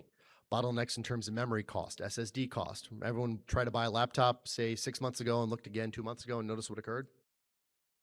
40%, 60% price increases due to SSD access. There's gating happening, and is it market conditions? Maybe. I mean, sure, that's part of it. But what we're experiencing is that there's additional cost and leverage being put in place, and we're actually getting locked out of the stuff we need to do the job we need to do. My last point that I'd like to put it to the group is at the very bottom. Anthropic, they treated us kind of like clowns in that they took our queries, they modified them if you did something interesting enough, and they gave you a bad query. They were selling us broken gear. Right, so the sovereign AI system, is anyone familiar with how that goes? Or what occurred there? I'm looking for nods. Yep, okay, everyone has the basic idea. So they're downgrading people, downgrading tech, downgrading access without telling anyone, without changing the contract, without engaging in a social contract. Once again, it's their stuff, right? They can do what they want. However, that doesn't make it right. So quick snapshot of this, if you're interested in the picture, that explains the flow through of the NFA Act. 3, 2, 1, boom. So sovereign AI is a thing too, right? It's just, you don't get one. You have to build one. And has anyone built sovereign AI stuff in their home or tried to run in local models with Mac Minis and similar type of gear? 1, 2, a handful. Was it smooth? Does it work really well? No, it's like reticulum. It kind of sucks, right? Compared to their system with all their NVIDIA chips, it's just a different world. It's just a very different experience, and it's limited. So revocation, your subscription can be suspended by a policy that you're not informed of, that you don't understand, and it's turned down overnight. But do we have an option but to build it, right? Realistically, no. You have to go build your own Intel platform. You have to create your own AI stack and hope it's going to work, and everyone kind of can roughly see what gear that's simulating. Because when you're turned off, either for political reasons, for social reasons, financial reasons, or they just decide you don't need access to this model, or better yet, you're going to get access to the model, but it's going to be throttled and made stupid, how do you operate? How do we function? Right? Sovereignty requires an understanding of your capability and a respect from other authorities of your sovereignty. Without that, you have nothing. So, oh, we skipped a slide thanks to my magic moving apple. Okay. The next concept that we're going to talk about is the cloud has a zip code. This often gets forgotten. You can kind of guess what it is. So cloud tends to abstract our understanding of compute. The graybeards here remember mainframes. I got to work on mainframes back in the day, and I was lucky. This is the late 90s. That's somebody else's computer. Cloud is equals someone else's computer. Right? So the moment you start leveraging your tools and technology from your provider, you've moved away from yourself as being the target, necessarily say if it's from a state or an actor or whatnot, it's them. And how do you attack a provider? They're a little different than attacking a person or a corporation to some degree, right? You go after power, you go after their contracts, their physical plant. So all of a sudden, people forget that there's a facility that this stuff sits at. And we were roughly reminded when the Iran conflict kicked off. Everyone seemed to forget, and not really, and this is from actual conversations I had with CISOs in different large organizations. They didn't think that missiles could hit their data center, even though it's in a de facto war zone. You're laughing. A lot of people laugh. It's silly. It's like, well, but it was not a consideration because it's not part of their threat model. Is it part of your threat model? Maybe, maybe not, right? But it's a legitimate thing. A second strike happens. Guess what? How did this happen again? How could this occur? Well, it happened once. It's going to happen again. It's an effective mechanism to throttle access. So with that, I'm going to pause. Does anyone remember what Andoya is, or is familiar with what its implication for what it is inside of Norway? Just looking for nods. I see none. Okay, cool. The bottom, their center's picture is a picture of police seizing some L-band intercept gear. Apparently, a foreign national was caught near some Andoya facilities. It's worth Googling what they are. There's a handful of data centers there that host sovereign technology. I guarantee all of us use the technology that is hosted in those data centers, each and every one of us. Why is a nation state applying that type of interest in that place? There's also a space center there too. So that could be a target as well. There are many, many legitimate targets in that organization, or that place, and in the data centers in that nation. So look at Norway, look at Andoya, read about the article on Oslo. I won't dive into it. A month later, end of July, Durov's charged. What does that mean? So we have a Russian intelligence agency saying, hey, we have this guy who has this system. We're going to designate him an FTO equivalent, some form of foreign terrorist, because he's sponsoring technology that allows communication that causes us problems in our conflict with Ukraine. So is Telegram a sovereign technology? Heck no, it can't be. Are those data centers really sovereign if they can be attacked by nation states and no one knows how to protect them? Why do I say no one knows how to protect them? Here's the quote, if you can read it, from some representatives of the Space Center. I'll give you a couple seconds to read. It's worth processing.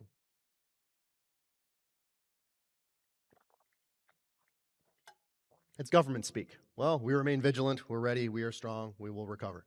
And you have to wonder, what were they really thinking? Is this not part of their threat model? And it's not, realistically, because organizations don't tend to think in terms of espionage. They think it's beyond their scope, and thankfully that's changing, right? But in the end, our data centers are infrastructure. They're built for a hurricane, they're not built for drones, right? You tack the cooling and the power, as we all know, you shut down the infrastructure, it goes away. So all you need to do is hack one system, get one credential session you're in for 3 months, and bad things tend to happen. Right, so this is the more arcane slide. I didn't know if I should leave it in or not, but I did, probably for the worst, but I did. So on the left-hand side, we have an organization called Nexperia. They were operating inside of, we'll say, Netherlands. The Dutch decided that they were a national security threat, so they cut off access to the organization's ability to process funds and do business. They're owned by a company called WingTech. WingTech decided to sue. You can read that piece for yourself. So you have a nation applying some form of choke point and access control to a foreign organization operating in their country for national security purposes. On the right-hand side, we have the polar inverse. We have a cartel. If anyone's familiar with CJNG, they're the next generation cartel. They're an interesting organization. They don't shut down businesses. They simply extract things from businesses, and they're designated an FTO as well. Same outcome, different mechanism, different way of doing things. So what we're seeing is the world using the same techniques. It doesn't matter which country. They're trying to lock things in a specific manner, prevent access to the center of the country, prevent access from the core, and then controlling the flow. So here we go to the human counterintelligence portion. Here's where the government overreach tends to happen, and something we really, really don't like to think about. Does anyone remember the Drift attack recently? A handful of people? Okay. I won't bore you with the details, but it was 6 months of prep work. A lot of money was taken. There was no real outcome. No one was prepared for it. Real capital is getting lost because we don't understand the mechanisms that the baddies use to do stuff. Or we don't want to acknowledge it, we don't want to fund it, we don't want to deal with it. Mind you, the fact that anyone is even questioning how these things are done, there was a book written in 78 or 79 by Hogan, it's called Spooks. It describes the private intelligence environment, private intelligence network. There's companies like Black Cube, not to flag them as bad. I'm not normalizing what they do as good or bad. It's just, it is what it is. There's organizations that are out there designed to invade, intercept, and function in a private manner. Are they operating in national interest, their own national interest? Are they operating on behalf of somebody? They're operating for money for sure. But regardless, intelligence operations are being run against financial firms, sovereign technology firms, big tech firms. And unfortunately, no one's really paying attention to it or understands it. Here's just some random numbers and statistics in terms of victims, the amount of companies attacked by the North Koreans, with hundreds of companies. Everyone I know has a story about the North Koreans coming into their environment, using AI, bypassing multiple interview processes. Well, one friend called me after I wrote an article on this topic and said, hey, they came into my company, they got through 3 interview processes. One person had a funny feeling, they had an intelligence background, go figure, and they started asking the AI how to bake a pie. The AI told them how to bake a pie precisely, right? The translation was done perfectly, at which point they said, okay, we have to boot this person. If that individual with that specific pedigree and background hadn't been involved, that would have been another North Korean worker involved at a sovereign company, whose name I won't say. So this is what we're dealing with. The bad guys have a research phase. We have to have one too. Does anyone recognize the photo in the bottom left-hand corner? Free drink on me if you know what it is, what movie it's from. None. Okay. It is Fritz Lang's M. It's the old boy network, right? This is a group of the things we tend not to like, right? We say, hey, we want egalitarianism, equal opportunity for everybody. Well, sometimes there's value in knowing your network. Sometimes there's value in having eyeballs to the people you work with, having spent time with them before. And we have to consider that again. We can't immediately write that out of some HR hiring plan. Because in the end, someone you know and someone you trust is typically a higher value than a stranger coming from the street. Social media analysis, it's got to be done. It's got to be done more. It can't be frowned upon. It can't be looked at with kind of scandalous eyes saying this is bad. It has to be done, and it has to be done for hires. It has to be done personally. You have to look at who you're dealing with when you're involved in creating some form of sovereign construct. Right? And lastly, it's just a bit of a joke about insider threat is simply leadership because they don't pay attention and they're not listening. So due to time, I'll bypass these, but the basic premise, if you look at the left to right, where there's mythos suspension. You need some form of government ID, a live face scan to get on, export control, national security reasons. You don't get access unless you can prove who you are. They really don't know anyway. Telecommunications. There's more KYC rules coming in. Guess what? What does that need? Name, address, activation, and you don't get a phone number until you can prove who you are, like the rest of the world. Finally, physical ID, at least in the US, Real ID is being pushed very, very heavily. What does that require? All the same stuff. So we're seeing the same type of control systems being put in place, which indicates what we actually need to do when we build sovereignty. You need stuff decoupled from the primary systems. Right? Now, the thing I always ponder is how much sovereignty can you afford? And I'll say that again later. Because just like how much legal defense can you afford, right? How much freedom can you afford? How much pizza can you afford? They're all the same discussion. The moment you start concentrating trust, you have fault points and failure points. So one more fun infographic for, well, actually there's a couple more, but this one is particularly useful. This outlines the 8 different layers that I believe create a sovereign stack, right? It's from knowledge to technology to communication to your relationships. I believe the linchpin really becomes the relationship trust networks. That, once again, this is just my personal opinion. We have solutions for all the other tools. They're being built, they're understood, but if you don't know your human network, you don't know them really, really well, you don't understand who they are. We live in cyber. We have friends we've never met in person. All of us do, I would assume. That creates certain challenges, but you need to know people eyeball to eyeball to really understand who they are and what they're thinking. The parts list, it's different for everybody, different upon your need, but from my very raw level, I would say you need some form of mesh communications if you want to communicate with your guys, your team, your people, whatever it is. If you're doing short haul communications, community level, even longer level. But if you're in a city, I'll consider that a community. You need things like JS8 call with HF capability to go longer. You need something that can talk a far distance, not internet enabled. This means you need to know how radio works, get a ham license, learn how stuff works, no excuses. You can memorize the test and just pass it, but start playing with it, understanding it. The next layer is knowledge, something that we will lose rapidly. right? How many people have lots and lots of books in their home? If you move a lot and you travel, I got a lot of books too. But if you travel a lot, you don't have a lot of books. I carry, and well, I'll talk about that in a second. If you don't have the manuscripts and the knowledge, it gets lost. We want historical knowledge about old systems and new systems. We need to keep it all, we need to own it. Identity, that's the true challenge, right? Who is the registrar we're going to trust to own our name in the future? That's going to be a complex debate for years to come because there's many, many organizations vying for the same space. Because if you own your name, that'll be the way you communicate online or in real life, right? In meat space.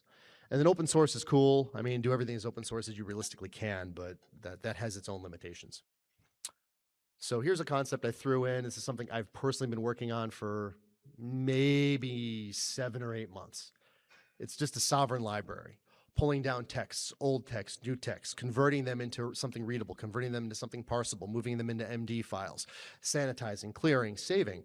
Because historically, I moved a lot, I traveled a lot, I still have a lot of books, but I want things with me. So I have entire compendiums and an iPad in my bag of information that if things go wrong, if things go south, or I have a system like an AI system that's running a library for me that decides I don't need to know what I want to know anymore, or it wants to shape my thought process, I still have the original content. And I have it isolated from control from that system. So we're going esoteric now. If it wasn't esoteric enough, it's going another step funky. Back in 2012, 2013, I was working at a large contractor, and we were trying to explain to organizations the difference between threat models and how to approach defense. Typically cyber, it was on the left-hand side. Is anyone familiar with the Cheyenne dog soldiers? Oh, well, cool. Talk to me afterward. So their philosophy was super high-end combatants. They had a dagger, a very sacred dagger. They had a cool sash. They'd stick the dagger into the sash and stab it into the ground, and they'd fight like in a 12-foot circle in combat. They would fight until they died. Then there's the Apaches on the right-hand side. That's Geronimo, for those who aren't familiar with who the Apaches are. That was more early asymmetric warfare. In and out, ghost in the night, don't leave a trace. One philosophy killed all the Cheyenne dog soldiers in a handful of years. They were just gone once they realized the bullets weren't impervious to bullets. The Apaches fought. They eventually succumbed, but it took decades, and they took a massive toll on their adversary. We're operating in cyber and technology, even the way we deal with our own tech, on the static side. We have a couple vendors we deal with for phones. Almost everyone's going to have a handful of different machines. There's only a handful of operating systems, unless you're an arch nerd. But in the end, it's some kind of Linux, some kind of Windows, some kind of Mac. We have limited ecosystems. We don't have sovereignty. We have to create these things or figure out how to bolt them onto tech we don't own, right? Or we can't manage at the lower levels. And that enters the concept of the autonomous zone, the TAZ, the temporary autonomous zone. This is a rabbit hole for everyone to go down at some point. It's maroon societies, it's pirates, it's things that come together very rapidly and dissolve rapidly. You can think of like Hope as that type of event, DEF CON as that type of event, or a flea market could be that type of event. Selective, invite only, chosen community, very limited, very restricted, and disappears in the night. Needs its own infrastructure, needs its own comms plans, needs all of it, right? It all has to be built, and then it goes away. And if that's not clear enough, left to right, you form, you operate, you do what you need to do as a collective, you dissolve and you disappear. Hard to take down, hard to shut down. It's essentially how, special forces teams work and how Antifa cells work. Come together, do your thing, diffuse. And that's how we have to approach technology as well, right? There's historical lineage, there's a lot of precedent for doing it this way. And we need to just look at it a little bit more and consider why don't we do it this way? Why don't we communicate that matter? Why don't we use tech in this way? Why do we all have Signal? Why do we all have Telegram? Why do we have these handful of things versus using BitChat? Well, it's because it doesn't work. We want stuff to actually work, and that, in the end, is the problem. Example 1, 2, 3, they're repeating stuff we've seen. Number 4, which is artifacted and I couldn't fix for you, is the hidden cost of sovereignty is latency. Everything gets slow. Right? Who uses Okta for some kind of application to log into something? Some kind of Google ID, some kind of two-factor thing through some third-party service. Everybody here does at some point. We all do two-factor through SMS, something stupid. It's because that works and it's fast. What happens if it was a phone call or an email or a letter? We go back 30, 40 years. It's a postcard. Your authentication takes 6 months. The moment you start going into the world of sovereignty, things grind to a halt. They get very, very slow. So you have to understand, just there was a saying that Dingledine had with Tor. It was latency is the cost of privacy. So if you want to achieve sovereignty, you have to accept a certain amount of latency and understand what its implications are. So the fast systems already decided who to trust. They've made the decision before you touch anything. The issue on the sovereignty side is that we have to make that decision many, many times a day. And if nothing else, what do we know? People are lazy. We also know training doesn't work. Well, it does in some very limited instances. So it's a tax. You're paying it. No one's going to tell you when to do it. You have to understand where you apply these concepts and where you remove them. So where am I on time? Where's my person? Cool. Okay. Close up. All right. Sweet. All right. More than 5 minutes. So we're going into extra credit. So work with me. This is, you'll have to forgive me for butchering some of this stuff. A handful of people asked me what I was talking about, and they asked if I was going to talk about information warfare. I was like, no, I don't want to touch that. That's a complicated, very deep, it's a philosophical, scientific, and quite honestly, awful study. But heck, we're doing it. So, well, fourth strategist outside of Spikeman, Mahan, and Mackinder, Joost Meerlus, another interesting Dutch fellow who was the head PSYOP person for NATO after World War II. His premise was that there are 3 tiers to dealing with people and socially controlling them. And think about this in terms of technology. Think about it in terms of our access to gated technology. Think about the tools we can buy, our broken AI tools that we can run at home on Olama and hoping for the best. That's isolation, right? Tier 2, media access, information that you get. For example, Anthropic giving you a mutated query or a mutated response to a query that it fixed for you to make it better. That's media access, that's control. And tier 3 is forced confession. And that forced confession is more easily explained through an infographic next. So we'll talk on that later. But isolation doesn't need a prison cell, right? We're being isolated in terms of tech. I described we have 3 or 4 ecosystems we all deal with, love them or hate them. A choke point doesn't require a signed confession, as indicated in the previous slide. It's just, you get a trust badge. What happens on LinkedIn if you don't do the trust badge? The algorithm deplatforms you, essentially. You're not going to get found. The things you post aren't going to be there. So we're already functioning in this world where everything's being shaped and controlled following the philosophies posted before, and here's just another framework to apply to the psychological level. An interesting point, and I put it in bold just so everyone can have a context for it, it said those who are the most educated are the most susceptible to it. And that's because it's just simply a different attack path to get to us.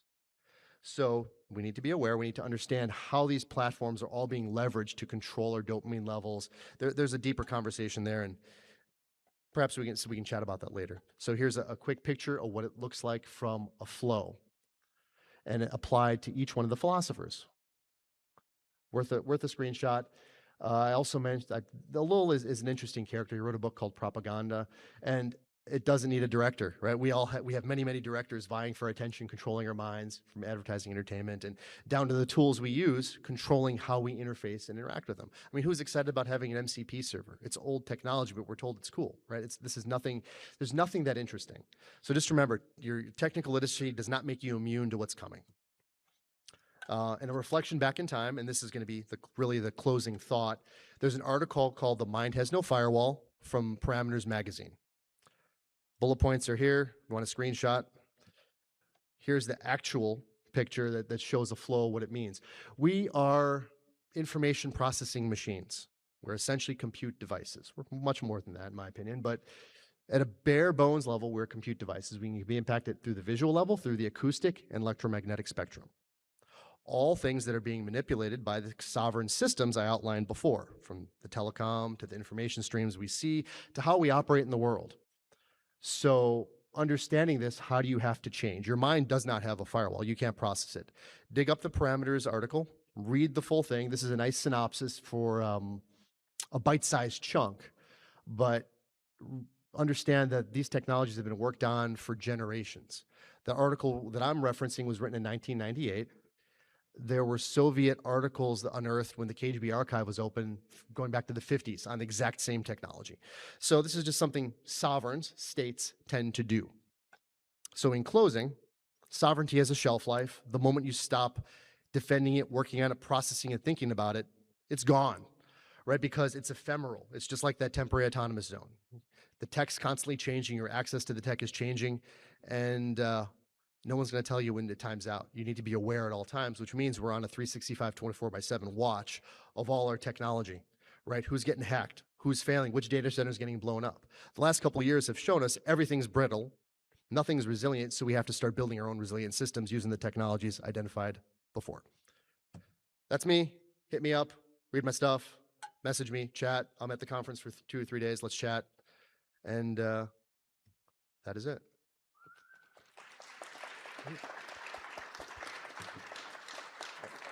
What? One question. If you want to head up to the podium, we have room for one question. Uh-oh.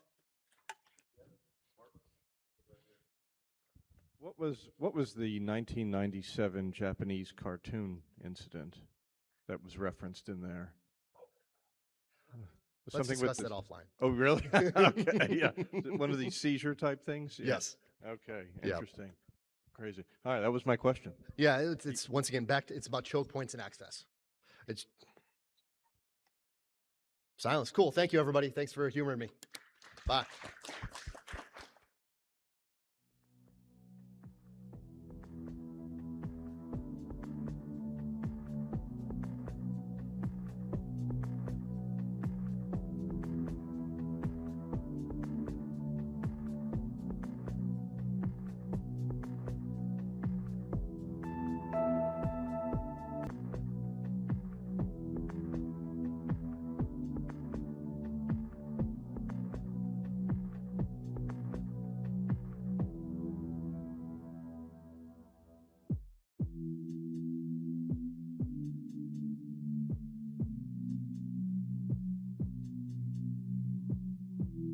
Wow. Oh, hello. Good evening or good morning. I don't quite know up here. Very bright.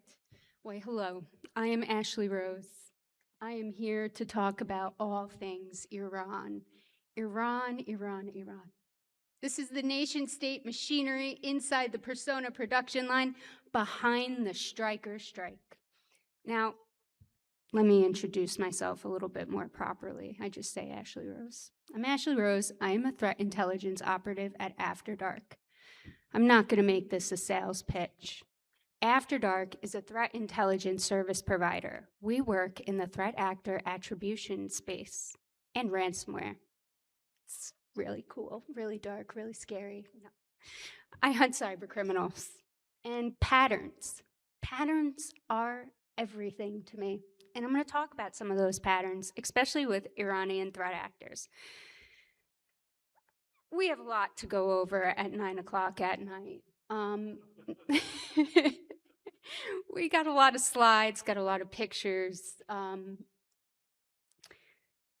Stryker. Very important attack that happened. It was a long time coming. And before we get into an attack on a multi-billion-dollar medical device company, who here has heard of Handala? Wow. Okay. Is Handala only a hacktivist? Any hands? Do they think that they are hacktivists only? What about part of an Iranian apparatus? Who thinks they're both? Yeah, they're everything.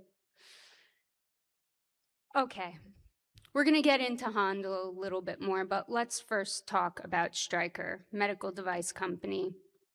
On March 11th this year, Handala claimed to have gotten into Stryker and factory reset everything.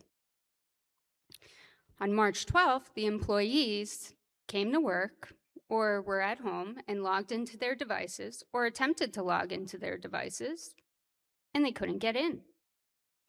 So let's talk about it. According to Stryker, Hondola utilized an administrative account. They went in, they exfiltrated their claims, terabytes worth of data, exfiltrated, and then they leveraged Microsoft Intune software, legitimate software, and wiped everything across the globe. Pretty extreme of an attack. And so, abusing a legitimate feature, over 80,000 reported systems, servers, and mobile devices were all wiped clean. The rebuild process, that's not an easy task, especially with a company, a medical device company. They're not just making stretchers and stair chairs if you're an EMT, ex-EMT. They're doing like mechanisms for hip replacements. They're doing devices. They're doing heart monitor, everything that you see in a hospital, like that they're using in surgery. Stryker is part of that medical system. The action was completely legitimate, but the operator was not. So, to talk about Hondola a little bit more, Palestine, Israel, October 7, 2023. Gonna say it, war is war, whatever side you're on, I don't really care. I'm a pattern hunter. So for me, as someone who's operating in the ransomware space, finding overlaps with nation states, hacktivist, and financially motivated group, the cesspool mixes quite a bit, and more often than we tend to realize.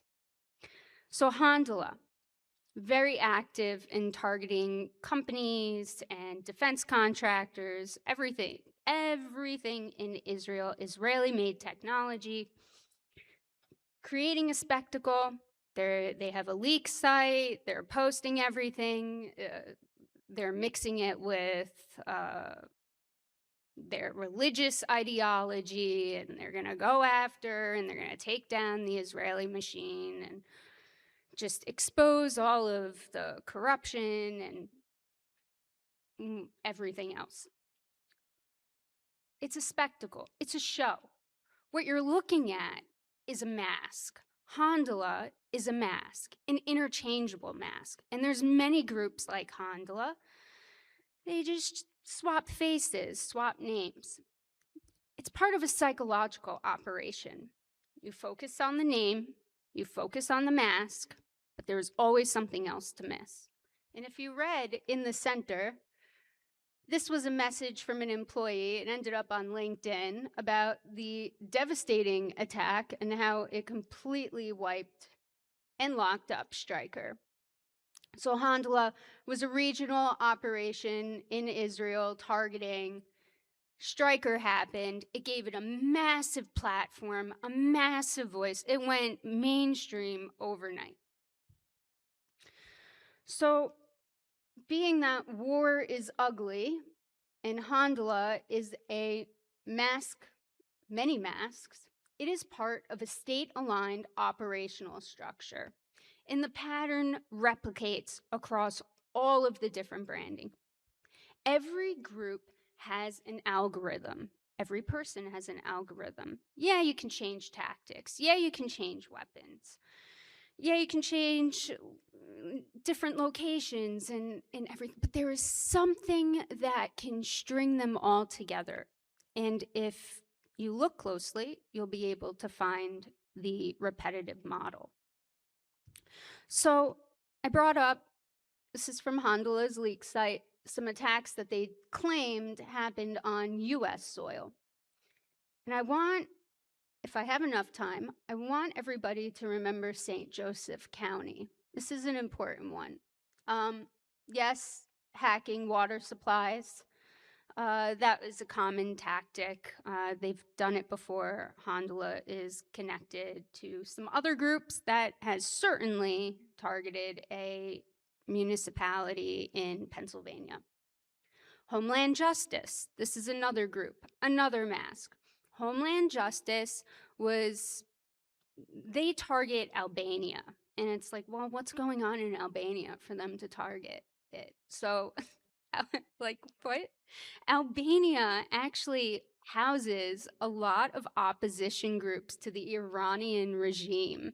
So, MEK, I can't even pronounce it, Mujahideen-e-Khalq, and these opposition groups against Iran. So Homeland Justice, they have a Telegram channel, and they are constantly like posting emails and government emails, personnel, and just they have a whole website where they're like, we're going after Albania for X reason. They are the infidel, and they've also deployed ransomware, backdoors, and wipers in Albanian government institutions and companies. So Road Sweep was a popular ransomware.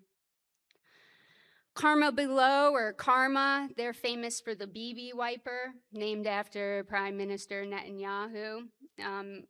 Really interesting, BB wiper's code overlaps with Homeland Justice's Road Sweep. They are ideologically motivated, pro-Palestine in their messaging, and they definitely emerged in the wake of the Israel-Gaza conflict, and they completely brand around anti-Israel sentiment. So now we have Handala Red Wanted platform. This was a huge shift in tactics, this website, because they were targeting a lot of companies and organizations and government officials in Israel. But where Handala Red Wanted began, it was like around March, maybe a little bit earlier. They took a lot of their attacks and the data, and they created this database on employees of nuclear research facilities, defense contractors, universities. I think there's even naval officers of the US military. I know it's at least on the DLS. And they created a hit list. That's why there's like a target on that guy's face. So, and it's just pages, and it's like their whole biography of what they do, what they think they do. This was a huge shift. I mean, this is not only you're advocating and setting bounties on people, and you're also advocating for them to die. There is one incident that happened that's tied to Handala, where a nuclear scientist, he came out of his house or came out of his job, and there were like 2-3 dozen red roses in his trunk, and it said, "Rest in peace, signed Handala." And that was in Israel. I mean, talk about psychological intimidation. And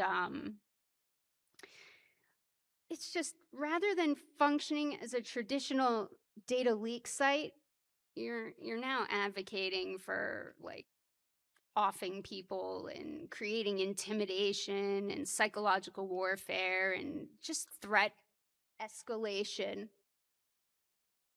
So as we get a little bit more into the pipeline behind the persona, the Department of Justice in March of 2026 seized 4 MOIS linked domains, and that was Handala, Red Wanted, Homeland Justice, and Karma Below. And the FBI tied them all together through the shared leak sites, Iranian IP space, and their very obvious and common operational playbook. When you look at these groups on places like Telegram and their data leak sites, they have a very repetitive pattern in the way that they're structured and their writing.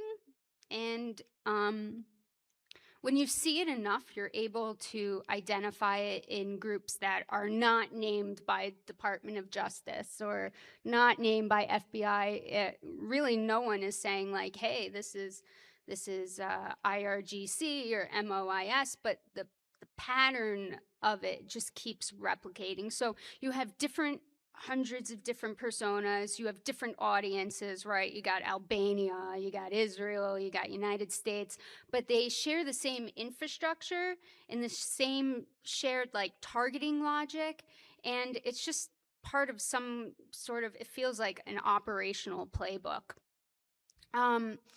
Department of Justice also says that Hondola's linked infrastructure sent death threats to dissidents and journalists, including bounty-style threats intended to create real-world fear. So targeting outside of their borders.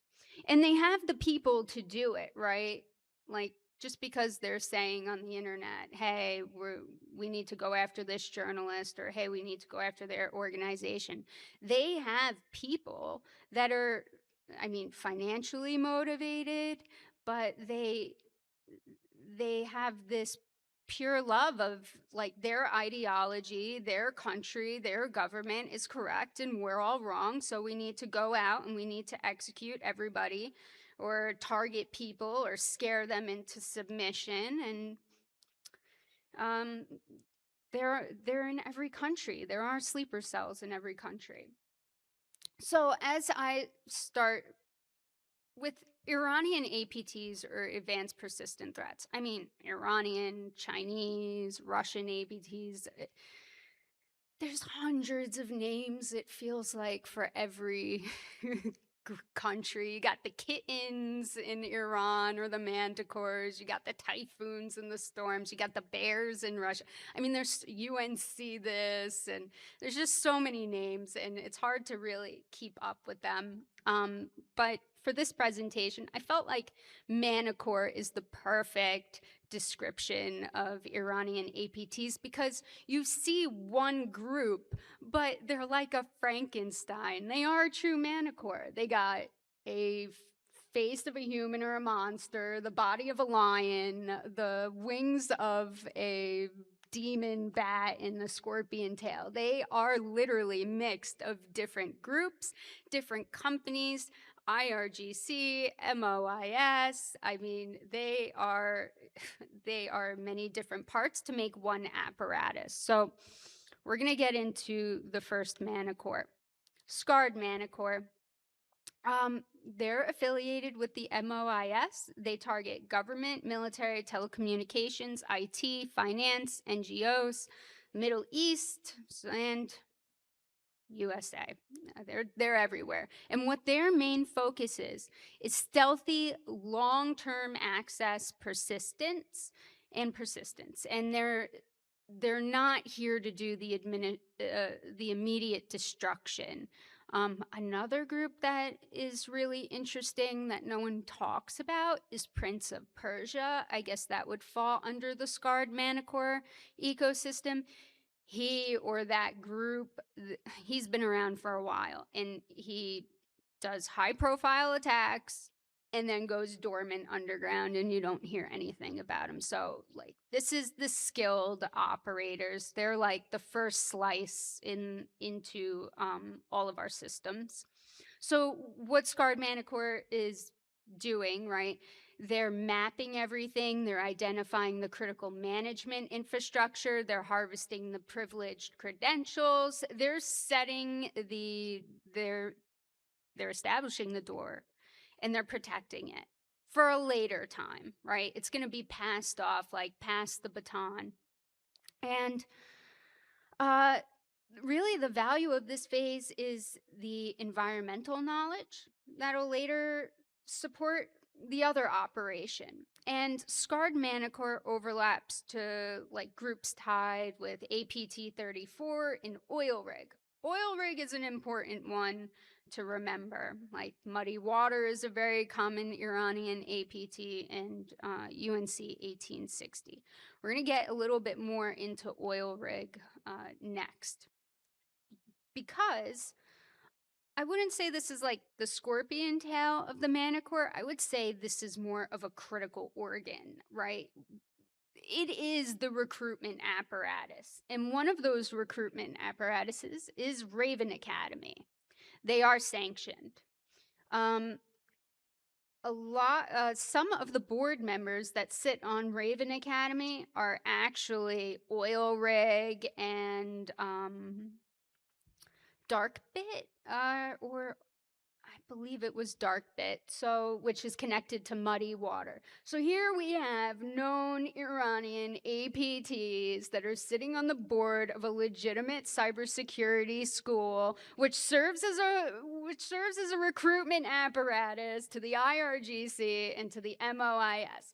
And this academy has the standard stuff that we're learning here. Malware analysis fundamentals. They're teaching them EC Council, CEH 13, which is the AI version of CEH, SANS, penetration testing, zero to hero, adversarial web attacks, tactics for red teams, hack with Kali, Active Directory, blockchain, Web3 essentials, and the list goes on and on and on. So yeah, you need people to keep funding the pipeline to Iran's state-aligned cyber ecosystem. You need the bodies. Iran is a proven, one of their biggest revenues is the exporting of terrorism. So cyber plays a huge role in every single person's life on this planet.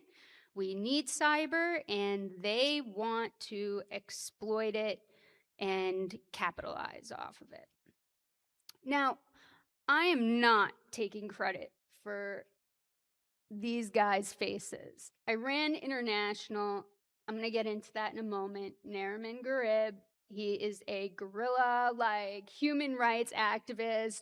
Frickin', he is out advocating for the people of Iran. He is one of, I have to say, I've never met him, but I highly look up to the amount of research and dedication and time that he has done to exposing some of the worst people in Iran and really getting these faces out into light. So Void Manicore, this is Handala. These are operators under the Banished Kitten, Storm 0842, Red Sands, again, tons of names. Handala is the destructive layer. They are the one pushing the button, and then they are the one claiming the attack from zero to hero. They are like, we did everything from the moment, completely taking everybody off guard from the scarred manticore, the silent, the lethal precision strike groups like Oil Rig. Now, Iran International, when I was doing a timeline analysis of all of Handala and every other persona that I just, Homeland Justice and in those groups, when I came to Iran International, I thought that was interesting because it was in the UK, right? And at first I was like, well, what is Iran International? I've never heard of this. And then I got into the news organization, and it's the voice of they represent themselves as the voice of the oppressed, of the Iranian people, right? They are pro-humanity, they are pro their people, and they just want everybody to be free of oppression. And they do, if you haven't heard of Iran International News, definitely check them out. Their reporting is stellar. Now, Handala, between 2024 and January 2025, they were hacked. And what they did was Handala went into Telegram and they started infecting staff devices, and then the attack continues. So they made the attribution to these guys. Ali Bermudez, Morteza Aftabar, I can't say it, but alleged, right? And he's from Tabriz. They're both from Tabriz. His father is a high-ranking member in the the siege sector, like he has a really comfy job. He was like a narc on his peers when he was a kid in school, spying on his fellow like classmates and kids. And yeah, he did some stupid things to blow his OPSEC, according to Nariman. Used very simple passwords, repetitive numbers. So they were able to go deep into his history. And yeah, now he is a hacker, and Morteza is his handler, all connected to the MOIS. And that's their faces. But this guy, Saeed Yaha Hosseini Panjaki, I can't say that either. He was killed February 28th, another important date to remember. This was when the first strikes happened, and all of the higher ups, they all got taken out early on in February, especially the supreme leader, Ayatollah Khamenei. Yep, this was the same time that they were all taken out. Now, he was a senior official, and he sat on the Israeli intelligence desk. He was very well respected. He was very well respected. He was the architect of UK assassination and kidnapping plots. He was angry that he was doxxed, and he was angry that he was sanctioned. So he continued to target Jews, Western actors, and regime opponents in not only Iran, but also abroad. So this is the guy that's arranging assassinations overseas. But just because he died, it did not dismantle anything inside of Banished Kitten or Hondola. It actually created motivation, right? Like if you're being idolized and you're a well-respected leader, you're gonna go out and you're gonna hack more. So we're gonna get into the timeline on that. Now, this maimed Manticore, this is not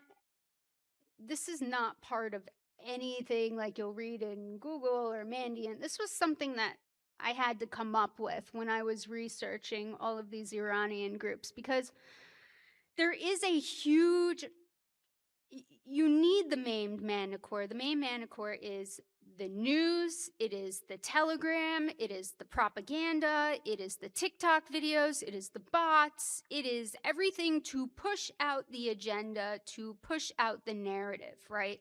And you'll see some of these news networks like Tassim News, they actually echo a lot of like Cyber Tufan, and we'll get into that, and Hondola, and they just spam like 80 posts a day, and they are pushing that narrative out. And it's like that famous saying where if you tell a lie enough, it eventually becomes the truth. So, what was that, Joseph Goebbels? What I'm trying to say is when we see all of these videos, like the famous ones right now are the Lego videos. And I know people think they're funny and whatever, but you're really just, like Daniel said in the last talk, our mind has no firewall. So you're consuming it, and eventually you accept it. And if you enjoy it and your mind is stimulated by it, you're absorbing that psychological warfare, that propaganda.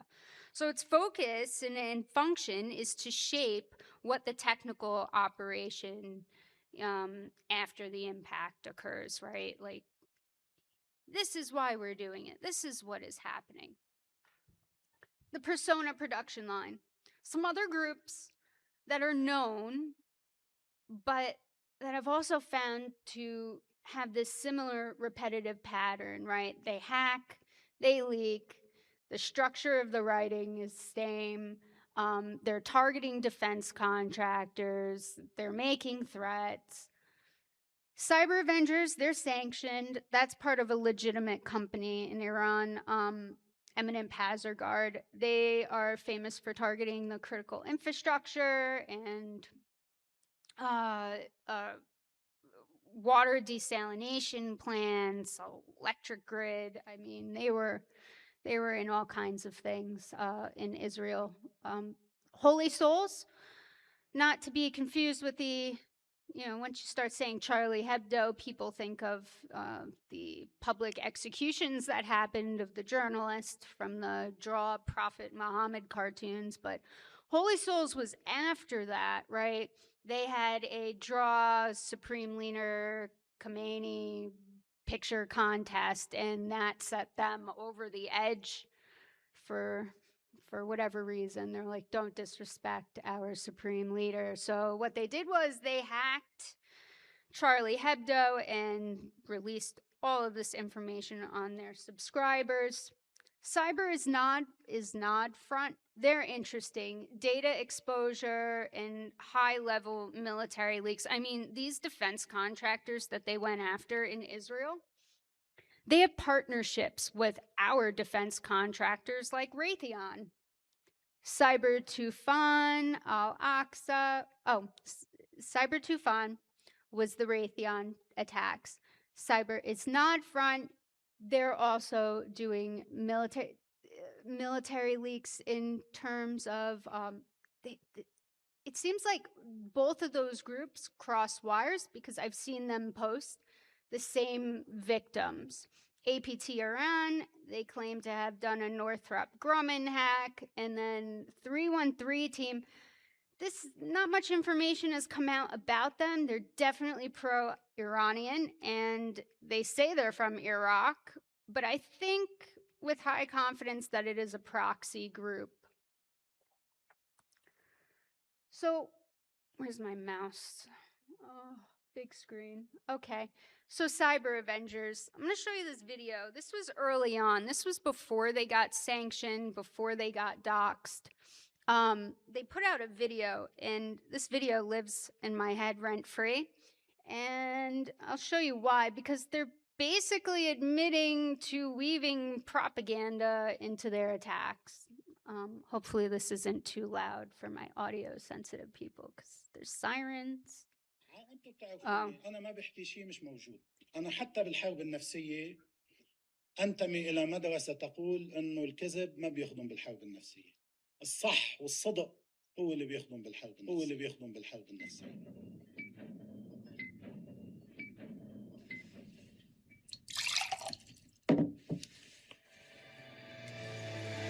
Cyber Avengers has targeted several Israel water treatment SCADA system by cyber attack.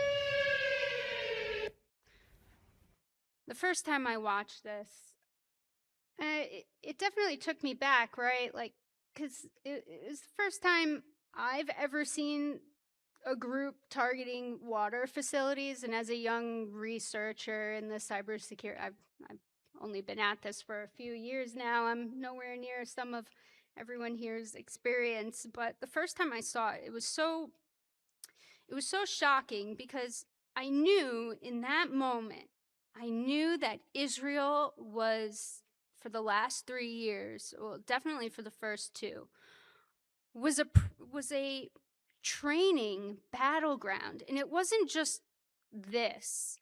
It was all of the little skitty, like, hacktivists that were motivated by brotherhood and sisterhood and ideological to go and practice their skill sets in a time of war. just because two countries are attacking, it doesn't mean that it's just those two countries. It's opportunity, right? It's opportunity for other nations, for other groups, for other hacktivists to go and learn and test what's working, what doesn't work. I mean, you go into those PLCs, yeah, they appear to be pretty easy to poke around and push buttons, but you have to get good at finding that stuff and what works and how do you blow a PLC? How do you make something overheat or cool down that it creates catastrophic impact? And Israel was the place to practice that. Just like Ukraine and Russia, that was the perfect time to practice attacks within those countries. And now, as we flash forward 3 years later, groups like RipperSec are out poking around in the EU, and they are touching all things PLC, and so are other Russian groups like UserSec, and they're putting out manuals on how to hack these devices for like just a couple bucks in crypto, and they're collaborating, right? So we have that war was a training ground, and it's going to evolve later on into something else. Maybe not now, but if you get enough of them together, I feel like the next war, because, you know, it's going to happen, whether that's with China and Taiwan, and they're going to keep learning, and they're going to just keep going until something else happens. Maybe sanctions, maybe a drone strike. No, I'm just kidding. I'm not a drone strike. They get arrested, let's hope, and then they get, brought here. So cyber avengers, right? They did get doxxed. Some of them. This is from the government. Here they are. They are connected to the Cyber Electronic Command, and there's a $10 million reward for information on them. But then there's this other person that, really, he stuck out a lot to me. He's famous for the malware known as IO control. And this malware was used in the United States with, in Pennsylvania, the municipality of Alapequa. So when Cyber Avengers got sanctioned, got doxxed, Mr. Soul did not. There's allegations of him being someone, but it was never proven by anyone. And he kind of went under the radar until Hondola started to take off. I mean, he probably around middle, I know it was last year, he started posting in the Hondola channels, and that's where I made the connection. So now we have the IRGC connecting to Hondola, who is MOIS, and then we have Mr. Soul, who floats between two worlds, right? He's a leader, he's team lead. He is something of importance for him to keep floating brand to brand.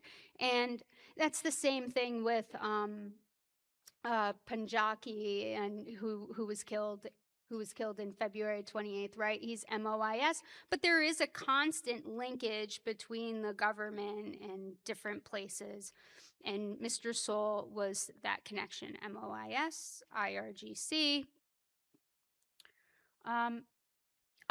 Last thing I want to say about Mr. Soul. He claims to have a 60,000 server bot network. He's been at this, his words, he's been at this for over 15 years. And he likes to talk a lot about tunneling, and he has a VPN service that's available on GitHub called Soul Connect, or Soul VPN. And he's just elusive. I've hunted and hunted and hunted, can't find him. The name that some researchers claim he is, not been able to find any connection between Mr. Soul and that person. And he's still very much active on Telegram, and he's going to keep going. Holy Souls, famous for Charlie Hebdo. They leaked all of 200,000 subscribers. Personal identifiable information. Holy Souls is again connected to Eminent Pazerguard, connected to Cyber Avengers. Cyber Tufan, talked about them. What they did, defense contractors. And these are the ones that they claim that they've been a part of. Maya, Elbit, these two companies really stuck out with me. All have partnerships, or most of them have partnerships with the United States companies. Maya Technologies, Israeli tech engineering firm, right? Operates in different sectors, medical, industrial, defense. Cyber Tufan claimed to not only have the data, but visual and video proof of access inside of their boardrooms. And they were talking, and you could hear them talking. I didn't get the juicy stuff. I was just like, all right, talk about you in Austria. Let's not expose you anymore. Another one was they're now in the production lab where they're making like the models. I'm not an engineer. I don't know anything about missiles, but I did see that David Sling, and David Sling is a mid to long range military defense system co-developed by Israel's Rafael Advanced Defense Systems and has a partnership with the American contractor Raytheon, and it's designed to intercept tactical ballistic missiles, medium to long range rockets, cruise missiles, and drones. So yeah, that's their model. And there are hours and hours and hours and hours and days worth of video of them just tinkering around with rockets. So what this was they gained access, they gained the collection, they collected, they're making public proof, and then they're shaping a narrative impact, right? We've been in your environment for 6 months to a year, and here we're releasing the enemy's sensitive information. And this replicated, like this information replicated across dozens and dozens of Telegram channels to just make maximum impact. So what are the personas actually producing? The personas produce plausible deniability. That's first, right? Oh, it's just our hacktivist groups. They're not connected to anything in the government. That's not true. They are connected to government. So they're going in. Well, there's a bug attacking me. They're doing the intrusion, they're doing the intelligence collection. A group like Hondola comes in, they do the wiping, they do the operational disruption. Then there's the pressure that's exposing and pushing out the personal intimidation. And then there is the narrative machine, which is the news networks, the bots, the propaganda, the political messaging, the Lego TikTok videos, and all of it. All of it. It's in this model repeats and repeats and repeats. And you can, once you start seeing it, then you're going to be like, oh, yeah, I know exactly what is happening there. So when you see the Lego videos and you're like, that's funny, just know that is the propaganda machine. So what's happening right now? The current tradecraft. We got them in the ransomware ecosystem, right? We already know they're Keelan RAS operators. They're part of Pay2Key RAS, BQT or Bakita Lock. And they are affiliates of Russian RAS, and they are the initial access brokers too to Russian ransomware groups. So Alpha, Ransom House. I mean, they have to make money. And the thing with them in ransomware, they can't brand for too long like a group like Lockbit, right? He's the famous Lockbit. He's allowed to create a brand because he lives in Russia and he can do that. But in Iranian groups, you get caught. You can just tell linguistically. You could just tell. And that, yeah, this is definitely not a experienced Russian cyber criminal. They have heavy, persistent tunnels, back doors. They're creating their own malware. They're reusing infrastructure. They're reusing source code. They're targeting critical infrastructure. And this last one, I don't think it's talked about too much. There is a 25-year partnership between China and Iran. We already know they're supplying them with satellites, so we can assume that they're providing them with technology and really good, like, penetration testing technology. And their relationship is strong. It's definitely going to play an important role when China decides to take back Taiwan as part of their 100-year plan. So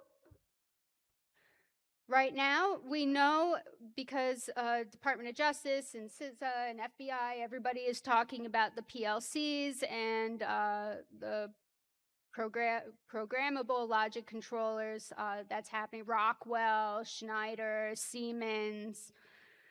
And they are looking, they are poking our critical infrastructure. There are claims that Iran is targeting water municipalities right now in the United States. I mean, we already know China's been in our telecom, so why not go after another part of our critical infrastructure? Update happened in July this year, 22nd. So if you want to go and learn more about the PLCs, definitely go read that and check it out.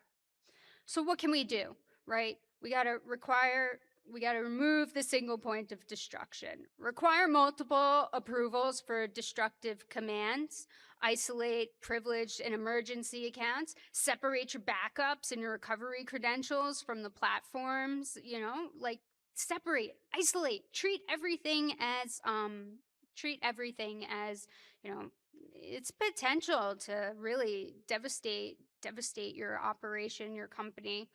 And we need to monitor abnormal administrator behavior, right? If your administrator accounts start showing off like crazy commands, like set alerts for that. If there's a Stryker, totally avoidable if they just isolated and they monitored and did a little bit more protection. There is rumor that an info stealer was used, but it was not confirmed, right? Now, the last thing I want to say, this really, to me, is like a 3-day talk, right, on Iran, and I have, weaponized ADHD, so I could have gone off in a lot of different places, spaces, and so the last thing I want to leave you, and I want to build a little bit on Daniel's timeline here, and we have a moment to do it, right? I got five, let's go. All right. February 28th, 2026, 40 to 48 high-ranking Iranian officials, including the supreme leader, were eliminated from the face of this planet. March 1st, 2 Amazon AWS facilities were targeted, UAE, Bahrain. And what that did was complete structural collapse, complete server destruction. It paralyzed a lot of things in the Gulf. Local exchange halts. I mean, it was widespread e-commerce and digital chaos, government portal outages, and a global stock market faced a sharp sell-off. That was just from these data centers, right? And then there was a third one that got hit with debris. March 10th, Tasnim News, it's sanctioned, part of the propaganda machine. What they did was they put out a hit list targeting 29 individual companies, data centers, Amazon, Microsoft, IBM, Palantir, Google, NVIDIA, and Oracle. From Tel Aviv to the Emirates, to Qatar, to Dubai, Abu Dhabi, Israel. March 11th, Stryker goes dark. I don't know, a little thing there. April 1st, Honduras breaches St. Joseph County. And St. Joseph County is important because right now they have a $13.8 billion data center investment between Microsoft and Amazon AWS. Well, March 10th, they put out a hit list on data centers. July 24th, 2026, Amazon AWS, US West, 80 minutes of downtime. All right, perfect. 3 minutes. Now, July 25th, Honda attacks a Wisconsin ISP, SuperNet Communications. Screenshots were published on Russian-speaking forums in the dark web, and the group claimed that they caused widespread internet outages, right? What I'm saying is, with these Iranian APTs, while we look at the faces of Honda, we really need to look at what the hands of the operators are doing. And that is why I feel personally that these reports, and they are wonderful, and I love Microsoft and Google and Mandiant reports because they're very technical, very thorough. But what if we are looking at multiple groups in one of those IOCs, the IP addresses, the tooling? Or what if we're missing something? Why aren't we talking about the scarred Manicore system more often? Is it because groups like Honda came in and cleaned everything up? And if so, how do we find out more about like these groups like Prince of Persia and their lethal precision strikes to maintain access and foothold? And I want to see more of that. And it's just, it's really hard. It's hard to identify because some of those articles are old, 2017, 2019, 2024. What about 2026? So next time you see Iranian articles or Iranian propaganda, ask yourself, which part of the Manicore am I absorbing in my brain right now? And which one am I looking at? And you'll see. And that's what I hope everyone takes away. It's not just one group. It's different to make one part, to make one group of the machine. I hope I didn't lose anybody at 9 o'clock at night.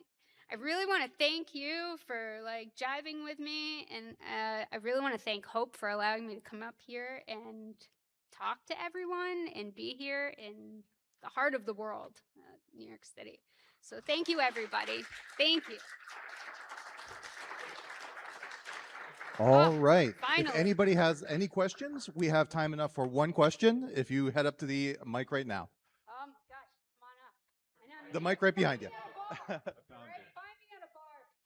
Where is everybody drinking?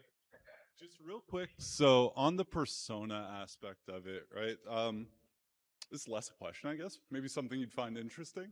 There's a group that goes under the handle Ababil of Manab, who has claimed responsibility for a couple of acts and breaches. One of them being the LA Metro breach in, I want to say what was that, April? Right?